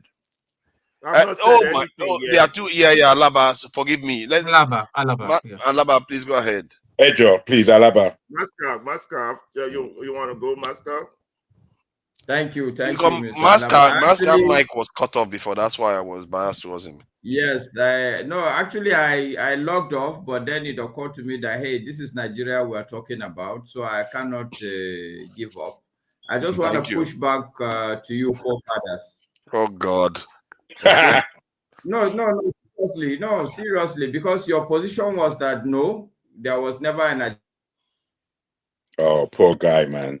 Oh God! You see, I've won the argument again. Up me, up me. I just won. No mic, no mic.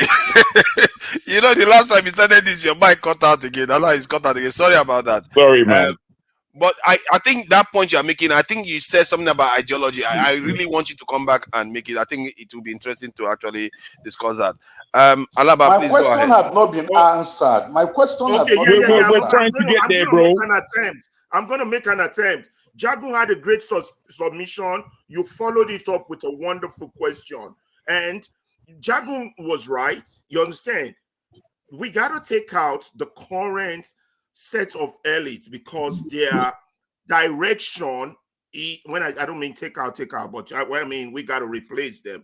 Their current ideological thinking and philosophy is detrimental to our progress. Now, Jagun, great submission, great question on the follow-up, but I want you all to know exactly where we are. So what I'm going to do is I'm going to redirect a conversation I had with one of our so-called elites. I'm not going to mention name. And this person's belief is this. This person, word for word, I'm quoting word for word from our Facebook Messenger. He said, the person said, what matters to us in our elite echo chamber might not be of interest to the people in Daura, Namoda, Ilemaje, or Ibadan. That's an elite speaking. Somebody who is agitating for change in the community. This is after a conversation I had with him. You understand? His point is that our people are homogeneous, they are homogeneous collective. So they respond to different socio-political stimuli.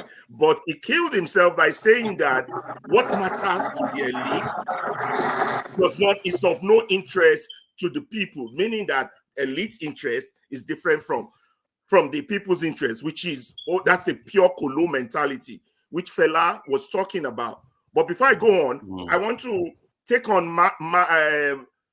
Maska on what he said, that when Jagun asked him, how long do you think Nigeria was good? He said 25 years. That's another misconception. Nigeria literally was good only for the first 3 or 5 years. Once the 66 boys struck, Nigeria started heading in the wrong direction. Although the people never felt it, or they felt it during the Civil War. The East felt it, but that's not the point I'm going. I don't want to go in that direction.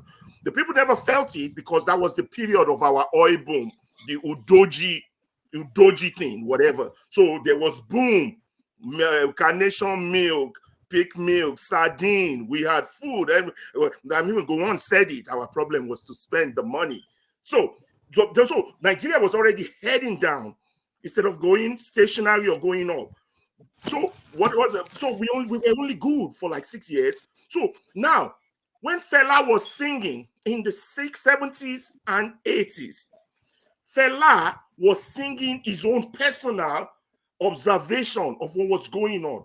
And that was because, as at that time, Nigeria was happening to him. And he was just a small percentage of what Nigeria was happening to. And he was putting everything in his song, analyzing. In his song, he said, me, I say Nigeria go fall. How people go, they make money, make them no see money. You understand? So now we're saying he's a visionary. No, Fela was analyzing his current environment, just like the rappers do in America, what he sees. You understand? So he was on point on those things. So now, Nigeria was heading down, but Fela was but now we feel Fela was a visionary because now, instead of the 10% that felt it in the 70s or the 20% that felt it in the 80s, now 80 to 90% are now feeling it. So more people are now saying, oh, Fela talked about all this. For God's sake, they threw that man's mother down from a 3-story building. He never got justice. They did. Now we're talking about more justice for Mobile. For God's sake, they killed Bola Ige. They killed Winshaw Williams. They never got justice. So Nigeria has been here. Now, these elites that I talked to, I made that statement that their own interest is not the elite interest. This is after I made these key points to this person that, look, I'm not partisan. I'm just interested in the interest of my country, things to get better. I said, from my own personal observation, I think 4 things are wrong with our current present dispensation. That one, I believe that Nigeria is a failed state. 2, 24 years of your so-called democracy was an illusion, and that most Nigerians has been denied citizenship. 3, that Nigeria does not have a tribal problem, but a collective thieves from every tribe. And that 4, that the culture of impunity is what our political stance has provided at the expense of the people. Ever since slavery. Ever since slavery. Everything slavery. Now, because people, if you get away, if you was grabbing people, help me here. Let me land before I lose my thoughts. Please help me. So after I analyzed these things for this person, I now said, no, because the question is, what's the way forward? Now, some people are faulting Nnamdi Kanu. Nnamdi Kanu is responding to these 4 things I've just listed. Yes, his way might have gone, he might have done it in a different way, because there was a time even I was thinking about that guy. Oh my God, look at how Nnamdi Kanu controls the East. If only he could use that political will, appoint himself the governors, and then try to change the constitution. But that would never happen in the Nigeria, because those that are collecting rent from Nigeria would never let that happen. So that way, Jagun was right, that we have to take them out or replace them, because their thinking is taking us back into slavery. Now, let me give you a little historical conception of what we are dealing with. It took the Black Americans, it took them 400 years to move from slavery to segregation. I mean, slavery, let's say 200 years slavery, then segregation stayed with them another 200 years. Then now, after segregation, we now have issues of racism, police brutality, which is still ongoing now. Then go back to South Africa. South Africa took them almost half a century, 50 years or more, to get rid of apartheid. What we have in Nigeria is bigmanism, which is what Bumi also stated about the issue of houseboy, house girl. Bigmanism. Bigmanism is worse than apartheid. It is worse than segregation. Absolutely. Because segregation is visible. You can see it is black and white. Apartheid is black and white. You can see it. So when something is visible, you can present it to the victims, and the victims can react. In the Nigerian case of bigmanism, it's invincible. How did I know our problem is bigmanism? They needed some document from me about my great-grandfather from Nigeria. And then in his obituary, even though he was a laborer, it was very, very important for them to put in his obituary that he was a big man. So you're dealing with a problem that every Nigerian wants to become.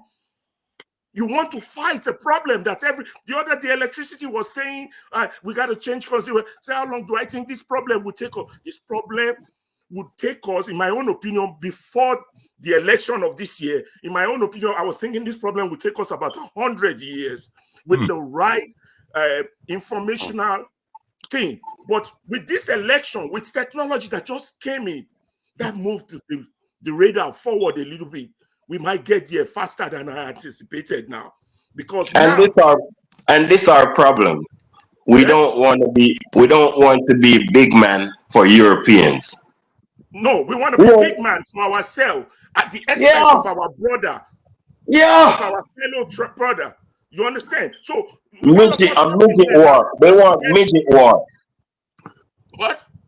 Tonight they call it a midget war. Yeah. So now if we all were appointed ministers now, we would do every Nigerian, and that's one thing funny about Nigeria culture. Every Nigerian would do exactly the same thing that the last person did. Absolutely. We did it when we were in high school. When the senior prefect was mean and wicked to you, once you become the senior prefect, you start inflicting that same punishment to those that are below. That's what they do. That's what they do. They are ruthless with it. Yeah. So now the question again, back to the question. I don't want us to miss the question. What's the way forward? People like Nnamdi Kanu, they're not wrong. They got to agitate. We got to I'll support tell them. you. I think let's People not like mix two things. Mayebu. No, let's not don't mix two things Please, guys, together. I'm going to lose my thought.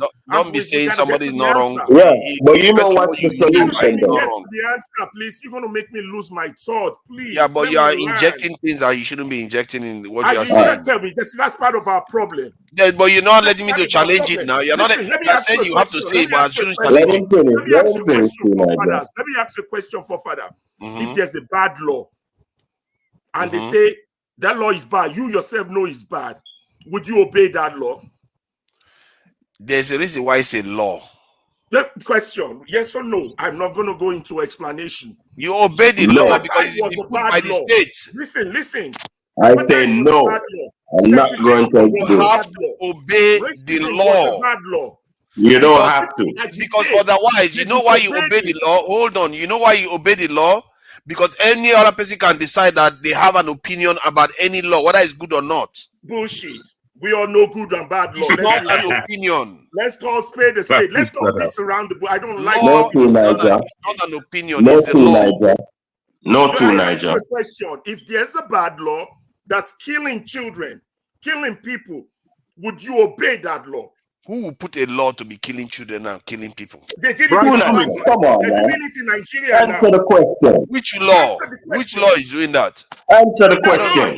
You Nigerians are obey the dying. law. They're dying in the east. Who can? Let me tell you about Nigeria. You obey First the of law. all, I would say you keep saying you the obey law, the the law. law. Naija will The kill the law, children. listen, Godfather, I got to educate you. I got to You educate obey the law. The law See, let me tell you something. currently I think let me now educate. this goes to the Please, heart of let what me we are educate. facing here. You see, Please, they want let me educate. anarchy, and yet they Let me, want it's a not, I'm country not that's talking governed by anarchy. rule Don't of put law. words in my mouth. Please, let me Oh, educate. Listen, the law we currently have in Nigeria says that the state is the sovereignty, not the individual, not the citizen. Yep. That's Yep. why those governors, In law. those It's written in presidents are law. so strong. Imagine. Naija, That's do you our law agree? now. hold on. Do That you is agree how. with that? So whatever, Let me, yes, if a the madman, state is listen, I supreme. don't like Oh interruption my God. because people are And Hold watching on, leave us God. him. Two and they need to forefathers, leave learn. him. Let him We need That speak. to learn. was We need a to He's know got our his own slavery brain. law. Please, Jagun, stop doing that. I'm letting But you it's true. Why should you interrupt him? That's Let me because I'm disgusting. learn. We get to questioning him. educate Because I'm ourselves. questioning him. But if you're Keep like, bruh, saying, you now questioned let me me. You learn. questioned me. And we went, wait, Ejo, you questioned See, me. now you've And taken we, over from him. wait, You're allowed to forefather, intervene him. forefather. You were questioning me and we went back and forth nicely. Do things Yes. nicely. The guy has his voice raised. He's passionate. He's putting it forward. At least take your time Yes. and know when to enter. You No, can't do I it's am noisy. doing it. It Hold becomes on. Calm noisy. down. You can't Calm knock down. me off my point. I'm not knocking The, you Currently, off your the point. the state reason why law I'm was telling you why slavery Nigeria law law. is bad. Forefather, Hold on. allow Hold him on. finish now. Forefather, let him Finish. have his say. Let me Okay, finish. let The him reason carry why on then. Nigeria law is killing Please, everybody people wants to carry on. now is because it gives sovereignty to the state. So if you have a madman as the head of state, you will have to live according to the whims of that madman. So because the sovereignty does not belong to the people, it does not belong to the individual. You got to This is law. understand the academics of your It's problem before you law. come with a solution. You understand? So those kind of laws, is that what you're saying we should keep following? Where would that lead us? We're not going anywhere with that. That has to be torn down. That structure has to be destroyed. We have to be real with ourselves. How do we do it? Information technology, radio. Right now, this program should be in every Nigerian's house. We should have radio wave, satellite wave, medium wave, incorporating information, educating them. And the mad people, like the guy who came the other day to talk to us, that was SDP candidate. You know what I wrote about him? People like you have nothing to offer Nigerians presently. Nothing.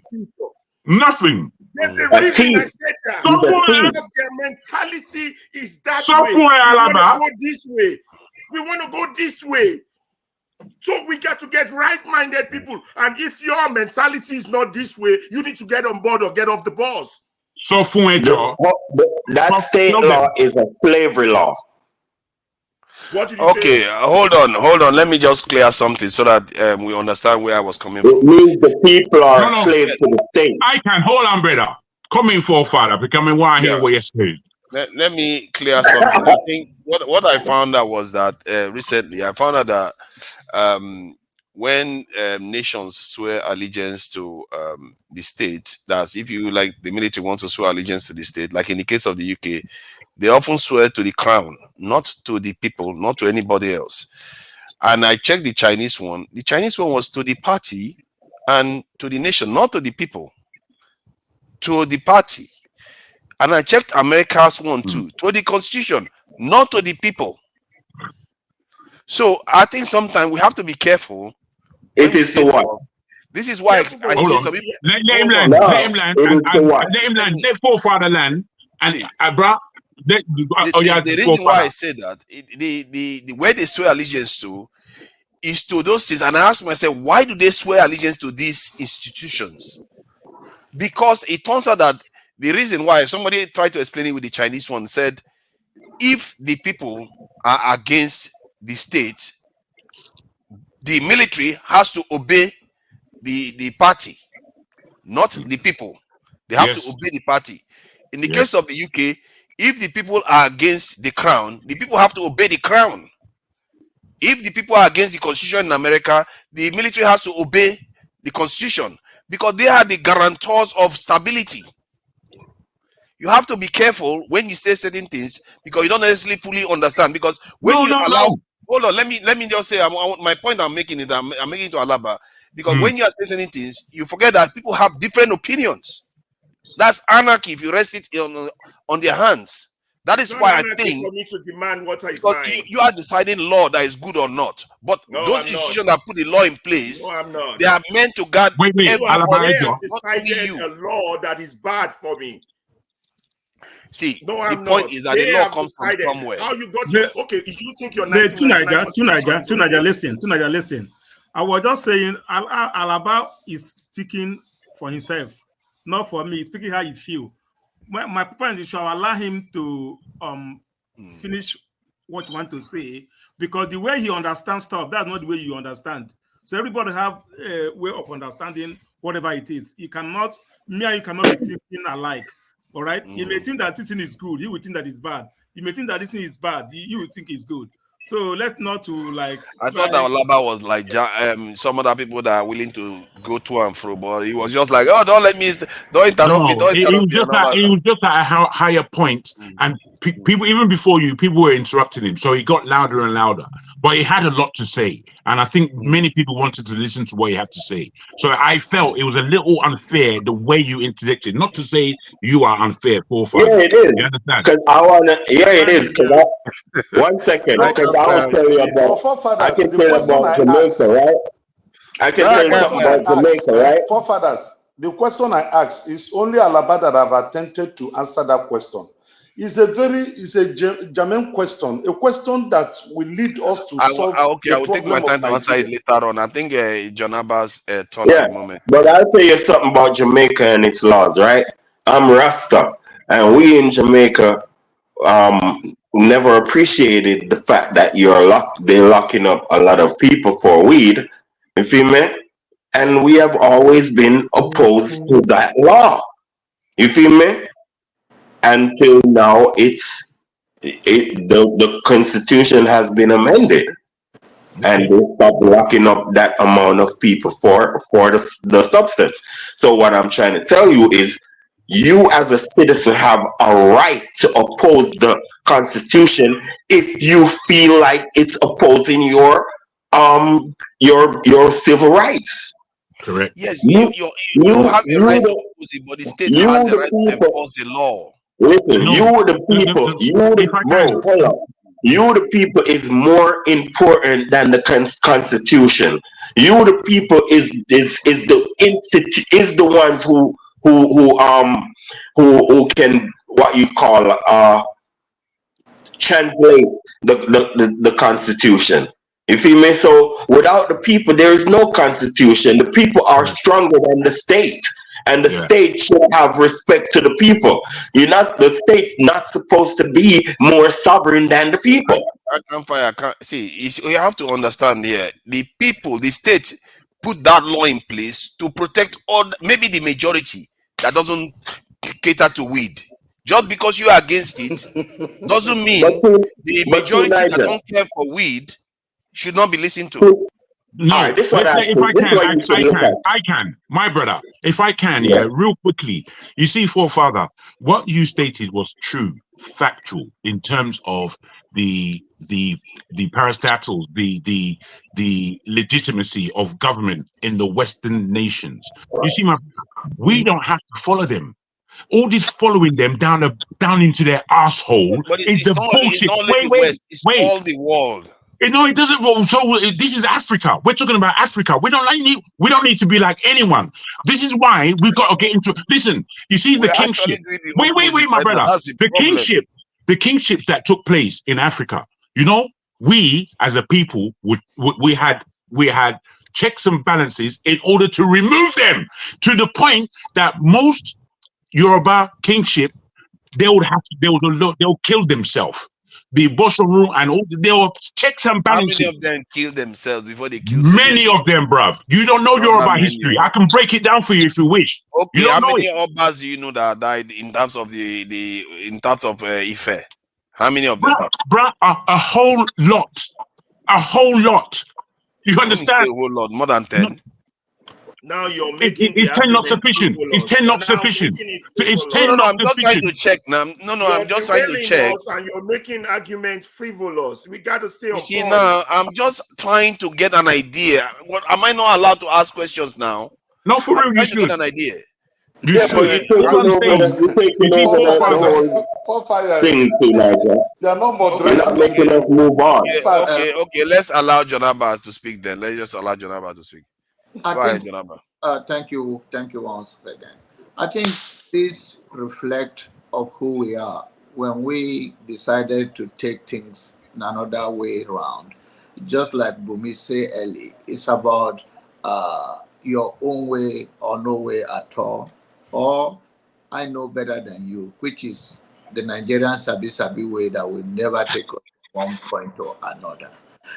We have to respect institution, talking to righteous man. And we also have to understand that freedom is not free. People have to pay price for it. And the people that paid price for it are people that go against it because in an open mind. Let's talk about how did the African America and with Martin Luther King came to a popular activist. I think it was an event that took place by Rosa Parks when she refused to get up. It was a law that if a white man walk into a bus, any black person sitting down should get up. And she refused to get up in Cleveland, Ohio. Then she was arrested. And then they went for her bail and all on all. What am I trying to say?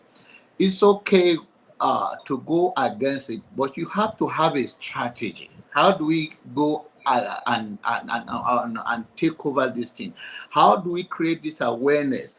Sometimes it's a setup by the society. Say, okay, go.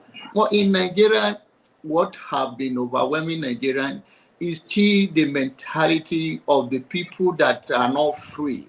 There is a statistic that says that if you are oppressed, almost 99% of you are oppressing somebody else's day. Because that is the way of life you see, and that is how you normalize it.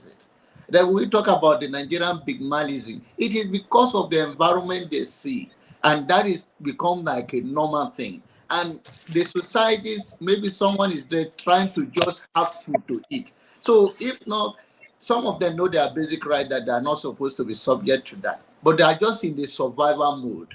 But then this is what we do to our own self, our own brothers and sisters, simply because, not necessarily because we are well educated than them, not necessarily because we were more exposed than them. It's just maybe even most of the drivers that drive those people around are more educated than the person that driving. Maybe they just have borrowed that one way or the other and get money into their pocket, and they can afford it now. They oppress the society. So what are we saying?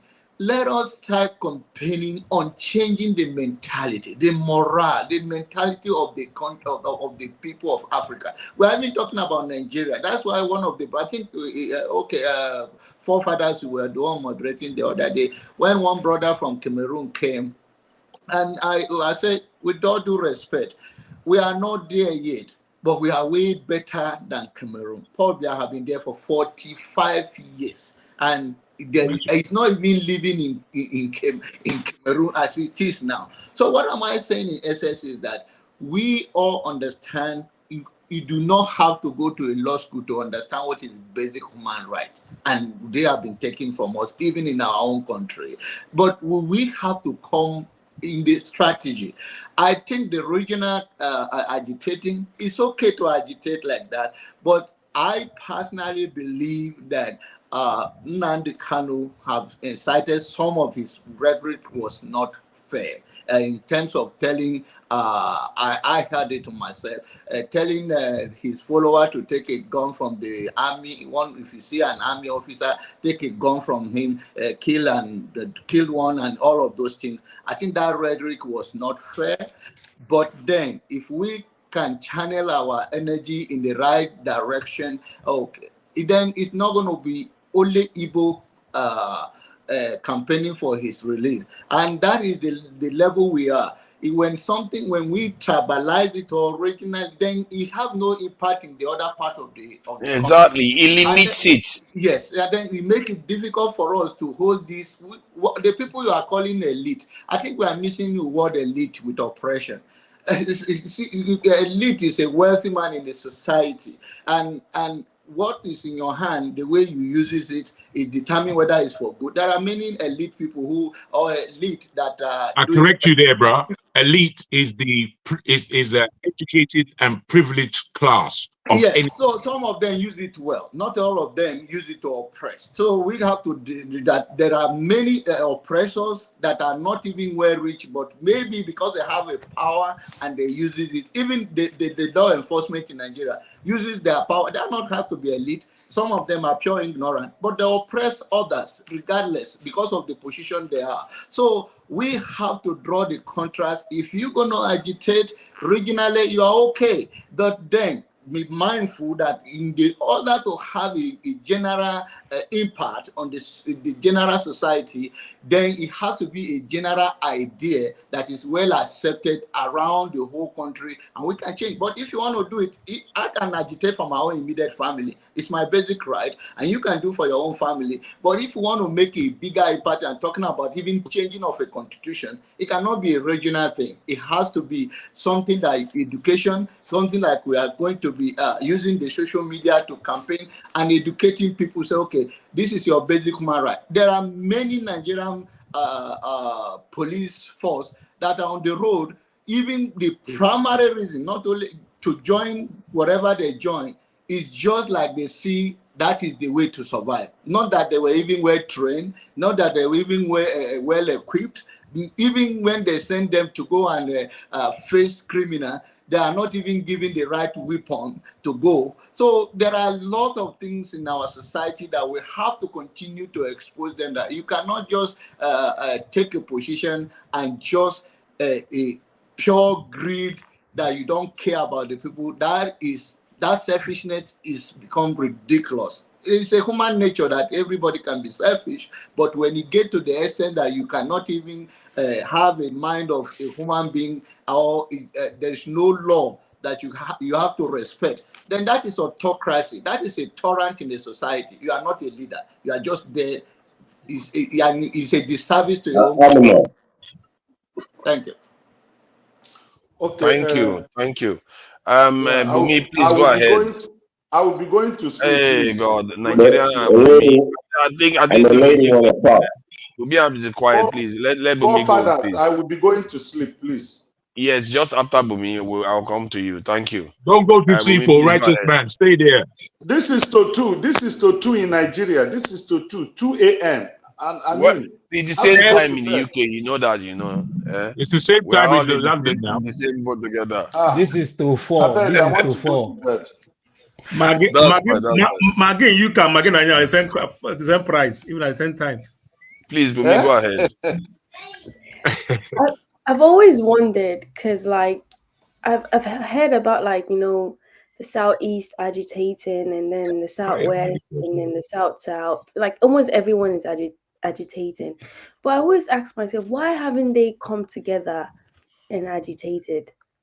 I don't know if they've actually done it, but I've not heard or seen any news articles saying that, the people agitating for Yoruba land, the people agitating for Biafra, they have and the people agitating for, I don't know what the middle belt is called, but they've all come together to say enough is enough. We want to go our separate ways. I feel like I only hear it that, okay, these people, it's like based on like individuals, each group, and knowing well, it will never work in the Nigerian context.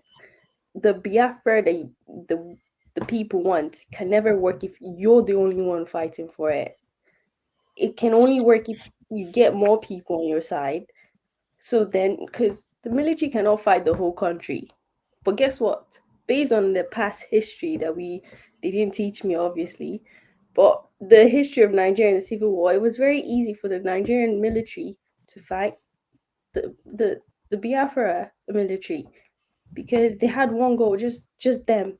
But they cannot fight the Biafra military. They can't fight the Yoruba one. They can't fight the Middle Belt. It's too much fighting. So they have to release. So has that ever happened? This is like a general question. Where they have all come together. Nope. And why? Yeah, well, this is Because why. everybody This is where. operates in silos. They prefer to operate in silos. That's the problem. And regarding your previous question, righteous man, whether we can do this regionally, by the time everybody sets separatist movements aside in terms of creating That's not another what I country said. outside. That I know, is not what I I know that's said. not what you said. You said when you do away with those things, if the people agitate from the different regions for the change of the country so that the leaders can come and everybody talk about how to move forward. So what I'm saying is that what I'm trying to But allude is that the young lady that is asked a the case, question. I can fire. Young lady asked a question to Niger, and you just do. Why you do that? I can You fire. know Stop that. it. Come on, man. Allow me to You know moderate. that's Come on. not respectful, though. Stop it now. Stop it. I can fire. Come on. If I cannot Attend answer the to the question, is lady it my fault? question. See, there was another question on the ground first that I was answering. Okay, Yeah, and but attend to the lady question, man. then you will Don't get your do chance that. to answer. I can fire. You are being rude now. Come on, behave. See, regarding the question, if that is happening, if the regions come together and not even come together, let's say all of them are agitating on their own, but agitating for similar stuff, you'll be surprised how quickly you get what you want in Nigeria. And I've been saying that we need to find things that we all have in common instead of us operating in silos. In a way, it's tied to the question that Bumi asked.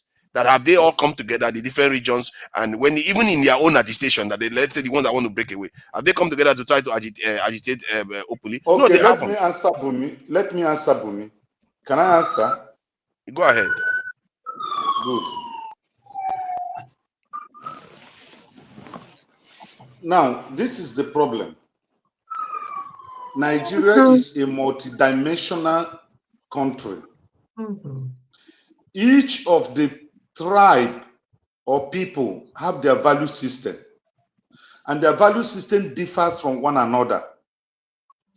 And because they don't share in the same value system, it is difficult to organize them to have a homogeneous meeting whereby each of the group will agree with each other. Very, very difficult. So that was what created Nnamdi Kanu. That was what created Asaro Dokubo. Okay? Because the umbrella body of the Igbos is Ohaneze Ndi Igbo. That is the umbrella body that speaks on behalf of the Igbos. But these people are bought over by the ruling class.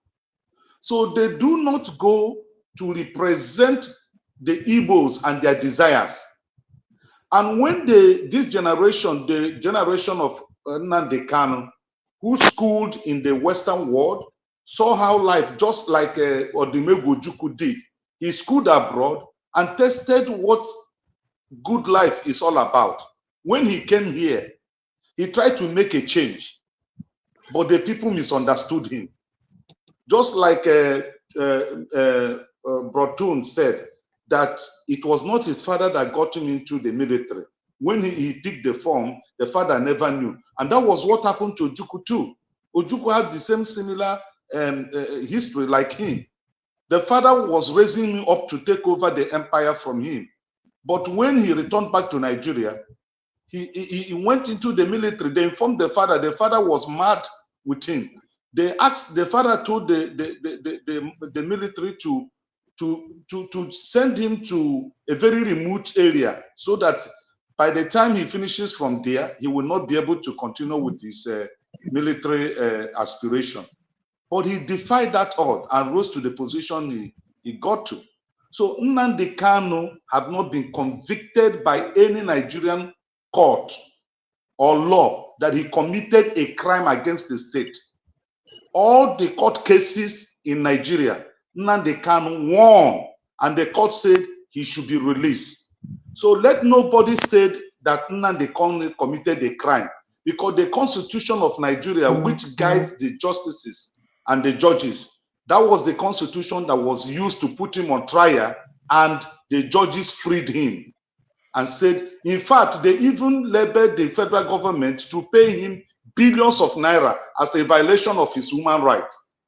So that story should be well told when we come to a platform like this. Let it not be as if Nnamdi Kanu committed a crime. The Nigerian law have never found him guilty of any crime. His agitation was right, because you can't be oppressing the people and you say they should not talk. Just like when we come to a platform here, my good friend, forefather, will not allow you to make your statement. He will interject you and try to force his opinion on you, which is not right. I'm forcing my opinion on you. Like with all you talk you have been saying, After taking for 15 minutes, only you. Now, I'm forcing my opinion on you. There, that's how it works. You should stop that thing. You should stop that thing. A quick question to Righteous Man. Righteous Man. So before, Righteous Man, wait. He said, I respect that and I believe that. Is there anywhere that you have found that Tinubu have been found guilty of money laundering or a drug, that in any system, whether in Nigeria or here or in any Western world? Have you been found guilty in any court that he has such record? When he was Sangolu, when he was Sangolere, he spent 5 years in jail in the United States before he come back as another name.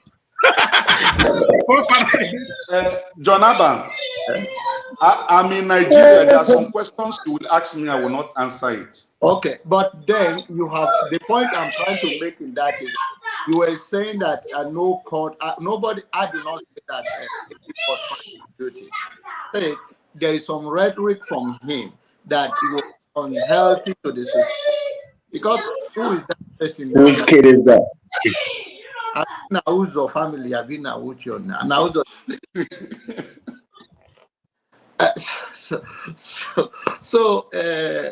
There is a way for us to come together and agitate and in a civil society. I'm not saying it, like I said earlier, we are all entitled to that agitation. But when your rhetoric is inciting violence, you are even endangering the people that you are trying to tell them to go and snatch a gun from a military person. I don't think you are saying anything that is going to help those people. And I've given you, I've cited an example for you that there are many ways. John Abba, you see. Righteous Man, don't sleep, I beg. Nobody's I want to talk now. Don't sleep. Yeah, they go. We don't know. We will talk about next time. Go and have some sleep, because tomorrow is Sunday. It's too late. Even though you say that. Uzo, I have dropped my number for the Tonton business and African native clothes. Okay. I will give you a call tomorrow. Okay, so Bumi, your question. Let me go back to you before I go sleep. Righteous Man, you said that Nnamdi Kanu is right to agitate. Father, I have to follow this one. Oh, wait. What's my own no? We don't come for here today. You said why is that the kind of issue? Why is everybody allowed to ask questions apart from me now? I've not spoken, no. I'm still waiting for my Yeah, turn. there is somebody on the backstage, you know. I think when the Forefathers. righteous man leaves, somebody will come in. Forefathers. Horsefall hasn't said anything for a long time, but I have not spoken. Yeah. I and Hope. I've yeah, not. yeah, For Tony, a you long two time, haven't we've said just been anything. chilling. You see, righteous man, you are having a lot of say, you know, but it's okay. I'm not going to ask any question again. Tone, if you want to say something, Tone. The backstage. Yeah. Have you Alright. kept your eyes on the I know, I mean, doing you see these people they're just puppies that are just backing. Kulata and Co. He has never come to show his fat, ugly face on this panel. They're asking that they should remove me. You said they should remove you. Yeah, they should remove me so that they will. See, listen. I just want to say something here. You know, this is the reason. This is one of the reasons why we have a problem. You see, when I was ranting and Alaba was talking, these are serious matters. You know, people will just come here and be. It's just so sad that people that are meant to be educated or claim to be educated. I don't know the kind of education. Whether Kulata too went to Chicago State University, I don't know, and all that. And they made up his certificate. He's just talking from the other side of his of him, you know. See, these He's just chat talking people, rubbish. they are Taliban in that they chat. No, They no, no. always Let them causing just come. trouble. No, I want him to come one day. Yeah, just give us 15-minute showdown. Let me just strip the guy and all that. See, listen. Maybe I'll need to even buy him a first-class ticket or a business-class ticket to come and all that. And let me alleviate him from his suffering in America With here. his big fat face. Hold on. Wait. I have to ask a question. I have a question. Just one question. I have to ask something. Is it not Kulata that comes here with the face covered? Let me school this Yeah, Agbado it was people. answered. Todd doesn't even know him. That's why he used to come here with the face covered. Now we know how he looks. Now we know how he looks. He used to come. There was a time, yeah. Let him show his face again. Let the man show his face. He's afraid I'm gonna track him Who's down. on? Now you started now. Sorry, go ahead. You know? Go ahead. Sorry. So what I'm saying, Turn. because we keep on saying, Turn. Let me give you a word of advice, Turn. Listen, Turn. we keep on. Let me give you a word of advice, brother. Don't pay attention to the chat. Yeah, it's the easiest thing, man. Allow Those that. people are awful, man. That chat, they are awful. I don't know why you involve yourself so deeply in the chat. It's leave them a little alone, man. immature. Leave them alone, man. Let them have their own say. They're having their own. That's a different section of the communication. Maybe they do Those what people, they I want. don't get them. Okay, like what I'm saying, yeah. How do we deal with this situation? How do we deal with it? Somebody made a very valid statement, and I think Rosjagun talked about that. He made that suggestion some weeks ago. How do we start? How do we? It's not just talk. How do we start influencing? You know, people on the ground. They need all the finances to push these narratives that we have here. Because I mean, with all the platform I've seen so far, is either they are glamorizing the identity criminal, or talking about IPOB, how they hate IPOB, how they hate Igbos and all that. That is not going to move us forward. Guys, come on. We know better than this. It's not going to move us forward. It's not going to move us forward. It's just not going to move us forward. How do we get together and move this affect I have a suggestion. change? Forefathers Go will ahead. talk about the military. Forefathers will talk about the military and all that, defense and all that. People will just be making fun of it, and they don't know how serious that is. They don't know the implication, and yet we say we don't have security. If there's no security, if there's no proper defense system and all that, how do you want to go harm you? You'll be the first to be complaining that Nigeria is a rubbish country, is a failed state. There's no security and all that. How do we move forward? Yeah. I And what can't a find lot of to people answer forget, something. what a lot of people forget is that when Gowon started, when he became a head of state and all that, most people here are even older than him. Some of the buyers in the comment section, they are older than Gowon. How do we move forward? You see, if I may, My suggestion. bros, if I may, real quick, I beg your pardon for those people who haven't spoken. Yeah, I But can find. Don't worry, I see you there. just And two yeah, things. kind of prestige. Just two quick things.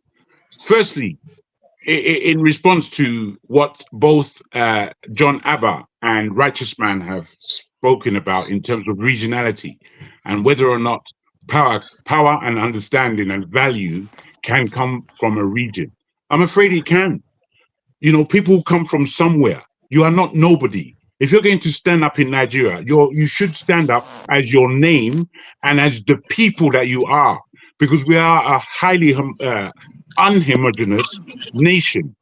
We are different people in one country, and what we're trying to do and what we have to do is win in our land. If we win in our land, then we win everywhere. Awolowo, at the time that he rose, he was a Yoruba man. But if Nigeria followed the region that was the West, that was doing easily the best at the time in terms of infrastructure, education, and the whole lot, if this example is taken on by the rest of the nation, then that pursuit came from a particular region, without doubt. Awolowo was the best of his time. So if Nnamdi Kanu, when I listen to him, I don't agree with him at all in many of his assertions. However, I do agree with his. If he wasn't speaking so racially, if you like, or tribally, if he wasn't speaking like that, I think more would be able to understand him. When he speaks, there's so much I agree with, but the aura I can't accept. I cannot accept that kind of aura. You understand? I can't accept it. You can't come to you know. I don't accept Biafra because I don't accept Nigeria breaking up. Nigeria is far too important to break up. If the Igbos went, or if Biafra was founded, then there is no Afrocentrism going on.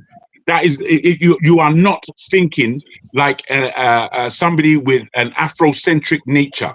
You're speaking only for your owner people, which is not sufficient. However, compared to Awolowo, who had a certain brilliance, he made an example of the area, no matter the benefits of the area in itself. He made an obvious example, but did Nigeria follow it? No. Was he ever our president? No. So for us, really, is how to think politically, and political leaders need to emerge from anywhere in the nation that lead the whole nation. You could, it is going to be regional. It's not going to be anything else but regional, because it has to come from somebody. If you, John Abba, are the person in your own locality in Nigeria, came forward and suggested a plan for Nigeria, and you made an example of that your region, and everybody in the country can see, wow, this region is working, then to fall under your leadership as a whole nation, I think that is an acceptable position to be in. There's no other way it's going to happen. No other way. So I don't accept what you said, John Abba, about it's not going to come regionally, because it has to come from somebody. No. I did not say that. I don't think he said that. Yeah. It's going to come regionally, then it has to be done collectively, and then it will have a center. But his agitation is, to me, is entitled to it, but there is a inciting of violence in his I agree. I agree with what you're saying there. John Abba, can I ask you a question? So I If Nnamdi Kanu has not done it well, can't another region or another group start something that is good, that will be acceptable by people? You Since Nnamdi Kanu, you are entitled to do the same thing, and thank God. How? You are doing the same thing. We are all doing the same thing here right now. You see, it's all about how we channel our influence and how we and our mindset towards it. Because you can say whatever you want to say, but once your motive, I don't know your motive, I can only hear you by what you say. But some people, what they say in their lips is different from what they meant to take out when the burden of leadership come to them. And so what I'm trying to say is that we are all activists for Nigeria right now here, and we are all doing it in a different way. All we want to do is that when someone say we are talking too much here, we are not offering anything Yes, you're talking too alternatively. much. So the talking too much is what, okay, if next Saturday somebody We is have not to here to talk. talk, We have to talk. so somebody has to keep talking, but the talking has to be constructive, and it has to be something we are offering. You can talk that, okay, what is the alternative? I can say million things wrong, but what is the way forward? Then that is the way we can say, okay, this is the aim, what we are aiming at, so that we have not just a talk, but we talk to the society, so that they also Okay, let me. relate it. Okay, let me. They said the governor, the Eastern governor, I was watching it on YouTube. They said that the Eastern Governor Forum had a meeting, and most of the thing that was said here, they were repeating it. And they say if somebody calls from there for a follow up, because you don't understand power. Power is addictive. So sometimes this power, when they become governors, senators, president, and all of that, sometimes they are distracted completely, especially when they don't have people who have interest of the people that work with them as a team. To become a governor is just one person figure, but have other people working with you. And if those people have the mind, they always draw your attention as a leader. Say, look at this way, look at this way. This is the main thing that society is craving for. But when you have a selfish people who are there just trying to grab for then we will continue to have a deteriorating society once the people that are not taken into account, and the society, the infrastructure, and all of these things, how do we empower the next generation? People don't even think they're going to die in the first place. You're not going to live forever. So John Aban, the condition of Nigeria now, how does it benefit the black race? Sorry, let me just ask this question. I want this righteous man and I can fire to weigh in on this, because I just want to gauge where they are. It's not, I don't think there's any real right or wrong in terms of, but I have my own opinion on it. Let me just share this video so that they can weigh in, because I want to know where this righteous man stands on this. Do you? What do you do? You never tell us. So. I beg, give it volume. Very, very different, and very soon the world will hear about it. Because the only language that people in the zoo understand is Volume. This video is a father dream. If you dream, now this video they dream about. For father. We're not hearing it. Volume. I'm not hearing him. Yeah, there's no point in this if this is the most you can do, or we can't hear it. So if you cannot hear it, the point I was trying to make was that he was basically threatening the Nigerian state with violence. And Uzo, this is unbecoming. I don't understand these are serious matters. And when we are discussing very serious matters, when somebody is threatening the Nigerian state, and he said it himself, I'm threatening the state with violence, then some people say, oh, he didn't do anything wrong. Can you play it and give us volume? I want to hear direct from I'm him. trying. I don't know why it's so low today. I played it before. The man say what he said. I think he is very brave to do such a thing. You feel me? That's what I think. But what I'm also thinking is like, I mean, the man is a citizen. He a normal human being. Something must have pushed him to that. You see me? And we have to look at these things and be like, well, if you are the system and you making the people disgruntled, people might do things and say things. So I think that, listen, we know that the government not really gonna be like, oh, this is our fault and let's do something about it. I think it's You going to feel be me? louder now. I think I've gotten it louder now. I think it was a bit low before. Let me play it louder now so you can hear it for yourself. Is the language of violence and force.